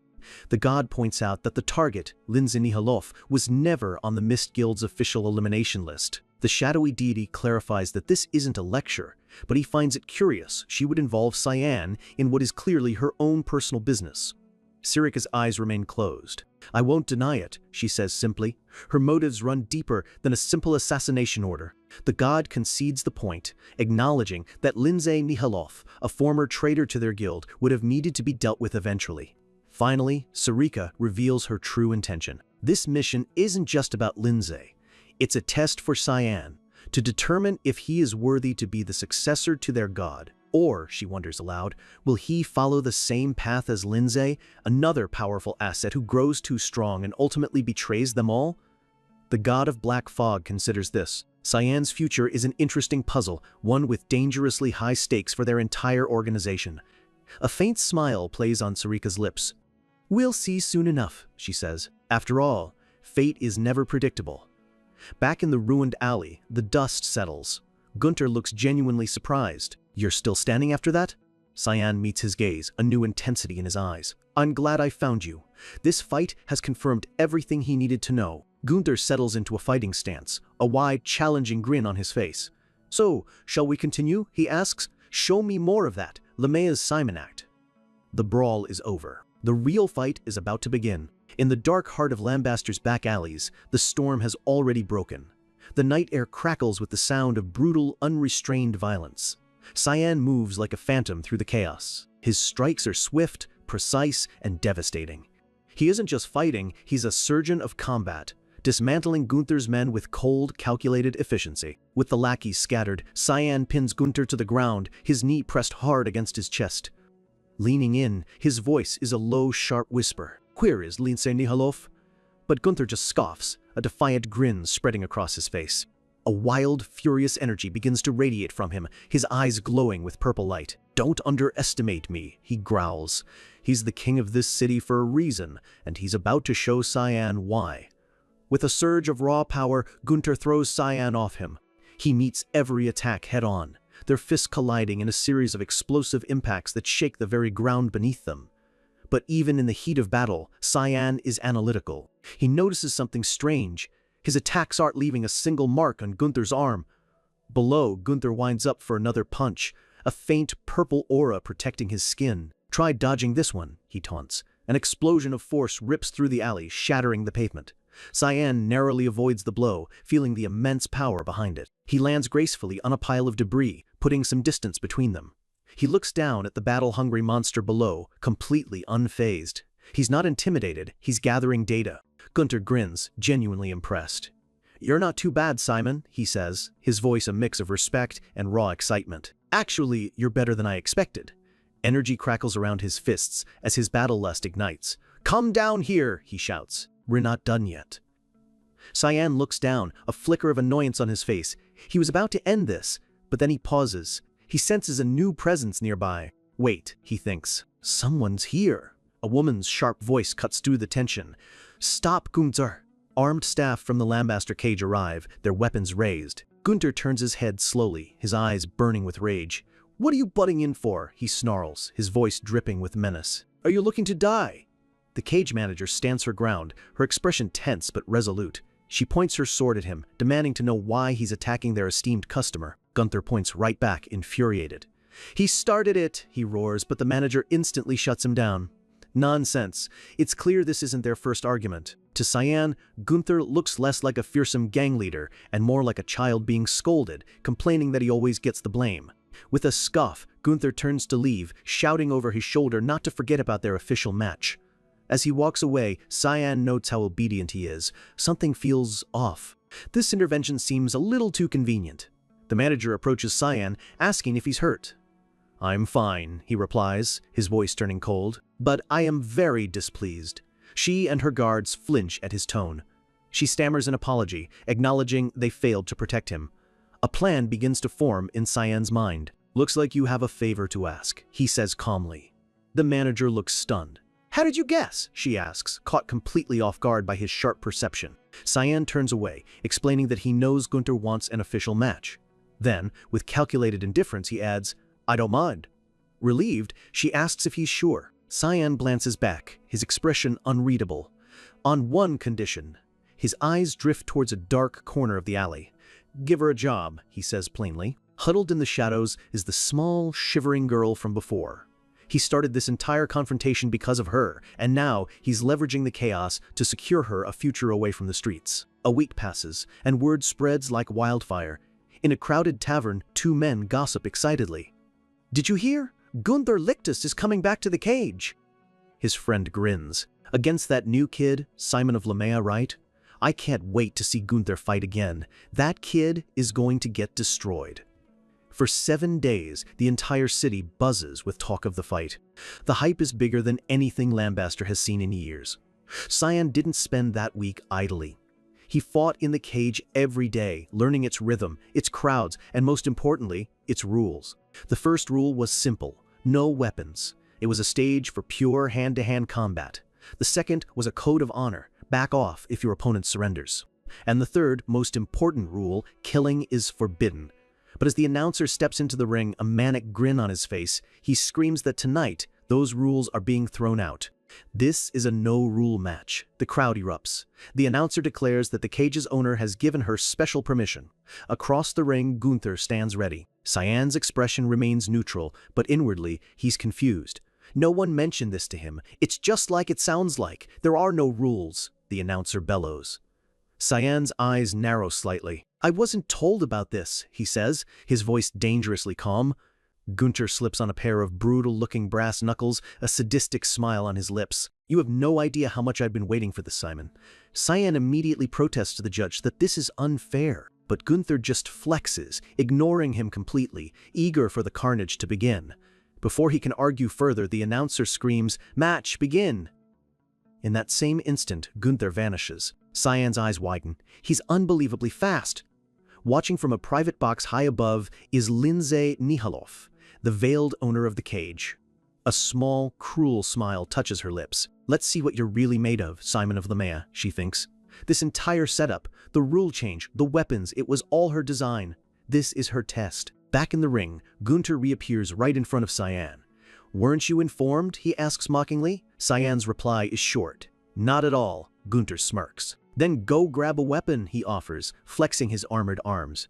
"If you're afraid, that is." But Cyan simply closes his eyes, a calm expression on his face. He's not rattled. "I'll do just fine without one." He opens his eyes, and they are now glowing with a faint crimson light.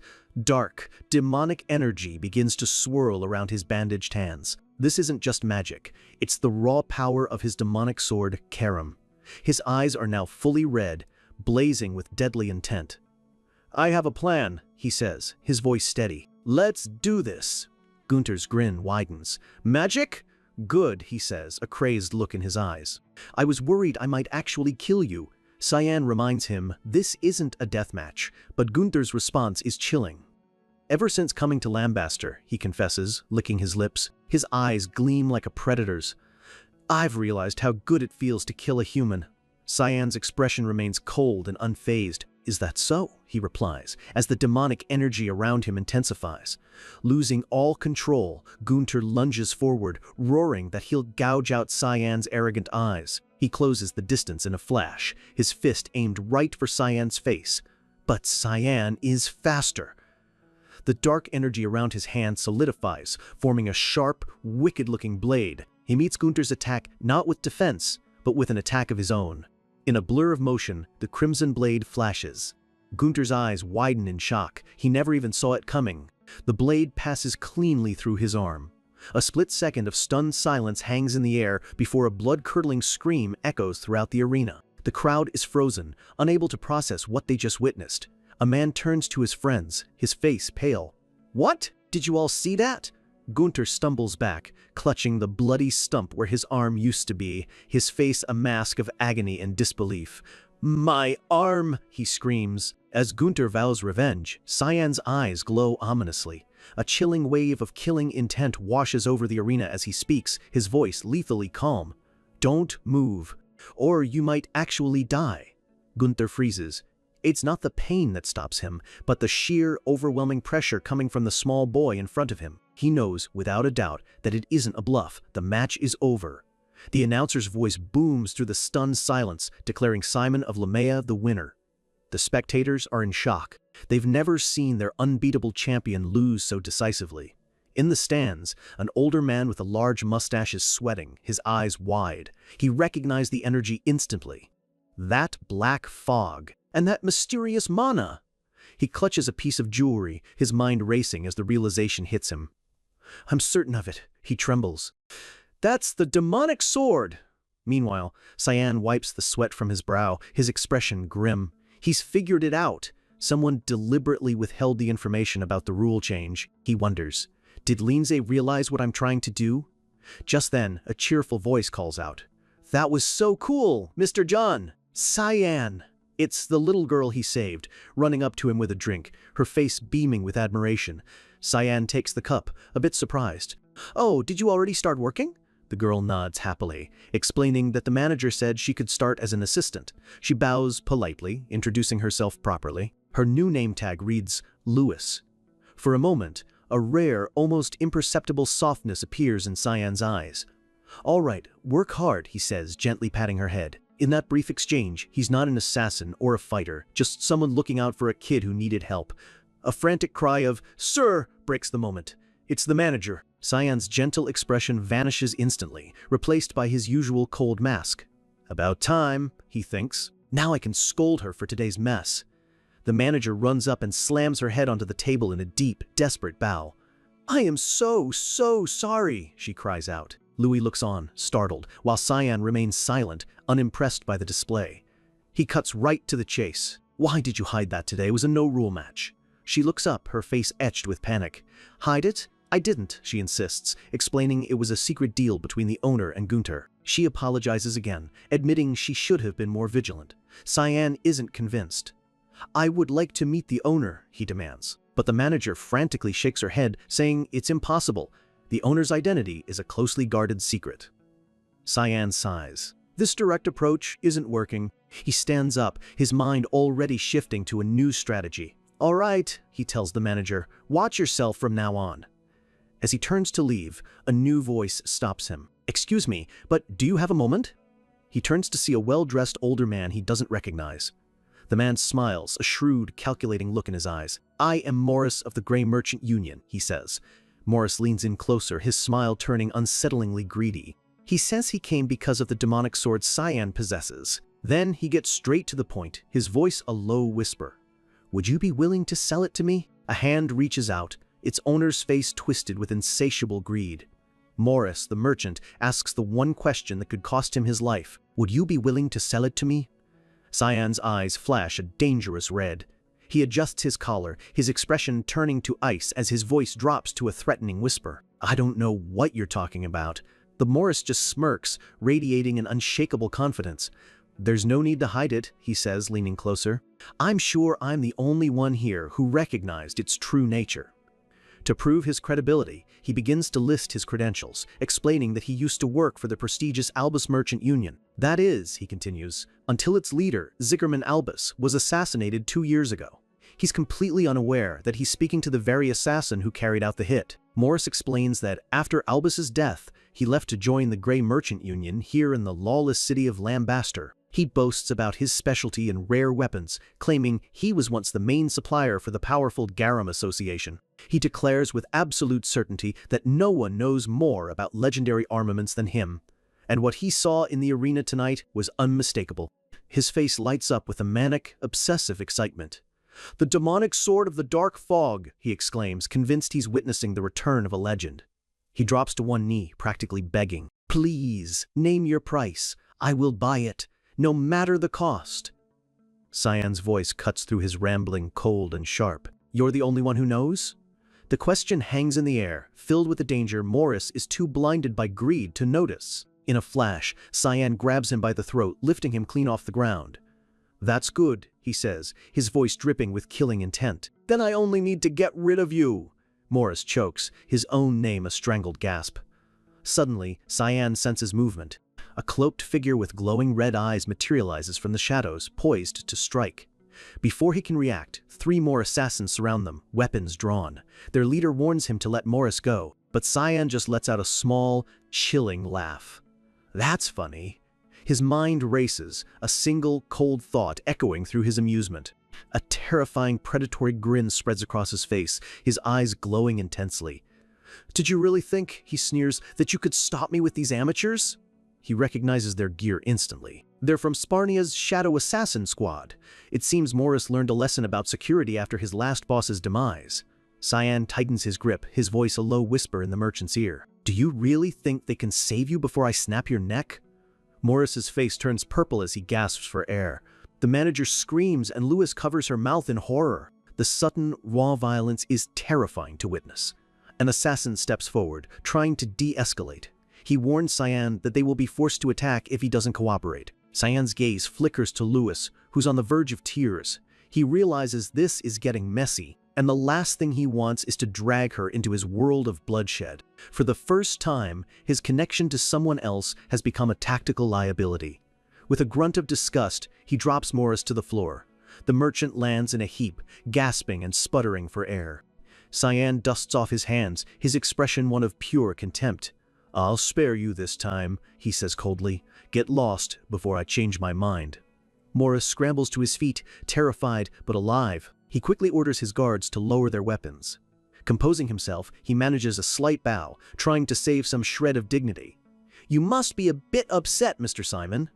Cyan's eyes narrow. His gaze is a promise that this encounter is far from over. "I'll back off for now." But Morris, ever the opportunist, can't resist one last attempt. He bows again, a slimy smile returning to his face. "But my offer still stands. Please, think about it." The merchant and his assassins make a hasty retreat, leaving Cyan alone with his thoughts. "The Grey Merchant Union," he muses. "An organization formed right after he took out Zickerman Albus. The pieces are starting to connect." Just then, the manager, Lisa, approaches him cautiously. Cyan turns to Lewis, who still looks shaken. "Yeah, I'm fine," he reassures her gently, his tone softening only for her. He pats her head, a rare gesture of comfort. "Don't pay it any mind." He turns back to Lisa, his expression hardening once more as he continues to stroke Lewis's hair. "I have a favor to ask, Lisa." His eyes flare red again, his voice leaving no room for argument. "I want to meet the owner of the Lambaster cage." Lisa flinches, a bead of sweat running down her face. His intensity is more terrifying than any weapon. Elsewhere in the city, a loud crash echoes through a darkened room. It's Gunther. Consumed by rage, he's destroying his quarters while his men plead with him to calm down before he reopens his wound. But he doesn't hear them. He screams Simon's name, lost in a storm of hatred. "I need to kill him," he roars. "I feel like I'm going to die if I don't kill him." The memory of his humiliating defeat plays over and over in his mind, the feeling of being utterly powerless in front of that monster. The image of Cyan's cold, glowing eyes is burned into his memory, a permanent scar on his pride. He collapses to his knees, clutching his head in despair. "How can I bring him down?" he whispers, his mind a total blank. He has been broken not just physically, but mentally. And then, An image flashes in his mind, the small defenseless girl Cyan had protected, Lewis. A dark flicker of an idea ignites in his eyes. A slow, sickening grin spreads across his face. Yes, that kid, he realizes with a jolt of cruel inspiration. This is the moment a warrior's pride dies and a true villain is born. A vile plan takes root in his desperation. I have an idea. He clutches a card from the Grey Guild, his knuckles white. His path to revenge is no longer honorable, it's cowardly. Later that night, at the now empty Lambaster cage, Lewis is tidying up the lobby, humming to herself as she works, a picture of innocence in a city of sin. Suddenly, the heavy front door creaks open. She looks up, surprised, but quickly puts on a professional smile. "Welcome to Lambaster Cage." A menacing shadow falls over her as a deep, familiar voice speaks from the darkness. "Hello, kid." Lewis's eyes widen in terror as she recognizes the hulking, one-armed figure of Gunther. He grabs her, his grip like iron. "Do you remember me?" he asks, his voice dangerously soft. A terrifying grin splits his face. "Then can you help me?" Back in the manager's office, Cyan is losing his patience. "Why can't I meet her?" he demands. He presses further, but Lisa stands her ground. "She's not someone you can easily meet." "Why are you defending Lindsay Nyalof so much?" The use of her full name shocks Lisa, confirming that Cyan is far more than he seems. She finally relents, her expression turning dead serious. "Listen, she's keeping an eye on you too. She was the one who permitted the fight with Gunther, and changed the rules." Her voice drops to a low, urgent whisper. "So let me warn you, you need to leave this city. Otherwise, you might actually end up dead." Cyan processes her words. Is this genuine concern, or just another part of Lindsay's game? Suddenly, a piercing scream rips through the building. Lisa gasps. "That's from the lobby." It's Lewis's voice. Without a second's hesitation, Cyan is gone, a black blur sprinting down the stairs. They arrive to find the lobby destroyed, a gaping hole blasted through the wall. Lisa looks around in horror, but Cyan already knows. "I think I know who did this," he says, his voice dangerously quiet. He kneels, his eyes spotting something on the floor. It's Louis's nameplate, snapped in half, a symbol of the innocence that has just been shattered. He stands up, his back to Lisa. "Stay here. I'll go get her." She starts to protest, but he cuts her off. He turns his head slightly, his gaze filled with a terrifying, absolute certainty. "I told you." His eyes are glowing with an incandescent rage, a silent promise of the hell that is about to be unleashed. "That I think I know." In another part of the city, Morris clicks his tongue in annoyance, standing in a lavish but messy room. "A lady's room shouldn't be this messy," he comments. The blonde woman on the bed, Delkia, opens her eyes. "Who came in here without permission?" she asks lazily. "Do you want to die?" "You're a mess, Delkia," he replies. She recognizes him, asking what business he has with her. "Isn't it obvious?" he says. "I've come with an offer." She scoffs, telling him she's not interested in pigs. Morris holds up a sketch of Cyan. He taunts her about her obsession with a boy whose face she can't even remember. She snatches the drawing from him. "What would you know?" she mutters, telling him to get to the point. Morris grins and produces a small vial of pink liquid, a potent paralysis potion. "You'll be able to have him with this," he promises. He places the vial on the bed. She looks at it, then at him, her eyes narrowed. "What do you want?" His grin is predatory. "I just want one thing the boy possesses. You can have his body." Delkia considers the dark proposal. A deal is struck in the shadows, another piece in the deadly game being played around Cyan. Morris leaves, satisfied. He doesn't care who Simon is, he just needs him gone. For now, he'll let Gunther do the dirty work. In a derelict part of the city, Gunther waits, a savage smile on his face. "I've been waiting for you, Simon of Lamea." Cyan appears out of the darkness, his expression colder than the night air. "Where is the kid?" he asks, his voice flat. Gunther just laughs. "Here, a souvenir," he says, throwing something small at Cyan's feet. It clatters on the cobblestones. Cyan stands perfectly still, his gaze locked on the small object. His eyes widen. It's one of Louis's hair clips, stained with blood. Gunther points to a pile of rubble. "The rest is over there," he taunts, a challenging grin on his face. "Come and get it." In that instant, the last thread of Cyan's control shatters. An unholy grin of pure, murderous fury spreads across his face as demonic energy explodes from his body. "Why didn't you just say you wanted to die?" Tendrils of blood-red energy lash out, wrapping around Gunther. But he doesn't look scared. He looks ecstatic. "Yes, that's what I wanted." He throws his head back and roars, his eyes glowing with the same madness as Cyan's. "Come at me, Simon." In a lavish, shadow-draped room, a soft voice poses a chilling question. "You think that child will kill Gunther?" The speaker is Lindsay Nihaloff, the veiled owner of Lambaster. Her glowing purple eyes shine from the darkness as she leans forward, a queen upon her throne. The manager, Lisa, stands before her, her answer simple and certain. "Yes." Lindsay presses further, asking if she's worried about him, about her own brother. Lisa clenches her fists, her expression a storm of conflict. She admits that any sisterly affection she once had is long gone. "It's just," she asks, "why are you so obsessed with this Simon?" A sly, knowing smile plays on Lindsay's lips. "Oh, you're curious, are you? Well, allow me to reassure you." Lindsay asks a simple question. "Do you remember Simon's face?" Lisa pauses, confused. She tries to picture him, but her memory is a strange, impenetrable fog. "What?" she thinks, a jolt of fear running through her. "Why can't I recall his face?" Lindsay raises a hand, a faint red glow emanating from a ring on her finger as dark smoke swirls around her. "It is one of Aru's authorities," she explains. "The ability to make people forget your face." Lisa is stunned. "Aru? You mean the god of darkness?" "This is a power far beyond that of any mortal." Lindsay confirms it with a smile, the ring on her finger glowing brighter. "Yes, it seems my past has finally found me." She isn't talking about Simon. She's talking about the Mist Guild, the organization she betrayed. Lisa panics. "What? Then aren't you in danger?" But Lindsay is the picture of calm. "No." She rises from her chair, radiating an aura of absolute power. "It's been a while since we've had such a precious guest," she says with a chilling smile. "So treat him accordingly. Lisa Lictus." The command is absolute. Back at the junkyard, the battle rages. Cyan's demonic energy slams into Gunther, but he roars in defiance, demanding to know what happened to the cold, calculating Simon he fought before. He punches the ground, sending a shockwave of force and debris hurtling towards Cyan. The force of the blow tears through the landscape, but Cyan lands gracefully, dodging the onslaught with ease. Gunther looms over him, taunting him. "Why aren't you using that skill from before?" he yells, referring to the demonic blade that took his arm. He forms a new arm out of Cyan's own captured energy, a crazed grin on his face. "Try harder, Simon of Lamea." Cyan looks around at the wreckage, his expression one of disgust as he steps over a massive human skull. "You're digging up all the human remains," he says flatly. Gunther doesn't deny it. He explains that these bones belong to the useless, the forgotten trash of Lambaster. As he crushes a skull in his hand, a painful memory surfaces. "Lisa and I grew up amongst this garbage," he begins, his voice laced with old wounds. A flashback shows a young, scrappy Gunther standing protectively before his terrified sister, facing down monstrous shadows in the junkyard.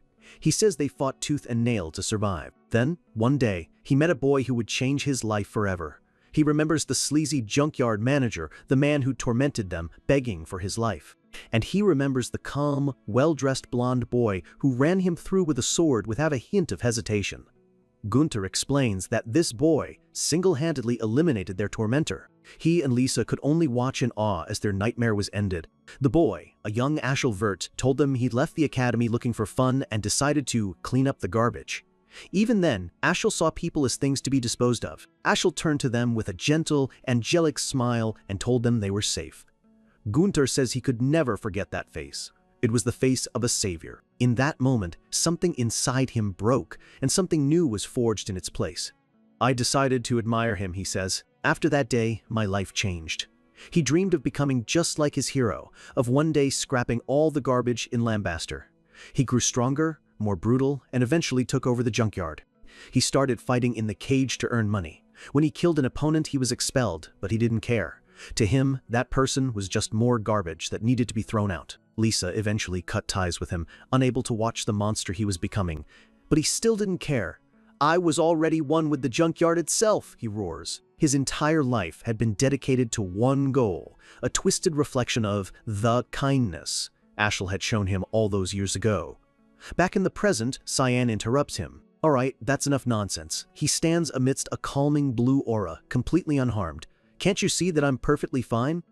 A savage grin spreads across Cyan's face. "Try harder, Gunther Lictus," he taunts.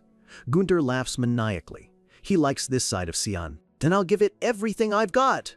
Demonic energy swirls around Gunther's hand, forming into chains and blades. The technique is called scapelse. Gunther grins. Now let me show you something more interesting. Cyan watches, his eyes narrowing. He recognizes what's forming in Gunther's hand. It's an ancient artifact. A glowing purple cube materializes in his palm. This is called the gravity chamber, Gunther announces. He throws it into the air, explaining that it creates a room of pure mana. The cube expands, trapping Cyan within a translucent purple box. Then, Gunther reveals its true power, and it multiplies the gravitational force by 20 times. Intense pressure slams down on Cyan, forcing him to his knees. Gunther is impressed. Goodness, you're holding on pretty well?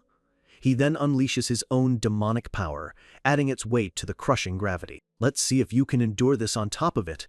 Kairam's voice whispers in Cyan's mind, asking if he needs help. But Cyan grits his teeth, refusing. No, there's no need. His eyes flare with red light. This pathetic trick isn't even worth his full attention. With a surge of his own demonic power, he shatters the ground beneath him, breaking free from the pressure. He moves in a flash, slamming his body into Gunther and sending him flying. The impact is brutal, a sickening crunch echoing through the junkyard as Cyan's raw power connects. Gunther is in disbelief. What just happened?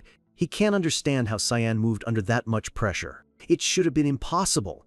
Cyan gives him no time to think, unleashing a relentless barrage of attacks that tear through both the landscape and Gunther's body. He appears above him, his leg raised for a devastating axe kick. Ears, he says calmly. The artifact speaks directly into Gunther's mind, its voice cold and mechanical. I will crush everything on you other than your ears. Gunther's eyes widen in terror as he realizes what Cyan is about to do. He's not just attacking, he's making a statement. Cyan's kick lands not on his head, but on his shoulder, the sheer force of the blow obliterating the ground beneath him. The resulting shockwave annihilates the area, a testament to Cyan's overwhelming power. Gunther lies broken on the ground, impaled by shards of rock, his body broken beyond repair. He coughs up blood, a bitter, resigned smile on his face. I was destined to die from the beginning. Cyan stands over him, his expression cold. Gunther looks up and whispers, I have no regrets. He then speaks of Louise, saying that if she grew up here, she would have become just another piece of garbage. Duh. I did. He calls it the cruel rule of the city, a rule enforced by its owner, Lindsay. With his last breath, he begs Cyan, please make sure that doesn't happen to her. In his final moment, he entrusts the future of Lambaster's children to the very person who defeated him. And with that, Gunther Lictus, the misguided king of the junkyard, is dead. Cyan looks over at the pile of rubble where Gunther had pointed earlier, a flicker of concern on his face. He walks over and finds not a body, but a crude wooden coffin. He pries it open, his heart pounding in his chest. Just then, Lisa and her guards arrive, taking in the scene of absolute devastation. They look down from a nearby cliff, their eyes searching the wreckage. Lisa spots her brother's lifeless body. Gunther, she whispers, a wave of sorrow washing over her. I was worried this would happen. She quickly regains her composure, ordering her men to secure their VIP. One of the guards points. Over this way! They find Cyan kneeling on the ground, his back to them. Lisa approaches cautiously, her eyes wide with a mix of fear and relief. He's holding Louis, who is completely unharmed, sleeping peacefully in his arms. Louis! She cries out. Cyan looks up, explaining that she isn't hurt. Lisa rushes to her side. Cyan gently hands the girl over. I'm fine, just take care of her. He stands and turns to leave. Lisa calls after him. But where are you going? Cyan doesn't look back. To clean up. Clean up? Lisa asks, cradling the sleeping child. Clean up where? Cyan pauses, his eyes glowing with a cold, righteous fury. His mission is no longer just about Lindsay. It's about his brother's poisonous legacy. His target is now clear. Lambaster. To understand Cyan's new mission, you have to understand Lambaster. The city is carved into 4 districts, with the cage at its center. To the west, the junkyard, its king now dead. To the east and south lie the commercial and entertainment districts, each with its own corrupt ruler. In this lawless city, there is no official security, only a fragile, toxic balance maintained by the greed of its 4 managers. Years ago, Cyan had pondered how one could ever conquer a place like this, a fortress of corruption ruled by 4 powerful individuals, Lindsay, Morris, Delkia, and Gunther. In his past life, he concluded that the only way was to go in alone and eliminate them one by one. But Ashel had stopped him. a confident, chilling smile on his face. There's no need for that, Cyan. He explained his twisted philosophy. They will destroy themselves even if we do nothing, he had said. We simply have to be there to pick up the pieces. Cyan had been skeptical. How can you be so certain? A dark, knowing look entered Ashel's eyes. Because that city is rotten, he'd said with absolute conviction. I have seen it myself. He wasn't just observing the rot, he was the one who had planted the seeds. Back in the present, Cyan recalls that conversation. He remembers the certainty in his brother's eyes. And he has to admit, Ashel was right. Cyan stands before the heart of Lambaster's corruption. This city is rotten to its core. And today, he will be the one to rip it out by the roots. We find him in a lavish room, holding a cup of tea. He immediately notices a sweet, minty scent that doesn't belong. Poison. He glances at the woman beside him, Delkia. She's not even trying to hide it. He recognizes the scent instantly, a common paralysis agent from the Garum Kingdom. Amateurs! Delkia smiles seductively. Thank you for responding to my invitation, Mr. Simon, she purrs. I'm sure you'll enjoy tonight. Cyan raises the cup, a small, knowing smile on his face. Yes, just like this very specially scented tea. Delkia's smile falters, a flicker of doubt. Did he notice? Cyan's eyes gleam. He's enjoying this little game. I'm looking forward to it, he says, his calm tone completely unnerving her. Then, to her utter shock, he drains the entire cup. He slams the empty cup down, shattering it on the floor. He slumps over, seemingly unconscious. Delkia's face twists into a triumphant, manic grin. I've done it, she thinks, her eyes wild with victory. This child is now mine. Meanwhile, across town, Morris is getting the good news. Delkia managed to capture Simon? An aide asks. Morris is ecstatic. Ha! God is on my side today. He grumbles about wasting the expensive gravity chamber on Gunther, a relic he'd worked so hard to acquire. But he quickly dismisses the thought, stuffing a piece of meat into his mouth. Well, it's all right. He tears into his food, his mind consumed by a single, greedy thought. The demonic sword will soon be mine, his assassin guard interrupts, noting that things are going a little too smoothly. Morris snaps at him not to jinx it. The assassin's eyes narrow. My instincts have never been wrong, he says, deciding to scout ahead. Morris agrees but warns him not to cause any trouble. As the assassin leaves, Morris mutters to himself about the nosy mercenaries. His paranoia kicks in.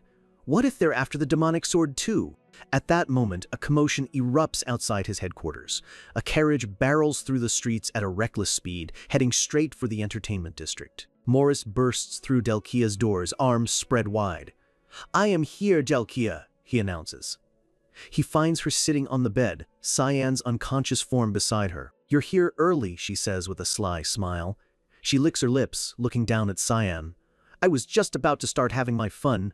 Morris couldn't care less. I don't need his body. I just need the item he possesses. Delkia sighs, bored. Oh, that? I already took it off of him.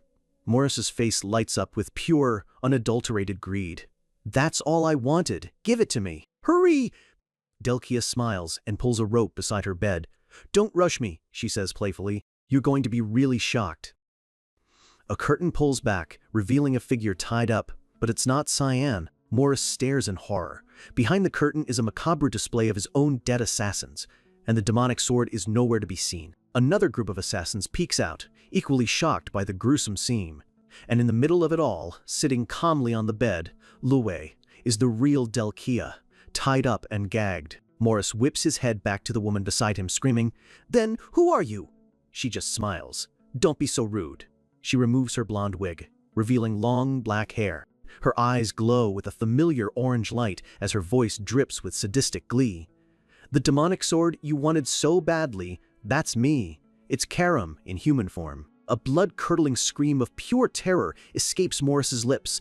He scrambles backward, his mind failing to process the impossible. The demonic sword turned into a human. A cold voice speaks from behind him.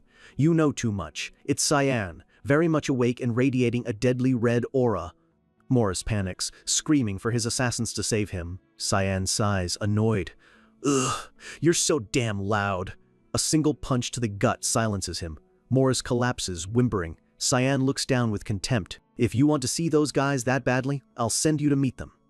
He raises his hand, dark energy swirling around it. Creation, space, fog swamp. The shadows in the room churn and twist into a thick, suffocating fog that envelops the terrified merchant. Hands made of shadow drag him down as Cyan confirms his suspicions. Morris begs for his life, promising he'll never do it again. A cruel grin spreads across Cyan's face. "Yeah, I know," he says, his voice a death sentence. "I'll make sure you won't be able to do anything like that ever again." "Goodbye," Morris screams as he's pulled into the swirling abyss, his body dissolving into the shadows. A moment later, his form is spat out into a strange, empty void. He looks around, confused and terrified, just before the shadowy forms of his own dead men drag him under for good. He is consumed by the very darkness he tried to command. Cyan turns to Chiram. "Now there's just Delkia left." Chiram smiles. "I'll take care of her. You can go." "Don't go too overboard," she advises. Cyan just smirks. "Nah, I will." Chiram towers over the terrified, gagged Delkia. "How dare you put your filthy hands on my owner," she snarls. She grabs Delkia's face, her grip like a vice. Chiram's face transforms into a terrifying, jagged grin. "I know you're awake," she hisses. "You better prepare yourself. I'll divide you into exactly 1,000 pieces." Delkia finally breaks, tears of terror streaming down her face as she begs for forgiveness. Chiram shows no mercy. A piercing scream echoes through the mansion. Outside the door, Cyan listens impassively. He figures Chiram is probably beating her to a pulp. He pauses, his expression changing. He senses something, a familiar mana. His eyes widen. He knows this energy. This is? The entire hallway dissolves into a swirling vortex of dark blue energy. It's a fog domain. A soft chuckle echoes from the darkness. "Your face looks really funny right now." The fog coalesces into the form of Lindsay Nihalov. "My name is Lindsay Nihalov," she declares. "I am one of the managers of Lambaster." She stands before him, her power on full display. The veiled owner finally revealed. But Cyan is focused on one thing, the specific nature of her fog domain. "It's the Veil of the Mist. She's one of them," Lindsay smiles knowingly. "I guess Sarika didn't tell you about me." "Well, that explains why you went around killing the other managers." She turns her back on him casually. "Thanks for your consideration. Now I don't have to go looking for you." Cyan's hand is stained with blood, his expression a mixture of rage and confusion. "Should I call you my senior colleague?" he asks sarcastically. "Or just a traitor?" Lindsay holds up a hand, a playful smile on her face. "Oh, don't get it wrong," she says. "I'm not the one you're going to fight." In a flash of purple energy, a figure appears behind Cyan, striking him with blinding speed. He's thrown back, completely caught off guard. "Who else could be here?" Lindsay grins. "Say hello." Cyan looks up at his attacker, his eyes wide with disbelief. "You already know each other, right?" Lindsay says. The cloaked figure's eyes glow with the same purple energy as hers. She draws her blades. "Simon of Lamea, I will eliminate you now." It's Sarika, his own master. Miles away, in a peaceful bed, Nana sleeps soundly, completely unaware of the deadly trap her papa has just walked into. Lindsay smirks from the sidelines, confirming the assassin knows Cyan. With eyes glowing a cold, menacing blue, the assassin turns her full attention to him. Her voice is chillingly final as she declares, "Simon of Lamea, I will eliminate you now." And just like that, she's gone. She explodes forward with such force that the very ground cracks beneath her feet, closing the distance in the blink of an eye. Cyan is thrown back, barely parrying the strike. He yells her name, trying to break through whatever hold Lindsay has on her. "Move, Lisa! I have business with Lindsay!" But his words are meaningless to her. She presses the attack, her movements a relentless, deadly dance. It's clear to Cyan that talking is not an option anymore. With no other choice, Cyan plants his feet and unleashes one of his own techniques, the Bloodthirst Wave. A torrent of dark red energy erupts from his sword. This move is designed to overwhelm, not to kill, a clear sign that he's still holding back. The wave of pure killing intent rushes towards Lisa, an attack powerful enough to paralyze most fighters with fear alone. But as the dust settles, Cyan watches in genuine surprise. She's still standing. Lisa is shaken, but she endured the full force of his attack. He can't help but be impressed. Her training must have been absolutely grueling to build this kind of resistance. Suddenly, Lindsay's taunting voice cuts through the air. Appearing from the shadows behind him, she mocks his hesitation. "You could have finished her if you wanted to," she says. "How long are you going to hide your true nature?" A wicked grin spreads across Lindsay's face as she reveals her true motive. This is all just a game to her, a test to see whose student is stronger. Cyan, trained by Sirica, versus Lisa, trained by her. They're nothing but pawns in a twisted competition between masters. Cyan's mind races. Lindsay knows his master Sirica. The pieces are starting to connect, but there's no time to think it through. Lindsay just smirks, reminding him that he has a much more immediate problem to deal with. Right on cue, Lisa lunges again. A dozen glowing daggers materialize around her in a technique she calls needle shower, all of them aimed straight for Cyan's heart. The daggers fly, a storm of light and steel slicing through the air. Cyan twists and weaves, narrowly avoiding the deadly barrage. He sees his opening and closes the distance, moving in for a counterattack while she's still mid-motion. Their bodies collide in a brutal, desperate clash. It's a messy, close-quarters struggle for control. As they grapple, Lisa's voice is a low, simmering snarl filled with rage. She tells him that even though she cut ties with Gunther, Cyan will pay for taking away her last living relative. And in that moment, seeing the raw grief and hatred in her eyes, Cyan finally understands. They weren't just colleagues, they were family. This explains everything. Lindsay has been manipulating her from the start, taking the small seed of resentment Lisa felt over Gunther's death and twisting it, amplifying it into this all-consuming rage. It's a cruel and effective way to turn a friend into a puppet. But in her blind anger, Lisa made a critical mistake. She got too close, giving Cyan the exact opening he'd been waiting for. He grabs her, pulling her off balance and twisting his body to strike. With a sharp, precise blow, he hits a vital point on her neck. It's not a killing strike, but a disabling one. Lisa's body goes limp, and she collapses to the ground unconscious. Cyan lets out a quiet breath of relief. He managed to take her down without causing permanent harm. With Lisa safely out of the fight, Cyan's gaze turns ice cold. He looks into the shadows and calls out, "Now it's just us two. Why don't you come on out?" Lindsay emerges from the fog trying to play innocent, but Cyan is done with the games. He tells her he knows this whole fog domain is her power, and while he was surprised she was a member of the Mist, he was even more surprised to find out she was a traitor and a thief. Lindsay's playful mask shatters, replaced by pure shock and rage. "What?" she snarls. Cyan points a finger right at her, a confident smirk playing on his lips. "That ring from earlier," he says. "It was Andbari's ring, right?" He explains that it's a legendary artifact, a tool capable of absorbing any kind of power, from simple mana to the divine authority of the gods themselves. "Were you using that to pretend to be one of the Mist?" he presses, his words hitting their mark as Lindsay stays silent. "I don't know how you got your hands on it," Cyan continues, his voice dripping with condescension, "but you're a fake." A wide, predatory grin spreads across his face. He has her completely cornered. Lindsay's face contorts with fury. "How dare you!" she screams, her hand glowing with immense purple energy as she prepares to unleash her power. But as the wave of energy rushes towards him, Cyan remains perfectly calm. He thinks to himself with a chilling certainty, she fell for it.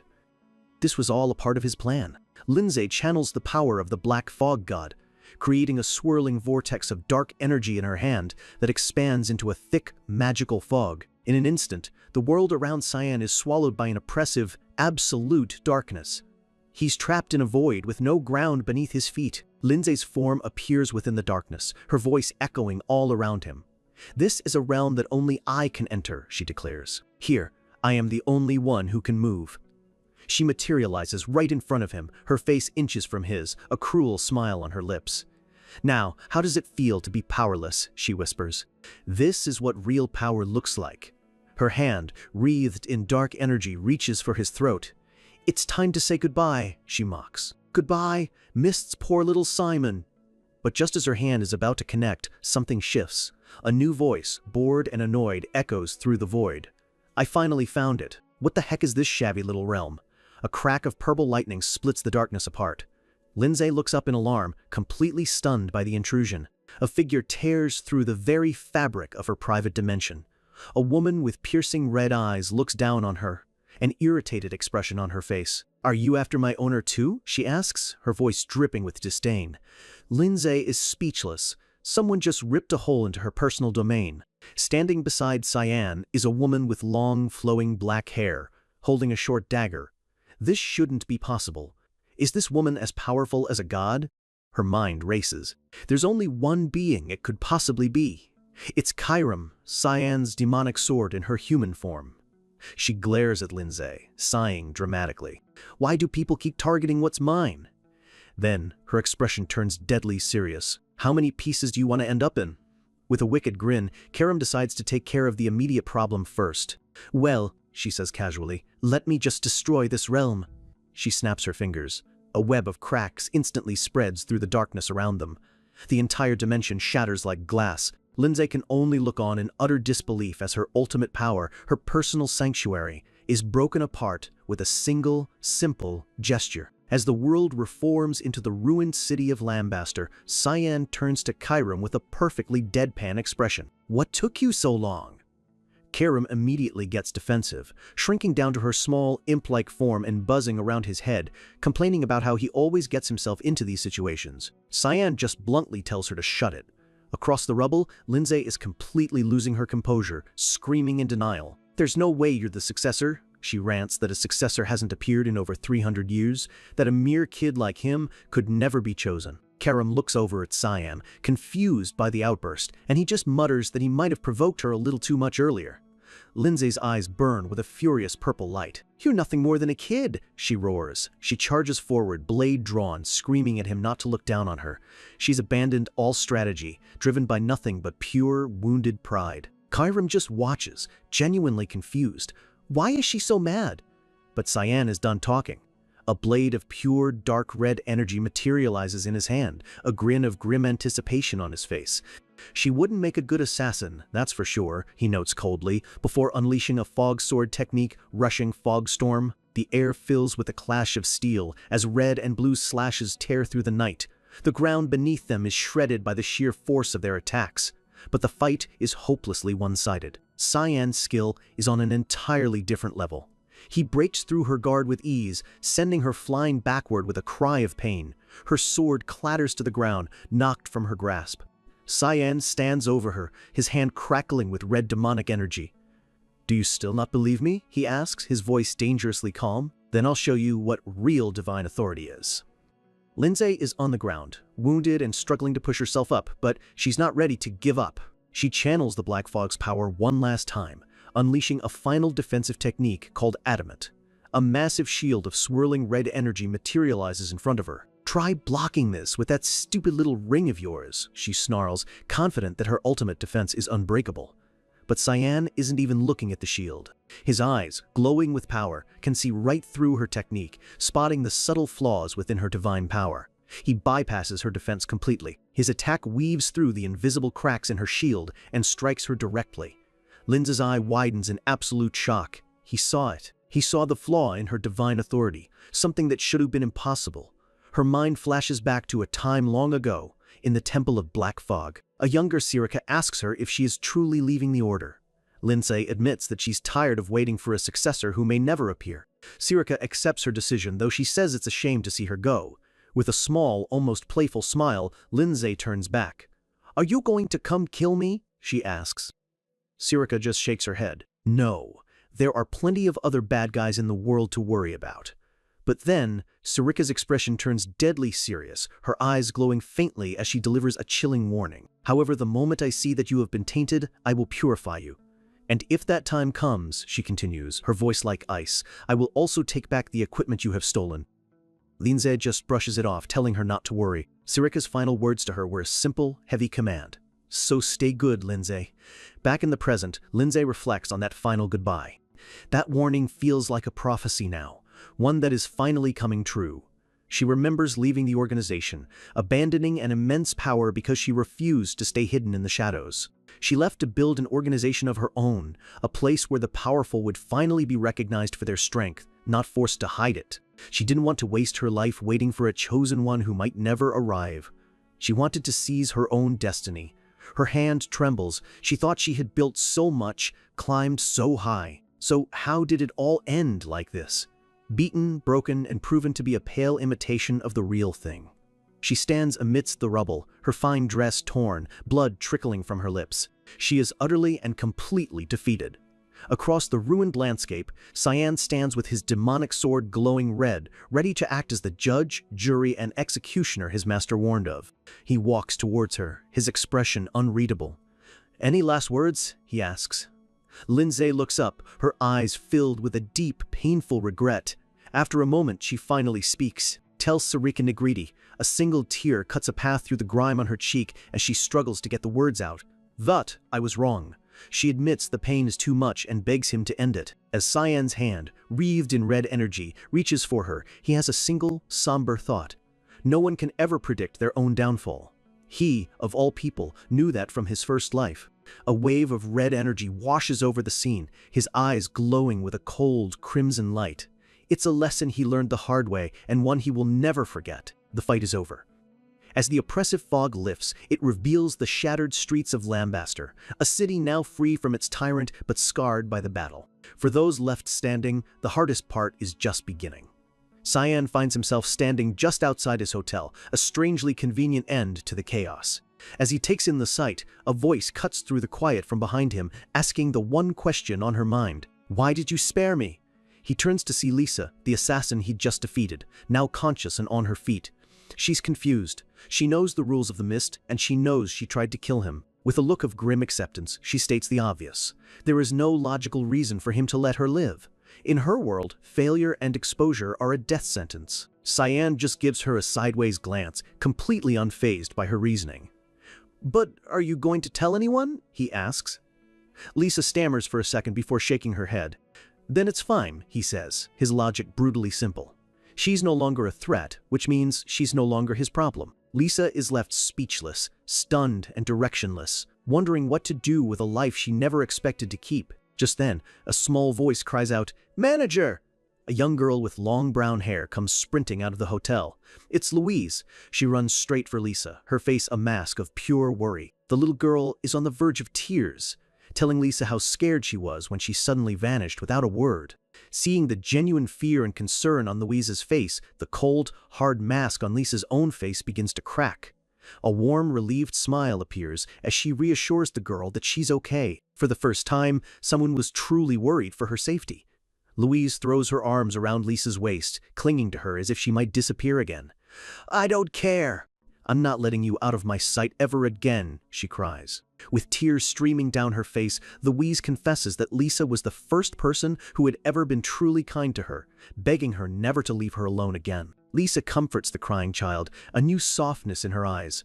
Watching them, Cyan feels a flicker of something other than his usual cold calculus. "Looks like you found what you're supposed to do," he tells her. He gives her a new mission, a new purpose. She is to manage Lambaster now that its corrupt leaders are gone. And he gives her one final, crucial order. Make sure that Louise doesn't grow up to be like you or Gunther.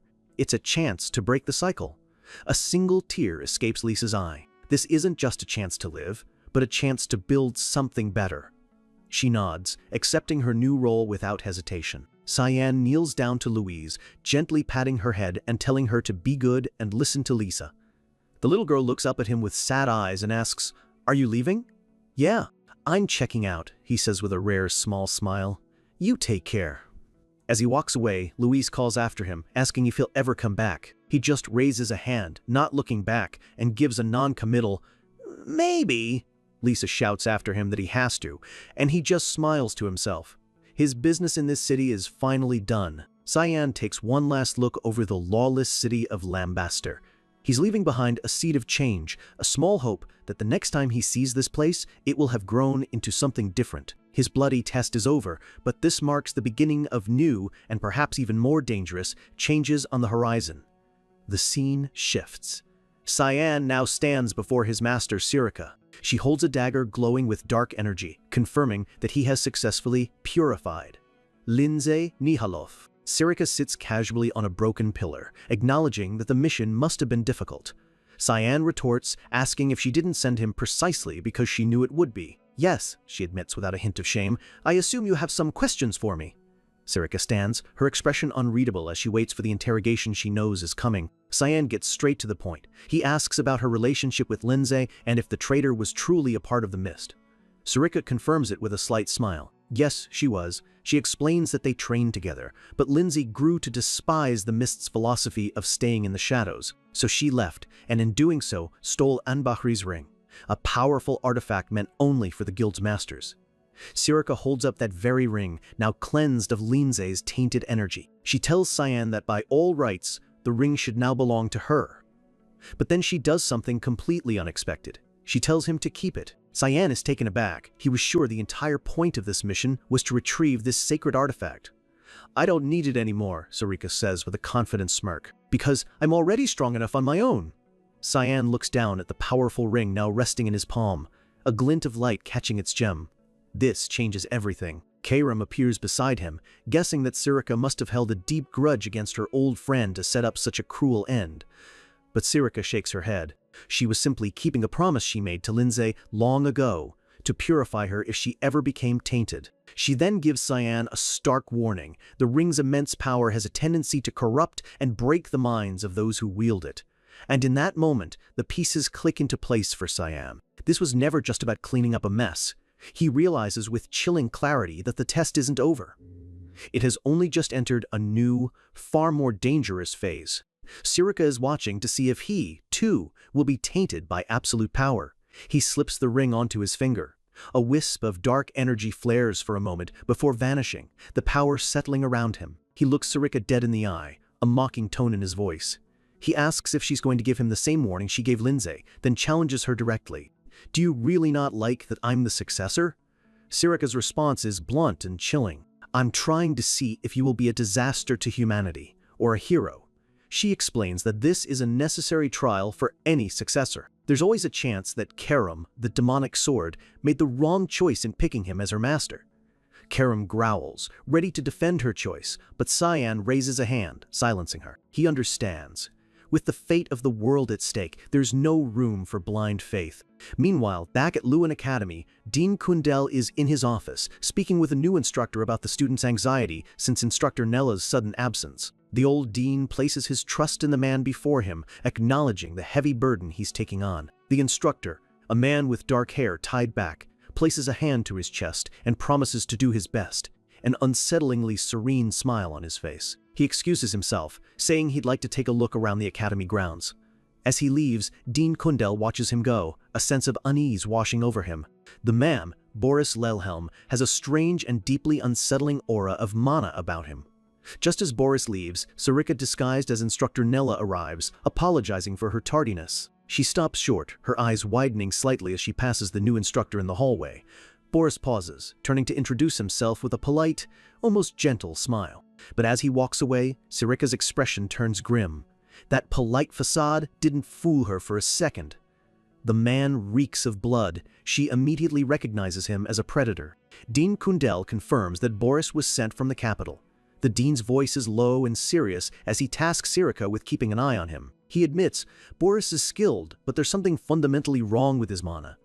"I understand," Sarika says, her hand instinctively touching the butterfly brooch on her collar. She thinks to herself that the kind of blood stench clinging to him is one that can never be washed away.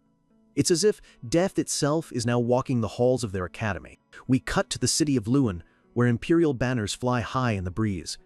The city is on high alert, with armored guards patrolling every street corner. Princess Erin and a classmate walk through the city, and she can't help but notice the overwhelming security. She knew security had been increased after the Banquet of Blood incident, but this feels like something else entirely.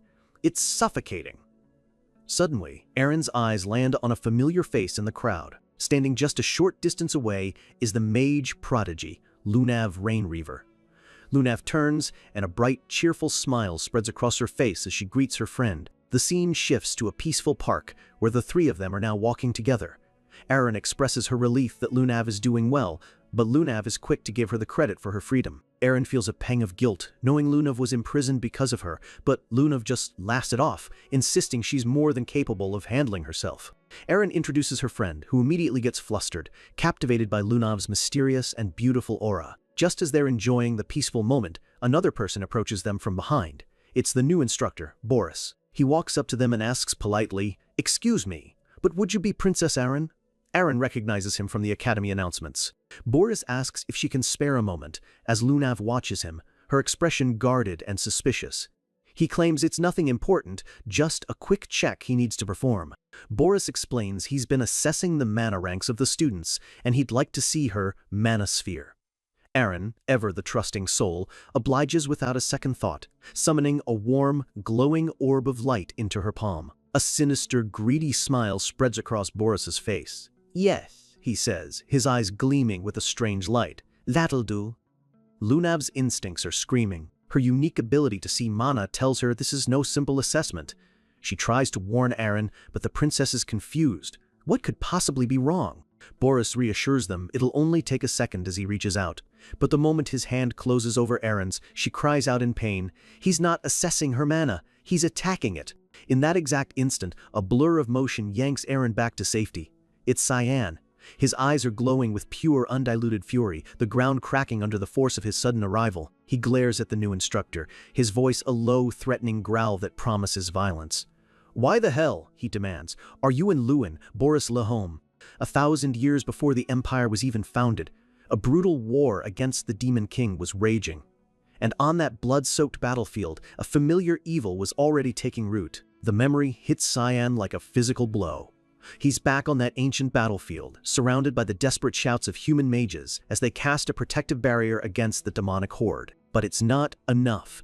A massive beast, a blur of claws and pure fury, crashes against their magical shield. The golden light shatters into a million pieces. The beast tears through the human line, sending bodies flying as the ground cracks under the sheer force of its assault.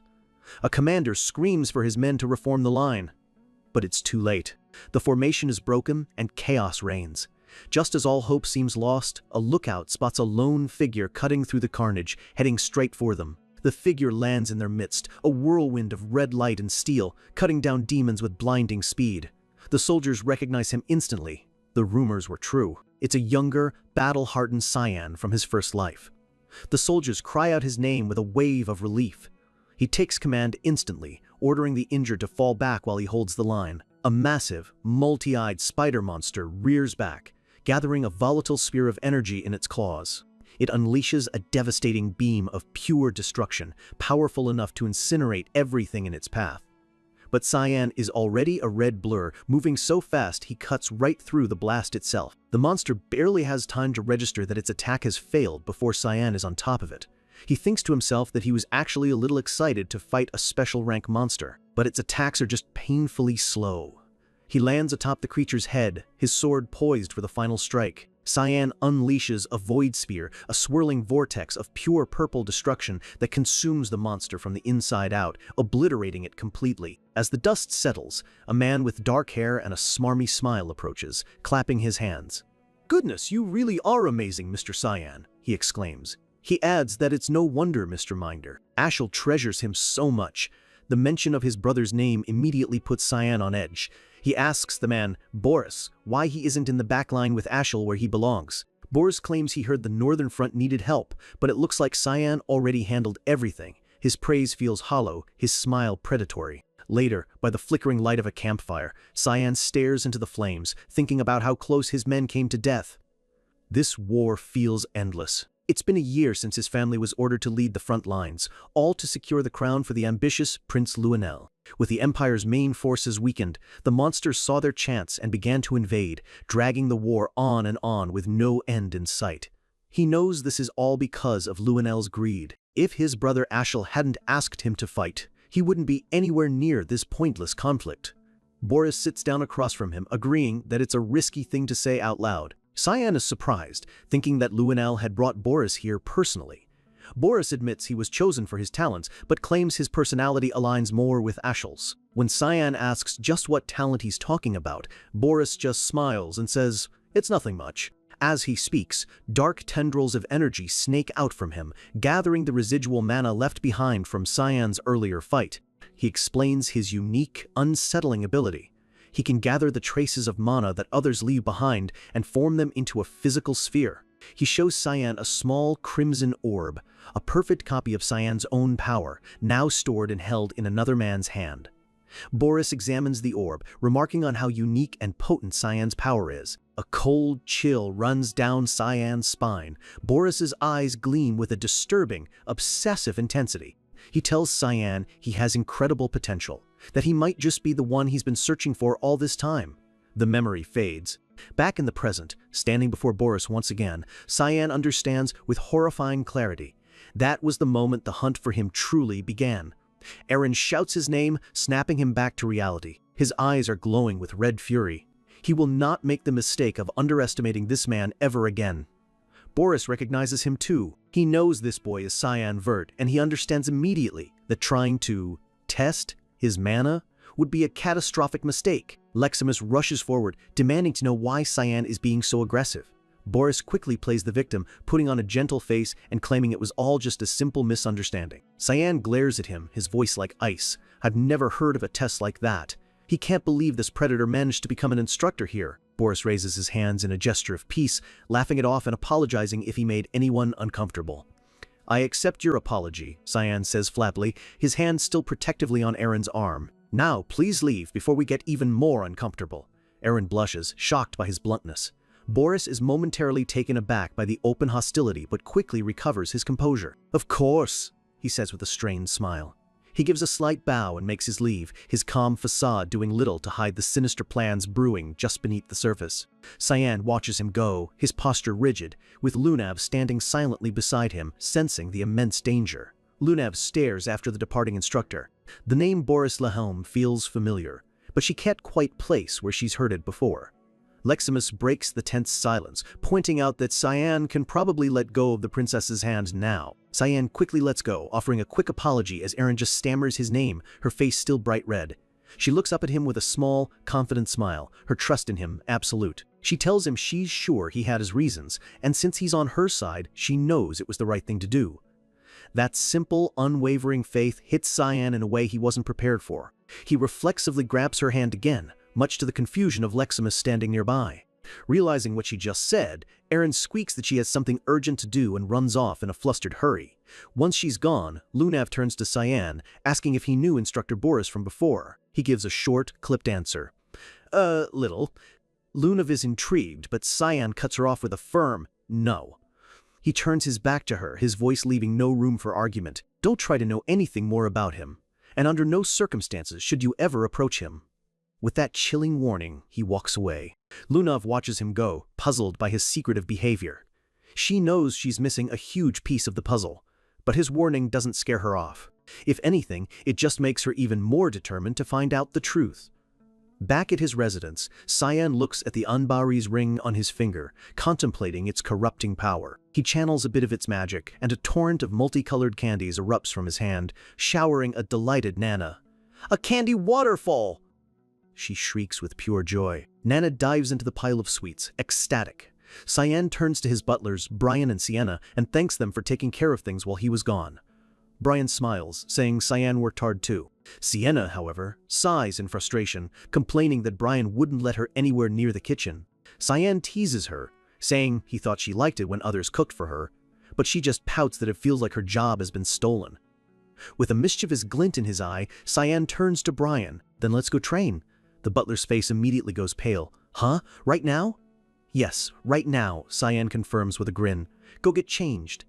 Defeated, Brian trudges off to get his gear. The two of them make their way out of the mansion. They arrive at the academy training grounds to find someone is already there, practicing late into the evening. It's Leximus, swinging a massive claymore with a focus and power that belies his age. Brian is amazed that a boy so young can handle a sword of that size. Cyan agrees, genuinely impressed by his raw talent. A small, knowing smile plays on Cyan's lips. Of course he is, he thinks to himself, because he knows that one day this boy will be praised as the greatest swordsman on the entire continent. He's looking at a living legend in the making. Cyan walks over, grabbing a wooden training sword from a rack. Let's see how much you've improved, he says. Leximus turns, surprised to see him there. Leximus is confused, not understanding what he means. Cyan simply holds out the wooden sword. I mean, you can make the first move. Leximus panics, pointing out that he's holding a real, sharpened sword while Cyan only has a wooden one.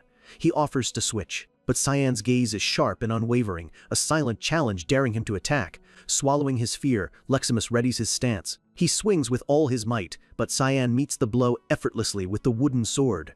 A shower of sparks erupts as wood meets steel. Good reflexes, Cyan notes calmly. Leximus struggles, shocked by the force behind the block. The wooden sword feels impossibly heavy, like pushing against a mountain. As he's thrown off balance, Cyan's voice cuts through the air, low and dangerous. Then, I won't go easy on you. Now wielding a long staff, Cyan parries Leximus's wild swings with effortless grace. He compliments the boy's form, but his tone is that of a master critiquing a novice. With a predatory grin, Cyan blocks another heavy strike. "But you'll have to try harder than that," he taunts, easily pushing the much larger boy back. "Is this really all you've got?" Cyan's voice is a low growl, his eyes glinting with intensity. He's not just sparring, he's trying to awaken the killer instinct sleeping within Leximus. "Come at me like you actually want to win." Leximus is bewildered.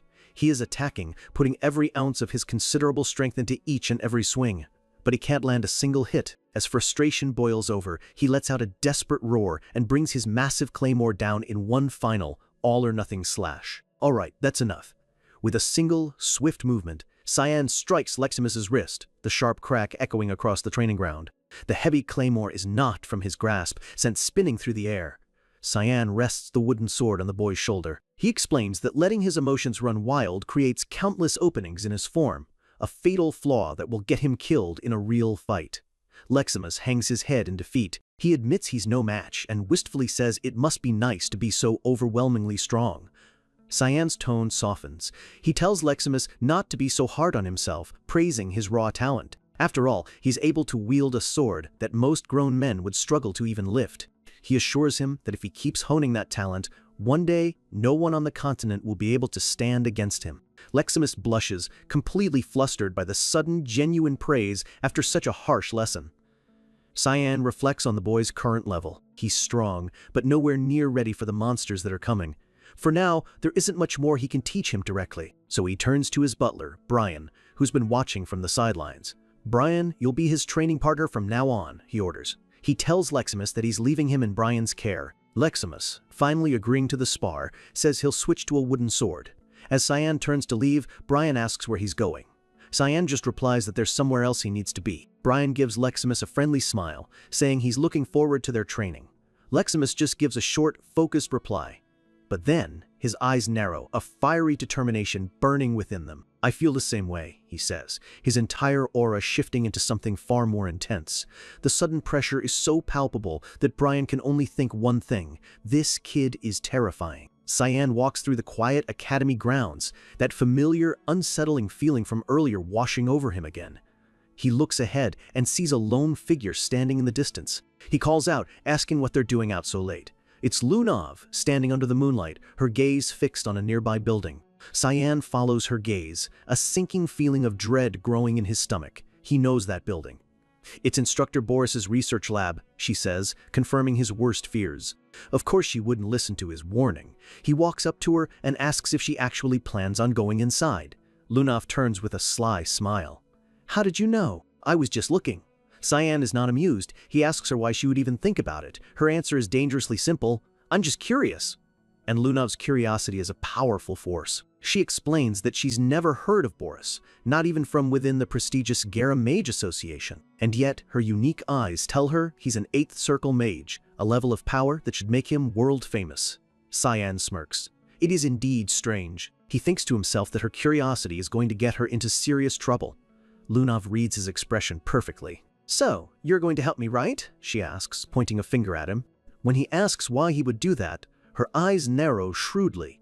"Because you already know him. And from the look on your face earlier, you hate him just as much as I distrust him." Cyan lets out a long, weary sigh. She's right, and now her reckless curiosity has made this a problem for both of them. Later, they watch the lab from a distance. A thought crosses Cyan's mind. He's finally left. He scans the building with his senses. He can't feel anyone inside. It's clear. "I'll go first. Stay right behind me," he tells Lunov, placing a protective hand on her shoulder. She agrees without a moment's hesitation. With practiced ease, Cyan picks the lock on the basement door. They slip inside, the heavy door closing behind them, plunging them into the dimly lit, musty lab. Lunov is immediately amazed by the sheer number of books lining the walls from floor to ceiling. They're all ancient texts, written in long-forgotten languages. Cyan mutters under his breath that Boris must be a book nerd. But Lunov, with her deep understanding of magic, can tell it's more than that. She runs a hand over a dusty volume, noting that almost all of them are about ancient forbidden magic. Suddenly, a wisp of dark energy floats out from Cyan's shadow. "It's Chiram. Where are you going?" Cyan silently asks. Her voice echoes in his mind. "To the roof." Just keep doing what you're doing." He's confused, but before he can question her, Lunav calls out that she's found something important. Cyan turns, and his eyes widen in shock at what she's discovered. On a stand in the center of the room is an ornate, ancient-looking text. But Cyan knows immediately this is no ordinary book. He recognizes it from his past life. This is Boris's grimoire, his ultimate weapon, the source of his power. Kriya. At that exact moment, on the roof above, Karam senses a powerful presence. A sickeningly familiar smell fills the night air. She stands on the edge of the roof, her expression one of pure disgust. "Come on out already," she calls into the darkness. She grits her teeth and snarls the name of the being she knows is there. Kriya. A flurry of pure white feathers descends from the sky, and a voice, smooth as silk, replies, "Long time no see, Karam." A being with massive angel wings and long white hair lands before her. He asks what it was like, waking up after 300 long years of slumber. Karam clenches her fists, her knuckles white. "It was fine until now," she growls, "but you just had to ruin it." Kriya just chuckles, commenting that her personality hasn't changed one bit. "I guess that's why you chose that particular master," he taunts. Her eyes flash red with pure fury, claws extending from her fingertips. "What did you just say?" "Calm down," Kriya says, taking a step forward. He assures her he isn't here to fight. Karam is deeply skeptical. "Then what? You want to talk?" "Yep," he says cheerfully. But Karam sees right through the act. As if, she scoffs, demanding to know what he's really scheming this time. Back in the lab, Lunav examines the grimoire. She's never seen a magic text like it. It seems less like a spell book and more like a history book. But the text is written in some kind of unbreakable code. She knows it would take her years, maybe even decades, to decipher it. A bead of sweat runs down her face as she concentrates, trying to find anything she can understand. There's only one part she can recognize. Her finger traces over a detailed but seemingly unfinished diagram.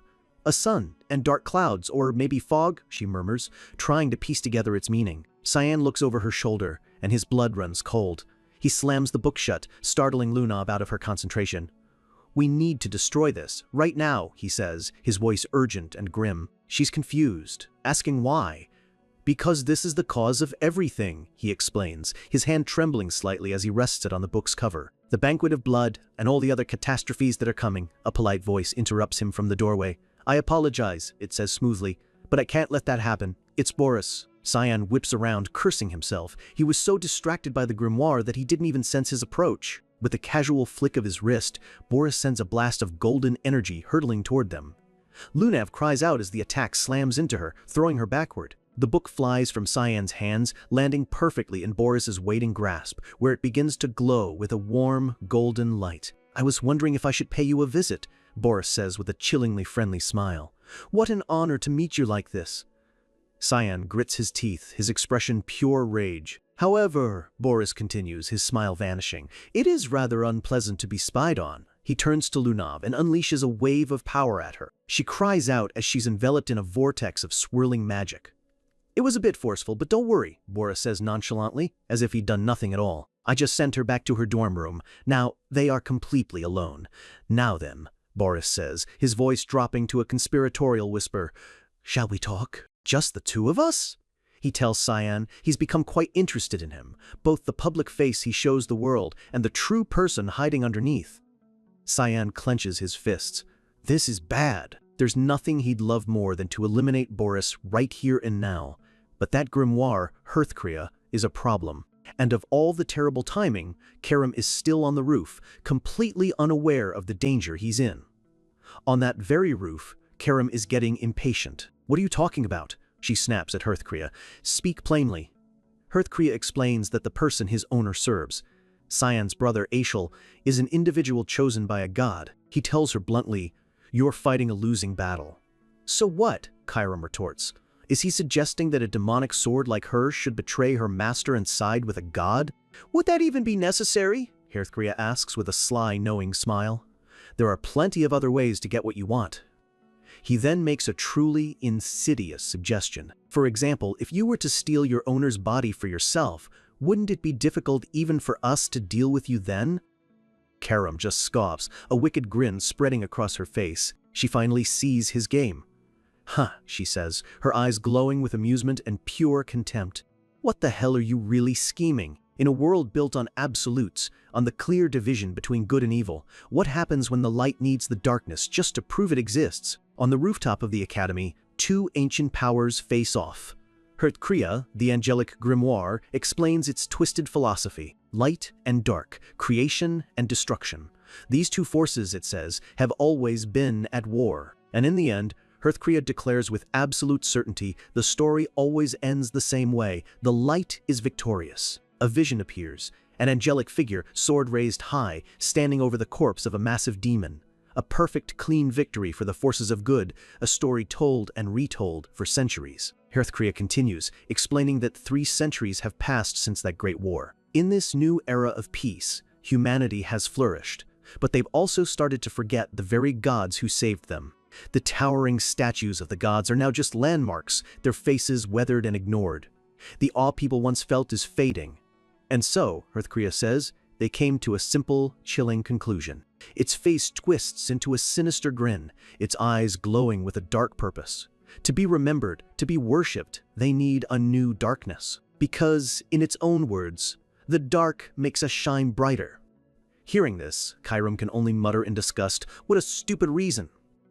She stares Kriya down, her expression dripping with contempt. She cuts right through its grand speech, summarizing the plan with blunt sarcasm. So, they want her to take over her master's body and run wild, just so they can swoop in, play the hero, and take all the credit? Kriya's smile widens, thrilled that she understands. "Yes, precisely," it exclaims. But before it can say another word, a fist connects with its face. Chiram lunges, her voice roaring with pure fury. "That's enough of your nonsense," she yells, sending a flurry of white feathers into the night sky. Kriya stumbles back, looking more annoyed than hurt. "Goodness," it says with a sigh. What a shame. It seems genuinely surprised. It thought a demonic sword's sole purpose was to possess its wielder. It asks Chiram if she's had a change of heart. But Chiram's eyes burn with rage. She sneers, reminding Kriya that they were the ones who branded demonic swords as evil in the first place. She tells it to solve its own problems instead of trying to use others as pawns. Kriya sighs, the energy around it flaring. "It's a shame you feel that way," it says, its tone dripping with condescension.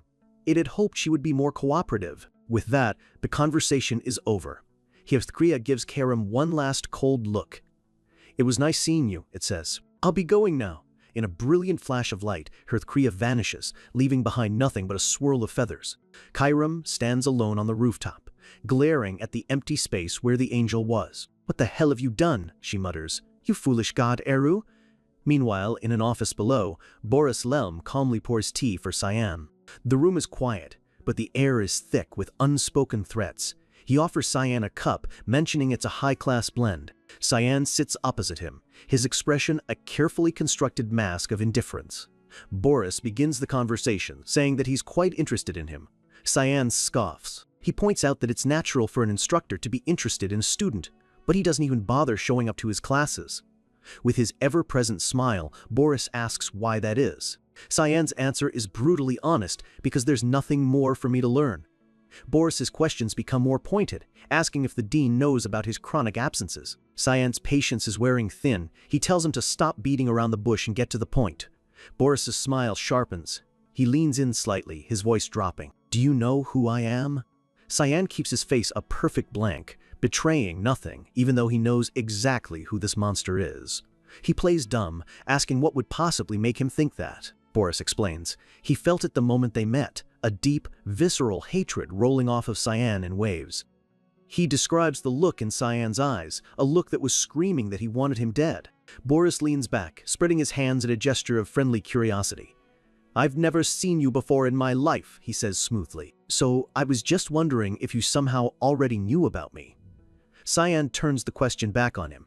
He says that what's truly surprising is that no one has ever heard of Boris. After all, a powerful Oath Circle mage should be famous across the entire continent. Boris dodges, claiming he's from a rural place and prefers a quiet life.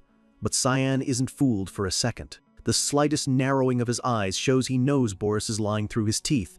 As they sit in a tense silence, Cyan's mind races. He knows Boris is lying. He remembers it all from his past life. Boris hid his true identity until the very end, a snake waiting patiently in the grass to strike. Sensing he won't get anything more out of him, Boris smiles and stands up, saying it's getting late and they can always talk another time. After the door closes, Boris stands alone in the hallway, reflecting on the meeting. He notes how intensely cold Cyan was, so much so that he was almost at a loss for words. He finally understands why Ashel felt so threatened by his younger brother, and he realizes Cyan must be the one who's been secretly protecting Princess Erin all this time. He returns to his office, placing a hand on his grimoire. What a tragedy, he thinks. The younger brother of the savior blessed by a god is the master of a demonic sword. Hearthcrea materializes beside him, agreeing that it's just like fate to be so cruel. Boris just looks at his grimoire, calling fate an interesting way to put it. Hearthcrea looks thoughtful. It's Karim too, it says, a slow realization dawning. Perhaps he's the very darkness we've been searching for. Boris's expression turns sinister. If Hearthcrea is right, then that boy is the perfect tool. He can be used to make Ashel shine even brighter, fulfilling the old prophecy, a black fog that hid the sun. A wicked grin spreads across Boris's face as he clutches the grimoire. The pieces of their twisted game are falling into place. The reascension of the savior, he thinks, will begin very soon. In another place entirely, a flicker of dark energy signals an unexpected arrival. Karim appears in the Black Fog's hall, a swirling portal of darkness closing behind her. A cloaked figure with glowing red eyes sits on a throne of shadows. It's the god of mist.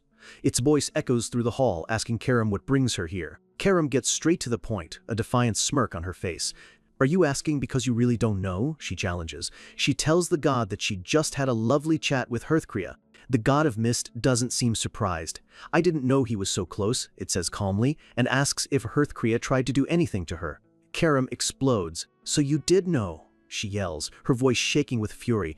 "Why aren't you doing anything? Have you forgotten that they're the ones who cast you out?"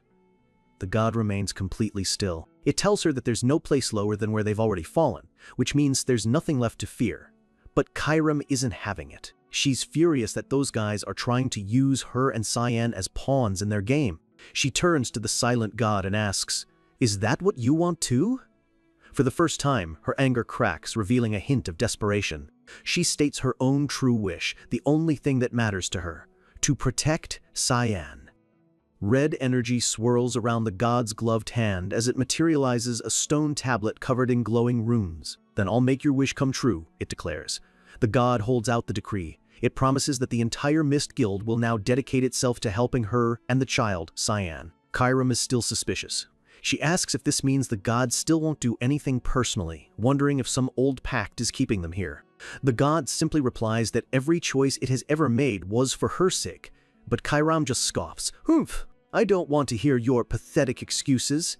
With a final glare, she calls the god a coward and teleports away, telling it to stay cooped up here forever. The god of mist is left alone in the vast, empty hall, musing to itself, "She's so harsh." At that very moment, in a grand cathedral bathed in light, a completely different ceremony is underway. A priestess blesses a kneeling figure, her voice echoing with divine authority. The priestess asks if she truly intends to accept her sacred duty. "Do you intend to become a ray of light to save this world from the cruel darkness?" she asks, as a line of hooded figures stands witness. The high priestess holds a sword over the initiate's head. "Do you swear to stand on the front lines, to fight and die on the battlefield?" she demands. The initiate looks up, her expression a mix of solemn duty and fierce determination. It's Alice Vert. "I, Alice Vert," she declares, "swear to take on the will of the god of light Lumendel." But even as she makes her sacred vow, a shadow of doubt flickers across her face. A single thought echoes in her mind. "Is this really the right path for me to take?" Her thoughts drift to recent events. The Empire has been pulling its most talented individuals into the Knights of Light and sending them straight to the front lines. Because of that, the Royal Guard has been left severely understaffed. That's why they were so powerless during the Banquet of Blood, the terrifying attack where she nearly lost her life. Alice looks up at a statue of a winged warrior. It had always been her dream to join the Knights of Light, but now she wonders if what she truly needs to protect is really on some distant battlefield, or could it be something closer to home? Her thoughts are interrupted as the ceremony concludes, and a cheerful voice calls out her name. "Congratulations, Alice!" A young woman with pinkish hair rushes up to her, beaming. It's her friend, Cecilia. "You've finally achieved your dream!" she exclaims.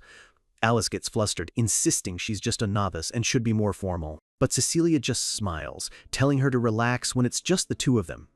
Ever the rule follower, Alice insists on showing respect to her senior officer, bowing so low she nearly falls over. Later, sitting by a fountain, Cecilia finally understands what's bothering her friend. "Oh, so that's what you're worried about." Cecilia tries to reassure her, telling Alice that she could never choose a wrong path. But Alice just sighs, admitting that she's still conflicted. She looks off into the distance, her expression haunted. She confesses that she can still hear the screams of the people from the banquet, begging for help that never came. Cecilia's expression becomes serious. She tells Alice there's only one way to find out if the front lines are truly where she belongs. Alice looks up, confused. "How?" she asks. Cecilia stands, her eyes shining with excitement. "By joining me when I go there." She reveals that their father, Duke Viliarth, has entrusted them with an important mission. It's Alice's very first task as a Knight of Light. "Answer your calling, Alice Vert," she declares. Alice's eyes widen in surprise. She had no idea. "Father gave us a mission?" she asks, the weight of her new duty finally starting to sink in. While Alice accepts her new path, Cyan is already moving to change it. With grim purpose, he pulls on his boots and straps on his gear.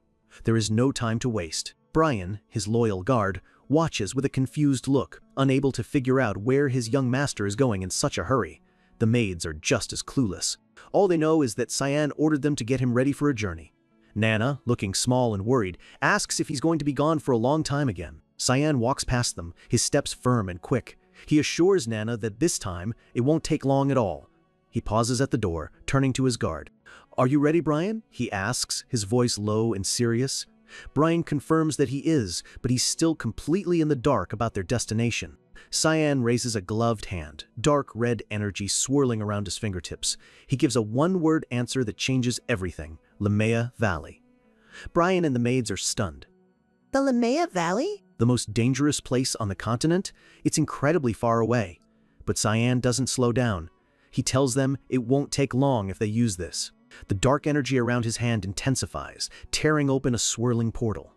"We need to hurry," he says, his voice laced with an urgency they've never heard before. As he and Brian step into the portal, Cyan's true motivation becomes terrifyingly clear. He has to hurry because he knows something that no one else does. He remembers it from his past life. Today is the day his sister, Alice, is supposed to die. Far away, under a blood-red sky, a line of knights on horseback approaches a desolate military outpost on the Empire's frontier. The lead knight raises a hand, his voice booming across the plains as he shouts for the column to halt. A stern-looking man with a prominent scar, Sir Elkin, rides up to greet the newcomer. He knows it must have been a difficult journey, but the person he's speaking to, Alice, quickly tells him not to call her young lady anymore. Sir Alkin ignores her protest, a proud look on his face as they ride into the camp. He tells her how honored he is to see her here as a full-fledged Knight of Light. Alice looks away, a little embarrassed by the praise. She insists she still has a lot to learn.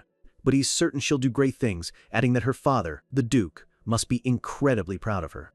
Alice gets more flustered, again telling him to stop. Sir Alkin just laughs it off and tells her to hurry along, because the Duke is waiting. A figure in heavy, ornate armor steps forward, their boots crunching on the dry, cracked earth. Alice stands before a powerful man with his back to her. It's her father. She announces her arrival with cold formality. "I have arrived as you commanded." Her expression is a mix of duty and nervousness as she faces the man who is more of a commander than a father. Duke Viliarth Vert turns, his face a mask of stone. He doesn't greet her, he just gives an order. 3 members of the royal family will be visiting today. She is to prepare for their arrival. Alice can only reply with a quiet, "Yes, father."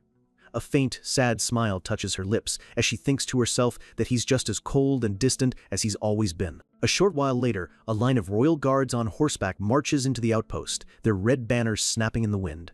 The princess and the princes are here. The third prince, Fabian, wrinkles his nose in disgust. "It reeks here," he complains loudly. His twin brother Nerovian agrees, wondering how anyone can stand to live in such a disgusting place. Following them is the second princess, Violet. She looks cool and composed, giving a slight nod.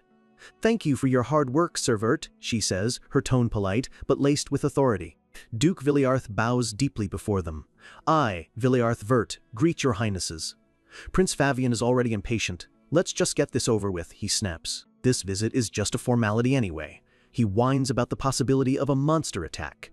The Duke reassures him with a confident smile, explaining that the monsters in this region are small and weak. In addition, he continues, gesturing to a figure standing nearby, our best knight is here with us, so there is no need to worry. A man in brilliant white and gold armor steps forward. It's Ashol Vert, the celebrated hero of the Empire. It's been a while, father, he says, his voice calm and steady. Alice stares at him, a flicker of shock and deep unease on her face. Ashol? What in the world is he doing here? The Duke places a hand on his son's shoulder, a rare hint of pride in his cold eyes. He tells Ashol he believes in him. Ashol just bows his head, promising not to disappoint. Prince Favian, still acting arrogant, orders Ashol to deal with any monsters before they get close. Our bodies are valuable, he sneers, unlike yours. Ashol simply agrees, his expression unreadable. Princess Violet, however, is more gracious, thanking Ashol for his service. Ashol gives her a slight, charming smile. It is my honor, he replies smoothly. But Violet is sharp. She asks about Prince Luenel, noting that it's strange for him to miss a formal event like this. Ashol explains that Luenel had urgent business and entrusted this duty to him instead. Violet accepts the answer, but there's a calculating look in her eyes. Oh, I see, she says. It's great that I get to have you as our bodyguard then. The royal procession gets underway, with Ashol leading the escort. Alice watches her brother, her mind racing. Ashol has always protected the first prince, and only the first prince, so why is he suddenly here protecting these three?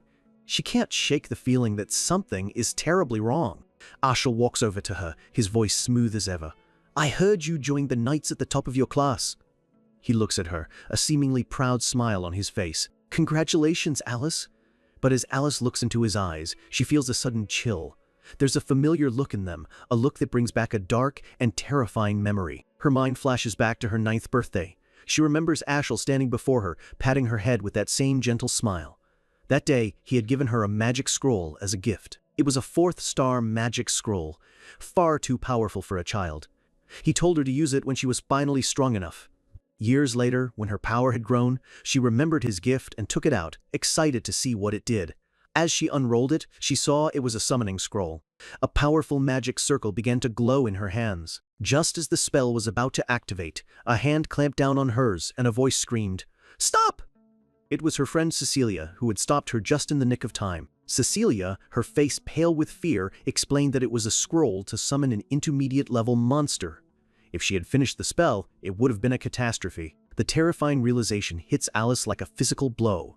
If she had used that scroll back then, all alone and unprepared, she would have died. Back in the present, she stares at Ashol's back, a horrifying question echoing in her mind.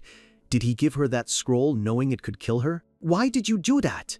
She thinks, her trust in her brother shattering completely. At that very moment, the ground begins to tremble violently. Inside the carriage, the princes are startled. Favian is immediately suspicious, thinking Luenel must have put Ashol up to something. Is he scheming something? He wonders aloud. Princess Violet agrees that having someone as skilled as Ashol guarding them is strange. Her eyes glow with red light as she snaps at her cowardly brothers. She warns them that they know exactly what kind of person Luenel is.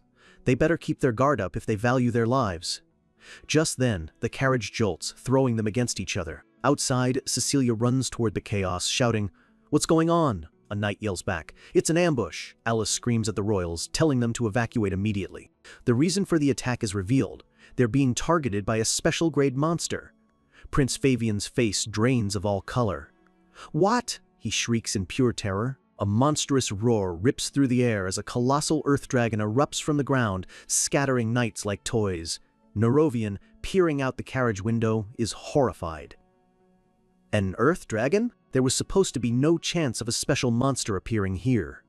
The dragon thrashes wildly, its massive body tearing through the ranks of the Knights of Light. Princess Violet is the first to act, yelling at her brothers to get out of the carriage now. Knights fall, crushed under the dragon's relentless assault. Ashol, amidst the chaos, casts a protection spell, shielding a group of soldiers. He seems confused, wondering how this could happen. Prince Favian runs for his life, screaming in panic. Violet yells at him to stop running around like a headless chicken. Alice moves to protect Violet, but she stops short, sensing something terribly wrong. Ashol calmly walks toward them, his sword drawn. He looks every bit the hero, stepping in to save the day. "I will protect you," he says to Princess Violet, his voice steady. But Violet sees the truth in his cold, calculating eyes. This was his plan all along. He's going to murder them all and use the dragon as cover. Alice is frozen in horror, staring at her brother as the monster she thought she knew is replaced by the real one. "Ashel?" she whispers, finally understanding his true nature. As the dragon roars, Cecilia leaps into action, unleashing an attack that sends a flurry of energy blades at the beast. Alice snaps out of her shock and screams her friend's name. Cecilia turns and yells for Alice to come with her. Alice grabs Princess Violet's arm. "I apologize, Princess Violet," she says, yanking her away from Ashel. Where are we going? The princess asks, startled. Alice doesn't have time to explain. "We're getting far away from here now," she yells, pulling her along. As they run, Alice's mind is reeling. She has a very bad feeling about this. She clearly sensed it, the unmistakable bloodlust in Ashel's eyes when he looked at Princess Violet. She gasps as the terrifying realization fully hits her. She turns back just in time to see the Earth Dragon bearing down on a lone figure. "It's dangerous!" she screams. But it's not the dragon she's afraid of. It's Ashel, who stands ready, a golden aura flaring around him as he prepares to make his move in the heart of the chaos he created. Ashel stands amidst the chaos, his body glowing with a golden aura, the perfect image of a hero. Alice can only stare in horror as Cecilia screams at her to run. He effortlessly deflects a blast of energy from the rampaging Earth Dragon, a casual display of his immense power. The dragon lets out a furious roar as the knights, despite their fear, try to rally and get back into formation. But Ashel just gives a sideways glance, a flicker of sheer annoyance in his eyes. This monster is ruining his perfectly crafted plan. With a quiet sound of disgust, he turns and walks away from the fight, abandoning his men without a second thought. The knights are left to fend for themselves, a commander screaming orders to hold the line and protect the royals. The dragon ignores them, its jaws opening wide as it gathers a ball of pure, destructive energy. Now at a safe distance, Ashel looks back at the scene, a scowl on his face. "What an annoying bastard," he mutters, clearly bothered by this unforeseen complication. The dragon unleashes its attack, a massive beam of purple energy that rips through the battlefield. The beam tears towards a group of knights, one of them screaming for the others to get back.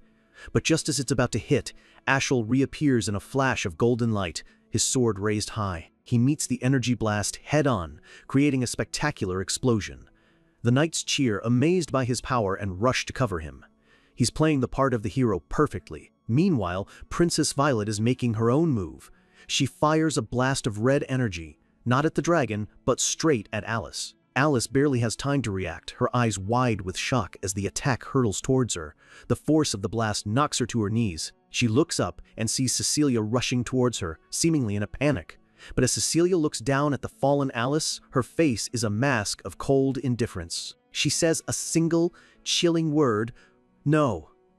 Princess Violet calmly walks over, a polite but false smile on her face. "Sorry?" she asks, feigning concern. "Is something wrong?" But her inner thoughts reveal the monster beneath. A twisted, demonic grin spreads across her face as she thinks, "I won't go down that easily." Alice is completely stunned, unable to process what is happening. In a move that shatters Alice's world, her best friend Cecilia steps forward and drives her sword straight through Alice's stomach. Alice can only gasp out her friend's name, blood pouring from her mouth as she stares in utter, soul-crushing disbelief. Cecilia's expression is completely blank, her eyes empty. It's as if she doesn't even register what she's just done. She pulls the blade out, and Alice collapses to the ground, her sword clattering uselessly beside her. Cecilia, still under Violet's influence, looks down at her. "You're Ashelvert's sister Alice, right?" Princess Violet explains her cold logic. She knew something was wrong when Prince Luenel, who never misses an opportunity for chaos, was conveniently absent. She figured out their plan, eliminate the royals in the confusion, and let others take the blame. And so, she tells the bleeding and betrayed Alice, what she did was simply self-defense. Alice tries to protest, sputtering that it's all a misunderstanding, but Violet cuts her off with a sharp, "Shut up!" The princess's face contorts into a vicious sneer. She asks if Alice really thought she was stupid enough to just sit still and be murdered. She turns her back on the wounded knight, her voice dripping with ice. "If you have excuses, you can give them in the time you have left." She holds up a teleportation scroll, a wicked smile on her face. "Who knows? Perhaps a god will save you." With that, she activates the scroll. A pillar of purple light erupts, trapping Alice on the desolate battlefield as Violet and Cecilia vanish, leaving her to die. Alice lies on the ground, clutching her wound, her mind reeling in denial. There's no way Cecilia wouldn't betray me. She desperately tries to find an explanation. Cecilia must be under a spell. There has to be a reason. Tears stream down her face as she collapses, the pain of betrayal far worse than the gaping wound in her stomach. The pillar of light fades, leaving her completely alone in the monster-infested wasteland. And just as she feared, she's not alone for long. A pack of snarling, werewolf-like monsters emerges from the shadows, their hungry red eyes fixed on her. Alice forces herself to her feet, grabbing her sword. She has to get it together. Surrounded and bleeding, she steels her resolve. She can't die here. Not like this. She has to live. A fire ignites in her eyes. She has to live so she can find Cecilia and ask her. Ask her why. With a powerful cry, she unleashes a wave of shimmering water spears, tearing through the first wave of monsters. Back in a safe house, Violet and Cecilia materialize in a flash of purple light. The princess lets out a sigh of relief. Phew, that's much better. She collapses onto a bed, completely exhausted by the ordeal. Cecilia confirms that the tracking magic that was placed on her is gone. It was disgusting there, wasn't it? Violet asks. Cecilia can only agree. Cecilia's mind drifts to a memory of happier times, of her and Alice laughing together. The blank look on her face cracks for just a moment, revealing a flicker of deep sorrow before she forces it back down. She turns to the princess and asks the question that's been weighing on her. Why did you let her live? Violet props herself up, looking at Cecilia with cold, calculating eyes. You could have finished her, she says flatly. I ordered you to. Cecilia's expression is grim. She will die soon, she replies. She explains that the monsters in that wasteland will take care of Alice for them. Back on the battlefield, Alice is struggling. She's fighting off the monsters, but she's losing strength fast, panting for breath. With a final, desperate swing, she cuts down the last of the werewolves. Leaning on her sword, she gasps that it's finally over. But she knows she's not safe. She has to get back and report what happened. But as she collapses, the harsh reality sets in. What could she even report? That Princess Violet tried to kill her? No one would ever believe her. Still, she pushes herself up, determined to survive. She'll figure it out later. But just as she takes a step, a new, far more terrifying presence makes itself known. From the shadows emerge creatures made of rock and fire, high-ranking salamanders. Her heart sinks. This is a threat on a whole new level. Blood drips from her mouth as she desperately tries to think of a way out. She has to survive this. She has to. She dodges and weaves, her movements becoming slower, more sluggish with every passing second. One of the salamanders opens its mouth, flames gathering for a powerful attack. Alice closes her eyes, knowing she can't dodge this one. A massive fireball roars toward her. This is the end. But before the flames can reach her, a blur of motion cuts through the air. A figure appears, their sword wreathed in a dark, swirling fog. Fog sword, rushing, fog storm. The attack slams into the fireball, causing a massive explosion that sends the monster reeling back with a shriek of pain. Alice stares in shock at her mysterious savior, who lands gracefully in front of her. The enraged salamander unleashes another blast of fire. Just as the flames are about to hit, another figure swoops in, grabbing Alice and pulling her to safety. It's Brian. I apologize, miss, he says, his face grim. He carries her out of the blast radius just as the ground behind them is scorched black. He sets her down, hopping around from the heat. Hot, hot, hot! Alice stares at him, stunned. Brian! The pieces click into place. If Brian is here, that means he's with him. The person who has been secretly protecting her all this time. The battlefield erupts in a pillar of fire as the salamanders attack again. Brian gets Alice behind cover, telling her to wait just a moment. The ground trembles as the monsters approach. Suddenly, a massive, demonic-looking axe smashes into the ground right in front of them. Alice recognizes it immediately. Kairam. The salamanders pause, confused by this new development. And then Karam, in her full human form, lands with a thud. She looks at the monsters, then back at the injured knights. Did all these things get food poisoning? She throws a comical tantrum, waving her arms in the air. Why are they barfing all over the place? Her antics manage to bring a small smile to Brian's face. Alice, weak but resolute, looks toward the fight. The masked figure, Siam, leaps into the air, descending upon the monsters. Thick fog third form, Fog's descent. As he falls, he gathers a swirling sphere of pure dark energy in his hands. Void sphere. The salamanders roar, not realizing the absolute danger they're in. Cyan clenches his fist around the sphere, his voice echoing with power. Division. The sphere of darkness expands rapidly, engulfing the entire battlefield. It passes right through the salamanders, leaving them momentarily unharmed. But then, small black orbs of void energy appear all over their bodies, eating away at them from the inside out. In a silent, terrifying display of overwhelming power, the monsters simply dissolve into nothingness.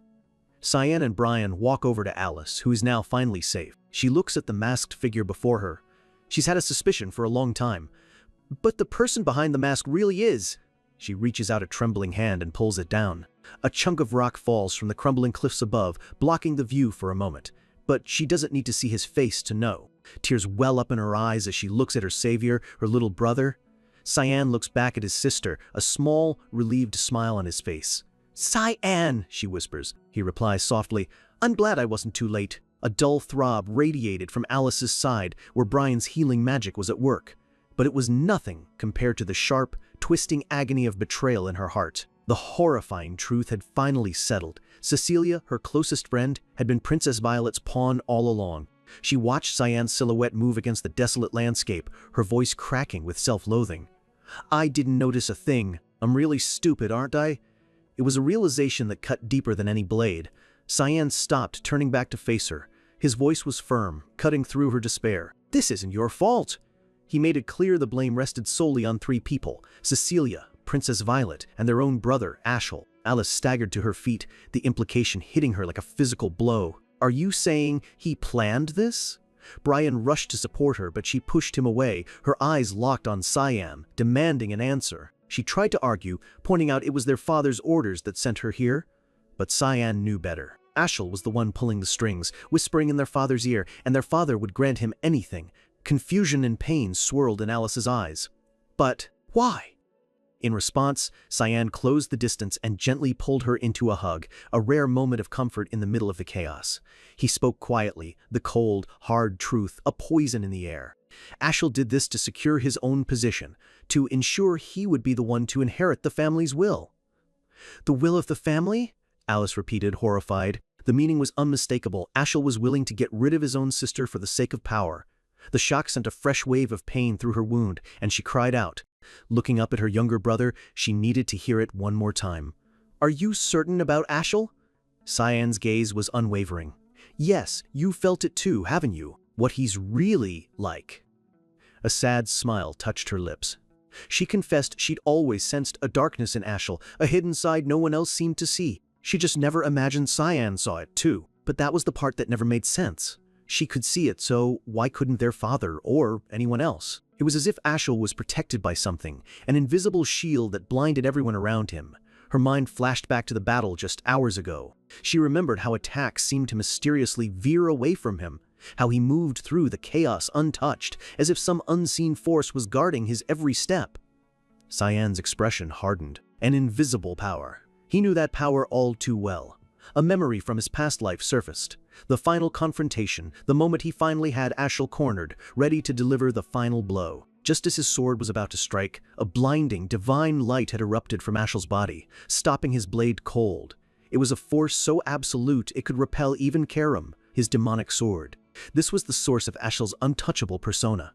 In this new life, with all the pieces laid out before him, everything finally clicked into place. There was only one possible explanation for such a phenomenon.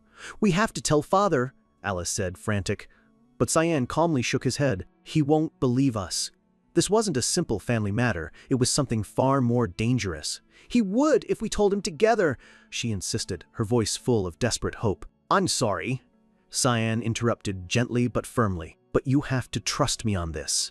He warned her that one wrong move wouldn't just put them in danger, it could turn the entire Knights of Light against them. The Knights of Light. The words hung in the air, a heavy reminder of the order she had dedicated her life to, an order now potentially their enemy. Cyan began to explain the impossible wall they were up against. In his memories, Ashel was always at the center of cheering crowds, bathed in admiration. Everyone adored him. They looked at him not just as a hero, but as a savior, their unwavering faith absolute. "I was one of them too," Cyan admitted, the memory tasting like ash. Not a single person ever questioned Ashel's perfection. Looking back, the devotion was unnatural. It was less like respect and more like religious worship. That's not how the world is supposed to work. For every person who blindly trusts, there should be another who doubts.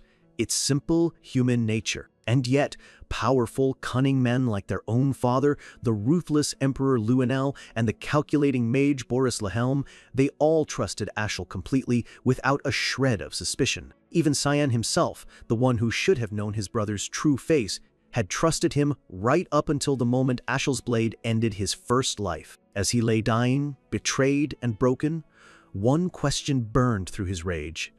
What was it that made me trust him so completely? Now, standing here with Alice, he finally had the answer.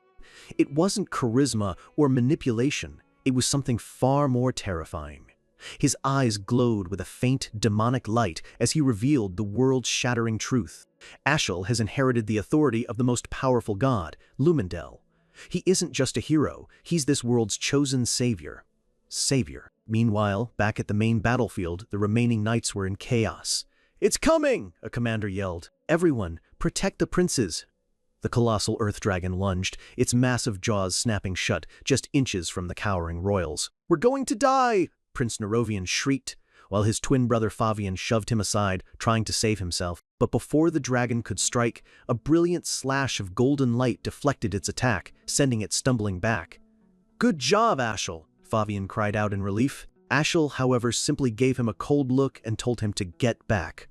Enraged, the dragon roared and unleashed a volley of jagged purple energy shards from its maw. "That's enough," Ashel declared, his voice calm. A golden shield of light materialized before him as he invoked its name, Shield of Judgment, Aegis. Ignoring the shield, the dragon gathered its power and fired a massive beam of destructive energy, causing the princes to scream in terror. Ashel simply raised his hand, and the shield expanded to a colossal size, the titanic Aegis, meeting the dragon's blast head-on. The beam was effortlessly deflected, but a second, shadowy attack slammed into the shield from the side. The new assault came from a group of robed mages who had been hiding in the mountains, revealing themselves as the true masterminds of the ambush. Their combined dark magic swirled around the golden shield, cracking and threatening to shatter it. But Ashel's holy light held firm, and with a brilliant flash, it completely shattered the dark spell.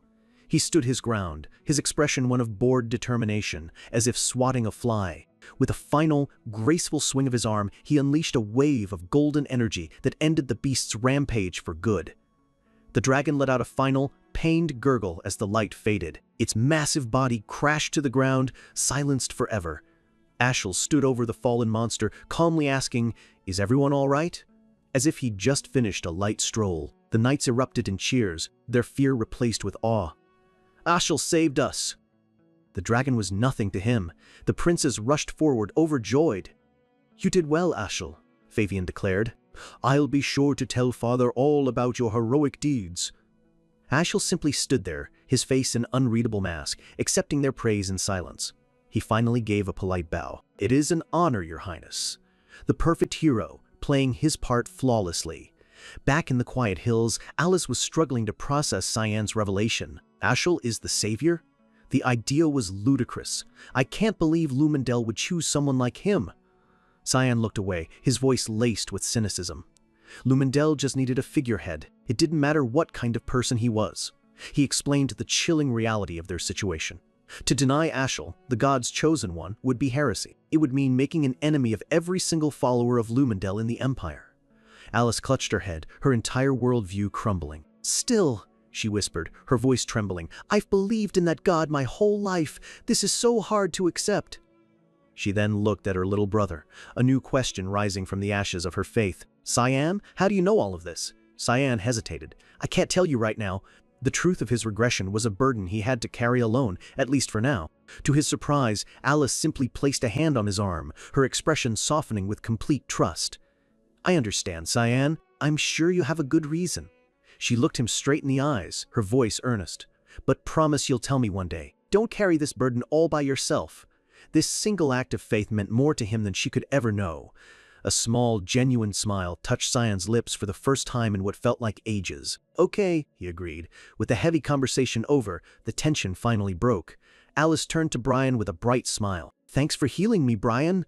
A flustered Brian just stammered that it was his duty. From the background, Cyan glared, completely baffled by his sister's sudden cheerful mood after everything they had just discussed. The moment of levity passed, and Alice turned back to Cyan, her expression serious once more. What's the plan now? He told her they had to deal with the immediate problem first. Her eyes hardened with resolve. I'm going to see Cecilia, she declared. I deserve to know why she did this to me. This wasn't about revenge, it was about answers. I can help with that, Cyan said, a wicked grin spreading across his face. When Alice asked how, he explained they couldn't have gotten far as a small, glowing orb of tracking magic materialized in his hand. Miles away, inside a quaint cottage that served as Princess Violet's hidden safe house, the atmosphere was deceptively peaceful. Suddenly, Cecilia shot to her feet, on high alert. What is it? Violet asked lazily from the bed. Someone's approaching, Cecilia said, her face tense. She could feel a strange, powerful mana she'd never encountered before. Violet scoffed, dismissing the idea. No one could possibly know about this place. But her words were cut short by a tremendous crash. The wall beside them exploded inward, sending splinters of wood and stone flying as Violet screamed in shock and terror. Cecilia stared, stunned, at the object that had just torn through their hideout. Is that, there, embedded deep in the floorboards and humming with righteous fury, was a blade she knew all too well. It was Alice's sword. When a plan falls apart, the fallout is messy. And for the masterminds watching from the shadows, the real game is only just beginning. Miles away, in the scorched remains of the Lamea Valley, Ashelvert kneels. He lets the dust run through his fingers, his eyes narrowing as he recognizes the faint magical residue of a teleportation scroll. His mind is already piecing together what happened here. His knights scan the desolate landscape, their nerves on edge. One of them points towards a potential shelter, urging Ashel to investigate. Another knight turns to Ashel, his voice filled with genuine concern for their royal charge. He asks if Princess Violet will be all right after all this. Ashel rises, his face a cold, unreadable mask. We'll see, he says, his tone devoid of any emotion. There is no concern in his eyes, only cold calculation. He turns to his men, his voice ringing with authority as he commands them to protect the princes. Behind him, the battlefield is a testament to the chaos he helped orchestrate. Yes, sir, they shout in unison. Pause for title card. Back at the site of the ambush, a figure in a white cloak moves like a blur. It's Cecilia, the knight who drove a blade into her best friend. She'd sensed an immense, bloodthirsty aura approaching and braced herself for a master assassin. But as she gets a closer look, all she sees is a kid, standing alone in the rubble. He looks small, almost insignificant. Still, her instincts scream that something is wrong.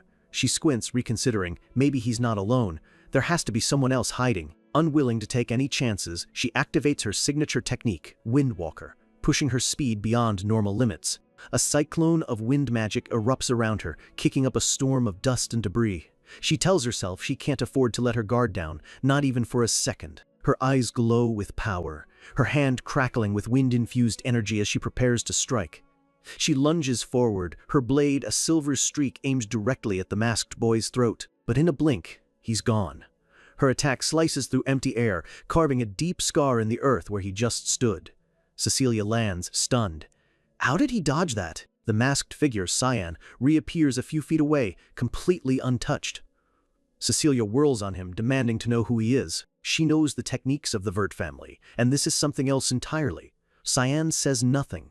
His mask hides his face, but his glowing red eyes seem to burn right through her. She presses on, her voice tight with suspicion. That sword you threw, was it you who saved Lady Alice? Still, only silence answers her. A scoff escapes her lips, her patience wearing thin. Fine. If you won't talk, she says, readying her blade once more. A wild, almost unhinged grin spreads across her face. Then let's see if I can make you scream. The air crackles as she channels her power again. She launches herself forward, the ground cracking beneath her feet from the sheer force of her speed. This time, it's not a single strike. She unleashes a blinding flurry of attacks, her blade leaving dozens of glowing green afterimages in the air. The space around Cyan becomes a cage of razor-sharp wind, each slash meant to tear him to pieces. But Cyan just stands there, his red eyes tracking her every move with an unnerving, impossible calm. As her blades fly, Cecilia feels a surge of confidence. Only a handful of knights in the entire order can match her speed. No one should be able to keep up. And then, Cyan moves. He casually raises a hand and catches one of her lightning-fast strikes with just his gloved palm. A shockwave ripples from the impact, stopping her cold. Fury boils within her. She refuses to be toyed with. I won't let you drag me down, she roars in her mind. But her fury turns to disbelief as Cyan effortlessly weaves through the rest of her attacks. He dodged it all? Again? Her mind can't process it. He's faster than her, and he hasn't even drawn his sword. The grim realization twists her face into a mask of frustration and fear. Before she can even think, he's behind her, kicking off a tree and launching himself back towards her like an arrow. Pushed to her absolute limit, Cecilia spins, screaming, "Don't you underestimate me!" She pours every last drop of her mana into one final, desperate attack. Sharp Storm! Her eyes blaze with pure white energy as she unleashes a torrent of unrestrained power. A massive beam of swirling, chaotic wind erupts from her sword, tearing a path of destruction through the forest. The attack explodes with devastating force, shattering the ground and blasting huge chunks of rock into the air. The entire area is consumed by a maelstrom of destruction, kicking up a thick cloud of dust that blots out the sky. But as the dust begins to settle, Cyan stands completely untouched. He holds out his hand, and a swirling sphere of pure, dark purple energy forms in his palm. Cecilia's eyes widen in horror. "No way!" she gasps. "That terrifying, forbidden power, it's dark magic!" Cyan calmly speaks the name of his spell, Void Sphere. The dark energy crackles, warping the very air around it. Then, with a single word, he unleashes its true power, compressing the sphere into an unstoppable beam. Obsidian. A blinding ray of pure purple destruction shoots from his hand, cutting effortlessly through the remnants of her storm. Cecilia can only let out a final, terrified scream as the beam of dark energy slams directly into her. The impact creates an explosion far greater than her own, a silent, overwhelming wave of purple light. When the blast finally fades, Cyan walks calmly through the smoldering crater his magic created. He finds Cecilia on the ground, defeated and broken. She looks at her tattered state and murmurs what a pathetic way this is to lose. Blood trickles from her lip, but she manages a weak smile. She never imagined she would die in a place like this. She looks up at Cyan's silent, menacing figure. "You're like a grim reaper," she says, her voice raspy. "Aren't you going to say anything even now?" Resigned to her fate, she makes one last request. "I'm going to die soon anyway, so please, just tell me if Lady Alice is alive." Cyan finally speaks, his voice low and curious. "I'm more interested in the look on your face," he says. Cecilia looks at him, confused. He leans closer, his red eyes piercing her soul. "You look relieved," he observes. "I was expecting you to be more tormented." Cecilia looks away, a bitter smile touching her lips. She supposes this is retribution, the end she deserved all along. Retribution for what? A new voice cuts through the silence, sharp and painfully familiar. Cecilia's eyes snap open in shock. That voice, emerging from the dust, Alice appears, supported by Brian. Cecilia can only stare in disbelief, whispering her name. "Lady Alice?" Alice's face is a storm of cold fury and deep, shattering hurt. She looks directly at the woman who was once her friend and demands, "Tell me, why did you betray me?" But seeing Alice alive and well breaks through Cecilia's hardened resolve. Tears stream down her face, mixing with blood and dirt as she sobs with genuine relief. "I'm so glad you're alive." Alice is unmoved by her tears. Her voice cracks with anguish as she screams, "Shut up and answer my question. Why did you deceive me?" Cecilia closes her eyes, a single tear tracing a path through the grime on her cheek as the painful memories begin to flood back. Her story begins in a small, peaceful village with a single windmill. A village that was completely wiped from existence by a monster attack. A flashback shows a small, terrified girl with lavender hair huddled in the ruins. She was the only survivor, moments from death herself. Just as she was about to give up hope, a light cut through the rubble. A knight had found her, shouting that there was a survivor. The knight told her to hang on, that the monsters were gone and she was safe now. An authoritative voice commanded the knights to bring her water and food. She remembers being gently carried from the wreckage. It felt like a miracle. She was saved by the royal knights just moments before she would have perished. And the person who took her in, who gave her a new life, was a young Princess Violet. For a child who had lost everything, it felt only natural to dedicate her life to the one who saved it. Sometime later, she was given the chance to repay that debt. She remembers standing before the princess, her face set with grim determination. Violet's order was simple: get close to the Vert family and wait for my signal. And so, she entered the Vert household as a maid. It was there she met a very young Alice, who was already holding a sword, her eyes bright with a passion and kindness Cecilia had never known. Back in the present, Cecilia looks at Alice, a sad, regretful smile on her face. She admits that if she could do it all over again, she would change everything. She thinks back to those happier, simpler times and wishes she had never left her post at Alice's side. She wishes she had simply died in the ruins of her village all those years ago, because if she had, she never would have heard Princess Violet's cold, chilling command echoing in her memory. Today's the day, Cecilia. Kill Alice Vert. She's a threat, Cecilia finishes, her voice trembling. If I had died then, none of this would have ever happened. Alice is still processing the story. A threat? What did she mean by that? Cecilia explains that the princess has always seen the entire Vert family as a danger to her ambitions. It was because of the close bond between the first prince and Ashel. Violet simply assumed that meant the whole family was allied with her rival for the throne. Over the years, Violet's paranoia festered, turning her into a coward who trusts no one, lashing out at any perceived threat, no matter how small. Cecilia looks at Alice with profound regret. She is completely different from you, Lady Alice. She questions how she could have ever served someone so consumed by fear. You trusted me, right up to the very end, she says, lowering her head in shame. I'm so sorry I disappointed you. But before Alice can respond, Cyan steps forward, grabbing Cecilia by the collar. Enough of this, he says, his voice like ice. He rips off his mask, revealing his young face to them all. His eyes glow with dark power as he speaks. If you think recognizing your mistakes is enough to be forgiven, you are gravely mistaken. Both Alice and Cecilia stare, stunned to see him. A wicked crimson blade of pure energy forms in Cyan's hand. It's Chiram. You know what you did, he says, his voice low and final. Cecilia closes her eyes, accepting her fate. I am aware, young Master Cyan, she says, ready for the end. Cyan, wait! Alice cries out, wanting to hear more before he acts. Brian gently holds her back, trying to keep her from interfering. He urges Alice to please, just this once, trust her brother. She looks at Cyan, her expression a whirlwind of shock, fear, and confusion. In a flash, Cyan moves. He throws a dagger, and Alice screams, "No!" Convinced he's about to kill Cecilia right in front of her. But the dagger flies past Cecilia's head, shattering a window in a distant building with explosive force. Inside that very room, Princess Violet jumps in alarm. Who goes there? She yells, startled and on guard. She curses under her breath, looking around frantically. Where is Cecilia? Of all the times to disappear, just then, she senses a presence and whirls around. There you are, she says with relief. But it's not Cecilia. Princess Violet's eyes widen in shock as a figure steps from a flash of golden light.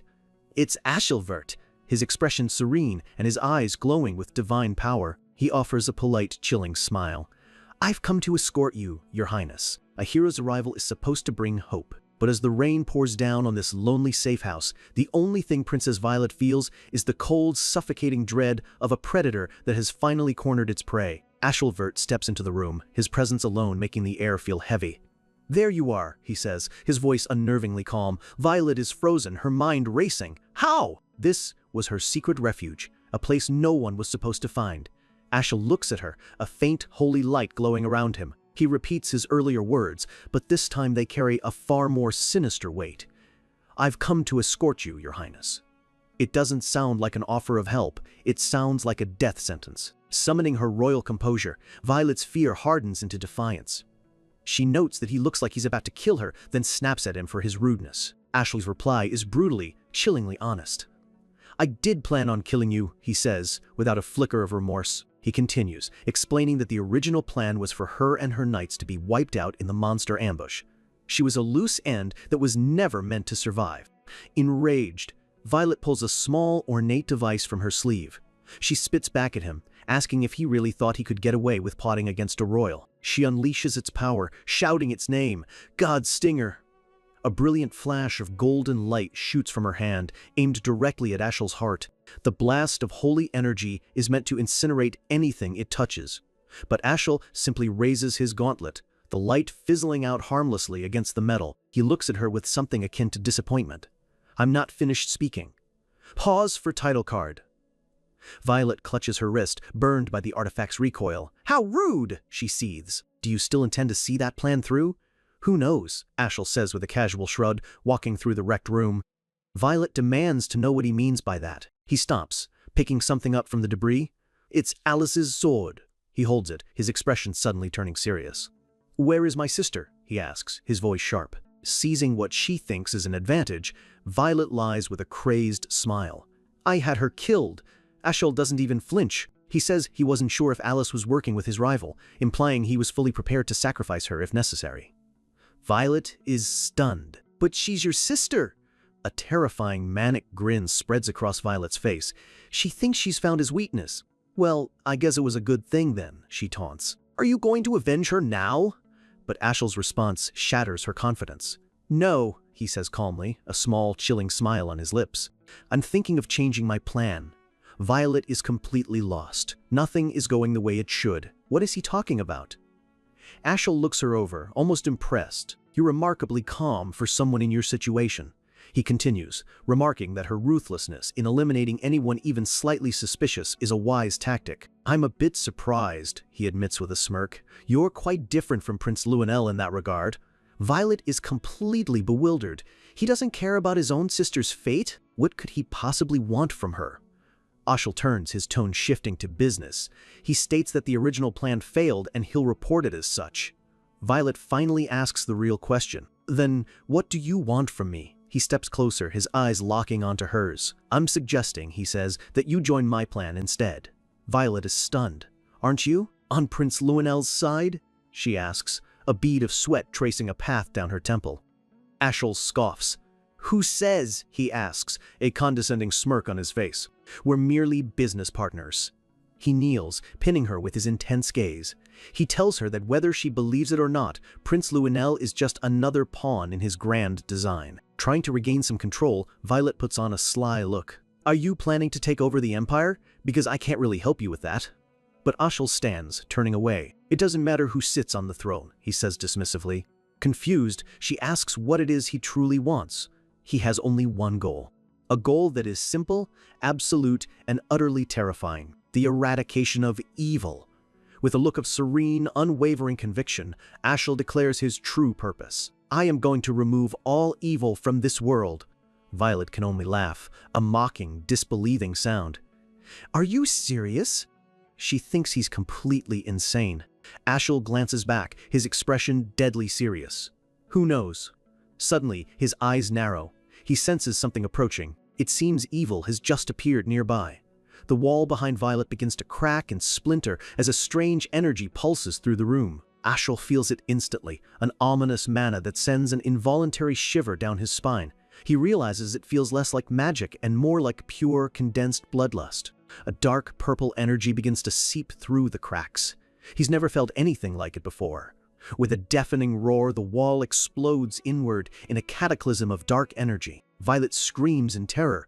Ashel instinctively shields her from the blast, his eyes locked on the source of the attack. Through the smoke and chaos, a figure emerges, radiating a blinding crimson light. Ashel stares, his perfect composure finally cracking as he sees the attacker. A figure shrouded in black, his hair now a burning, fiery red, descends from the sky, a single beam of destructive energy shooting from his fingertip. "Who are you?" Ashel demands. The figure, wreathed in shadows and demonic energy, gives his answer.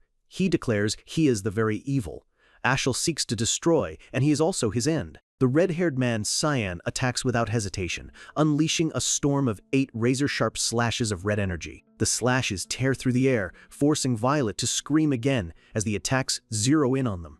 Ashel reacts in a split second, a look of genuine surprise on his face as one of the blades nicks his cheek.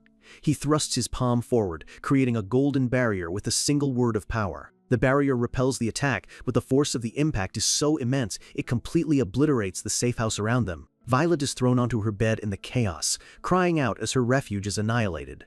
She watches in horror as the entire building is consumed by a massive explosion of golden light. The blast is enormous, sending debris raining down for hundreds of feet. Ashel lands gracefully in the pouring rain, carrying Violet. "Are you all right?" she asks, shaken. He ignores her, his eyes fixed on their opponent.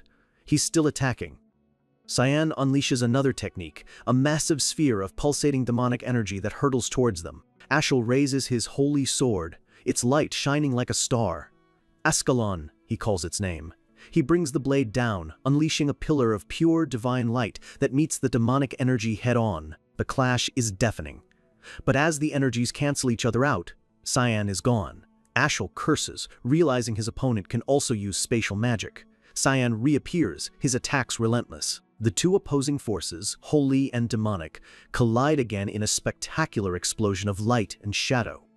A crack appears on Cyan's mask, a testament to the sheer power of Ashel's holy attacks. Ashel blocks another strike, his mind racing as he analyzes his mysterious foe. He recognizes this is no ordinary fighter. The power and skill are on another level. But even as he assesses the threat, his divine confidence is absolute. However, he declares, the rain streaming down his face, I will win. Violet, watching from the sidelines, can only whisper her reluctant agreement. All right. The scene cuts back to Cyan, now kneeling on the ground. The fiery red aura around him flickers and dies. What's wrong, Karam? He asks, as his demonic sword cries out in his mind. It hurts! It hurts! Karam tells him it felt like her very essence was being torn apart. The divine power of Ascalon was pure, unadulterated agony for a demonic being like her. And Cyan understands. It's Ashel's divine authority. It's a fundamental poison to his demonic power. That's annoying, he says, a cold fury rising in his chest. Across the ruined landscape, Ashel sees his opponent has stopped moving. Why did you stop? He calls out. He taunts him. Didn't you say you were my end? He readies his stance. Come at me. Cyan grips his dagger, his knuckles white. Every fiber of his being, the assassin he was for 37 years, is screaming at him to kill Ashel right here, right now. But the logical mind of the regressor takes over. He's seen the terrifying truth of his brother's power. As much as it pains him, a direct confrontation now is suicide. He stands, and a large object wrapped in red energy materializes beside him. He throws it to the ground before Ashel. It's Cecilia's broken, blood-stained armor. Violet recognizes it instantly. What did you do to her? Ashel demands. Cyan's answer is cold and final. I purified her. Violet asks what he means by that, but Ashel understands immediately. I believe he means she's dead. A look of dawning comprehension crosses Ashel's face. So that was your goal, he says, demanding to know who ordered the assassination. Cyan is enveloped in a red mist, using the opportunity to plant a false trail. We are mist, he declares, invoking the name of the legendary Assassin's Guild. And we do not forgive. Ashel's eyes widen. So the rumors were true. Before Ashley can react, Cyan vanishes into a swirl of red mist. He's gone, Violet exclaims. Ashel stands alone in the rain, his expression dark. More obstacles. He wonders if it was mist interfering with his plans all along. The red mist dissipates, leaving no trace of the mysterious attacker behind. The scene shifts to a peaceful waterfall, a stark contrast to the destruction left behind. Kairam, now in her human form, sits on a rock, holding her head. My head, she groans. I seriously thought I was going to die. Cyan stands nearby. Did it hurt that much? Karam confirms it was a pain unlike anything she'd ever felt. She grits her teeth in frustration. We can't even touch him, she says. This is far more complicated than I thought. But Cyan, ever the strategist, has already formulated a new, dangerous plan. There is a solution, he says calmly. He holds up a small, glowing stone. Duran Dark's elemental stone, he explains, the purity of gods. He tells her it's just a theory, but he believes they can win against Ashel if they use this. Kairam's eyes widen in terror as she envisions Cyan being consumed by the stone's overwhelming holy power. No, don't do it, she shouts. She grabs his arm, her voice filled with genuine panic. You brought it with you for this? This thing could kill you. Just then, Alice rushes over, calling out Cyan's name, her face etched with worry. Cyan looks from Kairam to his approaching sister. I know it's dangerous, he says, his voice steady, but this is the only way.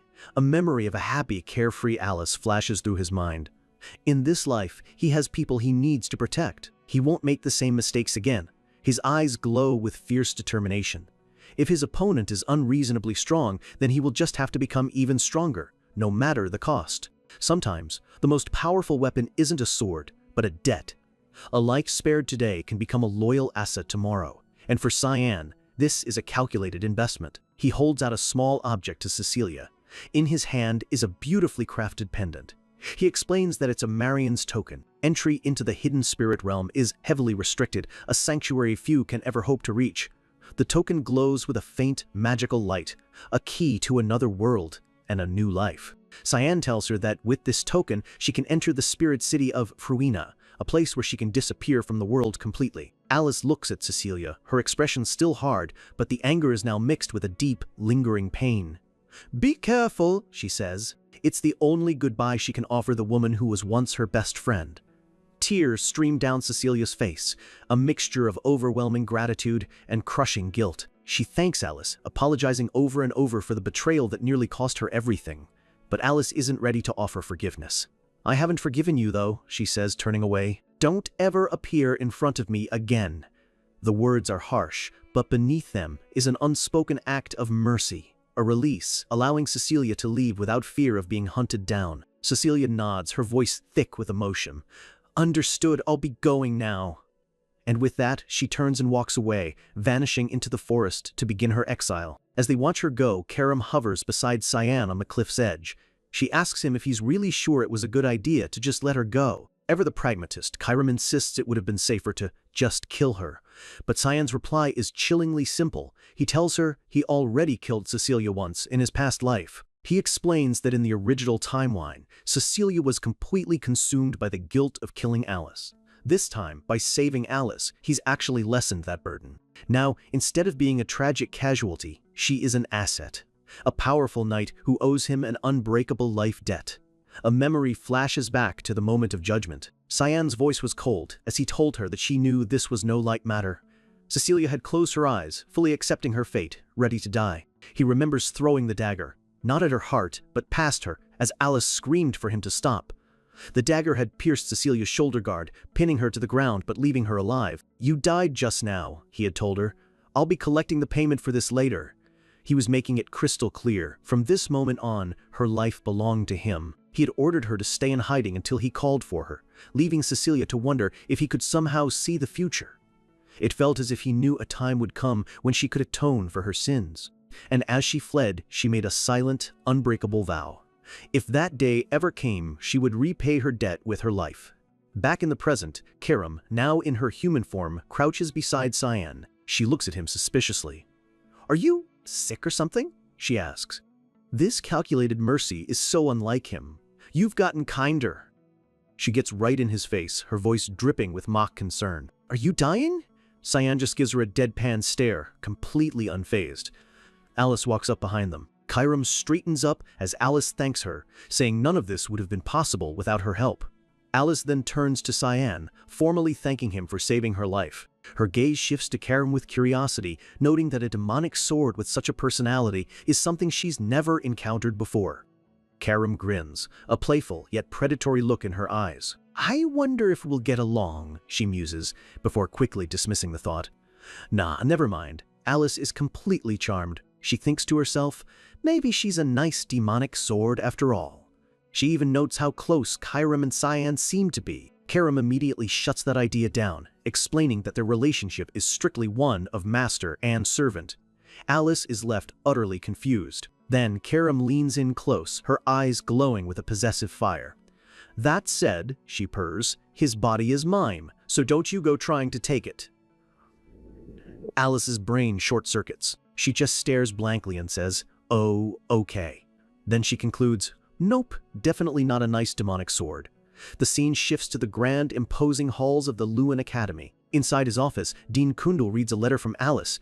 In it, she tells him that she has finally found the answers she was searching for. Because of this truth, she is officially resigning from the Knights of Light.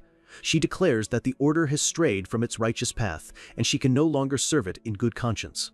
She writes that the very people the Knights are sworn to protect, like Prince Luenel, are the source of the corruption. She continues, stating that the will of her own family is being twisted, and her father, the Duke, is allowing it to happen. Alice informs the Dean that she will be visiting him soon to discuss a matter of grave importance.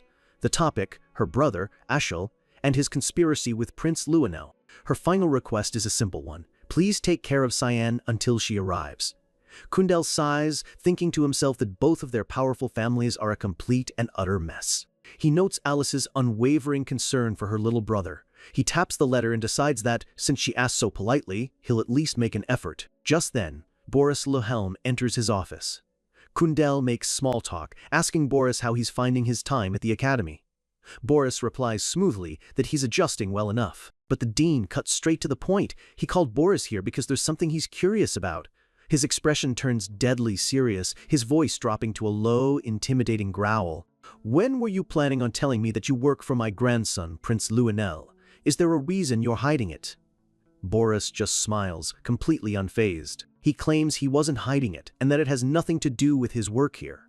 Kundal presses him, demanding to know his real purpose for coming to the academy. I am looking for someone, Boris admits.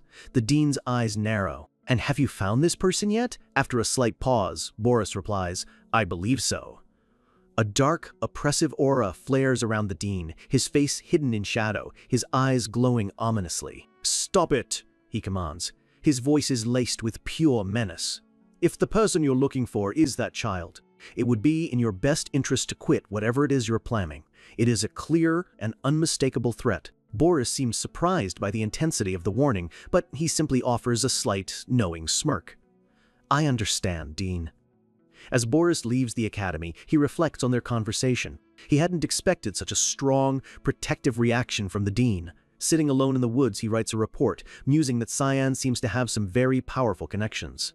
A truly interesting child.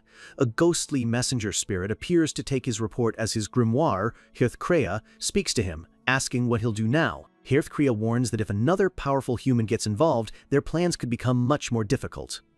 I am aware, Boris replies calmly. The grimoire continues, reminding him that unlike Hearthcrea itself, the demonic sword Chirum has a physical form, making her a different, more tangible threat. A sinister smile twists Boris's face. He has a new plan. Then, he says, I'll simply break away his connections first. Hearthcrea seems to approve. Putting his plan into motion immediately, Boris approaches a figure in the woods. It's Instructor Nella. Did you want to see me, Mr. Boris? She asks politely. Boris thanks her for coming, but she cuts him off, saying she wanted to speak with him as well. She says she wanted to ask him a few things about Cyan. Boris casually lists off what he knows. Cyan is a recluse who skips lessons, but is undeniably skilled. Sirika, still playing her part as Nella, smiles. It seems he's piqued your interest. Boris admits that at first it was only Cyan he was interested in. But now, he says, his voice dropping as he looms over her, I'm interested in those around him too. He drops the act. Miss Sirika Nigrity, no, he corrects himself. His voice echoes with newfound power. Follower of the Black Fog, leader of the Mist, I should have realized it was you. He knows everything. Without another word, he attacks. A massive shadow hand erupts from behind him, aiming to crush her. Sirika is engulfed in a mass of writhing shadows, filled with glowing red eyes and gnashing teeth. The shadows coalesce into a monstrous, multi-eyed beast, a hellhound from the deepest pits of the abyss. Boris watches, expecting a quick and easy victory, but he has severely underestimated his opponent. Sirika moves with impossible speed, her purple daggers flashing as she weaves through the hound's shadowy tendrils. Her eyes glow with a golden light as she taps into her true power, the divine authority of the Black Fog god. She unleashes her own pocket dimension. A wave of purple energy erupts from her, filled with the shadowy creatures of the fog. She calls it the Fog Domain. Boris is genuinely shocked, a wide, excited grin spreading across his face. You can open up an entirely new realm, he exclaims. He realizes this is how she's been able to hide her immense power from everyone at the academy. Inside this newly formed dimension, Sirika stands amidst swirling pillars of purple fog, ready for a true battle. She doesn't know how he found her out, but she knows one thing for sure: he's here to kill her. Boris confirms her suspicion with a dark smile. If that is your wish, he says, readying his own power, then I shall grant it. Inside the Fog Domain, two masters of the Shadow World face off. Sirika glares at Boris, her voice dripping with contempt. She doesn't know how he discovered her identity, but she makes it clear he's made a fatal mistake. If it's death he's looking for, she'll be happy to grant his wish. Boris just grins, a crazed, confident look in his eyes. This is exactly the fight he's been hoping for. He raises his glowing grimoire, the source of his terrifying power. It won't be that easy, he retorts. Sirika smirks back, completely unimpressed. You're full of confidence, she says. Let's see how long that lasts. The battle erupts in an instant. Sirika lunges, a blur of deadly purple motion, as Boris begins to chant a spell from his book. But Sirika is not alone. From the swirling fog of her domain, dozens of masked assassins emerge, surrounding Boris. She declares that his purification will now begin. Boris's grin only widens. The pages of his grimoire flip rapidly, glowing with a malevolent golden light. He laughs, a manic sound that echoes in the pocket dimension. "Bring it on! I can handle all of you." The scene cuts abruptly from the deadly battle. Back at Cyan's hidden base, two young women are startled. One, a maid, recognizes him instantly. The other, a girl with small black horns, cries out with pure joy. "It's Papa!" Cyan steps through a swirling red portal, his loyal knight Brian right behind him, who immediately mutters that he's starving. "I'm back," Cyan announces. "Papa!" Nana shouts, leaping through the air and tackling him in a fierce hug. She sends him stumbling as Brian continues to complain about his empty stomach. Cyan lands on the floor with an affectionate oof, Nana clinging to him tightly. He notes that she's getting so big it's hard to hug her properly anymore. A rare, genuine smile touches his lips as he ruffles her hair. "Have you been doing well, Nana?" She beams up at him, blushing happily. "Yeah, I've been doing great with Sirika, just like you told me to." Cyan looks pleased. It seems leaving her with his mentor was the right call. The reason she's been doing so well is thanks to Sirika's intense, specialized training. We see a flashback of Nana in her full, awe-inspiring dragon form, looking exhausted but focused. Cyan had asked Sirika to train Nana to control her emotional outbursts, desperate to prevent another tragedy like the Banquet of Blood, where Nana's uncontrolled power resulted in a massacre. He knew the training would be incredibly difficult. We see Sirika watching as Nana, in her dragon form, battles a horde of powerful monsters. Sirika is a master of controlling primal instincts, and she pushed the young dragon to her absolute limits, her own eyes glowing with power. The training was brutal, forcing Nana to endure immense pain to gain mastery over a power that could shatter the world. Back in the present, Cyan pats Nana's head. "It must have been hard. You did a good job." Nana is thrilled by his praise, and adds that there was no training today because Sirika said she had other plans. Cyan's expression darkens. "What plans?" he asks. In the back of his mind, a horrible feeling begins to grow. Probably purification. Karam, lounging on a nearby sofa, confirms his worst fears. She casually tells him that she suggested Sirika go and purify that Boris fellow. Cyan is stunned into silence. Karam explains her simple logic. Since they're both instructors at the academy, it should have been an easy mission for Sirika to handle. But Lunav, who has been listening quietly, speaks up, her face etched with worry. She knows Sirika's own god would have never permitted such a reckless move. She asks Cyan if he realizes what his mentor is truly up against. Kairam scoffs. "Are you talking about that grimoire?" she asks, overconfident. "Do you really think Sirika and the entire Mist Guild can't handle one book?" Cyan turns away, his voice grave. "So you do know about Hearthcrea?" He whirls around, his expression furious. "When were you going to tell me?" he shouts at Karam, who flinches back with a nervous laugh, saying she didn't think it was important. Cyan knows there's no time to waste. He has to go, now. Karam asks if he's really going to risk himself to help Sirika. "I have to," he says. His bloodline is the real danger here. He turns to Brian, giving orders. "Brian, I'm leaving. Take care of Emily and Nana." He cuts himself off, staring in utter disbelief. Brian and the maid, Emily, are happily devouring a plate of what looks like lumpy, black sludge. "What are you two eating?" Cyan asks, bewildered. Brian, his mouth full, just says he was really hungry and asks if Cyan wants to join him. Cyan flatly refuses, saying he's only taking Kairam. He makes a mental note that Brian is the first person he's ever seen who can actually stomach Emily's notoriously terrible cooking. He tells Brian he's gotten stronger, while Brian just asks if they're supposed to wait for him here. "Take Nana and Emily to Brno," Cyan orders. Nana looks up, her heart breaking. "Papa, are you leaving already?"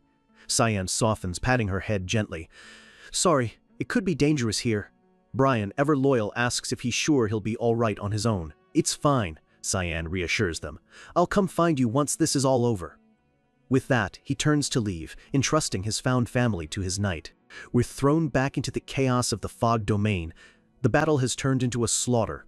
Sirika is thrown back, the bodies of her elite assassins lying defeated around her. She lands hard, breathing heavily, a deep cut on her cheek. The more she fights Boris, the more she realizes how truly vile he is. She looks at the defeated puppets, their strange, dark aura disturbingly familiar.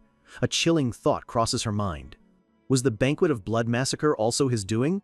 She's certain of it now. These marionettes have the exact same aura as the ones from that day. They're much stronger, but the signature is the same.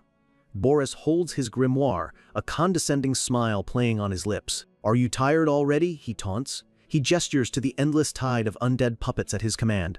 "This is just the appetizer, you know." His expression turns cruel. "I've still got the main course and dessert waiting."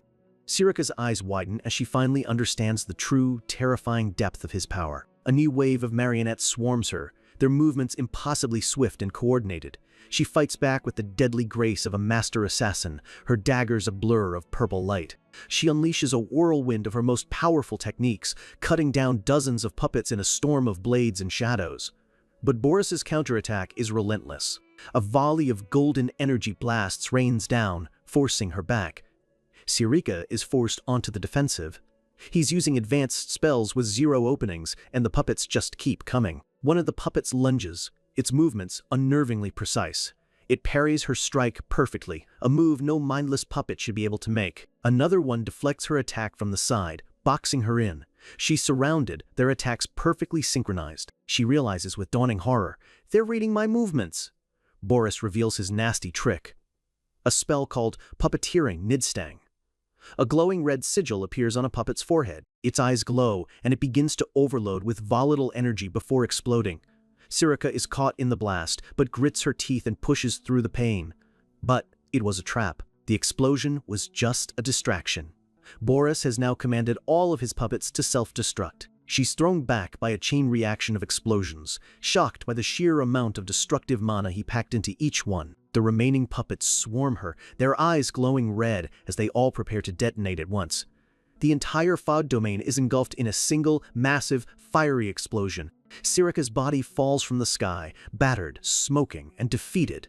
Boris stands over her, his face lit by the demonic glow of his grimoire. "Now then," he says with a triumphant evil grin, "time for you to die." He prepares his ultimate spell, a massive holy attack called Warhammer. Sirika can only watch, tears of frustration and pain welling in her eyes as she faces her end. A colossal pillar of golden divine judgment descends from the heavens, aimed to obliterate her from existence. The Warhammer slams down with world-shattering force. But just as it's about to strike, a flash of red energy intervenes, deflecting the blast at the last possible second. Cyan has arrived. A wicked grin spreads across Boris's face as he looks down at the defeated Sirika. With his grimoire glowing, he tells her with cold satisfaction that he's afraid their little game has come to an end. But even on her knees, beaten and bleeding, Sirika isn't broken. Gritting her teeth, she glares back, her eyes radiating pure defiance. Boris doesn't care. He unleashes his spell, shouting its name, Warhammer. A massive pillar of golden, divine energy erupts from the ground beneath Sirika, a holy pillar of judgment shooting upwards into the dark sky of her domain. The ground shatters in a blinding explosion of light. The impact is deafening, sending shockwaves ripping through the entire pocket dimension. After the dust settles, a colossal glowing warhammer is left embedded in the broken earth, its divine power still crackling in the air. Boris takes a confident step forward, a hint of disappointment in his voice. "Well, what a shame," he remarks, expecting to find nothing but ash. But he stops, a flicker of confusion crossing his face. Something isn't right. He looks up from his spellbook, and a moment later he understands. The smoke clears to reveal Sirika, collapsed but still alive, surrounded by his undead marionettes. Boris realizes what she must have figured out about his puppets. He understands that she deduced their secret. His puppets aren't just mindless drones, they can track the mana of their opponents, making them incredibly effective hunters. And she also pinpointed the source of their power. It all flows from the glowing grimoire in his hands.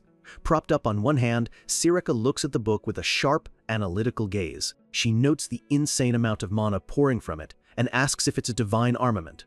Boris is genuinely impressed. A smile returns to his face as he praises her excellent combat sense. "Superb," he calls her.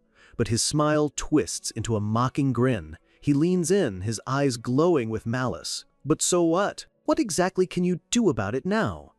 He raises his spellbook and casts another spell. A dark, violet energy explodes from his own puppets, and they cry out as their master's magic tears them apart. "It's useless to resist," he tells her. "There's no shortage of puppets. Just give up." But Sirika isn't listening. Her dagger scrapes against the stone floor as she forces herself to stand. pushing through the searing pain, she tells him she hates giving up. Her body ignites with a storm of purple energy as she prepares to activate a forbidden technique. Her eyes burn with cold fury. This is her last resort, a final, desperate gamble to turn the tables. She channels every last drop of her remaining power, the ground cracking under the immense pressure. With a final surge of will, she unleashes her ultimate skill, Summon Familiar. A monstrous creature of shadow and greed erupts into existence, a terrifying beast with glowing yellow eyes and massive horns. This is the demon of avarice, greedy Mammon. Boris's smug expression vanishes, replaced by pure, unadulterated shock. He can't believe it. For a technique like this to even be possible, he realizes in an instant that every trace of mana he could feel from Sarika has completely disappeared. She poured her very life force into this one summon. Before he can process it, Mammon lets out a monstrous roar that shakes the dimension to its very core. His remaining marionettes are stunned, their mindless forms frozen in confusion for just a single moment. And a moment is all Mammon needs. The beast lunges, tearing into the undead horde with its massive claws. It's a scene of pure, primal destruction as the familiar rips through the puppets like they're made of paper. One after another, the powerful marionettes are swatted away and torn to pieces. Mammon grabs one, its guttural growl echoing as it prepares to crush it in its grip. Boris watches the chaos unfold, a grimace on his face. He complains about how rude she is, saying he worked hard to collect those puppets. But his annoyance quickly shifts back to a twisted admiration. To think she could convert her own mana into a familiar, he calls it an impressive talent. However, he knows it's a desperate final move. He looks at Sarika, who is now staggering, completely drained. He correctly assumes she's now an empty husk, unable to cast even the simplest spell. The grimoire in his hand glows once more. "Unfortunately for you," he says, "that decision was a mistake." Just as he speaks, a voice cuts through the chaos, and in a flash, someone closes the distance and lands a devastating kick to Boris's head. Boris is sent flying, but he manages to cast a protection spell just in time, a purple barrier deflecting the worst of the blow. He's stunned, completely bewildered.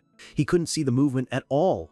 He looks at the attacker, wondering how a human could move that fast without a trace of mana. Before he can get an answer, the attacker is on him again, a blur of motion, landing a series of lightning-fast strikes against his barrier. Each impact sends a powerful shockwave through the air, the sheer speed and force of the blows almost unbelievable. The attacker's face is revealed. It's Sarika. With a savage grin, she pulls back her arm, her eyes gleaming with the thrill of battle. She dodges his counterattack with fluid grace. Boris is caught completely off guard. With a triumphant shout of "checkmate," she drives her fist straight into his face. The punch connects with brutal force, sending Boris flying backwards across the shattered landscape. He grunts in pain as he hits the ground, skidding to a halt. He's stunned, blood trickling from his mouth. He can't believe what just happened. Sarika doesn't give him a single second to recover. She's on him in an instant, a whirlwind of motion as she flips over him. She lands, grabbing his face and slamming him into the ground. Boris thinks frantically that she isn't even giving him time to chant a spell. Pinned and helpless, Boris feels a sharp pain as Sarika prepares to finish him off with her dagger. But Boris is a top-tier mage for a reason. If he can't chant, he'll just have to use a spell that doesn't require it. A green magic circle glows around his hand as he activates a trap spell. Sarika senses the sudden surge of power and grits her teeth, realizing too late that she's been caught. A powerful explosion of green energy erupts from Boris, blasting Sarika off of him and sending her flying. Now, with some distance, Boris unleashes his next attack. Multiple golden portals open around him as he casts Judgment Spear. Sarika twists in midair, her dagger ready as she prepares to face the oncoming storm of light. A volley of golden spears shoots towards her, blanketing the sky in a deadly rain. She becomes a blur, weaving through the relentless barrage with incredible agility, deflecting the spears with precise strikes. Her eyes are glowing with intense focus, her face a mask of determination as she pushes her body to its absolute limits. But the assault is too overwhelming. A spear clips her, then another, throwing her off balance. One of the spears slices across his own cheek, drawing blood as he miscalculated her trajectory. Finally, a direct hit sends her spiraling downwards, her body unable to take any more punishment.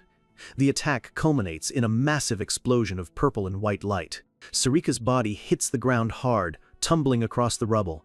The fight finally seems to be over. But a new voice calls out to Boris, seemingly from the spellbook itself. That's enough for today. Boris looks down at his grimoire, now surrounded by a protective golden aura. Lord Hearthcrere? He asks, confused. Sirica, still conscious, curses under her breath. She realizes the divine armament, Hearthcrere, was the one that stopped her final blow. Hearthcrere's voice emanates from the book, explaining that they lack too much information on this woman. It had assumed she was just another follower of a minor god, but it was wrong. Sirica slowly pushes herself to her feet, clutching her wounded side as Hearthcrere continues its analysis. Hearthcrere tells Boris that with her level of skill, she must be an executive or even higher in her order. It warns him that facing her at his current level would be difficult. As Sirica raises her head, brushing her hair back, Boris notices something strange. A trail of dark black blood runs down his cheek from where she cut him. He looks at it in disbelief. Black blood? His eyes widen in realization. He asks her if she is a member of the black blood kin, surprised because he thought they were wiped out in this era. A tired, almost amused smile touches Boris's lips. He remarks that this is why he tries to avoid situations where he might bleed. What a troublesome predicament. Sirica's eyes narrow. The pieces are clicking into place. The puppets. The dazed stone from the banquet of blood. She realizes the ones who created those horrific tools in the first place were the black blood kin. Her gaze becomes as sharp as steel. She points her dagger at him, her voice filled with cold fury as she accuses him of being the mastermind behind that massacre. Boris doesn't deny it, instead giving a theatrical sigh and admitting she's caught him. "Shut up!" Sirica snarls. Boris just turns away, his grimoire flaring with teleportation magic. He waves dismissively. "I'll see you next time. Like heck there will be a next time," she screams, lunging forward. "I won't let you go." On her command, greedy Mammon roars and raises its massive fists to crush Boris before he can escape. But Hearthcrere is faster. The divine armament unleashes a cage of golden light, completely trapping Mammon and halting its attack mid-swing. The book seems to shudder with annoyance, a thought bubble appearing as if it's thinking, "So annoying." Boris glances back, a bead of sweat on his face. He'd almost forgotten the familiar was still around. Mammon struggles against the golden bonds, but it's no use. Hearthcrere's power is absolute. Sirica watches, gritting her teeth in frustration. She knows it's impossible to break that barrier. If only he didn't have that spellbook, she might have had a chance. But then, something impossible happens. A tear in reality itself appears behind her, a flash of red light cutting through her dimension. She whips her head around, demanding to know who's there. A blade of pure, dark energy slices through the air. Boris is shocked, wondering if she had a collaborator this whole time. But Sirica recognizes that presence instantly. Her eyes widen as she whispers his name, Cyan. Boris's face contorts with rage and disbelief. Cyan? Now of all times? A figure drops from the sky, moving faster than sight. It's Cyan, his eyes glowing red with demonic power, holding his dagger in a reverse grip aimed directly at Boris's heart. He descends like a crimson bolt of lightning, a wave of purple energy trailing behind him as he plunges his blade downward for the killing blow. Just as Boris is about to make his escape, Cyan crashes the party. Sirica recognizes him instantly, while Boris can only stare in disbelief, furious that he would show up now. Cyan plummets from the sky, his demonic dagger aimed straight for Boris's heart. But Boris has a powerful guardian. The divine grimoire, Hearthcrere, flares with golden light, erecting a powerful barrier that intercepts Cyan's attack. Demonic and holy power collide in a blinding, deafening explosion. The resulting shockwave is immense, a chaotic storm of purple and gold energy that rips through Sirica's already crumbling pocket dimension. When the light finally fades, a new figure lands gracefully amidst the shattered fragments of Hearthcrere's angelic barrier. It's Chiram, in her full human form. She stands over an angelic being with large white wings, now crouched on the ground. With a look of utter contempt, Chiram sneers, "You look pitiful." Her lips curl, her red eyes burning with an ancient personal hatred as she spits the name like a curse, Hearthcrere. Hearthcrere, the true form of the divine armament, looks up in shock. She can't believe it, asking how on earth Chiram managed to find her. Sweat drips down Hearthcrere's face as she asks why she's here. Chiram just smirks. "I have a good instinct." She takes a slow, predatory step forward, her voice dripping with venom. "I can smell it." Chiram leans down, her face inches from Hearthcrere's. "Especially the stench of a hypocrite like you," she snarls. "It's so disgusting it makes me sick." Hearthcrere's shock erupts into pure fury. She rises to her feet, her wings flaring out behind her as she reminds Karam of a warning she gave long ago. Her eyes glow with divine power as she finishes her sentence. That you chose the wrong side. Boris can only watch as Hearthcrea unleashes her true power.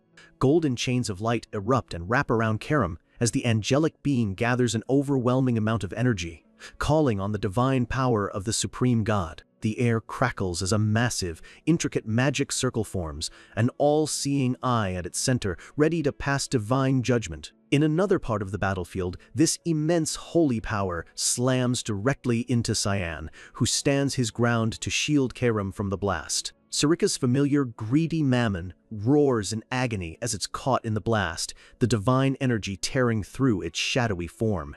Even Sarika's own defensive barrier cracks and shatters under the sheer force of the attack, sending her stumbling back. She shouts Cyan's name in alarm as he takes the full, unrestrained brunt of the divine assault. Cyan stands firm, gritting his teeth as the golden light engulfs him, refusing to give a single inch. Hearthcrea can't believe what it's seeing. He is withstanding the power of a supreme god. Hearthcrea struggles to understand. The power of the demonic sword alone shouldn't be enough to resist this. What kind of dark power is this? A horrifying realization dawns on the divine being. It thinks back to Karam's original master, realizing they were hiding a power far more dangerous than it ever imagined. Seeing Cyan locked in a power struggle, Boris decides to intervene, telling Hearthcrea that he'll help finish him off. Dark, sinister energy swirls around him as he declares that they must eliminate the master of the cursed sword now, before he becomes an even greater threat. But Hearthcrea screams at him to stop. We're not strong enough right now. It's a shocking admission. Even with the power of a god on their side, they can't win. Cyan proves Hearthcrea right. With a final, explosive push, he shatters the divine barrier, unleashing a wave of dark energy that sends Boris flying. Boris coughs up blood, his mind reeling. Cyan broke through Hearthcrea's ultimate barrier. He knows with absolute certainty that this boy is a threat that must be eliminated at all costs. He recalls an old prophecy about a black mist that will one day eclipse the sun. He's sure now that the prophecy is about Cyan, and that one day that power will be aimed at his Lord Ashel. With Hearthcrea's retreat already activating, he knows they have to escape now. Sarika watches the incredible display, worried that Cyan can't endure this kind of strain for long. She knows she has to do something to help before her familiar, Mammon, fades away completely. Cyan pushes himself to the absolute limit, unleashing one of his own secret techniques, the Formless Sword. To cover their escape, Boris summons a monstrous hellhound from his grimoire, a beast of pure shadow and gnashing teeth. But Cyan knows he needs more power. He calls on another secret technique, one that sends a shock through Sarika demon-human unity. He and Karam merge into one, a single being of immense combined power. Cyan's eyes flash, his focus absolute as he gathers his newfound strength. He unleashes it all in a single, devastating blast of purifying light, a golden wave of energy that incinerates everything in its path. The attack slams into the ground, causing a cataclysmic explosion that tears the very fabric of the dimension apart. Sarika is thrown back by the aftershock, her mind reeling. He completely shattered her mist domain. She can only stare in awe, wondering if this is the true power of a divine relic. When the light clears, they're standing in a quiet forest. The pocket dimension is gone. Boris has escaped. Karam, back in her sword form, notes that their purifications has failed. Sarika, furious that her target got away, immediately confronts Cyan, demanding to know why he stopped her. Cyan, clearly exhausted, just looks back at her and asks if that's really how you thank your savior. Suddenly, Karam pops out in her tiny imp form, indignantly declaring that she was the one who did the saving, much to Sarika's confusion. Sarika snaps at the little demon, asking where it learned its manners. But Cyan ignores their bickering and gently asks his partner, "Are you okay, Karam?" The demonic sword glows faintly, communicating that she'll need to rest for a while after pushing herself so hard. Cyan looks at the blade with deep gratitude. He knows she must have felt the full agony of Hearthcrea's divine power, and he tells her quietly, "You endured it well." Sarika watches them, a bit confused by their strange, deep bond. Cyan's expression turns serious. He thinks to himself that when the final battle comes, there's only one path left to victory. The scene shifts to a bustling trade city near the Lewin Academy. A familiar figure in a dark hood walks through the crowd. It's Lunav, and her eyes lock onto someone in the distance. An old, cloaked man with a long white beard turns to face her. It's Dean Kundal. He smiles warmly, saying he's glad she decided to come. Pause for ad panel. Later, the two are sitting across from each other at a quiet table. The dean comments that it's been a long time since she's been outside the academy. Lunav admits she was surprised he reached out. She agrees, saying she doesn't usually leave the academy grounds. She explains that she only came because of the urgency in his letter. The situation, she says, seems incredibly serious. Lunav asks if this is about her decision to leave the Knights of Light, but the dean just laughs, saying he always knew she would forge her own path. He tells her that family honor isn't what's important right now. The real issue, he says grimly, is the growing threat posed by Ashel and Luenel. Lunav is taken aback. "You know about Ashel?" she asks. The dean takes a slow sip of his drink. "I know a little," he says evasively. He then poses a question to her. What does she think will happen if Ashel takes control of the Vert family? Lunav answers without hesitation. Since the Empire's best have all joined the Order of Light, Ashel would inevitably become its leader, giving him command of the most powerful military force in the nation. The dean agrees, adding a chilling detail. His own grandson, Luenel, is dangerously close to Ashel and would likely end up as his second-in-command. Lunav's face darkens. That's exactly what she was afraid of. She looks him in the eye and asks what he thinks, reminding him that Luenel is his grandson. The dean's expression grows heavy with regret. He reveals that some time ago, Cyan asked him a question. Which did he value more, the Empire's prosperity or his family's honor? He looks down, shame and worry etched on his face. "That boy was looking into the future," he says quietly, "and I was too complacent to see what was coming." Lunav is stunned. What could Cyan have possibly seen that even the wise headmaster of the academy had missed? "That I don't know either," the dean admits. He looks at her with grave seriousness and gives her a stark warning. She should leave the Empire for now. He explains that great chaos is on the horizon. He will try to correct the course, but he can't be sure if he'll succeed. Lunav can barely process his words. "Great chaos?" The dean leans forward, his voice low and urgent. "I'm talking about a coup.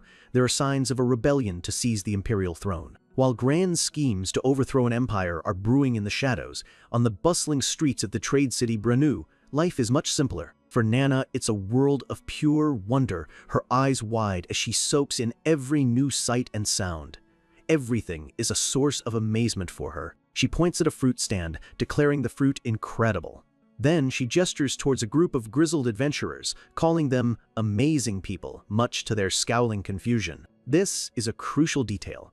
Nana's childlike wonder makes her seem harmless, a perception she's about to use to her advantage. Their guardian, Brian, quickly pulls her back, offering a hurried apology to the adventurers before ushering his group away. He gently reminds her not to point at strangers, but Nana just retorts that this is how kids learn, completely unfazed. Her innocence is her greatest camouflage. Brian sighs, just trying to keep them all under the radar and get to the safe house Cyan arranged. The maid, Emily, playfully notes that they look just like a normal family, causing the stoic knight to blush.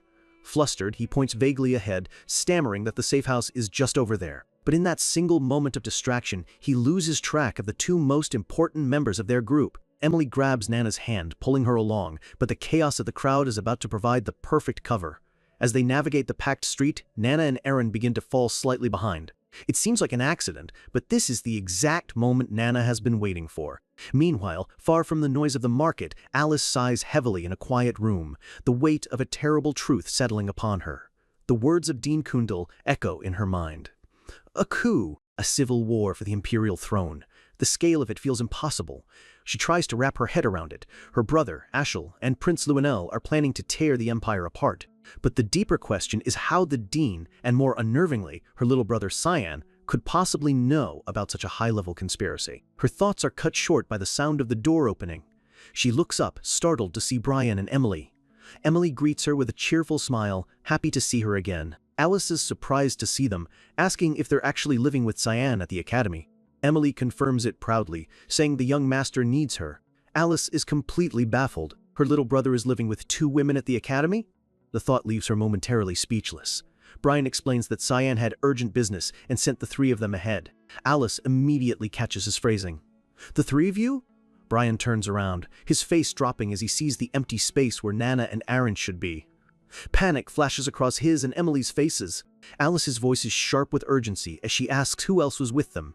Brian's mind races. They were right behind him. He blames himself instantly. He should have never taken his eyes off them for a second. Wasting no time, Alice is already moving towards the door, telling them to follow her. Her expression is one of fierce determination.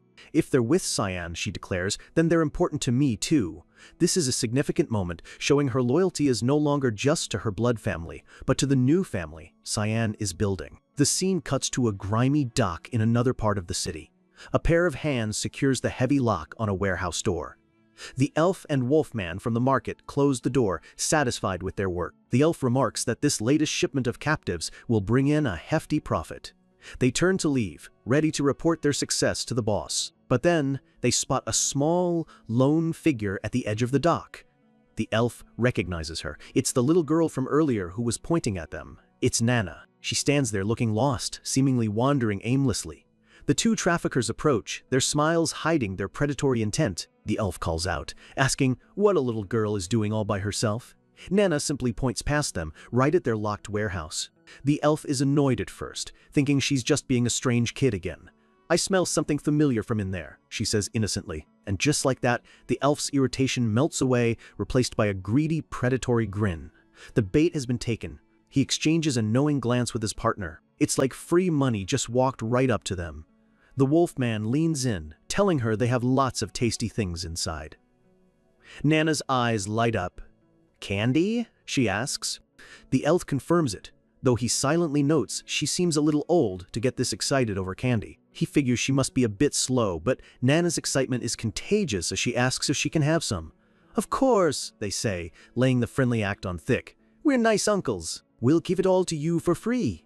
But as she beams, a memory of Cyan's strict voice echoes in her mind. When a suspicious person offers you candy and asks you to follow them, "What did I tell you to say, Nana?"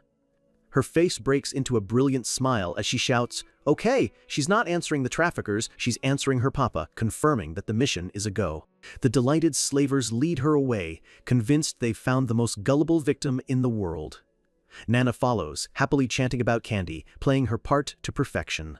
The elf leads her to a dark, menacing door, telling her all the candy is right inside. Again, Cyan's warning plays in her head. "You little, if someone tells you to go into a dark and creepy place, you should never, ever go in." She ignores the memory and steps right inside. The elf slams the door shut behind her, laughing at how easy it was. The two congratulate themselves. An extra product just like that. Today is their lucky day, or so they think. Brief ad panel for the scanlation team. Inside, Nana walks down a dark hallway lined with cages, her curious expression never wavering. She stops at one of the cells and peers inside. "Where's the candy?" she asks the darkness. But there is no candy, only the terrified faces of caged and chained children staring back at her. A mental image of Cyan appears, sighing in exasperation. It seems like his little Nana really fell for the oldest trick in the book. But then we see Nana's true thoughts. Her face is a mask of fake terror, tears welling in her eyes as she thinks, "Sorry, Papa, I got tricked." It's all a brilliant performance. She wasn't tricked at all. She played them like a fiddle. Her expression immediately hardens. The act is over. She takes a deep sniff of the air. There it is again, that familiar smell. It was never candy. It was something far more interesting, and she follows it deeper into the warehouse. Her small footsteps echo ominously in the grim, silent hallway. She stops before a large cage covered by a tarp. The smell is strongest here. She rips the sheet away. In the gloom, her dragon eyes begin to glow, and small fangs peek out from her lips. "It's you, isn't it?" The source of the smell is revealed, a powerful, high-ranked beast, chained and snarling. A red gnoll. As the creature growls, Nana calmly reaches a hand through the bars. She gently pets its head. Her touch, imbued with the ancient power of dragons, instantly pacifies the ferocious beast. It looks at her, confused but no longer hostile. "How did you end up trapped?" she asks softly. "Want me to set you free?" The gnoll responds with an eager bark. With her eyes blazing and fangs bared, Nana grips the thick iron bars of the cage. As she begins to effortlessly bend the metal, a small voice calls out from another cage, asking if she can free them too. Nana turns to see two small demi-human children, chained but now filled with hope. A faint, knowing smile touches her lips. Her smile widens into a dark, confident grin, her eyes blazing with power. Looking at her new allies, she declares, "Everything's ready, boss. She's not just a captive, she's the one in charge here. Outside, the traffickers walk back toward their main ship, completely oblivious to the rebellion brewing in their warehouse. They arrive before their leader, an intimidating Knoll champion sitting on a throne, surrounded by guards. A short, stout man with a greasy mustache smiles. This is Torino, the leader of the Red Knoll Merchant Guild. He announces that everything is ready for departure. The dwarf adventurer asks if they're handling this deal personally again, and Torino confirms it. He explains that ever since a man named Morris vanished and the Grey Merchant Guild collapsed, the entire black market is theirs for the taking. This bit of context reveals just how ruthless this world is and how quickly power changes hands. He rubs his hands together greedily. With no competition, their profits are about to skyrocket. He tells his crew the Garum Society pays top dollar for younger kids and promises them all a huge bonus. But the dwarf looks uneasy. First their rivals from Albus disappear, now the Grey Guild is gone. She says she has a bad feeling, chalking it up to a woman's intuition. The elf is stunned to learn. The dwarf is a woman, but she insists they should be careful. Torino just scoffs at their concerns. "Don't worry," he says, gesturing to the massive beast behind him. "We have the Knoll champion with us." His arrogance has made him blind. Suddenly, a massive sphere of crackling purple energy screams through the sky and slams directly into their ship, erupting in a deafening explosion. Torino can only scream in horror, "My ship!" He whirls around, his face contorted with rage, demanding to know who did this. And there, floating in the air, wreathed in a terrifying purple aura, is Nana.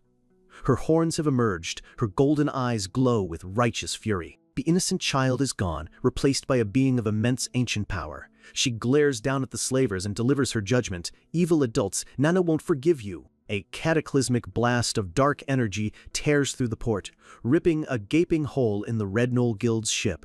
The guild leader, Torino, can only watch in disbelief, crying out in anguish for his vessel. He spins around, his face a storm of rage and confusion, demanding to know who could possibly be responsible for this. And there she is. Floating in the air, the innocent child is gone, replaced by a being of terrifying power. Wrapped in a purple aura, with small horns gracing her head, Nana glares down at the slavers. Her voice, cold and echoing with authority, rings out, "Evil adults, Nana won't forgive you."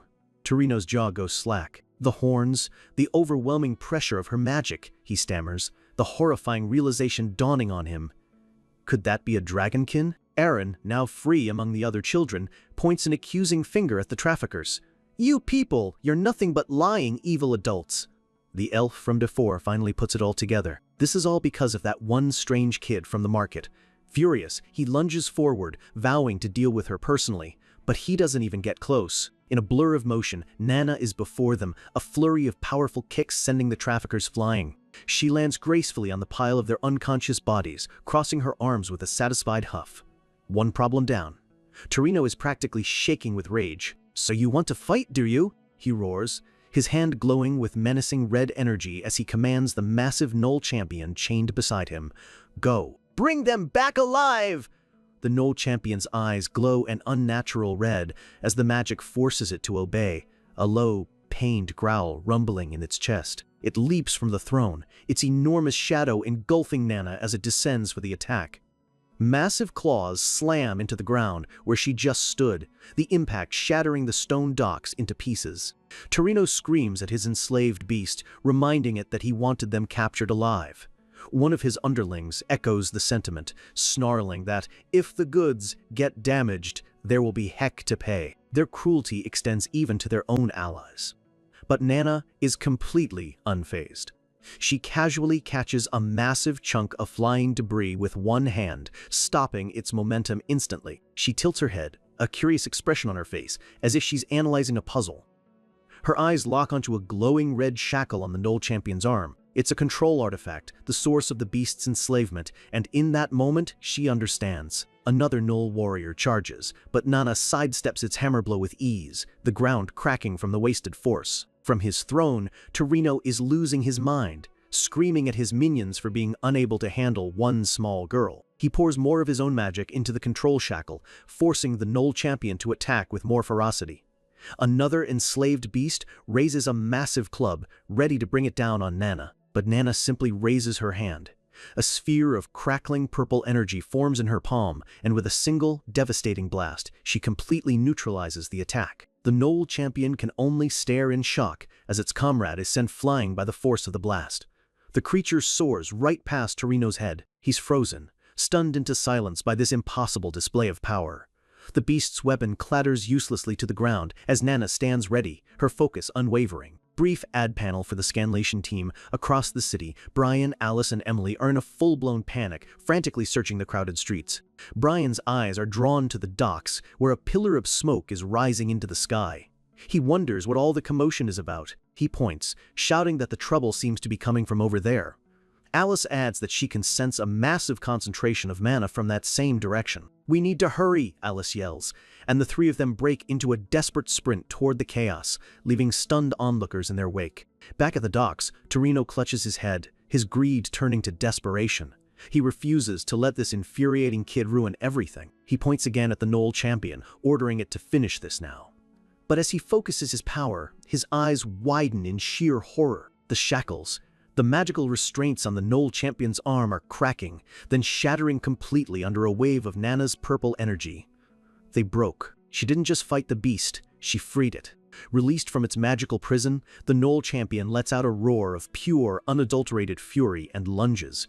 Not at Nana, but straight at its tormentor, Torino. The beast slams him into the ground, the impact shaking the entire dock and ending his reign of cruelty in a single blow. The Knoll champion stands over its defeated captor, its eyes no longer glowing red, but their natural, fierce yellow. It growls, finally free. Nana watches, a calm, knowing look on her face. Her horns remain, a quiet symbol of the immense power she wields so responsibly. The massive Knoll turns to face its liberator, the difference in their size is almost comical.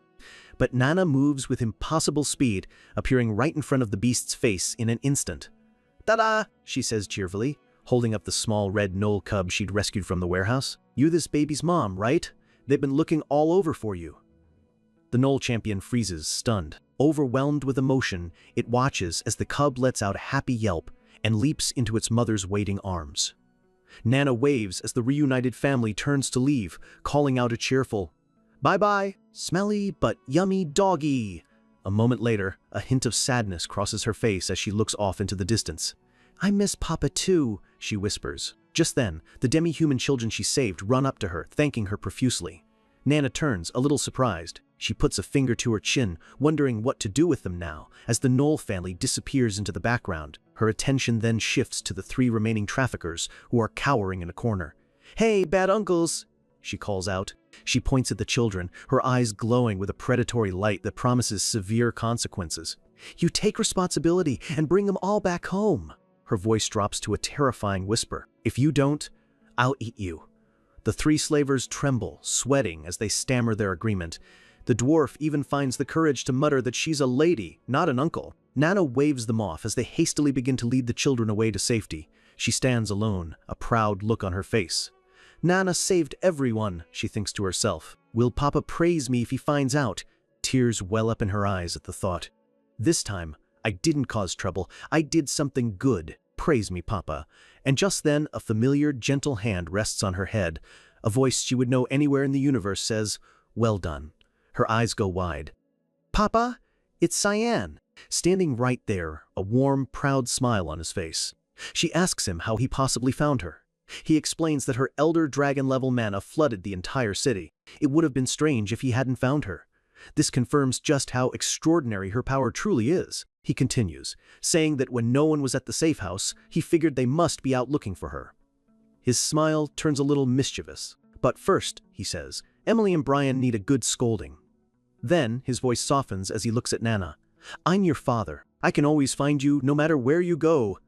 He gently pats her head, amazed at the sheer amount of power she contains. Nana just beams up at him. "You're amazing, Papa." At that moment, Brian and Alice arrive, calling out to him in relief. "Thank goodness Nana is safe," Brian exclaims. But Cyan's expression darkens instantly. A terrifying aura surrounds him as he asks, his voice dangerously calm, "So you know what you did wrong, right?" Brian can only sweat and nod nervously. With a swift chop to the head, Cyan delivers his firm but loving punishment. Alice and Emily can only wince in sympathy. And as they look at Nana, they finally see her horns. And the unbelievable truth hits them. The lost little girl they were searching for was a dragonkin. In the background, Cyan chases a terrified Brian and Emily, lecturing them about never, ever taking their eyes off the kid. The scene cuts abruptly to the lavish estate of the Quizel family, deep within the capital of the Ushif Empire. Someone is running frantically through the ornate halls. It's Xion Quizel, Lunav's older brother. He looks panicked, wondering why his reclusive father has suddenly appeared at the main estate. He bursts into a large hall to find the family's knights bowing before a powerful, elderly man. Xion stammers, asking what brings him here. The old man, Lord Quizel, turns to face his son, his expression grave. "Xion," he says, his voice resonating with authority.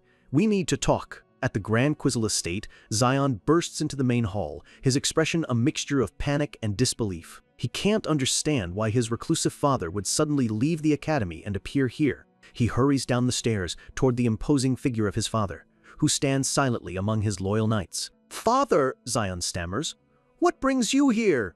Lord Quizel looks down at his son, his face unreadable. His voice is calm, yet carries an immense weight.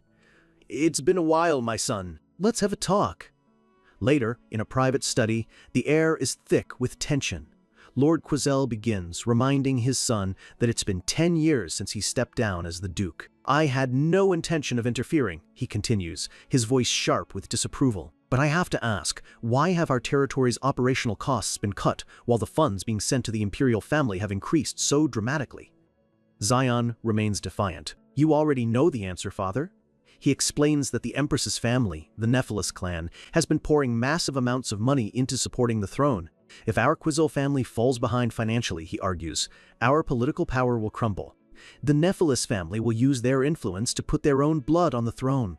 His voice rises with desperate ambition as he leans forward. "Don't you want to see Prince Luenel become the emperor, father?" "Enough."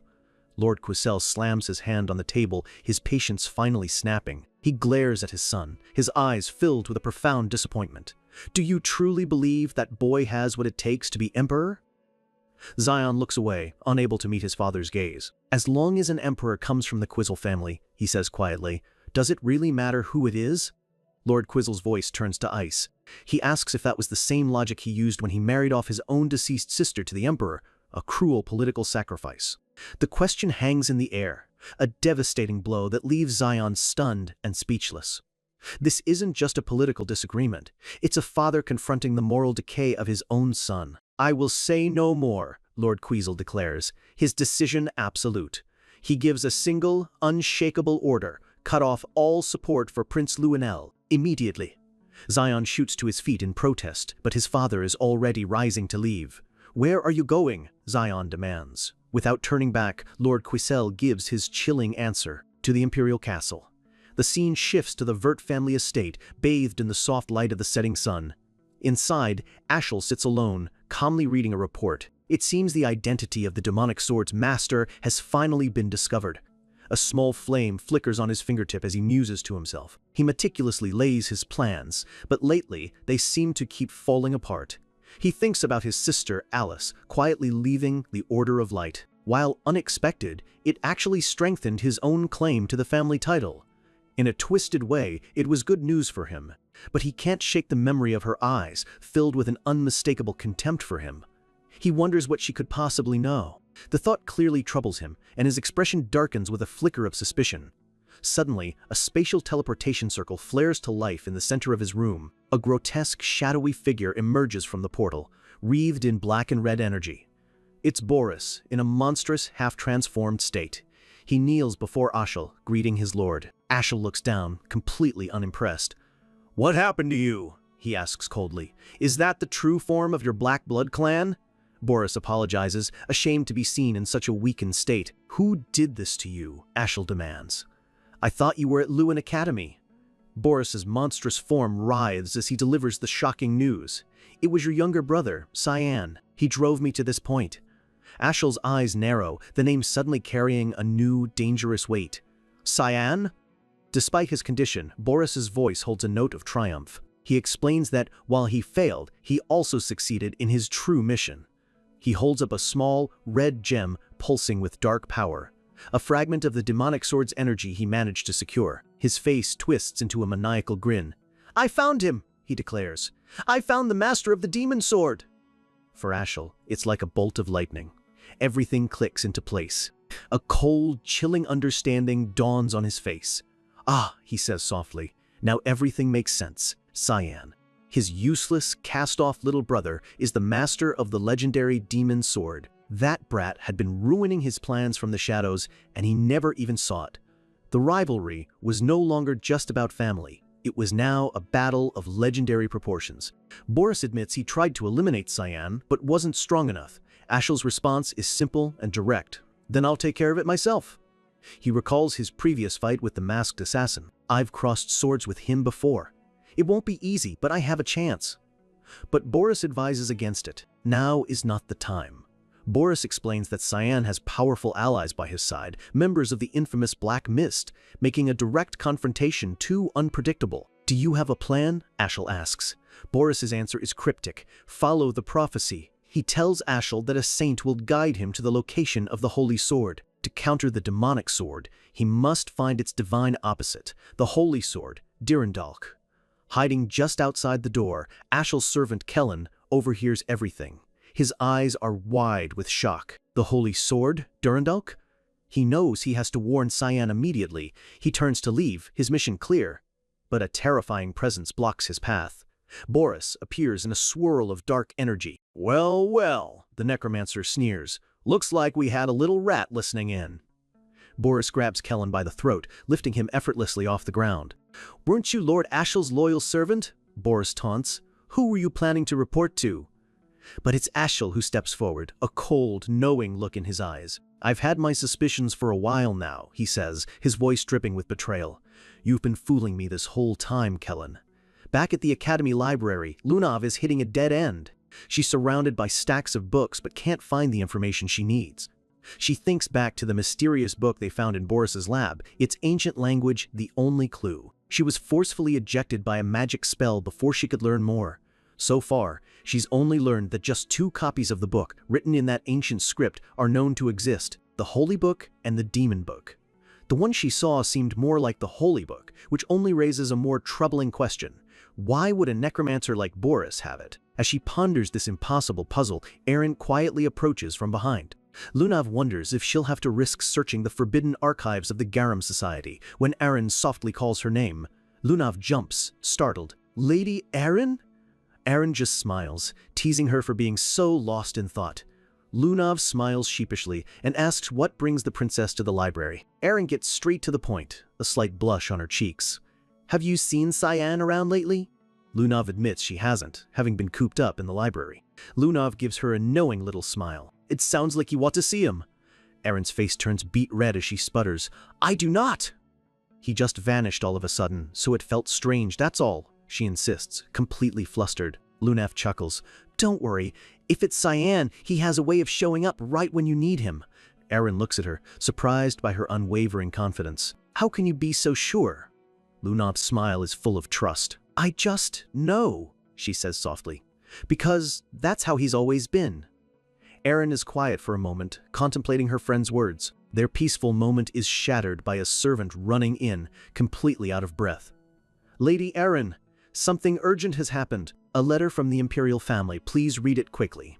Aaron takes the letter, but the servant is still frantic. "Just read it," he urges. Aaron snaps back, asking if he already opened it himself. She recognizes her father's royal seal and breaks it. She begins to read aloud. Having affirmed the strong ties between House Vert and the Imperial family, she continues, her voice trembling slightly. "Aaron Severus, 5th Imperial Princess, and Cyan Vert, son of House Vert." Her eyes widen in utter shock as she reads the final unbelievable line. "With marriage as the premise, are hereby declared engaged?" In a palace built on secrets, even a simple word of thanks can be a weapon, especially when it comes from the ambitious Princess Violet. Inside the Emperor's chambers, the air is heavy with the smell of medicine. Emperor Dion looks frail in his bed as his daughter Violet fusses over him. She dismisses his gratitude, playing the part of the doting daughter perfectly. She insists he shouldn't worry about her, claiming his mild cold is breaking her heart. Her words are sweet, but her concern feels as hollow as the grand halls of the palace. The Emperor tries to reassure her, but his weak words are cut short by a voice from the doorway. It's Chancellor Kundel, the Dean of Lewin Academy. With his commanding presence, he enters and bows deeply, announcing himself to his sovereign. Kundel greets Princess Violet, who replies politely, calling him grandfather. The family tie hangs between them, a constant reminder of the tangled web of power in this room. With a slight nod, Violet and her maid excuse themselves, leaving the two most powerful men in the empire to speak in private. The emperor lets out a weak laugh, remarking on how far Kundel must have traveled, but the playful tone can't hide the deep exhaustion in his eyes. Now that they're alone, the facade crumbles. The emperor seems to shrink, his age and illness pressing down on him. He asks what on earth has happened to his body, his voice heavy with a weariness that has nothing to do with a simple cold. He apologizes for his state, using his poor health as a polite shield. Outside, birds take flight, a symbol of a freedom he may no longer possess. But Kundel sees through the pretense. His voice is sharp with genuine worry as he demands to know when the emperor's health became this severe. The emperor admits that at first he too thought it was just a cold, but as he looks at his own trembling hands, he confesses that no matter how much time passed, his strength never returned. A look of profound regret crosses Kundel's face. He apologizes, his voice filled with remorse for not seeing the truth sooner. He's not just a chancellor, he's a friend witnessing a decline he was powerless to stop. The emperor waves off the apology, his gaze sharpening. He knows Kundel didn't come all this way just to check on his health. With a knowing look, he notes that Kundel only ever makes this journey when the empire itself is facing a grave crisis. He cuts straight to the heart of the matter, his voice low and serious. He asks if this is about that child, his own grandson, the dangerously unstable Prince Luenel. Kundel confirms it was a concern, but seeing the emperor's condition has changed everything. The problem is far more serious than he ever imagined. A ball of golden mana flickers to life in the emperor's hand. He tries to reassure his old friend, saying that as long as he lives, he can keep Luenel in check. But as Kundel looks closer, he sees something deeply unsettling. The emperor's mana, while still immense, is flickering violently. It's dangerously unstable. He realizes with a jolt of horror that it isn't just the emperor's body that is failing. His very core, his magic itself, is beginning to die. The emperor dismisses the topic of Luenel, saying his true concern lies elsewhere. Kundel waits, wondering what could possibly be more dangerous than a looming coup. Unexpectedly, the emperor changes the subject. "How is Aaron doing at the academy?" he asks. Kundel's praise is immediate and sincere. He calls her an outstanding student, both talented and hardworking, growing into a fine princess. A wave of relief washes over the emperor. "That's good to hear," he says. He recalls how she used to be so prone to tears, a memory of a small, crying Aaron clutching a stuffed rabbit flashing in his mind. He feels he can finally be at ease about her future. He notes that she changed so much after meeting that boy 3 years ago. Kundel correctly guesses he means young Master Cyan. The emperor confirms it. He believes that with Cyan by her side, Aaron will be safe no matter what happens. And with that conviction, he reveals his ultimate political gambit. He has arranged for them to be married. Kundel's jaw drops. He's utterly stunned. The emperor, seeing his reaction, asks with a slight smirk why he seems so surprised. Kundel admits he had his suspicions. When the emperor asks for his honest opinion of Cyan, the dean's face darkens, and he clenches his fist. His thoughts, he declares, are utterly dreadful. He launches into a furious rant, complaining that Cyan constantly skips lectures and has never once been seen reading a book. In 50 years as an educator, he proclaims, Cyan is the most notorious delinquent he has ever met. For a fleeting moment, the emperor's confidence wavers. He looks completely thrown, wondering if he just made a catastrophic mistake. But Kundel isn't finished. His tone shifts completely. However, he continues, he is also the most talented student I have ever had the privilege to teach. With absolute certainty, Kundel states that as long as Cyan stands with her, no one in this world will ever be able to harm Princess Aaron. The emperor looks pleased, calling it a blessing, but then he brings the conversation back to its dark origin, asking what Kundel was truly so worried about. The light-hearted mood vanishes. The emperor's voice drops to a grave whisper. A splash of blood fills the screen. His greatest fear is revealed. He is terrified of his own children shedding each other's blood for the throne. And just outside that very door, that fear is about to become reality. As Princess Violet walks down the hall, a figure steps out to block her path. It's Prince Luenel. He calls out to his sister, his expression cold and demanding. His eyes are sharp with suspicion. He wants to know why their grandfather, Kundel, made a sudden visit to the palace. Violet brushes past him dismissively, telling him to ask their grandfather himself. She doesn't even break her stride, her heels clicking against the marble floor with an air of finality. Violet sighs, muttering that this is all so ridiculous. Luenel's patience snaps. He glares at her, his voice seething. "Are you out of your mind? Are you trying to pick a fight with me?" Violet turns, a wicked, condescending smile on her face. "Of course not," she purrs, leaning in close. "Do you think I'm like you, dearest brother?" Luenel roars her name, his composure completely shattered. "What nonsense are you spouting?" He lunges forward, grabbing her by the collar, his face a mask of pure, uncontrolled rage. But Violet doesn't flinch. She looks him dead in the eye, her expression chillingly calm as she asks if she really needs to spell it out for him. And then she drops the bombshell. "You tried to kill all your siblings." The accusation hangs between them, sharp and deadly. Luenel recoils, his denial weak and frantic. Violet turns her back on him, her point made. As a parting shot, she warns him to watch himself. Luenel is left alone in the hall, his mind racing. Who leaked the information? The uncertainty is eating him alive. He watches her go, wondering what she's scheming. Violet, meanwhile, walks away with a triumphant, sinister smirk. And while the fate of the Empire hangs in the balance, the cause of half this chaos is having a complete meltdown in the Academy Library. Erin is bright red, screaming that it's unfair for everyone to decide on her marriage to Cyan without her. Lunav, ever the pragmatist, calmly suggests she should just refuse if she doesn't like it. Erin immediately faceplants onto the table in despair. She lifts her head, still flustered, admitting it's not that she dislikes the idea, it's just that it all happened so suddenly. Suddenly, the sound of frantic footsteps echoes through the library. A student named Reshmus bursts in, fists in the air, shouting with absolute joy, "I approve of this marriage."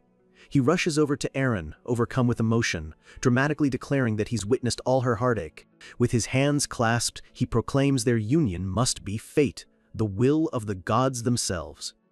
Surrounded by a flurry of magical flowers, he triumphantly urges her to claim Cyan as her own. A cold, unimpressed voice cuts through his theatrics. "It's Cyan." He asks Reshmus what he thinks he's doing in a library. Cyan holds out a thick book, his expression icy. He reminds him that a library is for quiet reading. He gestures towards the very flustered Erin and asks sharply, "Can't you see you're bothering the princess?" Erin freezes, completely stunned by his sudden appearance. Before Reshmus can react, Cyan grabs him by the collar, and with one effortless motion, he tosses the dramatic student right out of the room. Cyan watches him go, wondering what that was all about. "Lunav just deadpans, Senior." Lunav then turns to Cyan and asks him directly, "Do you happen to like Senior Erin?" Cyan's response is a blunt, immediate number. In his mind, he sees Erin as a little kid sitting on the head of his 40-year-old self. The thought alone is unsettling. He tells Lunav that his feelings don't matter. For this political arrangement to work, they aren't necessary. With the interruption handled, Lunav points to the pile of books Cyan brought. Cyan explains he's looking for information about a specific book. She holds up an image of Boris's grimoire, explaining her own search to decipher the ancient text within. Cyan tells her she's looking in the wrong place. To get information on the holy book, Hearthcrea, she'd need to search the forbidden archives. Lunav is shocked he knows its name. He pulls out a different book, one with a simple, worn cover. He asks if she's ever seen it. Lunav reads the title, Chronicles of the Swordsman Penelon. It seems like a simple travel journal. Cyan leans over her shoulder, pointing to a specific passage. "Look at this verse," he says. He reads aloud, "Ah, a mountain covered with trees of sand." He explains it's a place from an ancient tale where a demonic beast, defeated in the war between gods and demons, now rests. His proximity makes Lunav blush as he asks if she knows where this mountain might be.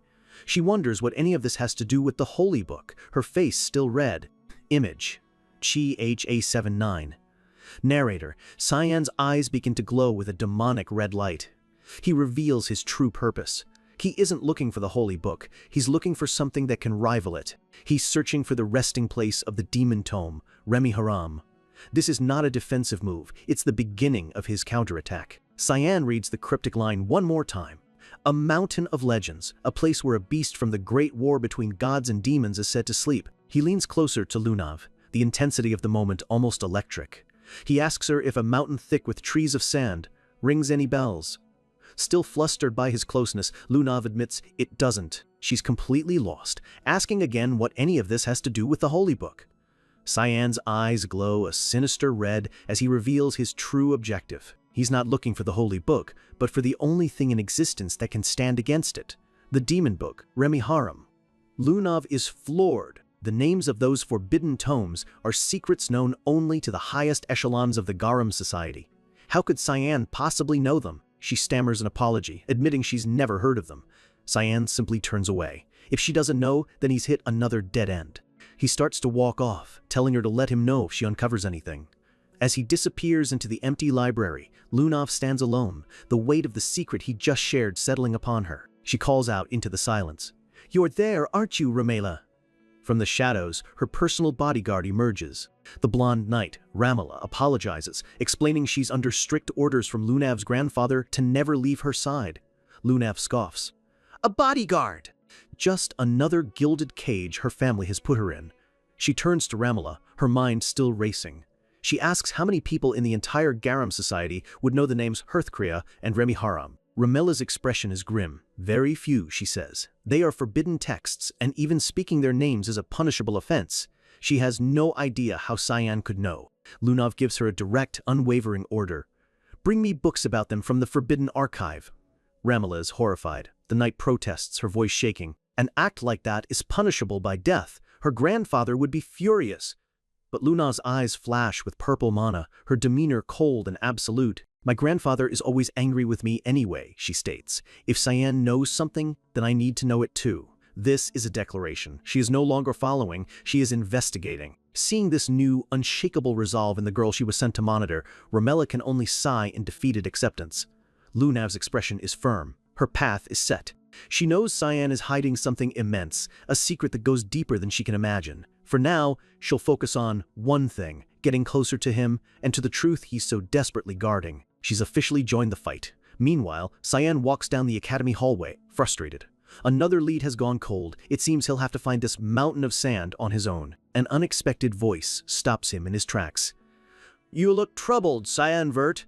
It's Set Shaharkan, the muscle-bound prince from Spania, striking a pose he clearly thinks is intellectual. He offers his services as a man of great empathy and wisdom. Pushing his glasses up his nose, he offers to listen to Cyan's troubles. Cyan is just baffled. He deadpans, asking, "Set if he's finally lost his mind." Set is unfazed, but Cyan is in no mood for games. He brushes past him, saying he doesn't have time for this. Set pleads with him to wait, insisting he might actually be able to help. Cyan is deeply skeptical. What could a guy whose brain is probably pure muscle possibly offer? But then, a thought strikes him. Set's homeland, Spania, is famous for its vast deserts. On a long shot, Cyan asks him if he's ever heard of a mountain thick with trees of sand. He pushes his luck even further, throwing out the other key name. Or maybe Remiharam? The goofy expression on Set's face vanishes, replaced by something dark. A humorless laugh escapes him. "It's been a while since I heard that name." Cyan can't believe it. "You know it? Remiharam." Set repeats the name, crushing his glasses in his fist. He snarls that the beast was the first creature to ever hand him a humiliating defeat. He begins his story. He was on a solo training mission when he stumbled upon a nameless ruin deep in the desert. A flashback shows a 6-year-old Set, already strong for his age, but still just a child. He admits that back then, he was arrogant and inexperienced, and the creature he found there was the embodiment of pure, overwhelming fear. A colossal shadow beast, radiating terrifying red energy, towered over the small boy. It was an opponent he had no hope of ever defeating. He says he must have blacked out, because when he came to, all he felt was the desperate relief of being alive. He had run. On pure, primal instinct, he had fled, leaving a trail of terrified footprints in the sand. It was his greatest shame. But he knows if he hadn't, he would have died that day. Cyan processes the new information. So, Remiharam isn't a book, but a beast. Set confirms it, the memory clearly still painful. Cyan's mind is racing. This changes everything. This is the lead he's been searching for. He asks Set if he can point him to the ruin. Set says he doesn't know its name, only that it was in a region called Nodeli, and that's the final piece of the puzzle. In the ancient Spanian language, Nodeli means forest of sand trees. This is the place. He grabs Set, his voice urgent. "If we go to Nodeli, can you guide me there?" Set is taken aback. "Guide you?" You mean you want me to go with you? A thought flashes through Set's mind.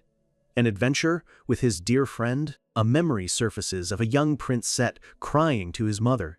He wails that his friends always run away from him, scared of his strength. His mother gently wipes his tears. She reassures him that one day he'll find a true friend who understands him. With a warm smile, she tells him that if he keeps training, he'll find a friend to go on adventures with. Back in the present, Set's face is flushed with emotion. His mother was right. He snaps to attention. Understood, Cyan Vert. I shall prepare at once. For him, this isn't just a mission, it's the fulfillment of a lifelong dream. Overcome with pure hype, Set turns and runs, straight into a solid stone wall. The impact shakes the entire hallway. Other students cry out in alarm as Cyan just points, completely dumbfounded. He looks at the Set-shaped hole in the wall and wonders, why is he so excited? From a distance, Lunov watches the entire chaotic exchange, completely silent and utterly unimpressed. Later, Cyan returns to his room to find his servants, Brian and Chloe, waiting for him. Brian rushes forward with a letter bearing the imperial seal, telling Cyan it just arrived from the palace. Chloe swoons, teasing that Cyan always gets things done. Cyan casually flicks Brian's forehead, asking if he read it without permission again. He takes the letter, but Brian blurts out the news before he can open it. "You're getting married, sir?" Cyan is genuinely confused. "Me? Why? To who?" Chloe happily supplies the answer. "To Princess Erin." He suddenly remembers Lunov's strange question from earlier and realizes this is just one more complication he doesn't have time for. He crumples the royal decree in his hand. He'll deal with it later. His focus is on the real mission. Now dressed for travel, he tells his servants and Nana that he'll be gone for a while. Peeking over the sofa, Nana gives him a cheerful salute. "Don't worry, Papa." Then she asks an innocent but incredibly awkward question. "So, does this mean I get a mom now?" Cyan is completely floored. No, that is not happening. Brian immediately gets worked up, asking if he's really going to defy the Emperor's command. Cyan's expression turns deadly serious. He tells them that the path he's chosen does not have a happy ending. He'll likely spend his life as a fugitive or face execution for blasphemy. He looks his loyal servants in the eye. "So I can't drag her into this." He is not rejecting Erin, he is protecting her from his dark fate. With that, he turns to leave. He closes the door, leaving them in a somber silence. Chloe whispers, her heart aching for him. "Poor young master, it's all Ashel's fault." But Brian clenches his fist, his face filled with a new resolve. "We're not going to let that happen." He turns to Chloe, a fire in his eyes. "We have to stay strong and support him." Chloe agrees, her own determination renewed. Suddenly, a wave of dark energy pulses through the room. A small voice pipes up, "Nana too! Nana too!" Brian and Chloe turn around, startled. They can't believe their eyes. It's Nana, but she's transformed. Small horns have emerged, her eyes glow gold, and she's surrounded by the same dark purple aura as Cyan. She isn't just his daughter. She's becoming his reflection, ready to walk his dark path with him. The scene shifts to the vast starlit desert of No Delhi in the Spanya Kingdom. Cyan and Set fly through the night sky on a magic carpet. "This is one amazing carpet," Cyan comments. Set laughs proudly. He calls it his alamut, boasting that it got them all the way to Spanya in half a day. Cyan looks at him skeptically. "But do you actually know where we're going?" Set just grins. "Don't worry, I remember everything." He points confidently at a massive, swirling vortex on the horizon. "We just have to go through that dust cloud over there." Cyan raises an eyebrow, his tone dripping with sarcasm. "Oh, really?" He squints, seeing tendrils of dark, bloody energy whipping through the so-called cloud. He thinks to himself, in what world is that? Just a dust cloud. Set just keeps laughing, completely oblivious. "In Spania, that's nothing. Just trust me, my friend." And with that, the two of them fly straight towards certain danger. Cyan stares at the swirling vortex of dark, bloody energy, then back at his ridiculously confident guide. "Oh, really?" he asks, his voice dripping with sarcasm. "In what universe is that just a dust cloud?" But Set just laughs, shouting that it's nothing to worry about and that Cyan just needs to trust him. With that, he steers their magic carpet straight into the heart of the storm. The world dissolves into a violent blur of sand and dark energy, and for a moment, everything goes black. Cyan blinks, the harsh desert sun hitting his eyes. He feels disoriented, wondering if he passed out for a second. He sits up to find himself on the ground in the middle of a vast desert. It seems they made it through. Set greets him with a cheerful, "You're awake, my friend." Set strikes a heroic pose, declaring himself perfectly fine. Cyan just glares back, completely unamused. Good for you. As they trudge across the endless dunes, Cyan asks how much farther they have to go. Set just laughs again, insisting they're almost there. Just then, Cyan spots a faint silhouette on the horizon, barely visible through the shimmering heat. Set points toward it, explaining that it's a massive ruin, though it's hard to make out the details through the swirling sand. He proudly declares that Cyan is probably the first person besides himself to ever set foot in this place. But Cyan's expression is serious. "Are you sure about that?" he asks. Set is confused. "What do you mean? Is someone else here?" Cyan pulls his scarf over his face, his assassin senses on high alert. He tells, So? Right, he tells. "Suh, it looks like someone beat them to it." He can feel multiple mana signatures nearby. The scene shifts, confirming his instincts. An expedition, clad in desert cloaks, is already making its way through the ancient ruins. Their leader gives the order to dismount, announcing that they'll proceed on foot from this point. The leader, a man with white hair and tan skin, warns his group to stay sharp. They have no idea what awaits them inside. His followers respond in unison, "Yes, Lord Karen!" as they approach a massive, sealed stone door covered in ancient script. From a safe distance, Cyan watches from behind a rock, wondering who these people could be. He decides to observe for now, but his plan is shattered when Set roars, "Hey!" and charges forward like a maniac. One of Karen's men reacts instantly, launching a powerful kick that Set narrowly dodges. The force of the blow shatters the ground where he just stood. Set grins, impressed. The man demands to know who he is. Hiding behind the rock, Cyan can only wonder if his new travel companion is completely insane. Set puffs out his chest, golden energy flaring around him as he bellows out his full title, Set Shaharkan, Prince of Spania. Then, to Cyan's absolute horror, he adds that he's not alone and points directly at Cyan's hiding spot. Cyan facepalms. "So much for stealth." The leader, Karen, whips around, his eyes wide with shock. "Cyanvert? Is that really Cyanvert over there?" A drop of sweat rolls down Cyan's face as he peeks over the rock. This just got incredibly complicated. Karen identifies them both, the reckless Prince of Spania and the youngest son of House Vert. With a cold glare, he warns them to leave peacefully. Then, without waiting for a reply, he unleashes a powerful spell, Volt Section, sending a massive wave of crackling blue lightning surging towards Set. The blast of pure energy rips through the air, aimed to completely overwhelm the prince. Karen scoffs, certain that a mere child is no match for his power. But Set is more than just muscle. He slams his fists together, activating a technique called sand molding. A wall of hardened sand erupts from the ground, absorbing the lightning attack head-on. This isn't just brute force, it's a unique magic that counters traditional mages. Caron is stunned. "He blocked my magic?" Set isn't finished. He clenches his fist, golden energy glowing around it, and activates another skill, Reverse.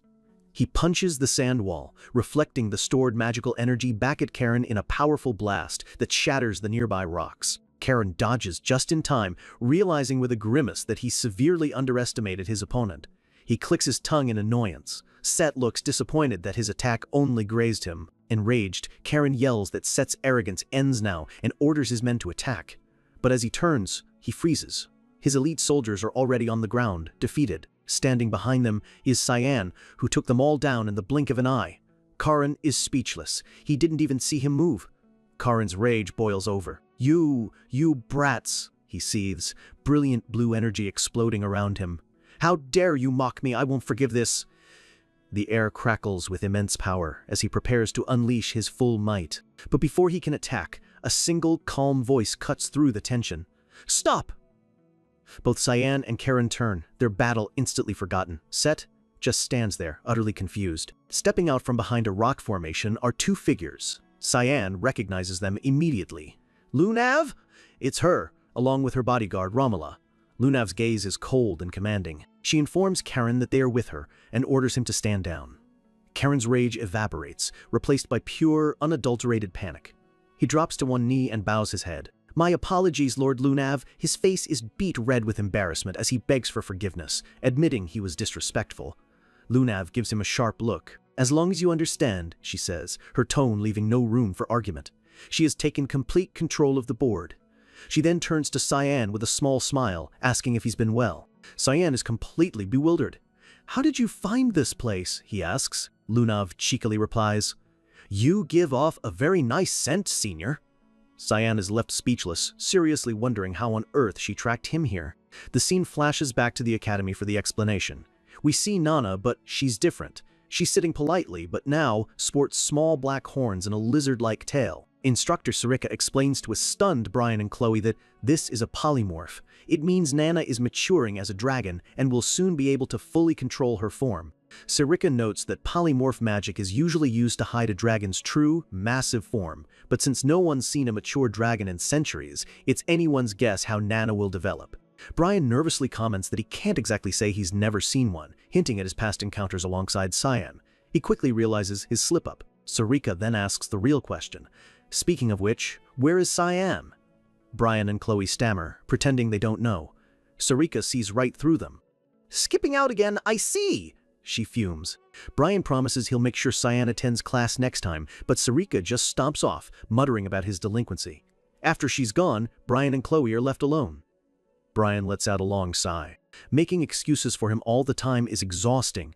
Back in the present, at the ruins entrance, Karen is protesting loudly. He can't believe Lunav wants to enter the ruins with Cyan and Set. He argues that it's too dangerous for her, but Cyan cuts him off, vouching for their abilities.